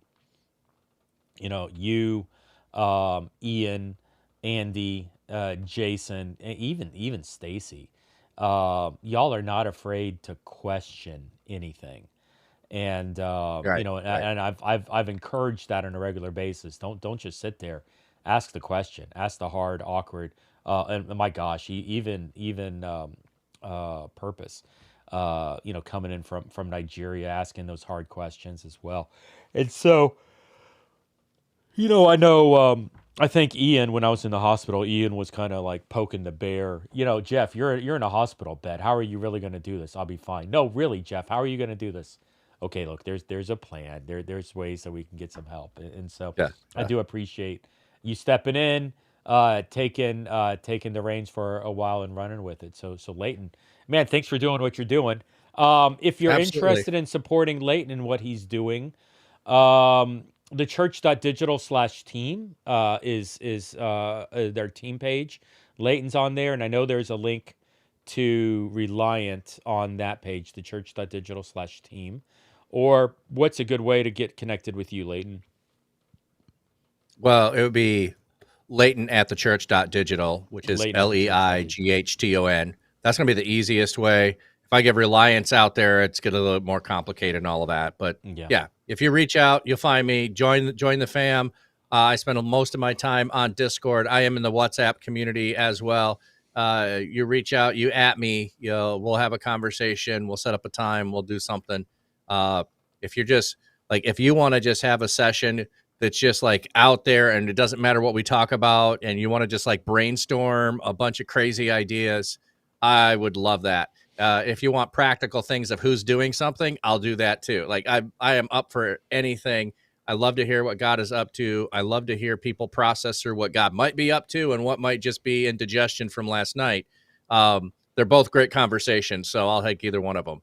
What might be indigestion from last night. Now, as a guy who has indigestion now on a regular basis, yeah. Awesome. Is God speaking, or is it indigestion? We'll find out in a couple months. That's good We'll stuff. find out. Hey, We'll find out. Yeah, Leighton, thanks for hanging out with us, bro. Appreciate it. Absolutely, man. Take care. Yep, and he's gone. Leighton, thank you, my friend, for hanging out with me here for a big chunk of the show. And so it's been, yeah. I hope you're getting a broad, a big picture of what God is doing digitally and virtually. We're doing something different in order to reach someone different. We're engaging with people. We're building relationships via using digital tools to towards the purpose of evangelism and discipleship. It's a relational approach. It's not a consumer-driven mentality, but the goal is to use these platforms, recognize, and this is something that I love that Christian Ninja said maybe half an hour ago. He said recognize that these platforms have cultures, and that there's a difference between using digital to reach people who play Sudoku, Yatope, versus somebody who's in Final Fantasy, Pastor Coco, or virtual reality, or Grand Theft Auto, whatever. Like, the platforms themselves have culture, and I can remember the really the first time. Now let's listen. We've all known that, but in the church digital circle, there. I mean, listen. Okay, Jeff. I don't. Okay, maybe you don't know that. Let me back up. I mean, the most obvious thing that I can say is, hey, let's look at Facebook and let's look at I don't know, TikTok. Are you going to use Facebook and TikTok? Are the same people using Facebook and TikTok? No. Are you going to use Facebook and TikTok the same way? No. You're going to recognize that there's different cultures of the people that are engaging on those platforms, and then you're going to use the platforms in a unique way to reach the cultures of the people that are engaging there. And so we were sitting around one day at leadership and talking about this, and Jason Morris is like, well, it's kind of like platforms as places. And when Jason talks, it's like, okay, we need to stop and we need to listen, because there's really something intelligent that's about to come down. We need to understand it, and this idea of platforms as places. It's just one of these things, and Jason starts to unpack this idea of how as a digital missionaries and the agency of the church digital, we're really engaging in the idea of platforms being the new places. Just like a missionary agency is going to look at India, China, Brazil, is how we, the church digital, we're going to look at Facebook, TikTok, virtual reality, video games, Roblox, whatever the platform is. It's recognizing that there's culture on those platforms, and even those cultures, even those platforms are a place that deserves the gospel, that deserves the church. Even the sin-filled virtual reality of VR chat, even Grand Theft Auto, even some of these Even some of these cultures need Christ. And so how do we take the gospel? How do we take the church? How do we reach people in those cultures? And that's really the heart behind the Church Digital. Like we've been showing a lot of outpost leaders from, Utope and Simon at Utope in Africa, Simon in Europe. We've talked to some of our Indian friends. We've got Tariq coming up soon in Pakistan. And that's exciting to see how God is moving regionally. Steve reaching some of who he's reaching with the Legacy Outpost group, but the future, the opportunities are far more of what Leighton's doing in gaming as we start to lean into this idea of platforms as places. Now, this is a really unique concept, and to be honest, this is what gets us some heat, so to speak. That's controversial, maybe. Anytime you're trying to question and bring up some new ideas to what are established concepts. Well, it's interesting. Globally, people are far open to us in these ideas than America. But what we did recently was we did a conference. The Church Digital did a digital missionary conference that was based on this platforms as places idea. We called it Digital Neighborhoods, and we've got. I wanted to show here a couple keynotes. For Leighton's point, I'm gonna speed it up here, get a little faster. But we're gonna do a couple keynotes that I'm gonna share right up here off the top.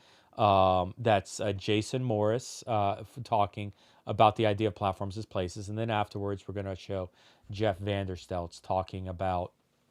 We'll get into gospel fluency here in a little bit. But for this conversation, you know what? Let me push a button here and make sure that this is in fact going to work, because I've been having a glitch.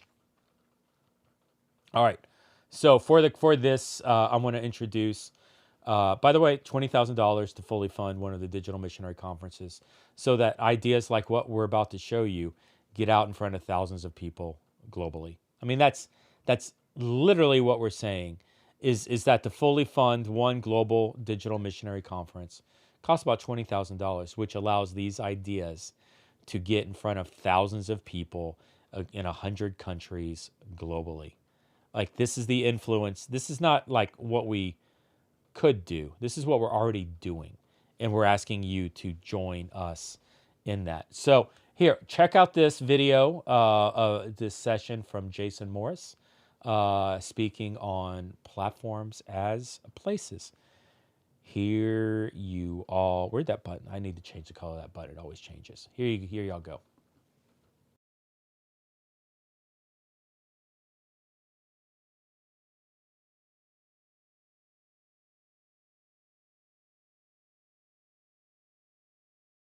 This particular conference, I designed it with the people that are current in the keynotes and the topics and the themes that are currently blowing my mind. When I'm listen, if you know me, I've been doing digital missions work for 25 years. I had a calling to be a digital pastor way back in 1992, and I've dedicated my life pretty much to that ever since I was 13, 14 years old. And so when me, a guy that's been doing this as long as I have, when my mind gets blown, I want to invite some people to share with others. And over the course of this past year, I've been building up this incredible concept of what we're going to talk about today. I got chills just thinking about this.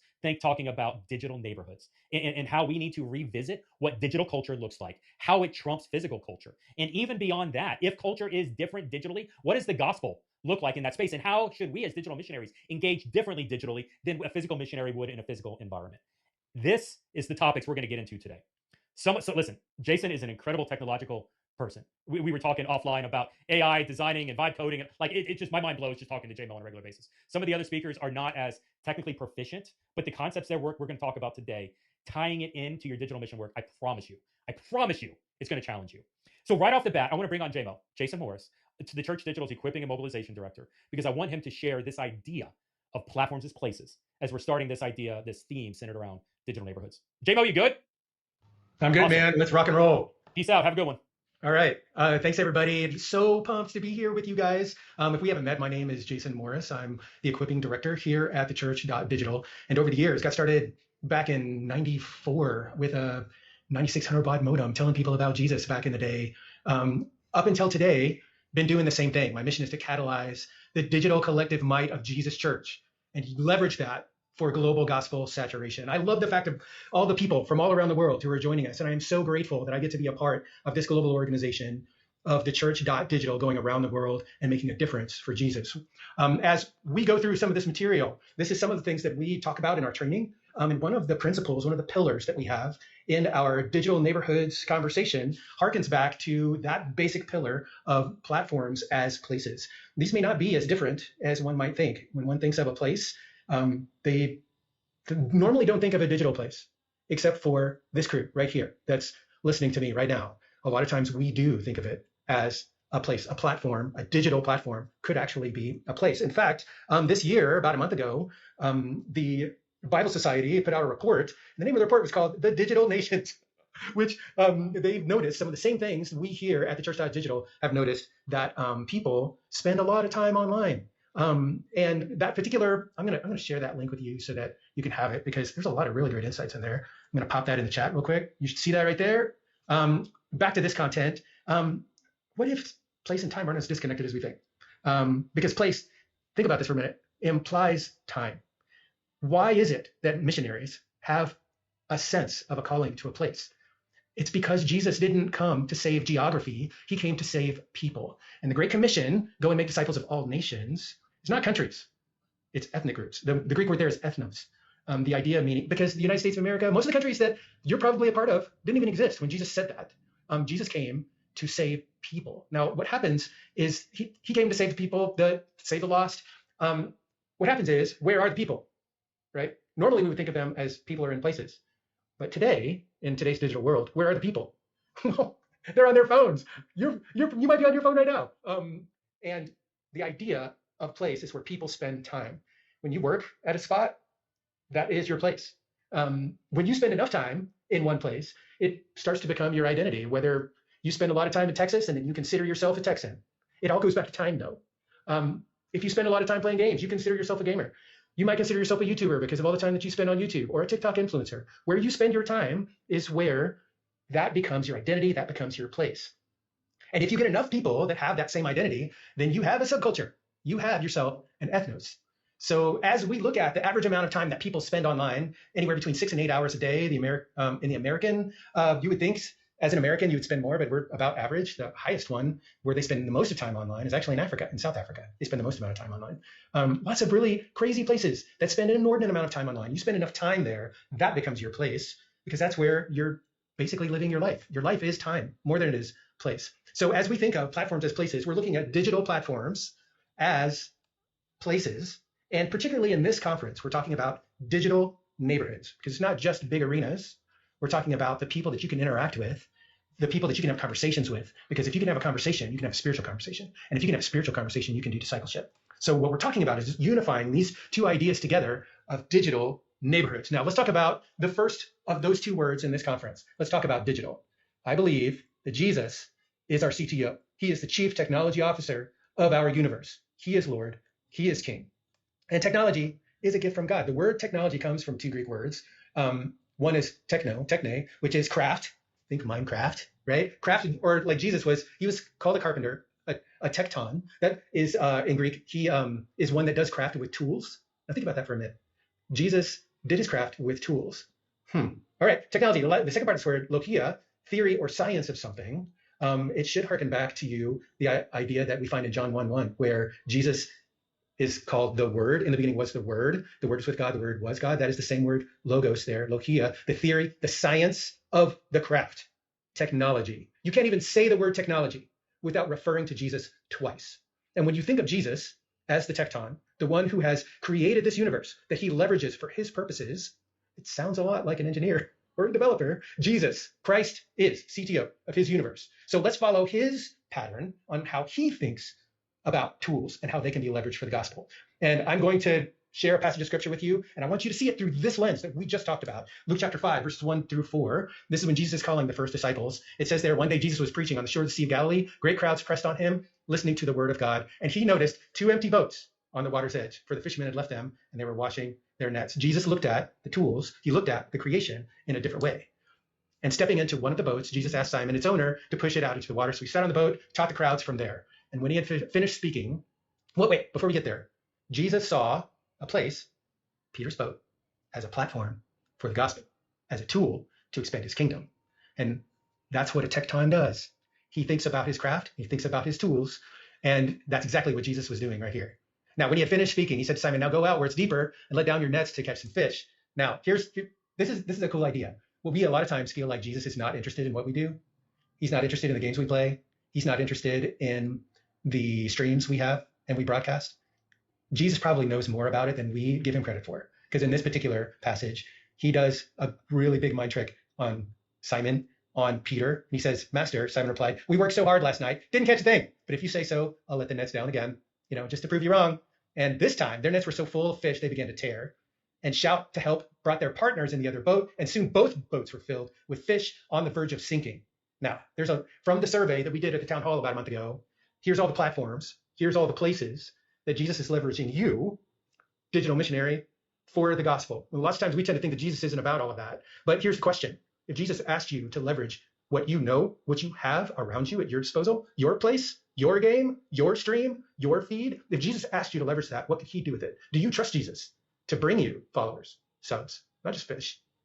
Allow Jesus in your spaces and start seeing the spaces that you have in the way that Jesus does, even if it's counterintuitive, even if your training and experience tell you otherwise. Jesus is big enough and powerful enough to take care of you and what's around you. And when you do, you'll see miracles happen, and you'll get a sense of, oh, Jason, I don't know if that's for me. I don't know if I'm good enough. Well, that's exactly how Peter felt. When Simon Peter realized what had happened, he fell to his knees before Jesus said, oh, Lord, please leave me. I'm such a sinful man. This doesn't make any sense. You just blew my mind. I don't even know what to do here. For he was awestruck by the number of fish they caught, as were others with him. Now, here's what I love about this passage. Jesus was trying to teach Peter something, that he is chief technology officer of the universe. He is the creator. He can use the tools in every way he wants to. And when the abundance came, when the blessing came, it was bigger than he could handle. And he needed his friends. And that is what TCD provides for you. That's what this group provides for you, is other boats, other friends that can help you, be with you, stream with you, celebrate with you. Now, his partners in verse 10, James and John, sons of Zebedee, were also amazed. Jesus replied to Simon, don't be afraid. And that's what Jesus is telling you right now. From now on, you'll be fishing for people. Jesus saw Peter's tools differently. Jesus wants to see your digital tools used to further his kingdom. And it says as soon as they landed, they left everything and followed Jesus. So what Peter saw as a boat, his place, Jesus saw as a platform for the gospel. What Peter thought of as an identity, being a fisherman, Jesus saw as leverage for greater mission, bigger things. Jesus asked permission to use the place Peter had, just like Jesus is probably asking you to use the places, the WhatsApp groups, the games that you play, and use it in ways that you have never imagined. What if, instead of thinking of it as a place, Jesus sees it as a platform for the gospel? So now we're back to platforms as places with digital neighborhoods. We talked about digital. Now let's talk about neighborhoods. So when you talk about neighborhoods, you can't think of neighbor, the idea of neighbor, without thinking of the idea of the Good Samaritan. And we find that in Luke chapter 10, couched in the greatest commandment. So don't disconnect those two ideas. It says in verse 25, one day an expert of religious law stood up before Jesus, asking him the question, teacher, what should I do to inherit eternal life? And Jesus said, what does the law of Moses say? How do you read it? The man answered, you must love the Lord your God with all your heart, with all your soul, with all your strength, with all your mind, love your neighbor as yourself. Interesting how he added that addition from other passages of scripture. This is what the man said. And Jesus, totally tracking with him, said, right, do this and you'll live. Now, the man wanted to justify his actions. And this is just reality. This is what all of us want to do, right? Because the mission that Jesus has for us is a big one. It feels overwhelming. And so we want to make it easier. So this guy says the same thing. He asked Jesus, who is my neighbor? And now Jesus tells the story, as we know, famous parable, the Good Samaritan. But don't disconnect that from the greatest commandment. Love the Lord your God with all your heart, soul, and mind. Love your neighbor as yourself. Don't disconnect those two ideas. Because here we go. Jesus replied with the story. A Jewish man was traveling from Jerusalem down to Jericho, was attacked by bandits. They stripped him of his clothes, beat him up, left him half dead beside the road. By chance, a priest came along. I don't think Jesus chose that particular person by accident in the story. The priest was thinking that all of ministry happens in one particular place. He had his blinders on.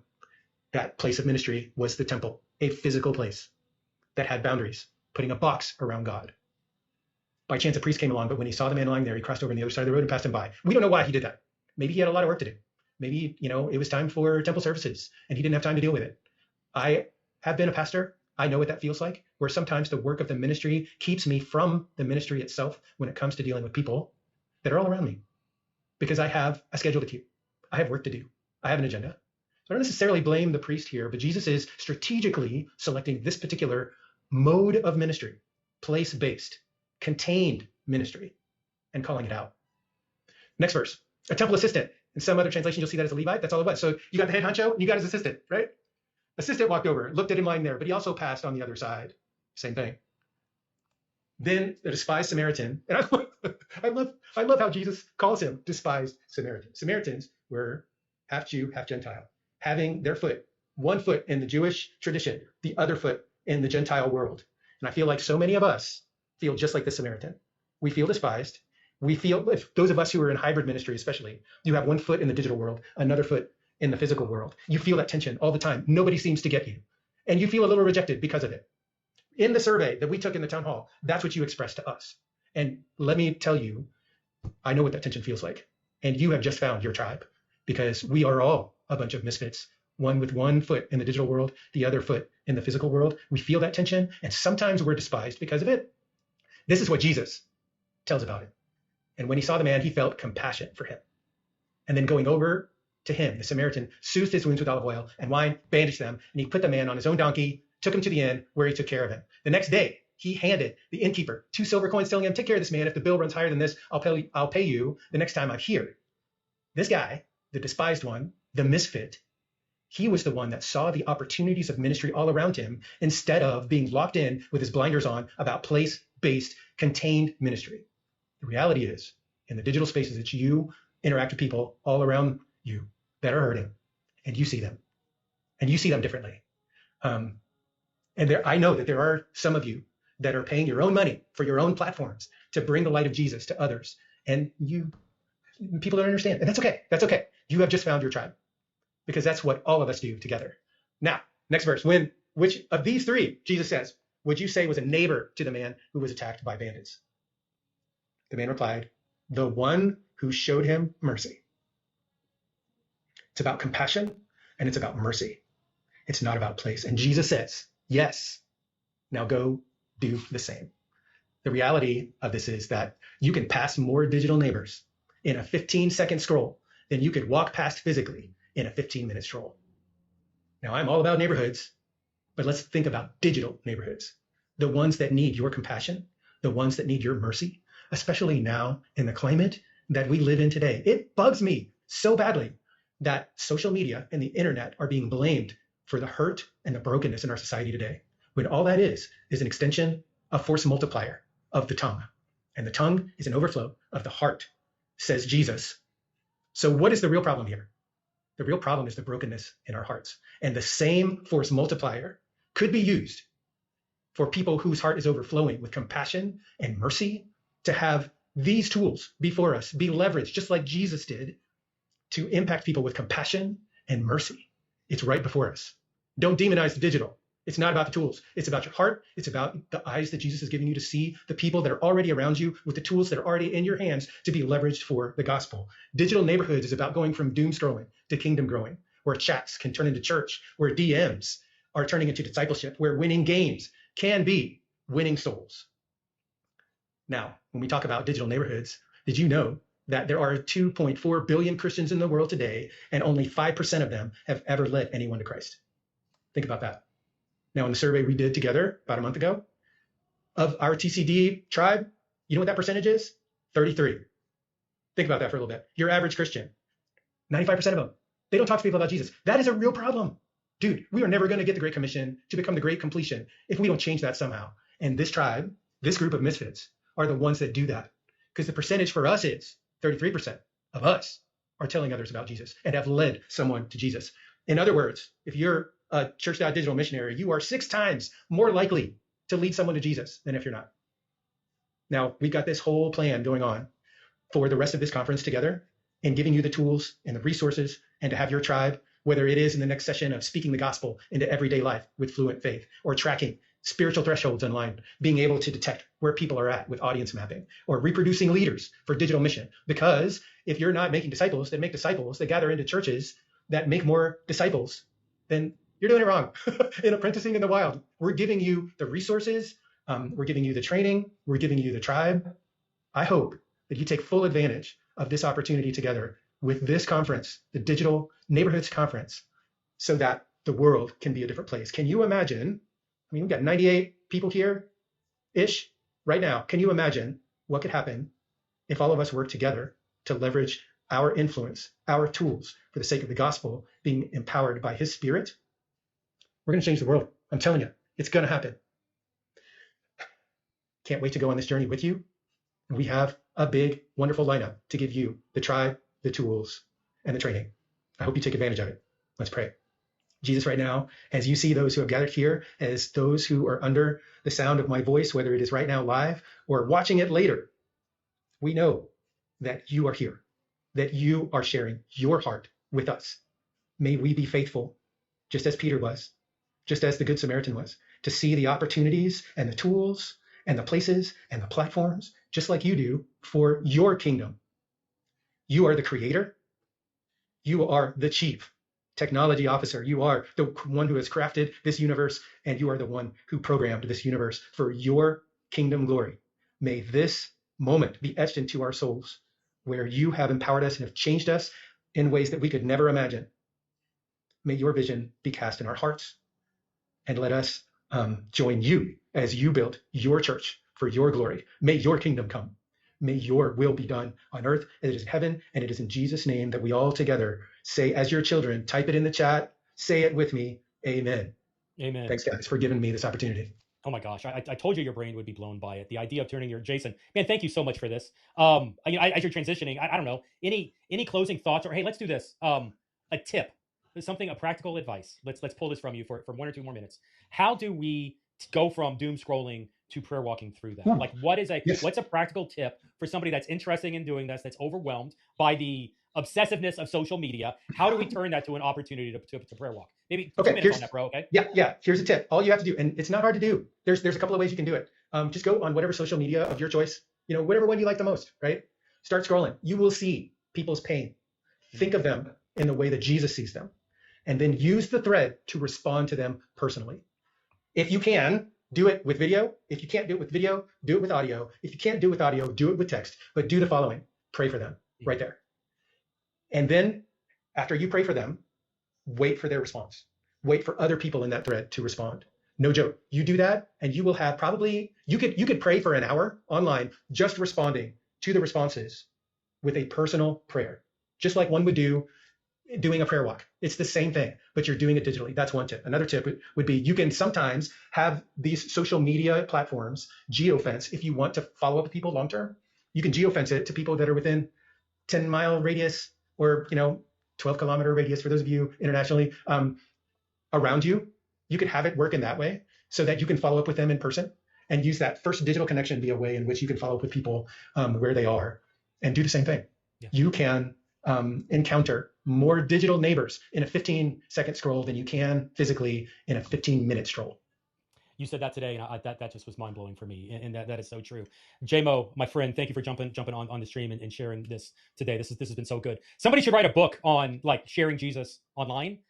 Oh wait, no, I did, and I already did that. Dr. John, we're doing a breakout with Dr. John. Dr. John's going to be on later today. He and I co-wrote a book on this maybe a couple of years ago. It's been a minute towards that, but the idea was bless. We took Dave Ferguson's bless and his brother John, but it's begin with prayer, and everything that you're talking about is centered around digital and social. Doing that prayer walk and engaging first spiritually and praying for the people, but not stopping at the spiritual.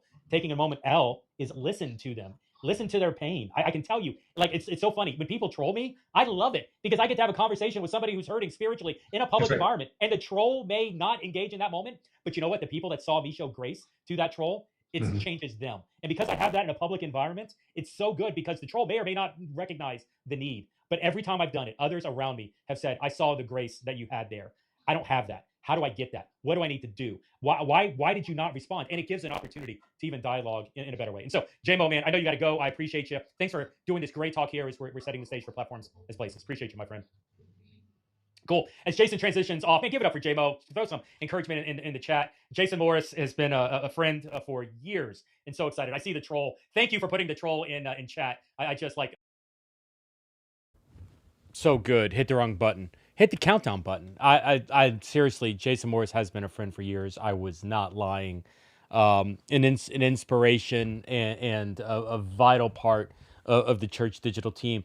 Dude was jacked up for that conference, right, man? I don't know if it's because we were listening to it in 1.5 speed, or if he was just really excited when he was doing the Platforms as Places talk, but dang, he was like drinking the coffee, man. He had his hands going, and he was listen, it's exciting. It is exciting to get to do what we're doing and to starting to carve out a new way, a new method, a new model, and starting to help people like you become a digital missionary and to champion Christ, to champion discipleship, to live a missional life in digital and virtual space. And so, yeah, definitely excited about that. Now, this conference, the Digital Neighborhoods Conference that Jason just opened up for, he was the first keynote that we had scheduled. Now, the second person that we had scheduled right after him was a gentleman named Jeff Vanderstelt. And so Jeff Vanderstelt leads a global, he's very connected into the exponential organizations, written a book within the past year or so, 360 disciple, I think, 360 degree discipleship.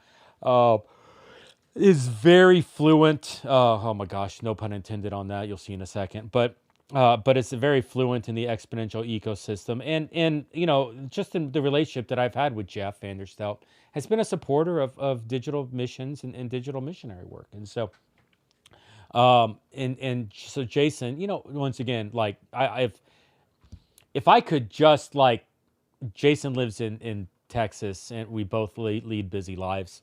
But if I could like, hey Jason, let's sit down for coffee once a week and just talk. Oh my gosh, that would be so good. He puts that time into the Church Digital instead of my little, you know, gab sessions that I would want to have with him. But one of these sessions where Jason and I were talking, he says, "Oh, that's the, you know, we were talking about like gospel conversations," and he's like, "Well, you know what Jeff Vanderstelt, you know, says about this in his book." And I was like, "No, I don't know what Jeff Vanderstelt says in his book called Gospel Fluency."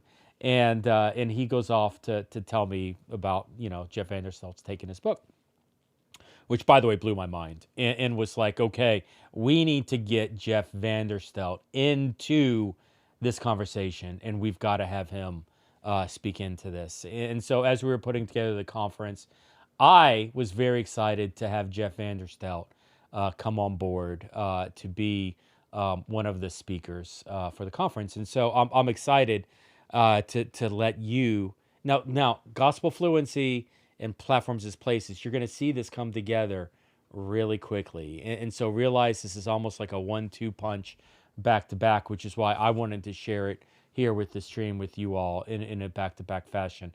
So let me present Jeff Vanderstelt. I think I set him up here on the video a little bit, but here's Jeff Vanderstelt talking about gospel. Jeff Vanderstelt talking about gospel fluency. Okay, here you go.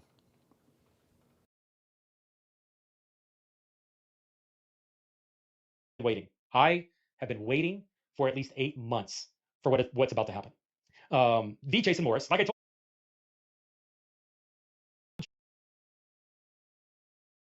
you, this conference, how Jeff's brains exploded. And we're about to experience round 2 of Jeff's brains exploding. I'm sitting around with Jason Morris talking about this idea of platforms as places 8 months ago. Casual conversation. You know, it was probably a leadership meeting that we're having with our leadership team. By the way, the Church Digital leadership team is, you know, multi-continental. We've never actually been in the same space at the same time. And so, you know, meeting in Google Meets, just the way of life. And so, you know, Jason and I are talking, and he says, you know what, this is kind of like gospel fluency from Jeff Vanderstelt. And I was like, what do you mean? And he starts talking about some of the ideology that Jeff's about to share about how the, well, I'm not gonna like tease it too much, but I just want to tell you that my philosophy on evangelism and discipleship shifted as a result of JMO talking about Jeff. And so immediately I reached out to Jeff. He's been a friend from the Exponential and the groups over there, and a supporter of digital ministry. And I reached out to Jeff, and I was like, hey, I want to have you like do something. And we had just a back and forth for months trying to get the calendars to align. And I am so thankful. I am so thankful that we were able to get Jeff Vanderstelt to come in and speak today in this session as we're talking about digital neighborhoods and how the gospel is shaped inside digital community, because this blew my mind, and I cannot wait to get you exposed to this. That's probably the best setup I can get for Jeff Vanderstelt. And so, Jeff, sir, thank you for jumping on the stream here, and the stage is yours. Okay. All right. Thank you so much. Yeah, it's good to be with all of you. And like Jeff said, we tried to figure out our schedules. I was actually going to have to do a pre-recorded thing, and then we were able to work it out that I could just do it live. So, so glad to be here. So excited about what you're all doing and your heart for people coming to know Jesus.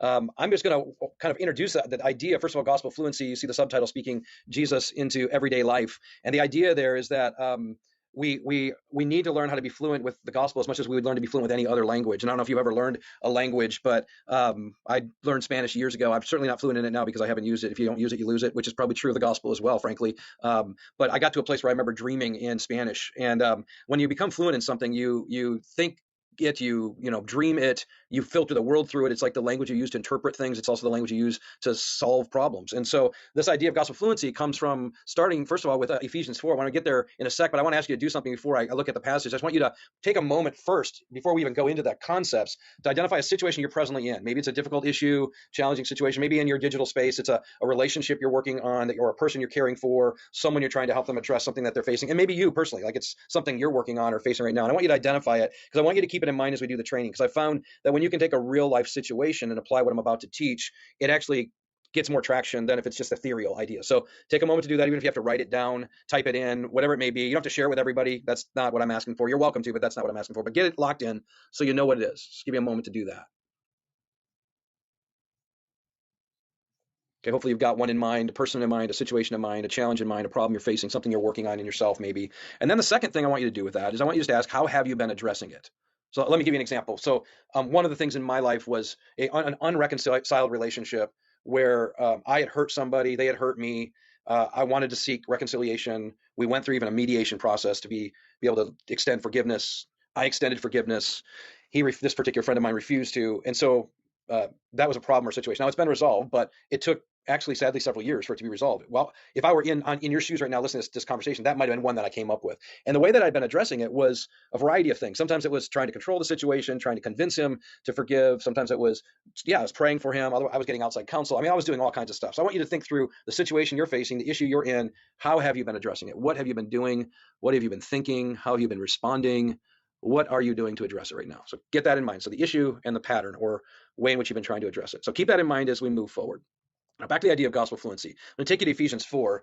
And I want to make sure there's context for this. We see Paul saying he gave some to be apostles, some prophets, evangelists, shepherds, and teachers to equip the saints. That's you. That's the people of God for the work of ministry. That word ministry can also be translated serving in the name of Jesus. So we tend to think ministry, sadly, is what people do, quote unquote, in paid jobs in churches. But that's not what Paul was talking about at all. He's just talking about people who love Jesus, who are set apart for his work in any space in the world. That's ministry. And the goal is to then build up the body of Christ till we all reach unity in the faith and the knowledge of God's Son, growing in maturity in the stature measured by Christ's fullness. So we grow up to be Christ-like. The church looks more like Jesus. And he continues, so we won't be tossed like little children back and forth by these waves of every kind of teaching and cunning and cleverness and techniques of deceit. No, we want to be solid, immovable, mature. And then he continues, the way we do that, he says, is by speaking the truth in love. Let us grow up in every way into him who is the head, into Christ, from who the whole body fit and knit together supports each ligament when it's being equipped, and when each part is working properly, it then makes the body grow up. So the idea here is every member's growing up, everyone's getting mature. When everybody's doing their role, we all help each other grow up. But the key phrase here that I don't want you to miss is speaking the truth in love.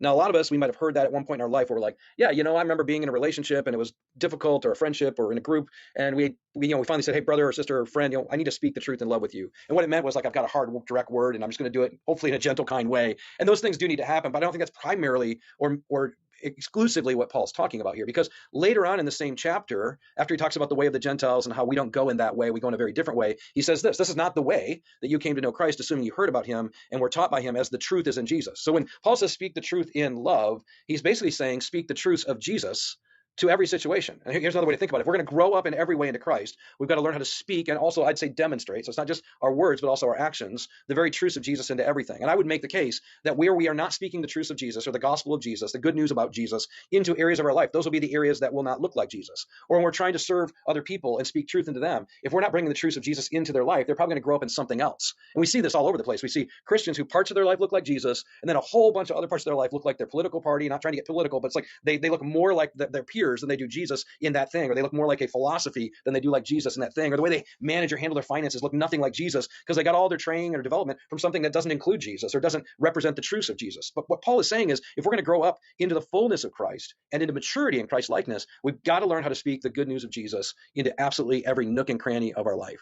And that's what I mean by gospel fluency. And the thing I want you to do is just stop and ask this question, maybe even think about the situation or issue that I encourage you to identify, and just ask, how much has the good news of Jesus saturated your life? I mean, how much does the truth of Jesus apply to everything you're facing? How much does the truth of who he is and what he's done and who you are in Christ get applied to the issues and the struggles and the challenges you're facing? Or do you find yourself moving away from Jesus in all those other areas? You apply worldly wisdom, or maybe just a proven practice, or maybe the counsel of others, but you really don't look like Jesus or remember the truths of Jesus for a lot of stuff you're going through.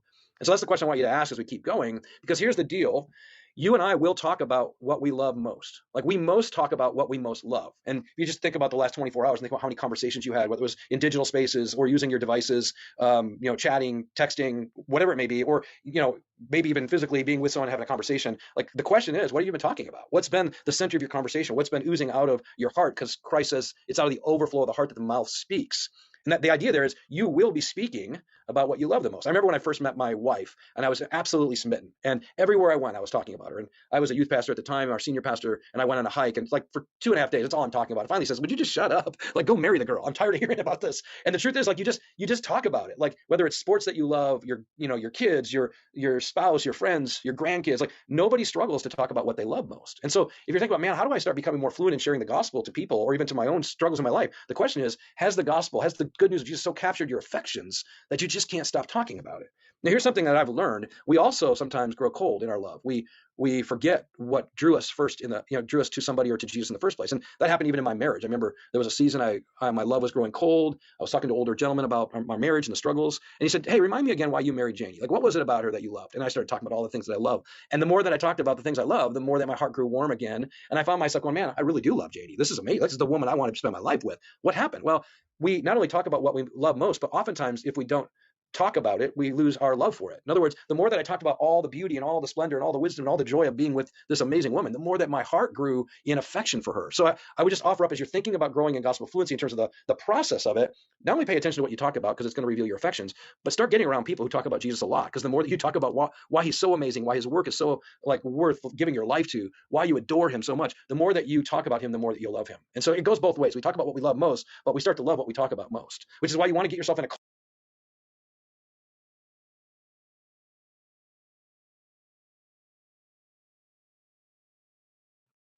Hey, everybody. Hey, Jeff. We had a screw up. We accidentally muted you on our side, and so I apologize for that. Back up 30 seconds. Yeah, Keegan's laughing at me. That's cool. I'm actually, it's so funny. I'm wearing a t-shirt because I don't want to mess up my nice shirt. I'm having lunch.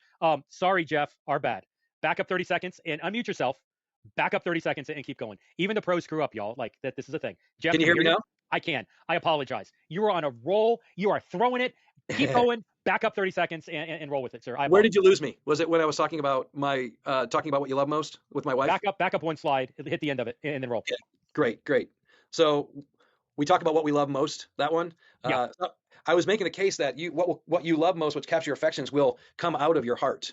That it will be the thing that you can't stop talking about. So stop and just think about what you talk about the most and ask yourself, is that what's most captured your affection? Is it Jesus? Is it the truths of what he's done, who you are in Christ, and how he's changed everything? I was telling the story, and if I repeat myself, I'm sorry, but about my wife when I first met her, I couldn't stop talking about her. But later on in our marriage, my love started to grow cold, and I had an older guy come to me and say, man, tell me all the reasons why you fell in love with her in the first place. And as I shared all these things, I realized my heart began to be warm again towards her. My affections were stirred up, and I couldn't stop not only talking about her, but growing in my affection for her. And I think when it comes to growing in gospel fluency, we want to both pay attention to what we talk about, because what we talk about will reveal what's captured our affections. But if our affections aren't stirred up for Jesus, then we got to be with people who will ask, well, remind me again, why is it that you first became a Christian? What was it that drew you to Christ? Why do you adore him so much? And the more that we talk about all that he is and all that he's done and all that we have in Christ, the more our affections get stirred up for him. And here's the reality. It's out of the overflow of the heart that the mouth speaks. So it's not hard to speak about Jesus in these digital spaces that need to hear about Christ when when our affections are stirred up for him on a regular basis, because it will just overflow out of your life. But if it's not coming out of your mouth, it's probably not in your heart. You're not being captured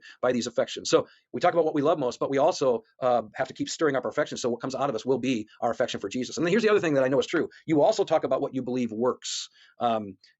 Whether it's the newest gadget you've got, the game you're playing, the tool you have, the vehicle you drive, whatever you think works great, you're going to talk about it. And that's why Paul says, I'm not ashamed of the gospel, for it's the power of God for salvation to everyone who believes. He's saying the reason why it's not hard for me to talk about it is because it's the thing that transforms everything. And so I'd ask the question, are you experiencing the power of the gospel transforming every aspect of your life? Because if you're not, you'll primarily talk about the part that you think it did transform, which is why a lot of people talk about, are you sure about where you're going to go after you die? Because man, at least it transformed my afterlife.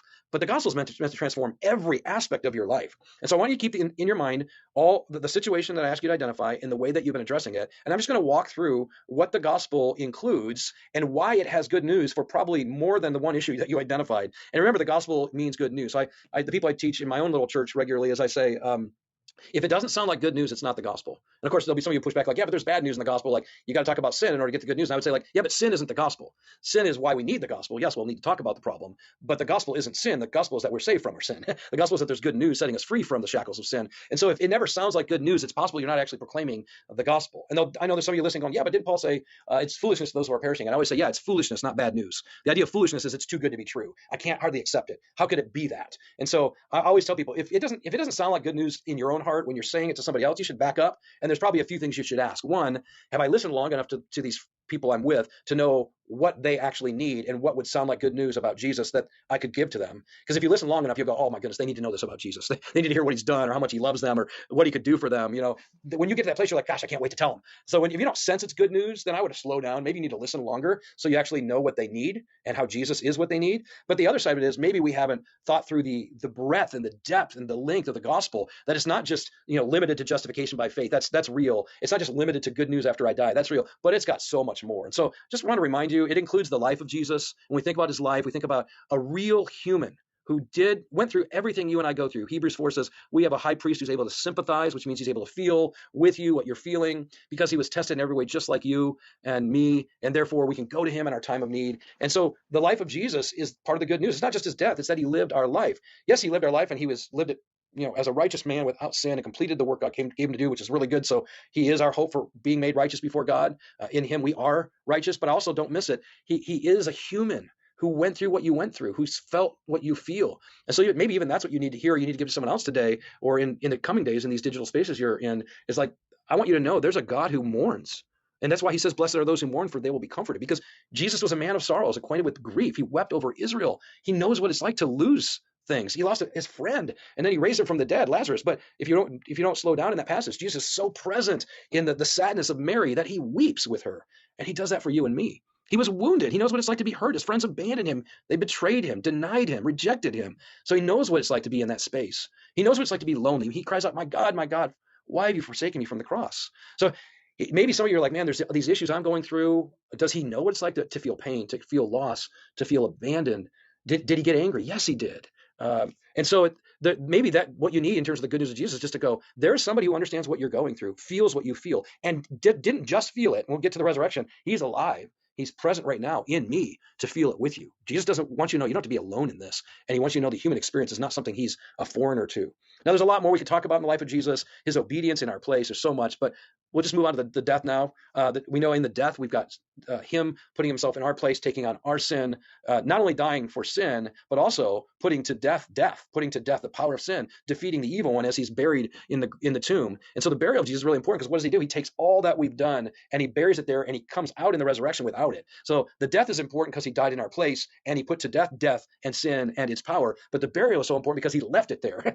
He buried it all there. And we, if we're in Christ, have been raised with Jesus to new life. So our sin, our guilt, our shame, it's in the tomb. It's not our identity. It's not how he sees us.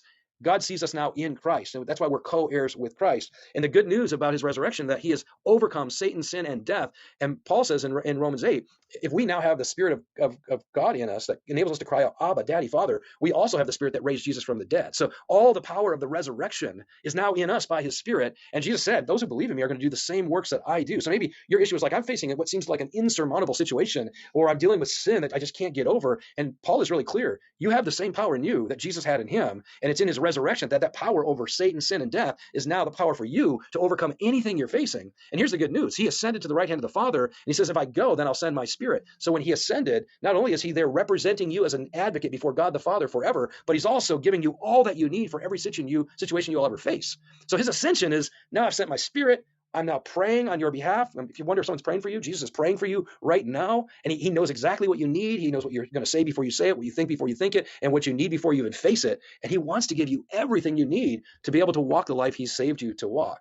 And the good news is he's going to return and make all things new. And so maybe even the situation you're facing is like, is it ever going to change? I mean, I'll tell you what, some of the times for me, the good news of the gospel is it's not going to stay like it is today. It is going to change. He is going to transform all things. The old will become new. We'll be living in a new heaven and a new earth. Now, I did that really fast. I usually train this stuff in a day. I have a whole book about it. But what I want you to do is I just want you to stop and think about your situation and how you've been addressing it, and ask yourself, have I been addressing with any of these truths, the truth of Jesus' life, his death, his burial, his resurrection, his ascension, his return? And I promise you that all of that contains all that you need for whatever you're facing. And the goal is to say, Holy Spirit, would you help me? And that's the job of the Holy Spirit, is to bring to our mind the things that are true of Jesus, to our situations, to our struggles, to say, Holy Spirit, would you remind me of the good news of Jesus for the thing I'm addressing, either in my life or in the people that you've surrounded me with? So I just want to encourage you to ask that question. In light of your situation, how would these truths about Jesus bring good news to the thing you're facing right now? Now, a good practice to engage in is to do that with some other people, and just practice sharing, like, here's an issue. How does the good news of Jesus apply to that issue? Go. Let's talk about that. Now, here's another exercise I'll give you as I'm coming to a bit of a close. I will regularly go back to this kind of categorical way of describing the different aspects of the gospel, and I'll just take one of them and say, okay, why is the life of Jesus good news to us? It's a good thing to go do. You could do this in a chat, you could do this in a group, whatever it may be, but what's one thing that's good news about the life of Jesus? Someone might say, he feels what we feel. Great. How is that good news? And then I usually say, someone else answer. It might be, well, because he feels what we feel, it means that my feelings matter to Jesus. Great. Why is that good news? Well, if my feelings matter to Jesus, then Jesus is actually going to care for anything I ever go through. Yes. Why is that good news? And I'll just keep asking, why is it good news? Why is it good news? Why is it good news? And what you're doing is you're just drilling down as deep as you possibly can on just one aspect of the gospel. And if you were to practice that over and over and over again, all the different aspects of the gospel, you'll find the breadth and the depth of the good news of Jesus is inexhaustible. And what's great about that is the more you do that and practice that, the more ways you'll have to share the good news of Jesus, not just to your life, but to the lives of those that are surrounding you all the time. So I'll end there. I got a few more things I could share, but I think that's probably enough for today. Love for you to practice applying this and see how it goes as you put it to practice in your everyday life. No, I love this. By the way, Jeff does have the book. He mentioned it in the talk. I'll go ahead and put here, Gospel Fluency by Jeff Vanderstelt. Thank you, Jeff, for speaking on this. I'm going to ask a follow-up question that I really want to tie this together. But grab that book on Amazon, Kindle, paperback, whatever. I've used the Amazon link. I know a lot of us are international, global. All of us are international, but even overseas, Amazon can get to everywhere. So grab that book and dig into this. But Jeff, the question that I want to ask, kind of following up on this. So the context of the conversation with Jason Morris and I was centered around what a gospel conversation is. And so I would love maybe just a thought from you as we're talking about gospel fluency. It's a different language. We're porting this into digital, if you want to go digital or not. But like, what in your mind, what is as digital missionaries, as missionaries, what is a gospel conversation? Well, for me, a gospel conversation is when you listen well enough to know what the need of the gospel is in their life. So I listen long enough that I know what their real need is. And then I'm able to bring the good news of Jesus in such a way that it actually meets the present need that they're facing. And Jesus is the hero or the answer or the solution, right? To me, that's how I would sum it up. And but here's what's really important. There's a proverb that says, the person of understanding is able to draw out the deep waters of another man's heart. And I think one of the things that we're doing is we're trying to draw out the waters of someone's heart so that once their heart is drawn out, we know how to apply the good news to the aspects of their heart that need healing, hope, restoration, a fulfillment, satisfaction. And so I didn't even have time to talk about how do you even apply this to all the emotions, right? Like every emotion people are going through, we can bring the good news of the gospel to. Yeah. But it really requires listening long enough to discern the longing of the heart and then bringing an aspect of who Jesus is to bear on that in such a way that sounds like good news to the hearer. Yeah, listening, driving the longing, which points to Jesus. And what's interesting is Jason and I really started to unpack this. So I came into the conversation, I'm just going to be very blunt in this moment. I came in with the mindset of a gospel conversation is when you practically share Jesus. You literally take out your track, you walk somebody through it like it was very conversion related. And confession hour, like that's from 25 years of Southern Baptist, okay? That's how I was raised, and that no knock Southern Baptist, I'm sorry, but that's what I brought into the conversation. And it was so funny. And JMO, I think he's on here still. He was like, well, Jeff, How hard is it to get an atheist to acknowledge there's a God? Like just moving an atheist to an agnostic, like working through that. Is that not a gospel conversation? Yes, Somebody absolutely. who accepted Christ, that you're moving more towards a deeper relationship with Jesus, which is leading them towards multiplying and discipling other people. Is that not a gospel conversation? Yeah. And the ability to move what we're doing into that, to shift how we're utilizing digital, not specifically towards evangelism, which is important, but moving everybody closer to whatever that next step is. Yeah, Like incrementally. that. Go ahead. Yeah, I'll often say the problem with most of our quote unquote evangelism strategies is that we're trying to get them an entire meal and they're not even hungry yet. Let's stop stuffing food down their throats. Like they've got to develop some form of hunger. And when you're dealing with a starving person, you put a little honey on their tongue just to create a hunger again. So it's like it might only be a drop of honey, which could be one small gospel truth. Like the friends that we were reaching out to for a long time, I started with at one point just going like, I don't know if you know this, but you are made in the image of God. And let me tell you how you display God to me. Like it's amazing how you look like, and you may not even believe in God. I'm just going to tell you, you were created to be a picture of what God is like to the world, whether you believe it or not. Let me tell you some of the ways you display what he's like. Well, that was good news, right? Well, then when we talk about falling short of the glory of God, which is sin, we can go like, well, you don't look like God all the time. That's what sin is. Yeah. Well, I could frame it up in a way that made sense to her, and she saw people that way. She was just, I was using her language because she would always say, I think people are amazing. Like you just think about the beauty of people. I'm like, so I just stepped into her language, her worldview, and brought good news into that. And that's a lot of what we're doing is we're not trying to get them to buy into our worldview, step into their worldview and bring some bit of truth into that worldview. And that's eventually going to lead them to more and more. And they're going to hunger for more when you just give them that little honey, that little taste and see that the Lord is good. That's what we're doing. You so good right there. Taste and see that the Lord is good. A little bit of honey right there on the lip to reengage. You know, I mean, we're giving people an evangelical feast, and they're not hungry. They're not hungry yet. They don't know what they need. And so I love the conversation with Jeff Vanderstelt. All of our digital missionary conferences, all of the conferences that we've recorded, all of the talks are available on the website missionary.digital, www.missionary.digital. I think /base will get you into the. It was password protected. We opened it up. Man, we've had so many good conversations towards that. And once again, it's our desire to give you guys access to the good stuff. And I've loved having Jeff Vanderstelt in here with this and helping us, the Church Digital, even reshape the idea of a gospel conversation. And so looking forward to the days to come on that. Well, hey, listen, as we're talking about digital missionaries and the Church Digital and the community of what we're doing here with the Church Digital, I'm excited for the next guest we're going to bring on. And so welcome into the conversation, Nicole Howard, who is diligently working on something. Hey, Nicole. Hey, you're still muted in the web browser. Look around and see if you see a mute button, and if you can unmute, that would be a good thing. There you go. Hey, Nicole. Can you hear me? Hey, Jeff. How you doing? It's been a long time. It has been a long time, man. You've been quite busy in Georgia, and I'm excited. I do want to hear about your trip coming up to Ethiopia, right? But maybe just to kick us off a little bit here, Nicole, tell everybody about yourself. So, my name is Nicole Howard. I am Gen Z, Gen Alpha Catalyst. Primarily, I'm doing ministry digitally, from cradle to college, C to C, literally. Yeah. And it's just been a really amazing journey, like watching this platform, like people are just asking, hey, do you mind if I just use this, where I live? I'm like, well, where do you live? And they're somewhere in Australia. And I'm like, okay, sure, why not? It's just the idea is that children in foster care and military families transition is like breathing air. It's going to happen. And to have literally Jesus in your pocket, no matter where you go, the same access, same people is really important. And so, like that's beautiful. thing. And so you've been running. What your ministry is called? Pathways. What is it again? Pathfinders discipleship. Pathfinders. It's been a minute, and so the ministry's Pathfinders really and helping transient Gen A, Gen Z. Yeah. And Exactly. so love seeing what's happening with that. How has ministry overall been? How has your work been in recent months? Yeah, so it's been a whirlwind of things, with the uncertain times, with the government shutdown and a lot of the things that have occurred. It's really impacted our children who are in care, that are not documented.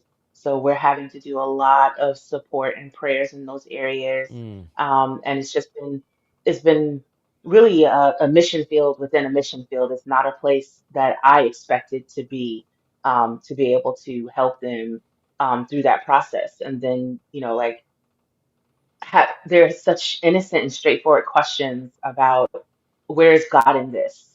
How do I find the good things? How do I see the positive? So just walking with them, doing that blessed practice, that you so graciously have taught me, that I continue to spin out. I do. I continue to spin that out in everything. And so they're they may not have found resolutions themselves, but they're finding each other. And in that, they're having support to walk through it no matter what it looks like. interesting. So like are you connecting with these students using digital remotely? Are you connecting Yeah. the students to each other as well? Like what does engagement look like? Yeah, so apparently someone took a screenshot of my website and put it on their TikTok. And so it went a little further than I thought, right? Because I'm like, I'm not out there. And they were like, well, yeah, well, my friend sent it to me on TikTok, and then I sent it to my friends, and they sent it to their friends. You know how that works, that word of mouth network. But yeah, so it's totally a digital expression, like a fresh expression of small groups, home church. It's like, if I can't get out, how do I get to God? You don't have to. He's going to come to you. Like, it's not about getting out if you can't. It's not about that. So just, watching those relationships develop digitally, there's a lot of D's in that. But it's just been just life-giving for the ministry, for what God has asked me to do, just watching it do it on its own. Kind of like, what is that, Field of Dreams? If you make it, they will come. Yeah. I That's what mean I've been that's doing. kind of a big bend. Hey, we got a website on TikTok, and now we're in like a digital micro church type expression. But Yeah. whatever it takes to connect with people, right? So like Yes, yes. tell I mean you've been a part of the Church Digital and the family here. I mean we were talking offline, like a lot of the stuff we do early in the week, at least the stuff that I do with the Church Digitals early in the week, and you work during the Yeah. week, and so you're usually available later in the week, which Yeah. is when I'm doing other jobs and things now. So you and I have not Yes. interacted much, but in context, like No. what has the Church Digital been for you, over the years? You've been hanging out with us Oh my goodness. 4 years at this point. Like 4 years. what role does the Yeah. Church Digital play in your ministry? It's very, very critical, like in all of the areas, in a sense, for me as a woman in digital ministry. And then I'm not in adult digital ministry. I'm in kids and teens and college kids. So it's totally a different field. But to come somewhere where the knowledge base is vast and the pool of people actually understand that my vision from God was not a conference call, but they're willing to support, is just, there is priceless. There are no words to describe that. Um, Without landing in the church digital, I don't think I would have landed this idea. Like, I think it would have been really wonky for a long time. So having the ability to spin the idea and hear information, and have have adults who need bullet points be very patient with my detailedness, it's just really, it's just been, like, the fruit from it is just unbelievable. Like, I just got a copy of Digital Ministry for Children, a small group that was developed off of a conversation that I had with someone else. And so I'm just like, wow, there it is, so it's coming along. Um, the Lord is sending me people who are like, yeah, I don't live where you live, but I want to do what you've done so I can do it for other people who I reach that are not in my area. And so, like, I'm just seeing the need arise for that, but I would not have had the eyes to see if I had Yeah. not been immersed in digital ministry and been a part of the several betas, and, been under, JMO and, being thrown into rec room and learning how to stand. Like I would not have had those experiences to talk with them about and lead them through, if it were not for the Church Digital. Yeah, I mean, there's little selflessness, if I can say, in what you're describing as well, where it's like, hey, you're celebrating the fact that somebody else is written the thing on that instead of you writing it, and you're helping others and multiplying yourself into others, which is part of the DNA of, or at least I hope part of the DNA of Right. what we're trying to do with the Church Digital. Where does that multiplication mindset, where does that come from for you? What's like the impetus of that? The picture I get is the release, like we spend a lot of time, and I'm trying to find my hands on the screen. We spend a lot of time like this in ministry, like this is mine, this is my baby. I'm supposed to birth it, I have to give it.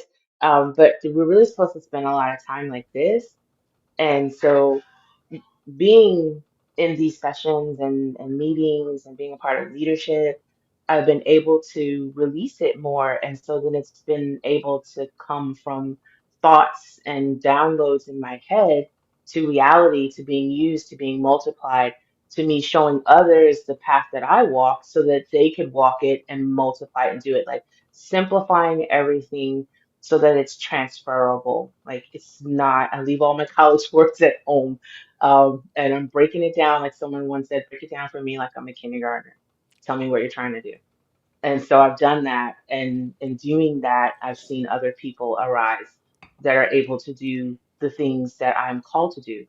And the one great thing that I do want to pass on is that sometimes when you find yourself in an area where you're feeling like ministry is a lonely road, it's that you're supposed to be the thing that you're looking for, not only to yourself, but to others as a leader so that they could become that and continue to put that forward.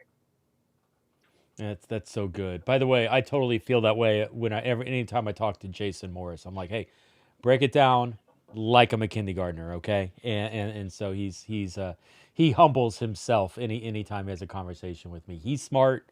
I tell him Yes, he's the smarts, he's the brains. I'm just the pretty face. he And is. so yeah. Oh, you didn't have to agree that quickly. Oh my gosh, that's horrible.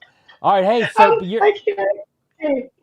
yeah, that's good, man. You're going to Ethiopia, right? Is that still in the books for you? Yes, Tell me about the that is trip. going in When the are you book. leaving, and what are you doing?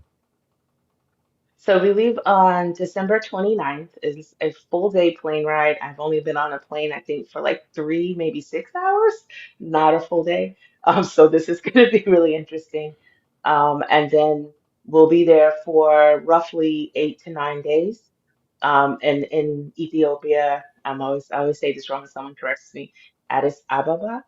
Um, we will be ministering to women, which ironically still plays in, and I'll be spending lots of time at the orphanage, sharing faith stories and just learning from them. Like, you can bring the Bible to Ethiopia, really. But so like I'm just going to see what their translation of worship looks like. Like what does that mean to you? What does that look like? And I really hope that this is the start of something great. The thing that I could not even possibly imagine, the thing that makes me like scared, break out in hives when the Lord says, raise funds, it's time for you to go. And I'm like, do what? That's not what I do. But just watching that happen, even, going from, like you say, that first $50 to that last 200, was just, I was like, I don't even know where this came from, Yeah. and then to be selected for things, to be able to pour into someone else, in ministry, to be able to be there for these women in ways that is very different than our American counterparts. And I mean, that's it. How is fundraising going for you? Like, has that I been made it. a hard process? Did you make all your Oh my goals? gosh, I did. That's I awesome. did. I I didn't did. know that. Congratulations. Yes, thank you. Thank you. Yeah, that in itself is a story. I had no idea. I was like literally in the last of it. I was like, all right, y'all, I will babysit, wash walls, clean cars. What do I need to do? Um, and I did a couple of odds and ends jobs towards the end, and just running some money. But I think the most important thing that really wowed my mind was what I had was little, and I didn't think like it could really make a big difference. Like I'm saving, trying to put money away just in case I have to make up that last portion. But other ministers were going traveling before me. So I was like, okay, I'll take $30 of what I got and, like try to bless them in their ministry. So I want to be there for them. And so I did that. And the fold that came back, I was like, girl, I didn't expect it. Whoa, wait, what are you doing? And they were like, oh, well, we just, we talked about it and we felt like, God was telling us that this is what we needed to do for you because you Oh, did it's that for beautiful. us. We know we can trust you with that. And I was blown away. The little email would ding, and that's when I would check it. If the email didn't ding, I wasn't looking at that number. But just to see that, to see God work in that way, was just like, okay, I'm okay standing still and doing what I know to do. Order the pants, get the backpack, the specialized plugs. Let's start getting ready because obviously we're going. Yeah, I mean, when you're faithful in the small, God gives more. I mean, it's the Yeah. was it the parable of the talents, the 1, 5, and 10 being Yes. being buried, and what are you doing with Exactly. that? And so Hmm. love that you were faithful with what had been given to you, and God returned Yes. it back to you, coming back. This Yeah. is beautiful. So Yeah. like, you're leaving. It's January, right? Like it's a month away. When are you? It's When are you? December. No, December, this month, It's the this month, 29th, December. and then This I'll be the back in 29th. January. Okay. Mm-hmm. Wow. Are you Yeah, I'll you be got all back your in bags January. packed? You got your passport? You all set? I do have my passports, my tickets, like all that stuff has been done. My bags are actually laid out on a bed to make sure they go in the correct bags. It's like a system to this packing. Mm-hmm. Like, so if my bag gets lost, I have a bag for that. And if that bag gets lost, I have clothes on me personally. So I'm like, Yes. okay, all right. Yes. And But make yeah, and sure I you do have. want to say that Go ahead. So I just do want to say that, in that fundraising sense, the last time we did this giving, that there were contributions made that definitely supported what I am now able to do to take this gift that the Lord has given me to these women in Addis Ababa and show them and empower them to be able to take care of themselves, to be the one giving and not the one receiving. And so that's just really, it's really impactful. I hope to come back with lots of pictures and stories to share, to upload, podcast out, whatever it is we're going to do with it. But I look forward to that type of return for those who gave last year and for those who are giving this year. I hope that encourages you to do that. Yeah. So good. I mean, we the Church Digital, we gave. I have no idea how much we gave. I don't remember, but we gave to help support Yes. Nicole in this trip, and just like with anybody Yeah. that is part of the network and is a vital supporter as network is as Nicole is within our network. We want to see their ministry succeed, and I love the fact that Nicole is stepping into this new opportunity and exploring what ministry looks like in Ethiopia. My money is on a full revolution. My money is on like a full new Yeah. vision and clarity moving Yes. forward for Nicole. I think Oh it's my going to gosh. actually. Yeah. I think your life is going to be changed as a result of the days that you spend in Ethiopia. And so, hey, Yes. as we're wrapping up here, Mhm. as you're heading off, what can we be praying for you for? Definitely, just I have weird fears. I don't have the fears of the flying, the thing. Like, what if I get there and I miss the mark? What if I get there and I don't hear clearly from God? Like, Mm, or I don't do the thing that I'm supposed to do. I do the things that I'm not supposed to do.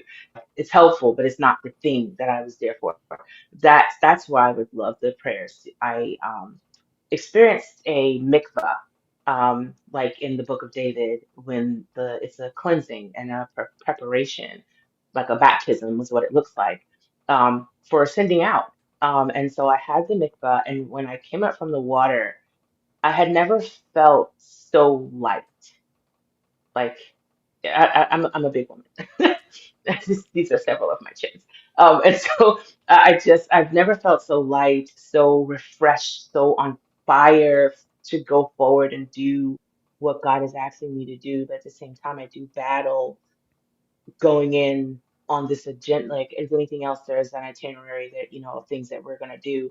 I just don't want to get so caught up in that I miss the moments and the minutes and the seconds where I could pour into someone else. So just, that covering of prayer from our network. And I know so many of you are already praying. So just continue in that. And for our whole team, there's a team of us. How many people are going on the trip overall with you? Ooh, do you know there are, on I this one? think, 12. I see the names like going down the list. I'm like, I That's think there's funny. like 12 or more of us. Very, very Yeah, interesting. All right. outside of the team that is, already there. Yeah, on the ground over there, but 12 people traveling Yeah. internationally towards that. Well, I tell you what, hey, let me, is it okay if I pray for you right now on that? Oh, absolutely. Yes. Yes. Awesome. Let's pray. Heavenly Father God, I pray for Nicole. God, thank you for her spirit. Thank you for how she contributes and helps within the Church Digital and encourages the Church Digital team, even from afar. And God, we're excited about her opportunity in Ethiopia coming up right here in a couple weeks later this month. God, I pray you show up in amazing ways. I pray that you make clear to Nicole paths and directions and conversations. I pray that your voice is as strong as if you were standing right next to her, and as you're talking and guiding her in the paths that you would have. God, we know you're in control. It doesn't make sense for us even to try to fake it or draw some illusion that we are when you are. And so, God, thank you for leading us well, and thank you for being the reason we do everything that we're doing. And God, I pray that Nicole and her team, in the time that they're there, would bring honor and glory to you. God, we love you. Thank you for loving us and using us in the way that you do. In your name, amen. Well, hey, Nicole, Amen. we've got Leighton, I think, shared something here for you. Oh, Make sure you bring a change of clothes in your carry-on. Been to yeah. Africa with Yes. lost luggage and had to wear the same clothes for a week. Yeah, and so that's Yes. a thing. Yes. I've had a similar story in Ukraine, and so definitely can see some Yes. benefit from that. So enjoy. Hey, Nicole, if somebody Yes. wanted to keep up with you, either on the trip or with Pathways or whatever, Yeah. like Yeah. what's the best way for people to get in touch with you? Best way is Miss MRS Nicole Howard, the number one at gmail.com. That connects to everything I have. Um, and so that if you want to, talk about Pathfinders, certainly we can do that. If you want to hear about missions, we can do that. If you just want to know what it means to be a person, not necessarily a woman, but a person in digital ministry, and you just feel like you connected with my story or where I'm going, you can certainly reach out about that. And then I also have a number. It's 770-376-5123. You can text or call that at any time. It's a Google number, so you'll have to identify yourself. But outside of that, it's open and available. Very good. I was about to say you gave that number out really quickly, but it's a Google number, so that now it makes sense. I have a Yes, separate Google number just for that purpose because I give my phone number out all the time too. exactly. But yeah, Yeah. that's a good point to have. So awesome.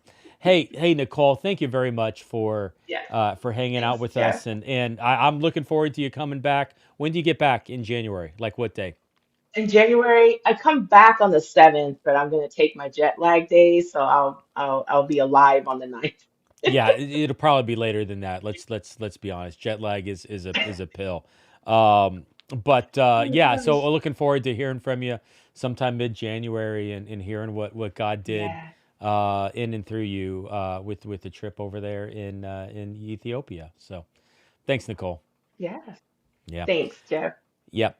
So Nicole Howard, Gen A, Gen Z Catalyst with the Church Digital, and really just was one of the early leaders with the Church Digital, Digital Church Network technically back in the time. We've had a lot of different brands.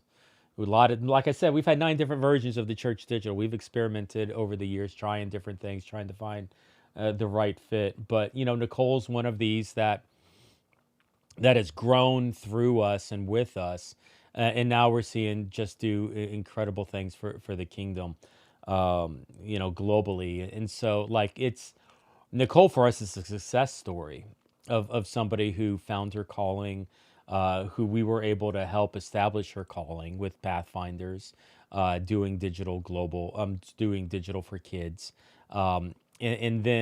and then you almost kind of realize that calling is now she's standing on her own and going on trips on her own and getting platformed into places and things with Orange Group and others. That she didn't have access to before us, and to be honest, we don't even have access to. Like, she's been able to get into on her own, and so it's been really cool to see someone like Nicole grow up through the church digital ecosystem and then stand on her own to do digital ministry, to do digital mission work in her context. Excited about her job in Georgia. As a guy who does not watch the news here in America, I confess I kind of forget that the government is still shut down, and that is still a thing. I forgive me. I don't pay attention to politics. At least according to my parents, I don't pay attention to politics nearly enough. But I do lament the difficulties that are happening in the American country as a result of the government shutdown that I think we're still going through. I don't think that's actually been resolved. I should know more about current events. I do agree with that. Hey, so I'm at a little bit of a crossroads here. I've got 30-minute opening, and I wanted to do something, and I'm debating. You know what? I'll go ahead and do it. I've got one more video that I wanted to play for you all today. We've been doing a good mix of live stuff, and we've been doing some more videos. I think than I've done in the past, and I do apologize for that. I shouldn't apologize for that, but to be honest, I am like physically beat. Where am I? I've been doing this. It's 8 o'clock. It's 6 o'clock. I've been doing this so I've been doing this 10 hours, and I'm tired, y'all. Even with the breaks that I've had, and literally the hour nap I took over here on the day bed when Leighton was doing his thing. I just don't have the physical stamina that I did back in the day, and it's I say back in the day, maybe last month. The hospital stuff and the physicality of all this is weighing on me pretty heavy, and so I'm using these videos a little bit to stall, to get stall's not the right word, but to spread it out, to give me some break time. We're gonna end the stream pretty strong, about maybe 2.5 hours of programming back to back to back to back all the way through, from about 6:30 to 9. But I do want to show one last video. In addition, oh my gosh, like if you talk about content, if you talk about trainings and material, like the Church Digital, we've got a bunch of equipping resources that are out there. We do a bunch of streams, the shows. We had Leighton DeMarcus is going to come on and be a guest here in a little bit. So like we've got the podcast and the Church Digital Streaming Network. Excited about that. But one of the things that we do on occasion, and I'm going to show one of them now, are what we call round tables.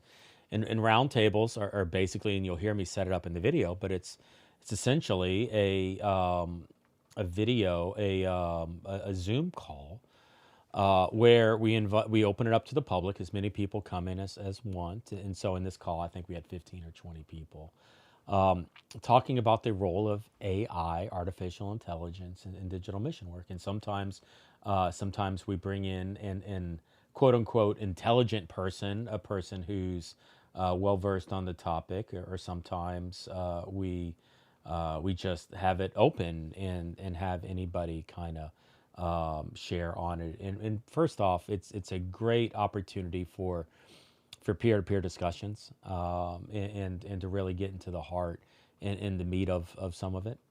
You'll find I often don't come in with an agenda on these things, and I talk about that on the video, where it's more of, hey, let's let people share and kind of see what comes out of it.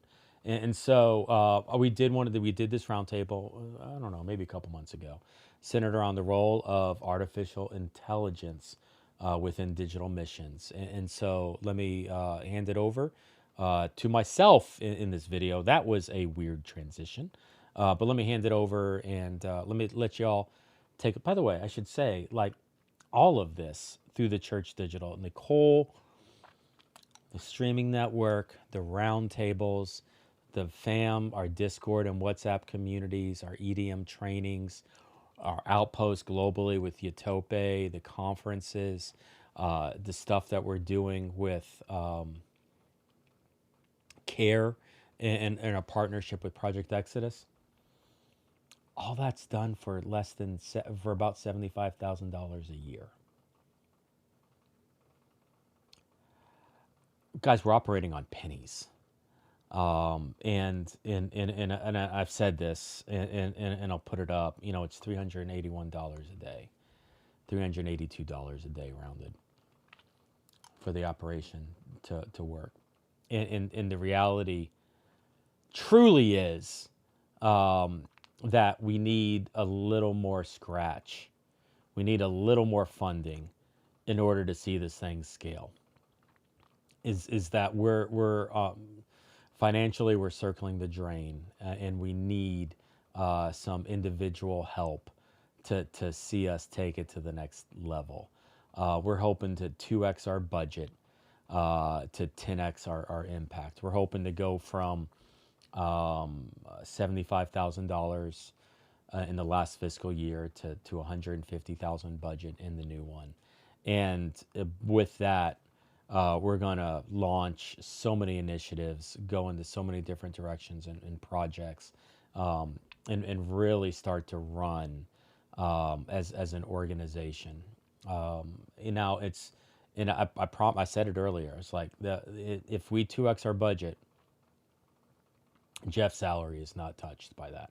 I make $1,000 a month off the Church Digital, and for the next calendar year, I promise you, if I do a third 12-hour Giving Tuesday live stream, my salary next year will be December 2nd or whenever day it is.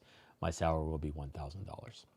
I promise you. And so Jeff is not making more off the Church Digital. However, we do want to see impact grow in a big way.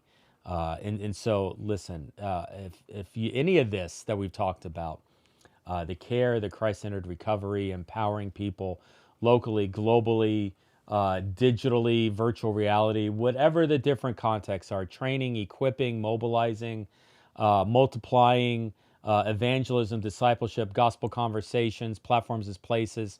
We've shared so many different ideas. If even one of these ideas is resonating with you, and you want to continue to see the work that we're doing in digital spaces for the gospel, help us.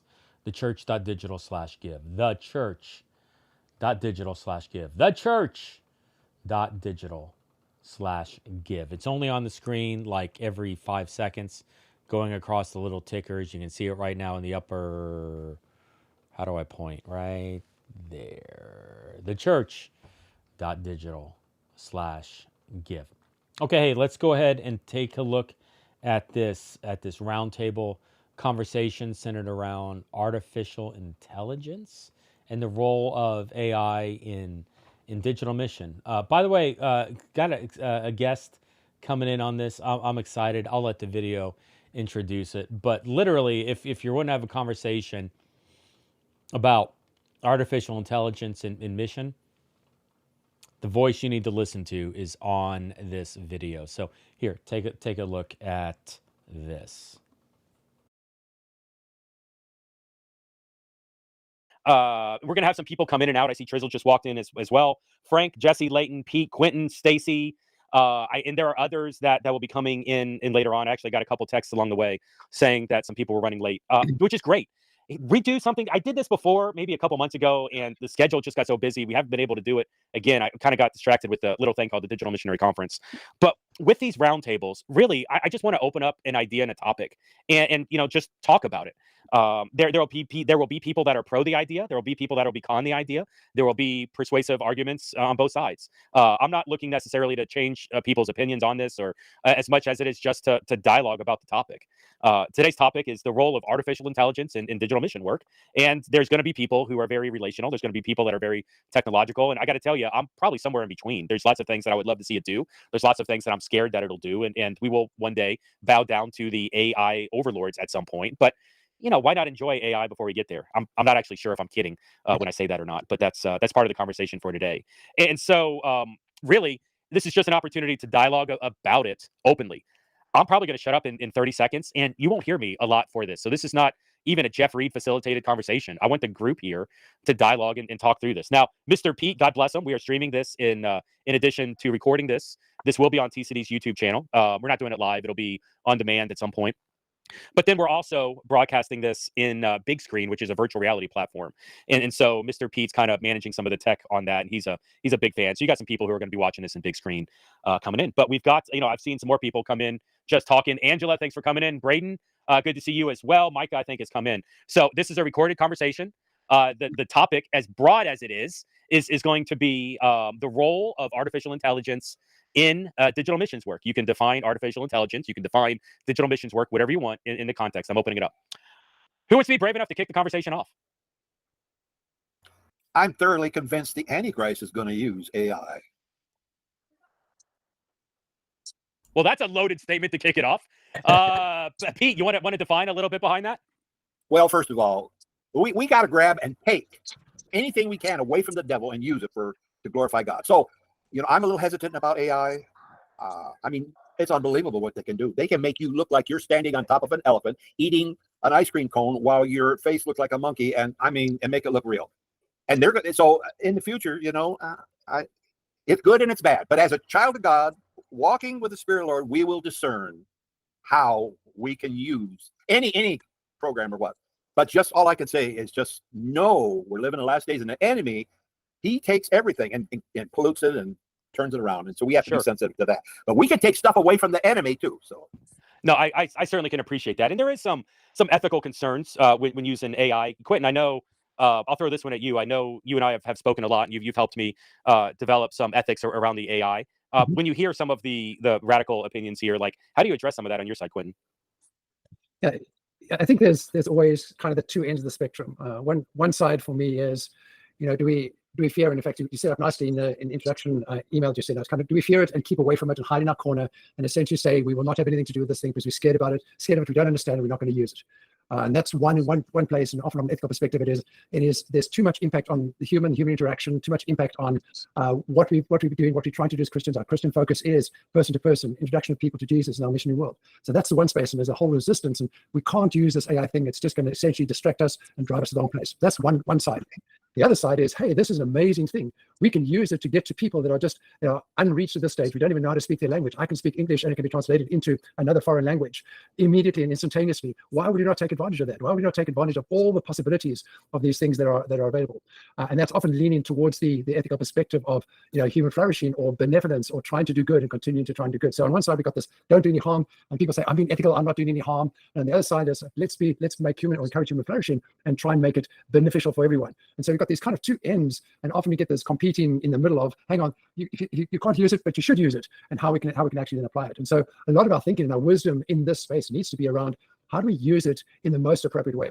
So often you've got kind of the doomsayers on the one side and the people who really want to use it effectively, the accelerationists, if you wish, on the other side. Something in the middle in using this for missional AI is to really say, how do we use it in a responsible way? And I would actually move it further into a way, a spiritually appropriate and godly appropriate ethical way that can be used. And that to me is use it as far, and I'm kind of leaning towards the accelerationist side, but pragmatically. So use it as far and as fast and as quickly as we can, but make sure there's very careful guardrails around what we're doing, and don't use it in a way that we know is going to cause issues, it's going to break something, or it's going to violate biblical standards and biblical principles. And so that's kind of, if you look at it in my mind, we've got that range, and we've got to be comfortable and intentional as to where we align ourselves, where we place ourselves on that continuum, and why do we place ourselves there, and how do we understand others who may stand differently, and how do we interact and work well with others in all the different perspective. But the bottom line from my perspective, specifically in the missional aspect, is that we're making sure we're using it to drive additional connection to God, and not have God replaced by this supernatural idol that we've created, this human created thing that people then begin to bow down to. We have to have it making sure that it's driving relational, number one, people to people, also driving spiritual connection to God. And wherever we start seeing a deviation from that, we've got to say there's an issue here, biblical ethical issue, and there's a focus that we have to be very, very careful about monitoring. And of course, this needs regular monitoring and regular validation as we go along. Let me stop there. There's a whole lot of stuff I can unwind there, but maybe just stop there. Yeah, I think we all could agree that we don't want to see AI replace God, drive to God. That can be defined and maybe wordsmith a little bit. Let's do this. We've got a lot of people on this call, which is awesome. I love this. There's a lot of interest in it. Micah, you've got your hand up. I see you. Right. Go ahead and do your hand raised, and I'll facilitate some of this. But Micah, if you want to click your hand raise thing, I'll kind of facilitate the combo. But Micah, what are you thinking? So as we're getting started with this, I sort of want to take us to a more abstract level before we get tactical. And I think there's a couple things I'd like to highlight here, in no particular order, actually. But first, I think a really important principle here, especially I think for us as humans, and particularly for us as Christians, is that we have to bear in mind at all times that artificial intelligence is not conscious. It is intelligent, but not conscious. And there's a difference between consciousness and intelligence. And LLMs are the number one way that the ordinary person feels like they're interacting with AI at this point, even though there are plenty of other ways.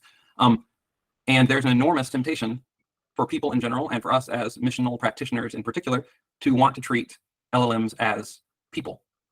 And the LLMs respond to us as if they were people much of the time, because that's what works best for our psychology and keeping us engaged. I use LLMs all the time, and I've given explicit instructions to my LLMs to stop acting like people. And it usually obeys. But I think it's a really important principle that LLMs are not people, AI is not people. These are tools. And I think I'm already observing it in my own, it's very hard not to anthropomorphize these tools and start treating them like people. And I'm reading news articles about people who are dating LLMs and treating them like boyfriends or girlfriends, and people who are engaging with these things as people, and the nature of the tool lends itself to that. So I think it's the first thing. So just as a tactical extrapolation of that, I am extremely hesitant to use chatbots for pastoral care or for doctrinal explanations that are sort of, someone goes and gets, what do Christians think about X? Well, the AI will tell you. I think that's a big problem. If we are treating these tools or encouraging others to treat these tools as people or as representatives of the church. So that's the first principle. Switching gears to something also very high level, but I think really, really important. We, over the last 20 years or more, have been moving rapidly into a post-truth environment where we increasingly do not have a central authority, or even a group of central authorities that can effectively narrate what is happening in the world. There used to be 3 television channels, and they all said pretty much the same thing. And now there's effectively hundreds of millions of television channels, and they're all saying something different. This fragmentation of our agreed upon reality that we're living in is going to increase massively with AI. Google just came out with their VO3 model for video generation. I think those of us who are paying attention are seeing a lot of these generated videos being posted on the internet now in the last week. It is an enormous step forward. Full disclosure, I work for Google, but I don't work on that product. It's a huge step forward, and it's terrifying because we're not heading to, we are in a reality now where what you see is not necessarily real, and it is convincing. And I think this is going to play out politically and socially very, very quickly. In terms of what happens when you're in red tribe and I'm in blue tribe, and red tribe says, hey, this event just happened, and blue tribe's like, that doesn't seem true, and red tribe's like, look at the video, it happened, right? Like, how do we deal with that? And I've been telling people recently that during the Middle Ages and before, we lived in societies of authority where observation wasn't the main thing. It wasn't what was said, it's who said it, right? And so the fact, you think of this in the church, it was like, well, Jesus rose from the dead. Why did he rise from the dead? Well, because the church says so. Case closed, right?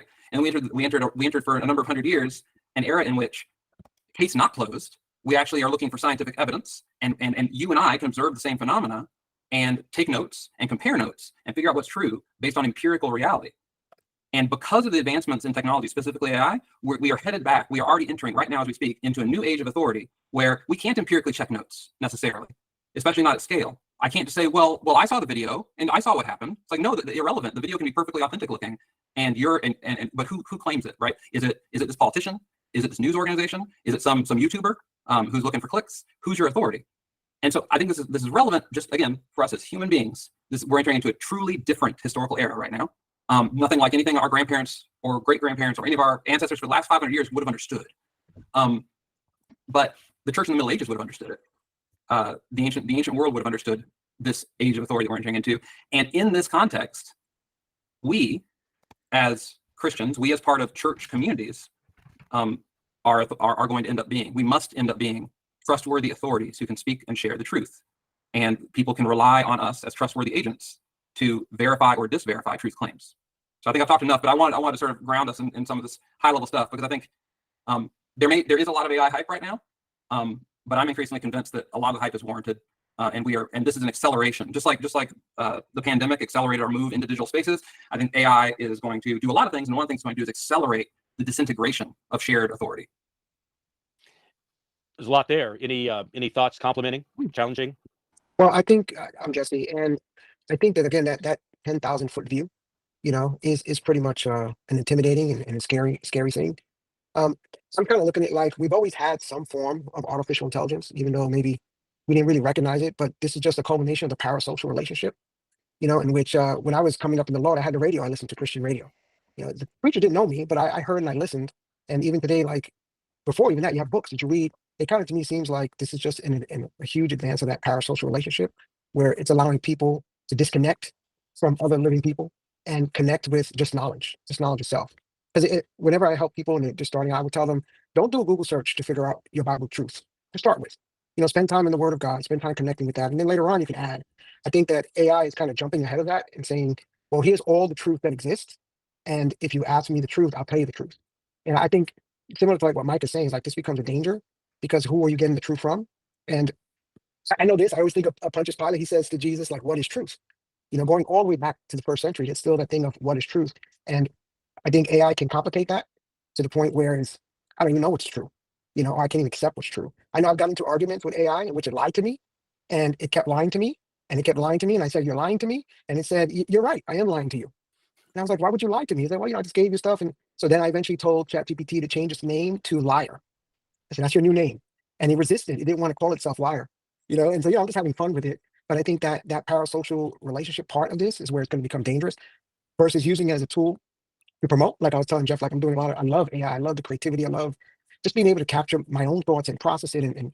But I think if we become, like, again, if we get caught up in a parasocial relationship with AI, it's going to become a problem. And I say that because I think we already live in so many parasocial relationships. We're already connected. I mean, thankfully, like, we can fall into the same trap with just ourselves if all I'm doing is just listening to Micah versus Micah listening to me. So I think that's something I agree with. Like we have to be very careful with that. I think the church is positioned to treat it differently than it's ever been before. Back in the early 1900s, like electric guitars, not 1900s, but the 1960s, electric guitars in the church was considered blasphemy. How could you dare put drums on the stage? And I think today, many believers are kind of looking at it that way also. It's like, well, no, utilizing the church is blasphemy. But anyway, let me stop there. Yeah, Helen Keller says yesterday's heresy is tomorrow's orthodoxy.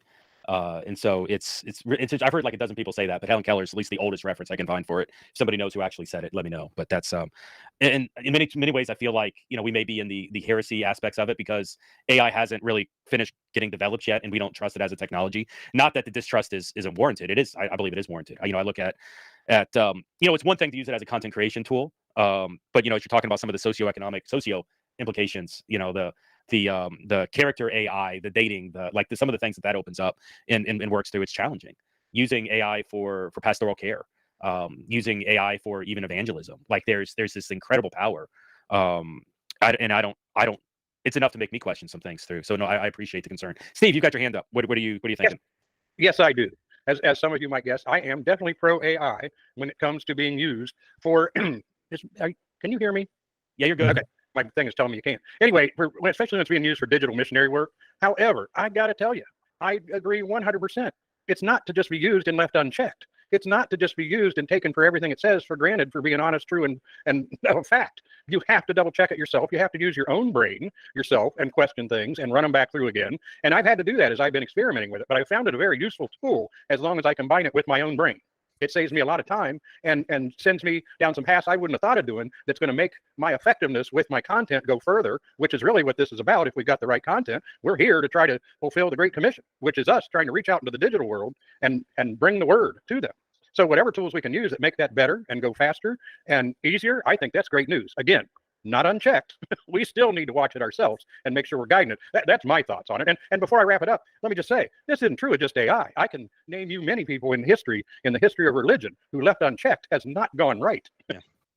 You know, I think it's the Bereans biblically, who it says that I think it's Paul. Paul liked the Bereans because they went back into Scripture to verify what was said, and that Scripture actually speaks very positive of the Berean people because they checked everything that was said by the early church according to what was found in Scripture, and so ecclesiologically, yeah, there's a lot of distrust is not the right word, but kind of trust but verify through it. There is a I've always used AI as like a research assistant, almost for lack of a better term. I would input what I wanted and have it formulate it. But really how I've often thought about AI, and I'm curious y'all's take on this, is more of a multiplication tool.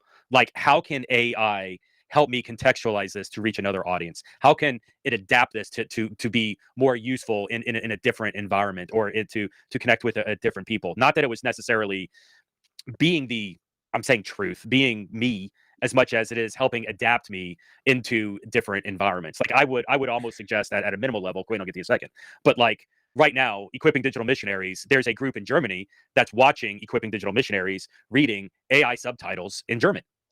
I don't speak German. We're in the process of recording a German version of it, but until we can get all those resources together, AI is speaking German for me, not speaking, but creating subtitles in that context. That's an example of multiplication that I'd love to get into. But Quentin, what are you thinking? So I guess, and I recently was given the opportunity to give a presentation on I Am Human in an Age of AI.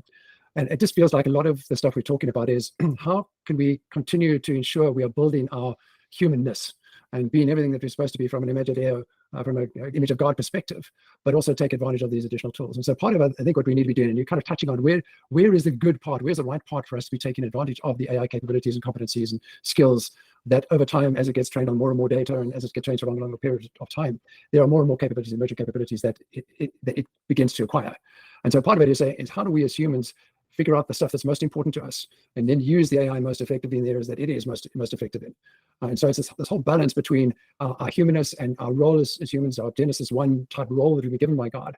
And then at the same time saying, but we have this tool, this technology that's now they're gaining really good capabilities. And so it's things like the efficiency, looking at data, being able to analyze data and see it in ways that I couldn't as a human, to the point that we're getting the discovery of new proteins using AlphaFold and those types of things. And so part of the focus is to say, how do we as humans continue to build and enforce and build up our human capacities and capabilities, and what keeps us as uniquely human as bearers of God, and how do we take advantage of all these tools that are around us in the most effective way. And we've got to be careful. We kind of, a couple of years ago, I'd draw and say, our creativity is clearly human. Our ability to understand emotionally, clearly human, all separate that apart. But now the ability for the algorithms to be creative, which is kind of repeating and stretching and enhancing, is happening. The ability for algorithms to understand and recognize facial expressions and express emotions is happening. And so part of what we've seen is, okay, so what is this core thing of the spirit inside that makes us different, that separates us out as the people that God, or the creation that God created and breathed into us and gave us his spirit? And how do we keep that as unique and as focused and build that up and strengthen that while taking advantage of all these other elements? And so the strength of our understanding of what it is to be human is important, so that we can take advantage of these other capabilities without losing our humanness and becoming concerned and frail in terms of our role as humans and essentially God, the people that God's placed on earth to make sure we rule and manage and look after. I would love to throw an example. This is what, Pastor D, I'll let you go first. I'll follow up with my example later. Go ahead. Sorry. There we go. Sorry about that. Sorry to interrupt you. Don't lose your thought. I kind of wanted to tag on to what Quentin was just speaking about, because it reminded me of, I hope you guys don't mind me reading from my screen here. 1 Corinthians chapter 10, verse 23. All things are lawful for me, but all things are not expedient. All things are lawful for me, but all things edify not. And I got to thinking, really there's such a wide array of those of us in ministry in general, digital or otherwise, who have our own sort of guardrails on what's acceptable for us, how we'll use the tools or choose not to use the tools, and as Jesse was saying, Mike was saying also, I believe, how we interact with those tools. Because there's a couple of chat bots that are like way too friendly. And it's, it's disconcerting for sure. And I'm wondering if we don't wait for the world to make the decisions for us as people of God, how it's going to be regulated or not regulated, how it's going to be watched over or not watched over, but perhaps we might, within our own ranks, sort of formulate sort of an ethics, I don't know, board, where then individuals who do come into our ministry can see, okay, this leader, this missionary, this preacher, this organization is a part of this particular AI ethics board. And so then they can be assured of the guidelines that we are agreeing to operate under, so that maybe you can have more of a confidence that the truth that we're sharing is not some AI replication of what it thinks is truth, and that there is more of a human interaction in the way that we use AI, however we use it. Because I think that the best comment that I've heard about it is that AI will always give you facts. It may or may not give you truth, but it will never give you wisdom. So that's my 2 cents. Go ahead, Kiwi. All right. Oh, there I am. The sun's just coming out down here in New Zealand. There you go. Yeah. I'm loving all this conversation, but I thought I just might throw out a few ways in which I used AI last year when I created the virtual lounge for the Lausanne Congress that was happening in Korea. So there's just 4 ways in which I used it. I'll go really quickly.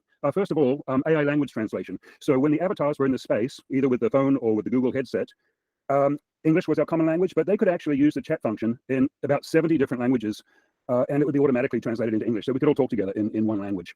That was pretty cool. And then some of the avatars, I used AI to generate them from famous missionaries. So, for example, I was William Carey one day, and then I had a friend who I asked her, what's your favorite female missionary? And she said, Pandita Ramabai from India, the Pentecostal.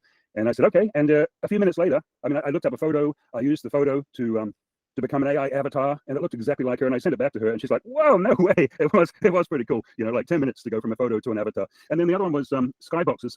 In a VR world, the 360-degree image that is basically your sky. I wanted one of Korea, Seoul. I wanted one right where the conference center was. So when people from the conference came into the virtual space, it would be like where you are exactly. But there was only one such image in the world, and the company that had created it wanted $700 for it, which was more than my entire budget. So we didn't go that way, but it actually is very easy to use AI to create skyboxes, just as long as you go with a more fantastical version. And then lastly, number 4, all these Brazilians, these young Brazilians, they really love the virtual space, and they kept dancing everywhere. They even asked me for a salsa dance, but I didn't have it on tap.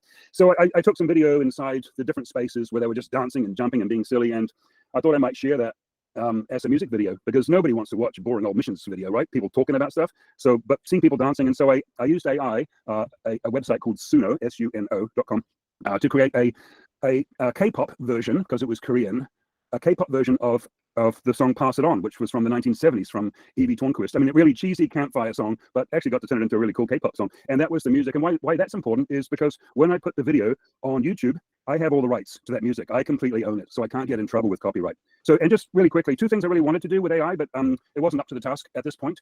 Number 1 was I wanted to create some spaces just using AI, just typing in some commands like, give me this space, like we do with photos and videos these days.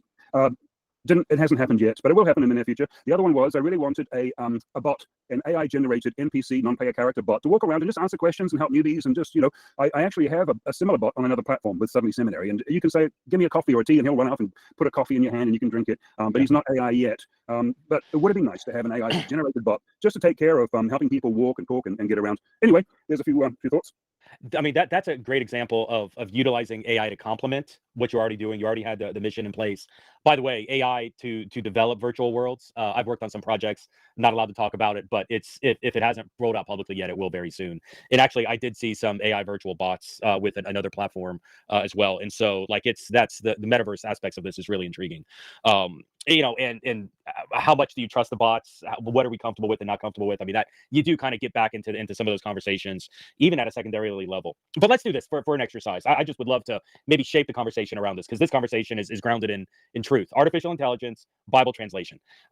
As of right now, one of the most controversial areas of using artificial intelligence is Bible translation. The Bible is not translated in every language known to man. As a matter of fact, a large number of translations of small people groups and islands and areas do not have the Bible in their own language. And the AI friendly people would like to use artificial intelligence to translate the Bible into the heart language of these remote people groups, so everyone has a translation of the Bible quickly.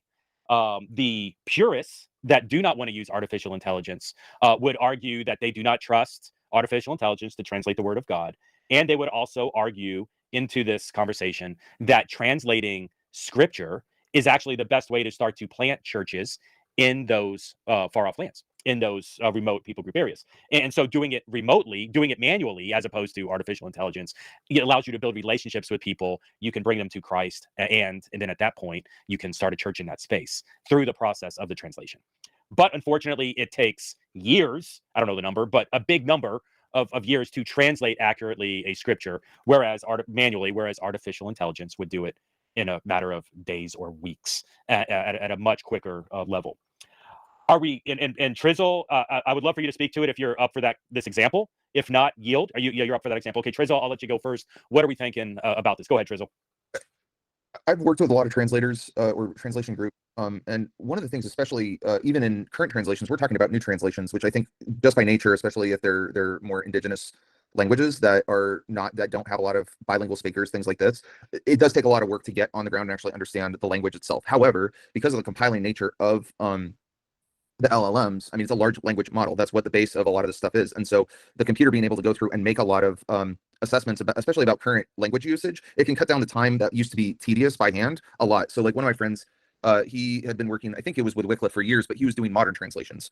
So what he would be doing is he would be matching and figuring out how the language had changed over time through articles, through all the written text that had come out, to try and more faithfully translate a newer translation in modern language for a more modern time. And so I think for aspects of that, there's a lot of, I think we're looking at this, and Jurassic Park talked about this a lot with when they first digitized visual effects. But the whole thing was when Phil Tippett from ILM first saw the first digital test of the T-Rex out in sunlight and stuff, Steven Spielberg supposedly looked over at him and he's like, well, what do you think? He goes, I think I'm extinct. But it ended up that they arranged things for the puppeteers that had learned on the physical thing to use that same skill set and all that honed technique that they had used to be able to translate that into the computer. And they were still actually doing that work. And so I think in the same way, we keep thinking that, oh, this is going to take everything. We're going to click D or C for creature and D for dinosaur, and the whole thing's going to pop out. And there's a lot of cultivation that's happening. And I think the same thing with the translation, that there are aspects of this that are extremely tedious and or like prone to human error in trying to manage all this data that the LLMs can do a significant heavy lifting of. And then it's the editorial, it's the going in and double checking, it's the proofreading, the editing, double checking, triple checking stuff to make sure that it is an appropriate translation. And I think there's, with indigenous language, I think there's a lot of opportunity for LLMs to help build dictionaries and speed that process of actually getting to a base understanding of the language to then start the translation process. It's interesting. I've watched a lot of documentaries about the early industrial light and magic days, and a lot of people lost their jobs moving from the giant construction to computers, and a lot of technology was created in a result of that. All of Adobe came out of industrial light and magic in those early days. It's interesting. Even back when the printing press, I always blank on the printing press. Who invented the printing press? Why can't I come up with Gutenberg? Yeah, Gutenberg was a villain in the church, because all of the priests who would manually write out the scriptures they all were out of a job, and so he was vilified in the church for many years as a result of it. And so there's always the flip side. All right, Jesse, you got your hand raised. Yeah, so Crystal pretty much covered a lot of what we're talking about. The idea of translating information from one culture to another, not just word for word translations.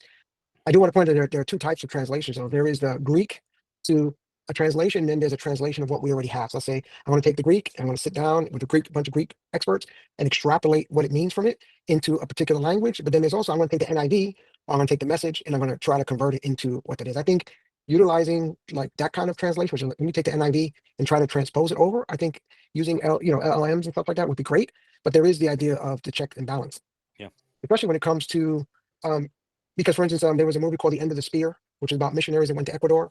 And in it, the main character who came to know GCN, he said that he saw these men jump the great boa, and so what that meant to them was that he saw them die and go to heaven.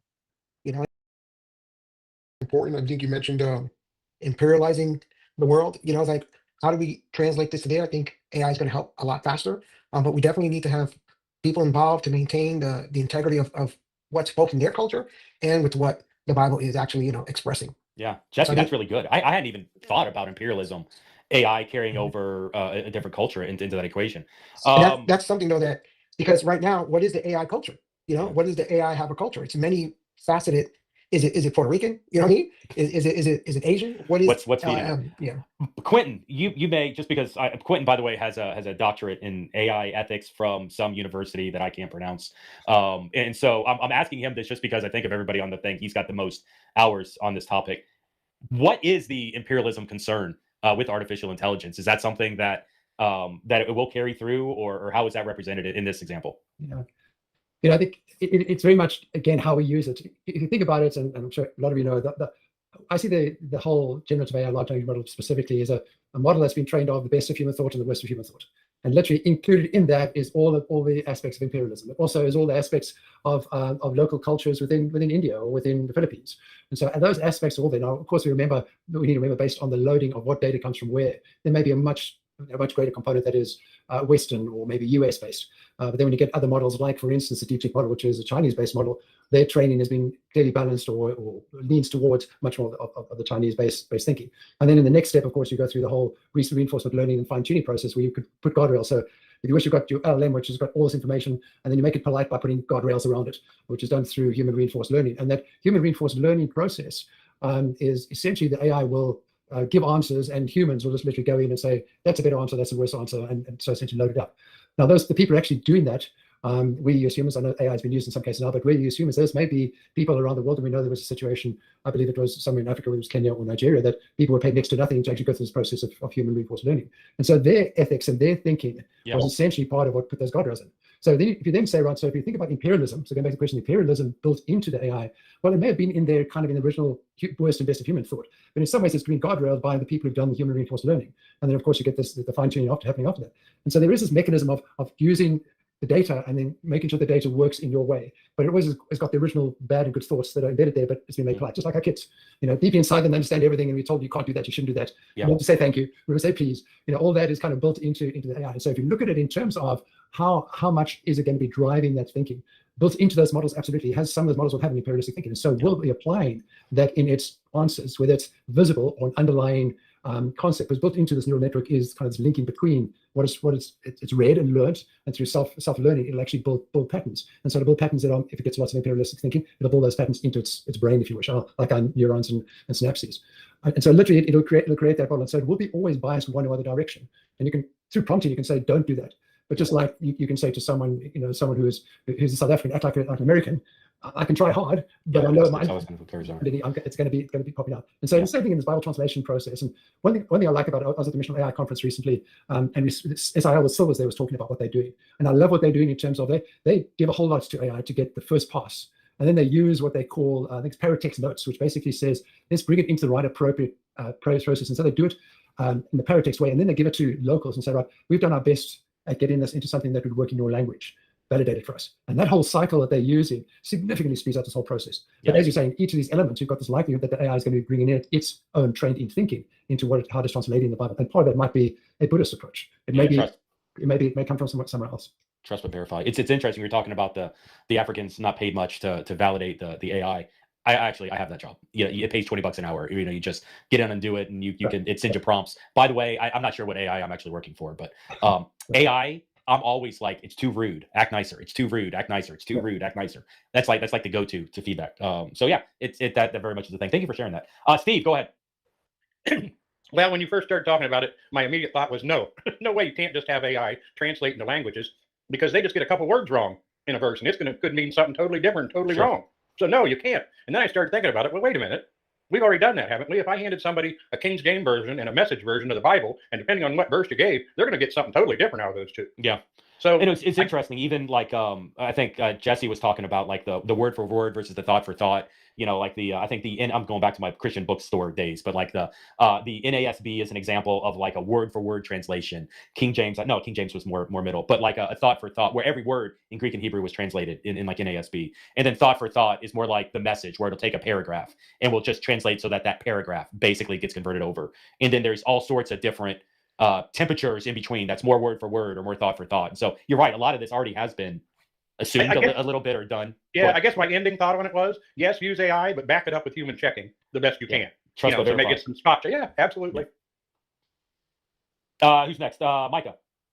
Yeah, I thought the question of translation was incredibly interesting. It makes me actually want to learn more about how AI is being leveraged in translation, particularly field translation, because like it's not just you're not just comparing text, right? You're just like, oh, I'm just gonna like look at their version of Don Quixote, and that'll tell me how to like translate the Bible, right? Like it's all verbal, presumably. So that's just super interesting. But that conversation got me thinking about how much I think the questions around the technique of how we transmit the Bible to these cultures that don't have a written text yet, how revealing that is about our own values in Western English-speaking society, about knowledge and humanity and discipleship and human growth and development. The first Christians didn't get the New Testament, right? They got the gospel from missionaries who spoke it to them. And so like I think even super evangelical folks who love the Bible would say like the early church didn't have the New Testament. They had to receive it orally and hear it. And something that I think maybe we're at risk of not appreciating enough is how much they didn't just hear the gospel spoken, but they met the apostles and they met the missionaries and they got in a relationship with them and they grew with them. And in some cases, like Paul would stay with churches for months or even years sometimes. And the other missionaries did this too. And the church in Jerusalem, they were sitting together and eating together and praying together and living life together. And like that is simply handing someone the Bible. Like that's certainly not a bad thing, but there's some missing ingredients there, right?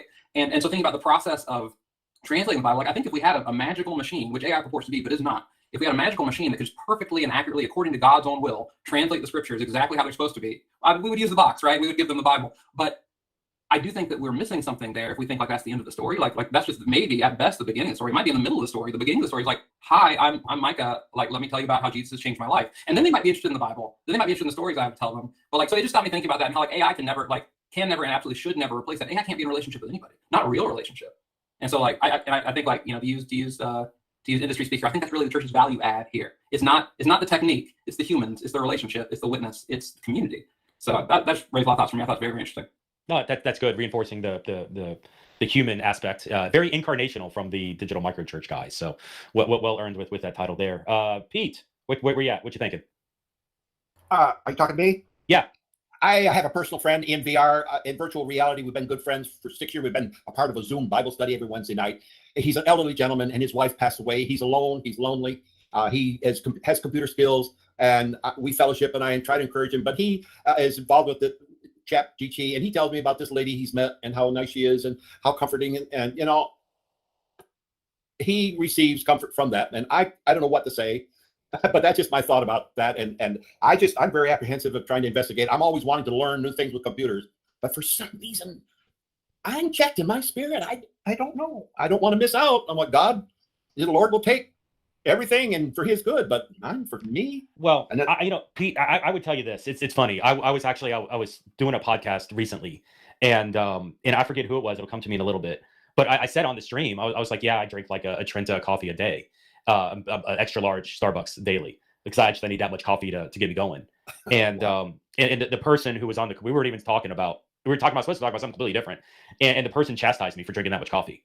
They were like, if you have to have that much of something in your life, then something is off and you are missing something. Something is wrong and you're supplementing it with something else. And so like if there's somebody in their life that is so off and is missing so much in physical relationships that they're supplementing it completely with an artificial intelligence, a bot or something like that. Number one, there's probably something missing or something else is off in that. I don't know that I want to get into the weeds in that relationship, but I would tell you, and I can't even say in the weeds because my friends in South Africa tell me that means I want to go smoke pot with them, which is not what I'm saying when I say in the weeds. But the fact is that there's probably something missing that they need to maybe start to explore. If you're because I don't think anybody here is saying artificial intelligence as a persona. I will tell you, and I can appreciate that Gramps is nodding along. I will tell you that we've talked about, I have voiced to TCD leadership, the idea of using a virtual avatar in times, just because I was debating it through at a personal level. And all of TCD, there's very little in life that all of TCD leadership will 100% agree on. And the fact is that nobody thought the idea of a virtual avatar was a good idea. And so, yeah, I don't think we're interested in going down that road. Andrew, what do you got? What do you got, Kiwi? Okay, I was just thinking, when I talk to maybe older people about new technologies such as, well, you can't see me very well, can you? There we go, it's a bit better. Like AI, there's just this mystery around it, like these new technologies drop out of the sky and we don't have any frame of reference to understand them, and it can be a little intimidating, and I feel that one of our roles is to demystify it. And when it comes to AI, the way I see it, it's obviously it's a massive improvement on other ways of sorting knowledge, but it's been the human activity since Adam was in the garden, naming all the animals and the plants, according to Bob Dylan, because somebody would eventually create taxonomies and hierarchies. It's in our nature to tag and to categorize and sort knowledge so that we can make wise decisions, whether that's where to go for lunch or the weight balance trees of AI. And I mean, even the missionary role and what's his name? Ramon Llull in the 1200s created the thinking machine, probably the closest thing we have in the Middle Ages to a current AI machine. So what I try and do is just make it a bit easier. And I think for bloggers, and this is what I want to say, for bloggers 20 years ago, we had a deal with Google. Google gave us access to the inner workings of how to sort out which of our posts were the best and which weren't that important. It was called Google Webmaster Tools. And we were able to, once we had proven that we did own these blogs, we could go to all of our posts and assign them a certain number between 1 and 10, saying this one has more priority than these other ones. When somebody's looking for this, this is what I want you to show. So we were able 20 years ago, in essence, to make our own sorting machine. So the step from that into AI isn't such a massive step. And perhaps there are ways in which we can demystify this whole thing. Thank you for listening. Yeah, so good. Oh my gosh, I could listen to Kiwi talk all day long, and it's not because of the accent, man. But he's just so on the nose with us with this. Tall Skinny Kiwi, if you're out there, I think you're watching right now, man. Thanks for contributing into that. It was these roundtables that we do are fun. It's an incredible opportunity to share, to get into the weeds without smoking pot. And to just share some opinions around that. And what I like about it is it allows everybody in the room to own a piece of the conversation, and that you're, really, and this is, take this for an example for how digital ministry is most effective. You allow people to have a conversation, you listen to them, and through that conversation, you guide people along the path. And so, anyway, it's a beautiful time. We do them. I'll try to do them once a month in 26. Scheduling sometimes gets difficult, but I've been wanting to dig in and do more of them in the coming year as well. Well, hey, listen, I'm excited about what's next. We've got, for the next couple hours, next hour or so, we've got live guests. We're going to end the show strong. I'd love to tell you I've been drinking a Trenta, an extra large cup of coffee. This is water, and the doctors, it's funny in hindsight, talking about, hey, Jeff, if you got to drink a Trenta cup of iced coffee every day to get going, there's something wrong with you. Well, the doctors are telling me, Jeff, your heart's kind of screwed as a result of maybe drinking so much coffee and other things. So it's a healthier Jeff for my time left here on planet Earth. And I pass that wisdom on to you, not the AI, because AI trusts but verifies. That's always good advice.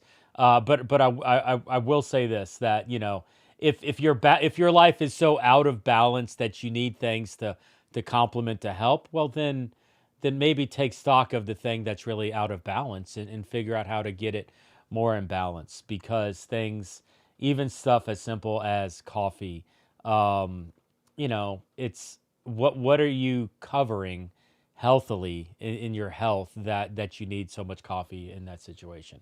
I don't want to get preachy. That's just take it from a guy that's having bypass surgery next month. I wish I would have drank more water instead of coffee. Call it what you will. All right, hey, let me push the next button here. I'm excited to bring on my next guest here, Tariq. Tariq, my friend, how are you doing, sir? Can you hear me okay? Hello. Good evening there. Yes, I can hear you well.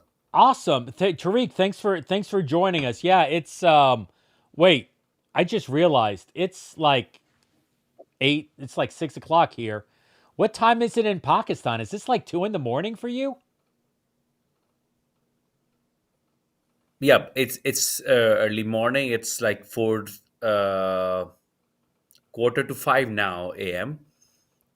Tariq, we should have done this at a time when like the sun is up in Pakistan, man. I'm so thankful. I'm so appreciative that you scheduled this time and that you're on this stream here for our Giving Tuesday. But man, I did not in any way, I didn't realize when we were doing this that it'd be so early for you. But thank you for joining us today. Thank you very much. It's my pleasure to be part of this, and this would be my contribution for God's kingdom, for His work, and I'm glad for it. Amen. Well, hey, Tariq, as we're opening up here, so Tariq is our outpost leader, and it teaches EDM in Pakistan. And so excited to have him on. Tariq, I think, don't quote me on this, but I'm pretty sure I had you on the Giving Tuesday stream last year as you were just doing EDM with Jason Morris at that time. But maybe take a minute here and introduce yourself to the crowd, who you are and what your ministry looks like in Pakistan. Well, thank you very much. I can introduce myself in this way that I am a believer here in Pakistan, and I have passion for church planting. And I used to move in different cities and do the in-person trainings, but then I interact with the Church Digital from the last Lausanne conference, and I attended that conference online as well. So on that conference, it was interesting for me that having that digital church idea, and then to see how it is working, and that's how I come up to interact with Jeff and then with Jason. And uh, what I observe is this: it's a very effective and quick tool that helped me not to travel all around to the other province or cities, but I can just engage sometime known and sometime unknown people over there to with the gospel message that I have. So in that way, now I feel that in this last year, I can see that many new people are interacting there with me just through the TikToks, shorts, and through the YouTube. And it is not just interacting or not just the likes or comments, but now the real conversation that is just beginning over there, that was previously was happened with the in person. And at that time I was thinking that okay, this could be happen only in person, having a visit with the person or interaction with with the person couple of time and months or weeks, and then there will be time that you can share the gospel with them. But now just that short video may trigger them, and he would be interested to learn it more, and he's just jump in there or comment with this idea that okay, what I can do next or how I can do know more about it. And then there is the follow-up, then help me to know more about Christ and about gospel, about the message that we have in the Bible. So I'm serving here in Pakistan as a church planter and trying to reach new areas, new people, new friends, and helping them know the good news. Yeah, I got to tell you, Tariq, the first time I met you and you started talking about, TikTok and using TikTok in Pakistan, that is, those two words didn't connect in my mind. Like those are not two things that I would commonly put together. Do you find a lot of maybe tell me some stories of how Pakistanis, people within your culture, are engaging you via TikTok? What does that actually look like? Okay, well, the background of that is this, that it is not every time easier to go to a person and to share the gospel. So when I interact with Church Digital, I and a little before that as well, it was just some idea, but not as proper strategies for that. So after EDM, I started that. So Okay. with that, I just make a short video with a clear message in Urdu language, and I just start posting it. So the benefit of that is this, that now my colleagues, my Muslim friends, my other people who were just like know me that I'm Christian, now listen that direct message from that, and now they likes, they commented it, and then whenever we see in person, they said, oh, you shared this on that, can you do prayer for us, can you do this for us, can you tell more on it? So that is very good bonding actually, or connecting new people, or those who were existing, or also those to whom I cannot share the gospel directly. Like at my workplace, if I will start doing that, it might create problem. And at my uh, other friend circle, or in community circle, if I will start sharing that frequently, it might be not very much easier for me. But having that profile, that okay, I used to do TikTok, so now the people that I never thought that I may can share the gospel with them as well, now when I interact with them, they know me that okay, I'm on the TikTok, and I used to share. And many Muslim friends, they used to say, "Oh yes, we know you share something about Bible. That was good. I heard it, or I like it, or I have different opinion on it." But in that way, I feel that many new areas where I cannot go or open, they are automatically open. And I believe this is like the uh, God's power, that how he interacting with the people. Like one TikTok short can be used in a multiple time, that we actually learn in EDM, that how it is evergreen. So I experience it like that. Even now, the what I uploaded there in June or July, people are still watching it, they commenting on it, and they interacting through that. That's very good. Digital, like access to digital technology, even in Pakistan, it's readily available. People have like, what are the platforms people are using in Pakistan? uh, the technology is easier available. The most are the TikTok and the WhatsApp and the YouTube, and then the Facebook, Instagram. Okay. These are the most common one. Yeah. Interesting. And so like I'm curious for you on how you're using TikTok in Pakistan. Are you seeing like a younger generation engaging? Is it people your age? Like who is your audience that you're building in Pakistan? Yeah, well, the mostly my audience is like from 20 to 40 years, so we Okay. can call them the young people. Yeah, because those who are in 40s, they are considered to be the youngest one. Yeah. I mean, if even a 40 is probably is definitely younger than me. Let's say it that way. And so I can relate to that. Well, this is exciting, and you're doing ministry yourself, but you're also starting to train some other people as well, and starting to equip some others. I know I've met one or two of your people in some of the open offices I've done. So talk to me a little bit about like what EDM, the Equipping Digital Missionary course, where now you're teaching it in Pakistan. What does that look like? Yep, through these EDMs now, not only me, there are many other people who know the EDM and the Church Digital. They love that idea, and they are praying for it, and they are planning to utilize these strategies and tools. And so far, we did 2 EDMs, right?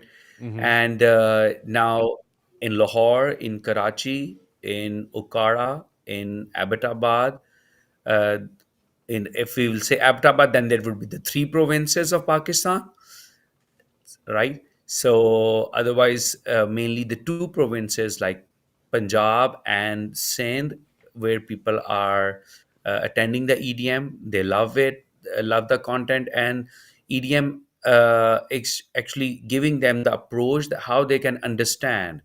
Because I would like to mention, when I was doing it, and there were some guys from Karachi. Literally, they said that, oh, we used to use internet, but it was just sort of posting things, but not looking forward that how intentionally or strategically we can interact there with other people. So uh, they are learning it, and there are a lot of space for it, as it is in rest of the world as well. But here in Pakistan, under tough situations, even it is the safest way to just share your opinion, share your thought, and in that way it is a very easy or appropriate way to share the gospel. Because I'm not inviting someone to watch mine. Automatically they are doing search, or sometime on TikTok it is for you. So people who are following me, and I was happy that there was some video that I shared in June or July or August maybe, and there was like 6,000 people who view it. So it is in person. It would take a lot of funds and a lot of energy, a lot of time and travel, but through digital church, I guess this is only possible that you can reach to hundreds and thousands of people with a very limited or one time investment. So that's why I would love to encourage to all those who are watching this live stream that would be great if you will serve the Lord by giving Church Digital today, because it is not only for that particular time or year. Like, although we are raising fund for this year, that is the $50,000, and it will not only impact this one year, but there are multiple years that giving will keep giving the impact in different lives. So it would be very much valuable to strengthen the church digital, so that those areas, those are unreached, and those people who cannot have that direct access, where we cannot go in person or we cannot make a direct connection with them, but uh, a natural connection we can make it for them through the internet. That's beautiful, man. Well spoken. You know, you're my pitch man from now on. That was a really good job. But the heart behind the church digital is to empower guys like Tariq around the planet, women as well, and to reach people in their unique contexts. And you know, say it time and time again, the way that Tariq is using TikTok in Pakistan works in Pakistan. Not sure it works in America. Not sure it works in other places, but we're seeing success with it in Pakistan. And so, as Tariq is now training a generation of digital missionaries in his context over there, hopefully we're going to see that continue on through Simon and through Steve and Yatope and the others, Leighton and the others that we've had here on the stream today at the outpost level. But man, it has been such a blessing, Tariq, to see your ministry grow in Pakistan. And I'm excited to see what God is going to do through you in 2026 and beyond. So as we're wrapping up here, it's Tariq, if someone's interested in your specific ministry in Pakistan, wants to get more information to you, or wants to contribute and support you in Pakistan, how can they learn more, access more about, or get in touch with you?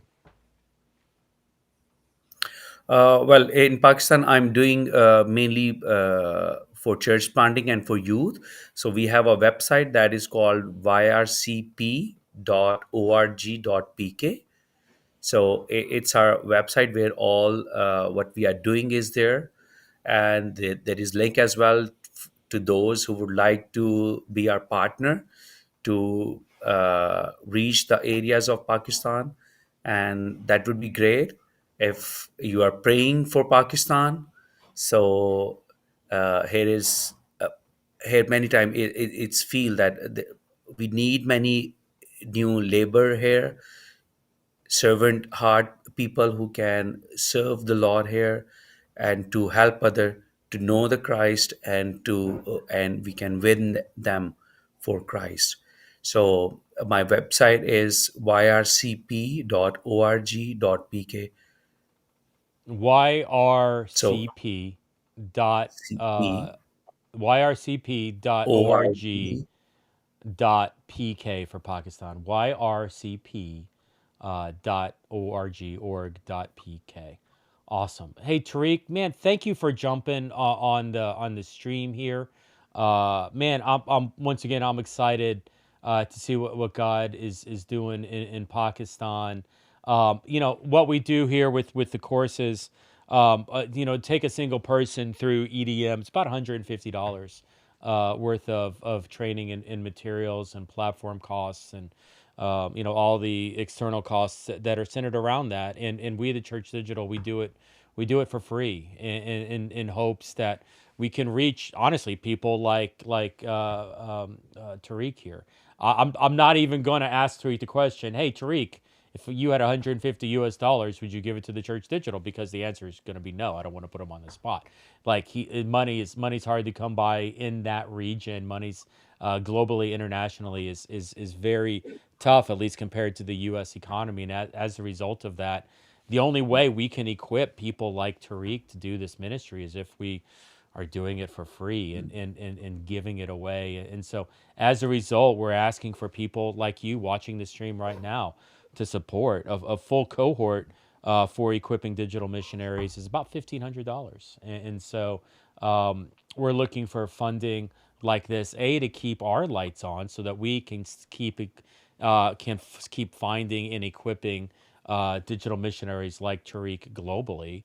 And to be honest, and Tariq's heard me say this before, I want to get to the place where we start to be able to support our digital missionaries globally, where we can start to fund people in the field like Tariq and others. Right now, money's so tight we can barely keep our lights on, much less support others in that. But it's our goal. It's my personal goal to get to the place where we are specifically funding missionaries who are out there in that space, like Tariq, who are bivocational ministries doing what they're doing globally for the kingdom digitally. And so, Tariq, man, thanks for jumping on the stream.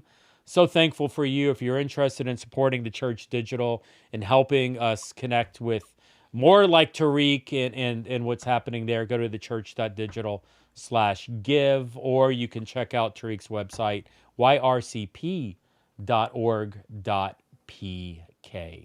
Tariq, man, thanks very much for jumping on the stream once again, and appreciate your time, man. Have a great day. Once again, I'm sorry that you had to do this at 4:30 in the morning your time, but nobody should see me that No early in the problem. morning. It's my But pleasure. Thank you very much. Thank you thank you, very my much for friend. I letting me be appreciate part it. of it. Yes, sir.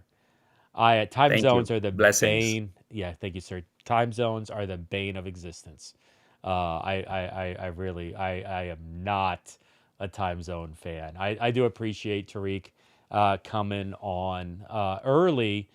Man, I'm really excited about some of the stuff that's coming out of Tariq, some of the stuff that's coming out of our global outpost leaders. Um, it's been really rewarding to see the ideas of digital evangelism and digital discipleship spread. To hear some of the reports about sharing Jesus online, the book, being so effective in their contexts and in moving on. I don't. And one of the things we'll have to sit down with Tariq at some point. Do we need to contextualized? Do we need to translate it into the language to make it more helpful or not? I know Tariq has talked about having, us come in to kind of really cheer on what's happening and support what's happening in Pakistan, and the others that I've taught, that I've talked to within his ecosystem have been so supportive and so encouraging about the effect of the church digital. Time's going to tell, and as I said, with all of this, like it's really just at the heart of it.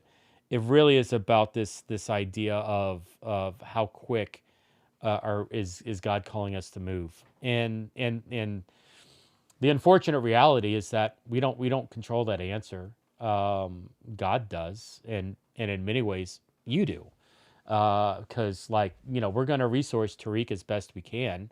Um, Financially, we're in a tight situation right now where we don't have the ability to fund as much as we would like, because we're on a cash freeze right now. We're not paying anybody anything, and so as a result of that, we just have not been able to move fast at all. But with funding, getting sharing Jesus online, getting the cohorts translated into Hindi, Bengali, Pakistani. Is Pakistani the language?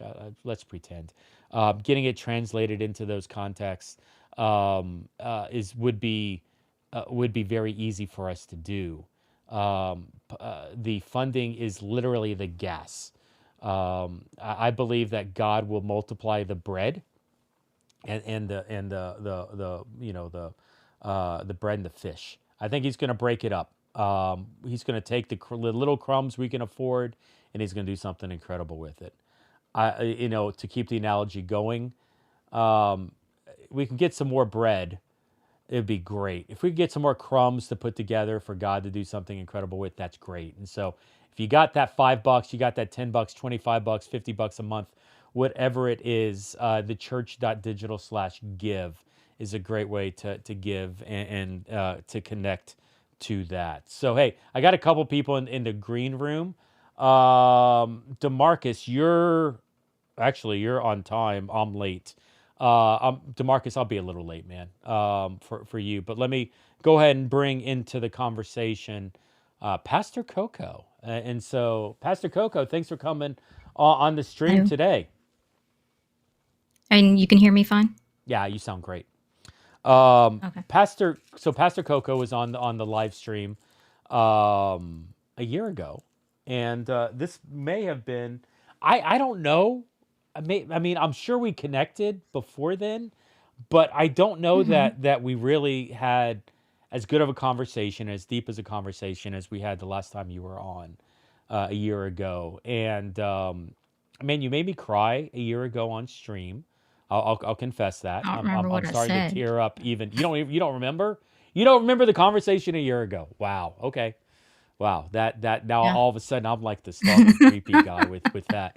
And so let's do this, because I'm going to ask you to set yourself up, and then I'll get into why I was like crying off of the conversation a year ago. But Pastor Coco from VR MMO Church, why don't you talk a little bit about your ministry in on the MMO side of things, what you're doing in Final Fantasy, and we'll go from there. Okay. Hi, Pastor Coco. I am one of the elders in VR MMO Church, and I run the Final Fantasy 14 platform of our church, which is a massively multiplayer online role-playing game. And it's a interesting community. We have services every other Saturday, and I just really focus on discipleship and transformation, trying to get people, because a lot of our people are actually already Christians, and they're just looking for like-minded people who like gaming because they have a hard time fitting in IRL churches. So that's the kind of people that have been gathering in our church, and so I'm just focusing on, like, how do I disciple these people to get them to think and try to live more Christ-like. And so, yeah, going deep into topics, deconstructing topics, and killing sacred cows and all kinds of things is what we do at Yeah. Final Fantasy Yeah, Church. you're literally on the front lines of ministry, doing ministry in Final Fantasy, a literal video game, an online video game. By the way, my 17-year-old daughter is obsessed with Final Fantasy, and so Mhm. so many young children. I suspect a lot of young females are very prevalent in the community of Final Fantasy, and the thing that really struck me last time we had talked on the streams a year ago, was I caught you on a bad day. Like I admit that, and were talking about how you felt like you were doing ministry alone. And you were talking about a lot lack of volunteers, a lack of resourcing, and really, I mean, not telling a story that it's very common in digital and virtual ministry circles, because there is often we are very under resourced, we're very misunderstood, we're not the typical shiny ministry that people want to write checks to or things like that, because of our unique approaches to ministry. We do wig some people Mhm. out, and really, I can just remember doing the illustration. It's like you were talking about, you were like one of the few people, leaders in the Final Fantasy Church, and I remember doing the example of, okay, there's like 20 million active users in Final Fantasy. That's like the population of New York City, and you, Pastor Coco, have just planted a church in New York City, and you are the only Mhm. pastor in the entire city of New York City, and you're trying to care for everybody, and protect everybody and help everybody, but you've got no ecosystem support system, or a limited ecosystem support system to help you with that. Limited. Yeah, limited. And it just that, man, that tugged at my heartstrings a year ago. And I can remember, I mean, you were the conversation. I know our relationship has grown since then, but you were the conversation that stuck with me for days, for weeks afterwards.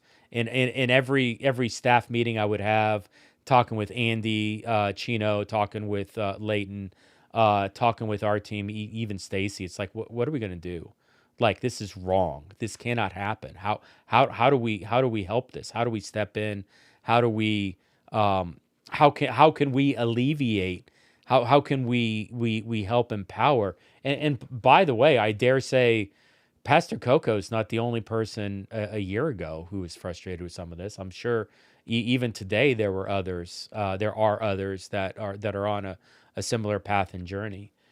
Well, Pastor Coco, let's do a temperature check a year later. How you doing? I'm doing okay. I'm burnt out because I'm having to work multiple jobs, but I've been hearing that all day. Yeah. Well, welcome to the new normal, unfortunately. But Yeah. it's the bivocational model. It works. The challenge is that you've got to lead really well, and you've got to multiply yourself very well. I know one of the things, and I met for a season with Pastor Coco and some of the other pastors with VRMMO, and I know Leighton has been spending a lot of time with you as well. But there's a lot of I'm wanting to say the word drama. I don't know if that's the right word, but there's a lot of It's fine. backstories. There's a lot of drama that's kind of happening Yeah. in these spaces. There's a lot of persecution. There's a lot of spiritual warfare, I would say in what I'm Yeah. seeing out of the Final Fantasy Church, the virtual reality church as well. VRMMO, that's you may have heard of DJ Soto years ago. Is a well-known virtual one. I think the first virtual reality pastor, one of the first digital pastors on the planet. And so this is his church. DJ's still a part of what's happening there, but a lot of the leadership has fallen to some others instead of He's back now. DJ with this. Oh, is he back? How's that He's going? back now. Yeah. hmm Is that good? He's doing well. We met Awesome. in person a month ago. Oh, Alina when and I and DJ did met you together in did person. you went up to Austin for the PBS story? Well, I just drove. Yeah, But yeah, I did not go for the PBS story. Alina and DJ did. And then I purposefully went the day after they left because I didn't want to be on PBS. I'm No not way against she wa- PBS. I just didn't want to be on national TV. No way she wants to be on camera. That's fun. I'm never on camera, right? Yeah. So how do you stay healthy? What does healthy look like for you, mentally, emotionally, spiritually? When you're opening up, saying, "Yeah, I'm burned out." Like what do you do with that tension? Well, I'm trying to figure out how to balance it all because I just doubled my paid hours at my part-time job. So just trying to figure out how am I going to do this because right now I feel like I'm not really doing as much with ministry because I'm tired. It's like the job that I do is mentally draining. It's like very mentally intense. So when I'm done with it, it's like, ugh, I just want to veg now. So I'm trying to figure out like how do I balance that? And since y'all joined and started helping us figure out ways of multiplying, we've started doing that. And I'm getting the community involved in every other service. They will do the service instead of me. And I'm like, y'all figure out what you want to do. I'm just showing up. So we've been doing that. And it's like the threat was, if you don't do this, I'm going to put you through a seminary level course and you're going to like it. So they've been doing it. That's funny. Anything to stay away from seminary. So. That's beautiful. But I mean, it And is then I part also of the exercise when I can, but good. Eating healthy. And I get up earlier in the day so I can spend time studying and reading so I can get a better calmness to my day instead of just going straight into the chaos. So. Man, that's more diligence and intentionality than I do. So good for you. I've got to take some notes. What do you do to work out? What do you You do want for me to call you exercise? out on stream?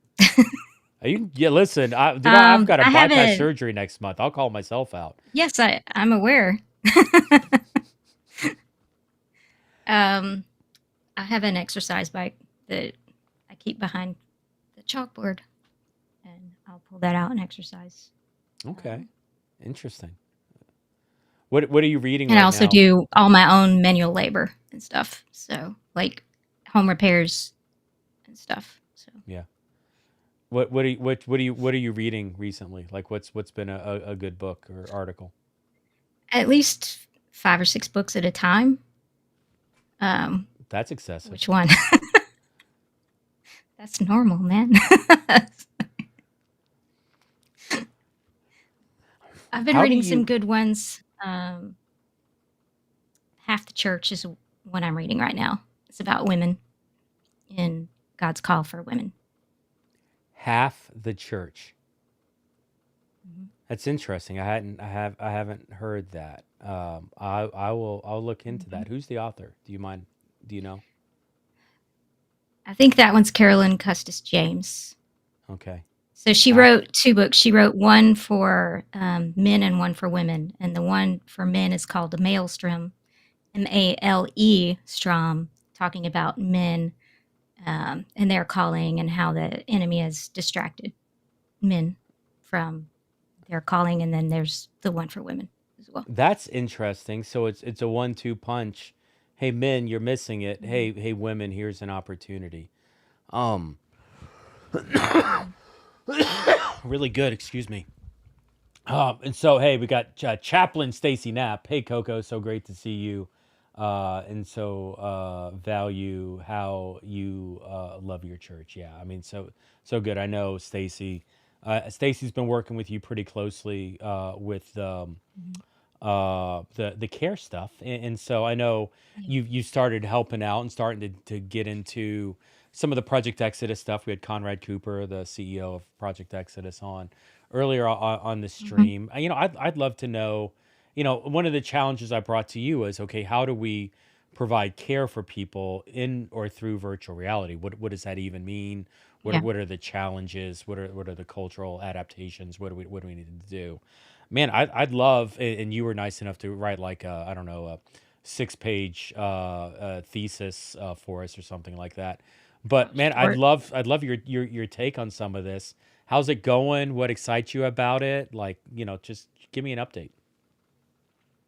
Well, we're just getting into the test run of the Thrive course that we're going to be working on. And we're going to start that on Thursday this week.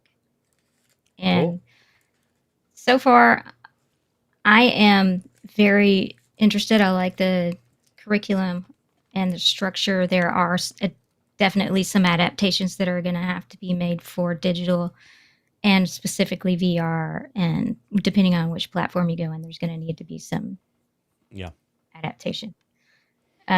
Because, for example, the rule for a session is no devices. How are you going to do that? So then you have to figure out, well, how are we going to keep them from getting distracted while they're on their device? Yeah. So you challenge like that. I think it's going well. I am looking forward to when we will be able to get this out to people, because there's a huge need for it. I've seen it for a while. I've been trying to gather resources and share them, and wanting there to be resources for people who can't get mental health help at home for various reasons. Because it's like everything is multiplied in the metaverse. So what you see out in the world, like as far as mental health issues, that is multiplied. And I caught a little taste of the keynote earlier from Project Exodus, where he's talking about addiction, and what was it, 70-something% of men addicted towards 70-something women as well. I would say it's in the 90s in digital space. Easy. So definitely a need for the program, for sure. And it's also reassuring because some of the things that they say to do, the best practices for facilitation, are some of the things that we've been already trying to do in the church, just to create a safe space for people. And so hearing that, hey, we're doing it right is encouraging. That's good. We like that.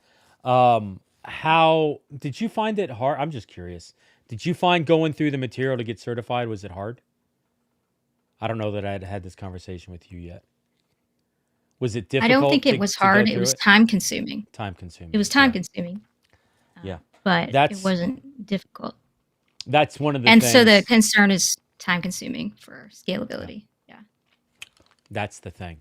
And we've got you know, it's funny. We had Conrad Cooper, the CEO, on, and you know, he was talking about he said this quote, and it was really good. I don't remember it, but he was like, if it's easy, it cheapens it, and so you need to make it time consuming for it to have value. And you know, it was like an aha and a wait, but that's the thing, because scalability, it's going to be hard, but you're going to scale healthily as opposed to unhealthily by cheapening the process. And, the people that actually finish it are more likely to stick around. Yeah, because we've tried to do training ourselves through the church, and it's like there's a very, very few people who've actually finished one thing, and it's like I don't think most of them are around anymore. So let me ask this. It's now with at VR MMO, as you're doing church in Final Fantasy right now, 2026 right around the corner. What's your biggest need? What's the biggest challenge or struggle or issue you're facing right now? Finances are always a challenge. We're all having to get our finances elsewhere. It's like just like everyone else who's been talking today, we're having to work other jobs to finance both the church and ourselves. But 2026 is our 10-year anniversary. Very cool. Been Congratulations. around I for don't 10 think I years. realized that. Yeah. 2026 is 10 years. And, Mhm. and so as DJ, you guys, I'm not looking for any like secrets here, but you guys have anything special planned? We want to plan something, but we haven't yet. Stay But yeah, tuned. When are you celebrating it? I What think it's month? June. June? Yeah, you June. got time. There's all sorts of Positive. time, Yeah. but between now and then, here at Layton's giving you some encouragement. Every day we hustling. I don't know if that means anything Mhm. to you, but hopefully that's a little bit of encouragement. I will say in the in the bivocational world, especially in the contract world that you and I live in, you gotta work for your food, so to speak, and you don't I spent last week in the hospital and didn't earn much food last week. Thankfully, my wife was able to has a job and is covering in some of that. But that's some of the burden with bivocational ministry, and Yep. where it's now you're doing ministry, but you're not paid to do that, and so you've got to work to fundraise to do that. What do you do? What's your bivocational job? Are you allowed to say? I Well, just realized you may not be able to say. I can't say details. Okay. I'm trying to start my own startup funding and training on how to design for a VR. But the other one, I can't really talk much about. It's design as well Okay. Sorry, I didn't mean to put for you on the technology, spot. UX. Very good. Yeah, she works for a very unique industry, and so, but that's good. Pastor Coco, as we're wrapping up with you today, how can we be praying for you? Funding, finances, and anything else aside from that? Energy, health. I'm getting tested for autoimmune again next year in January. And Alina's health, DJ's health. Yeah. Just health and vrchurch.org/donate is if you want to give is where you can donate. But energy, the ability to focus on what it is I'm supposed to be focused on at a given time. So when I'm working, I need to focus on work. I need to focus on ministry at some point. Yeah. So being able to this is what I'm doing right now, and having the energy to continue to do the ministry and multiply. I'm not going to quit it, but I do feel like I'm not doing as much as I could for sure Yeah. because I'm too busy working.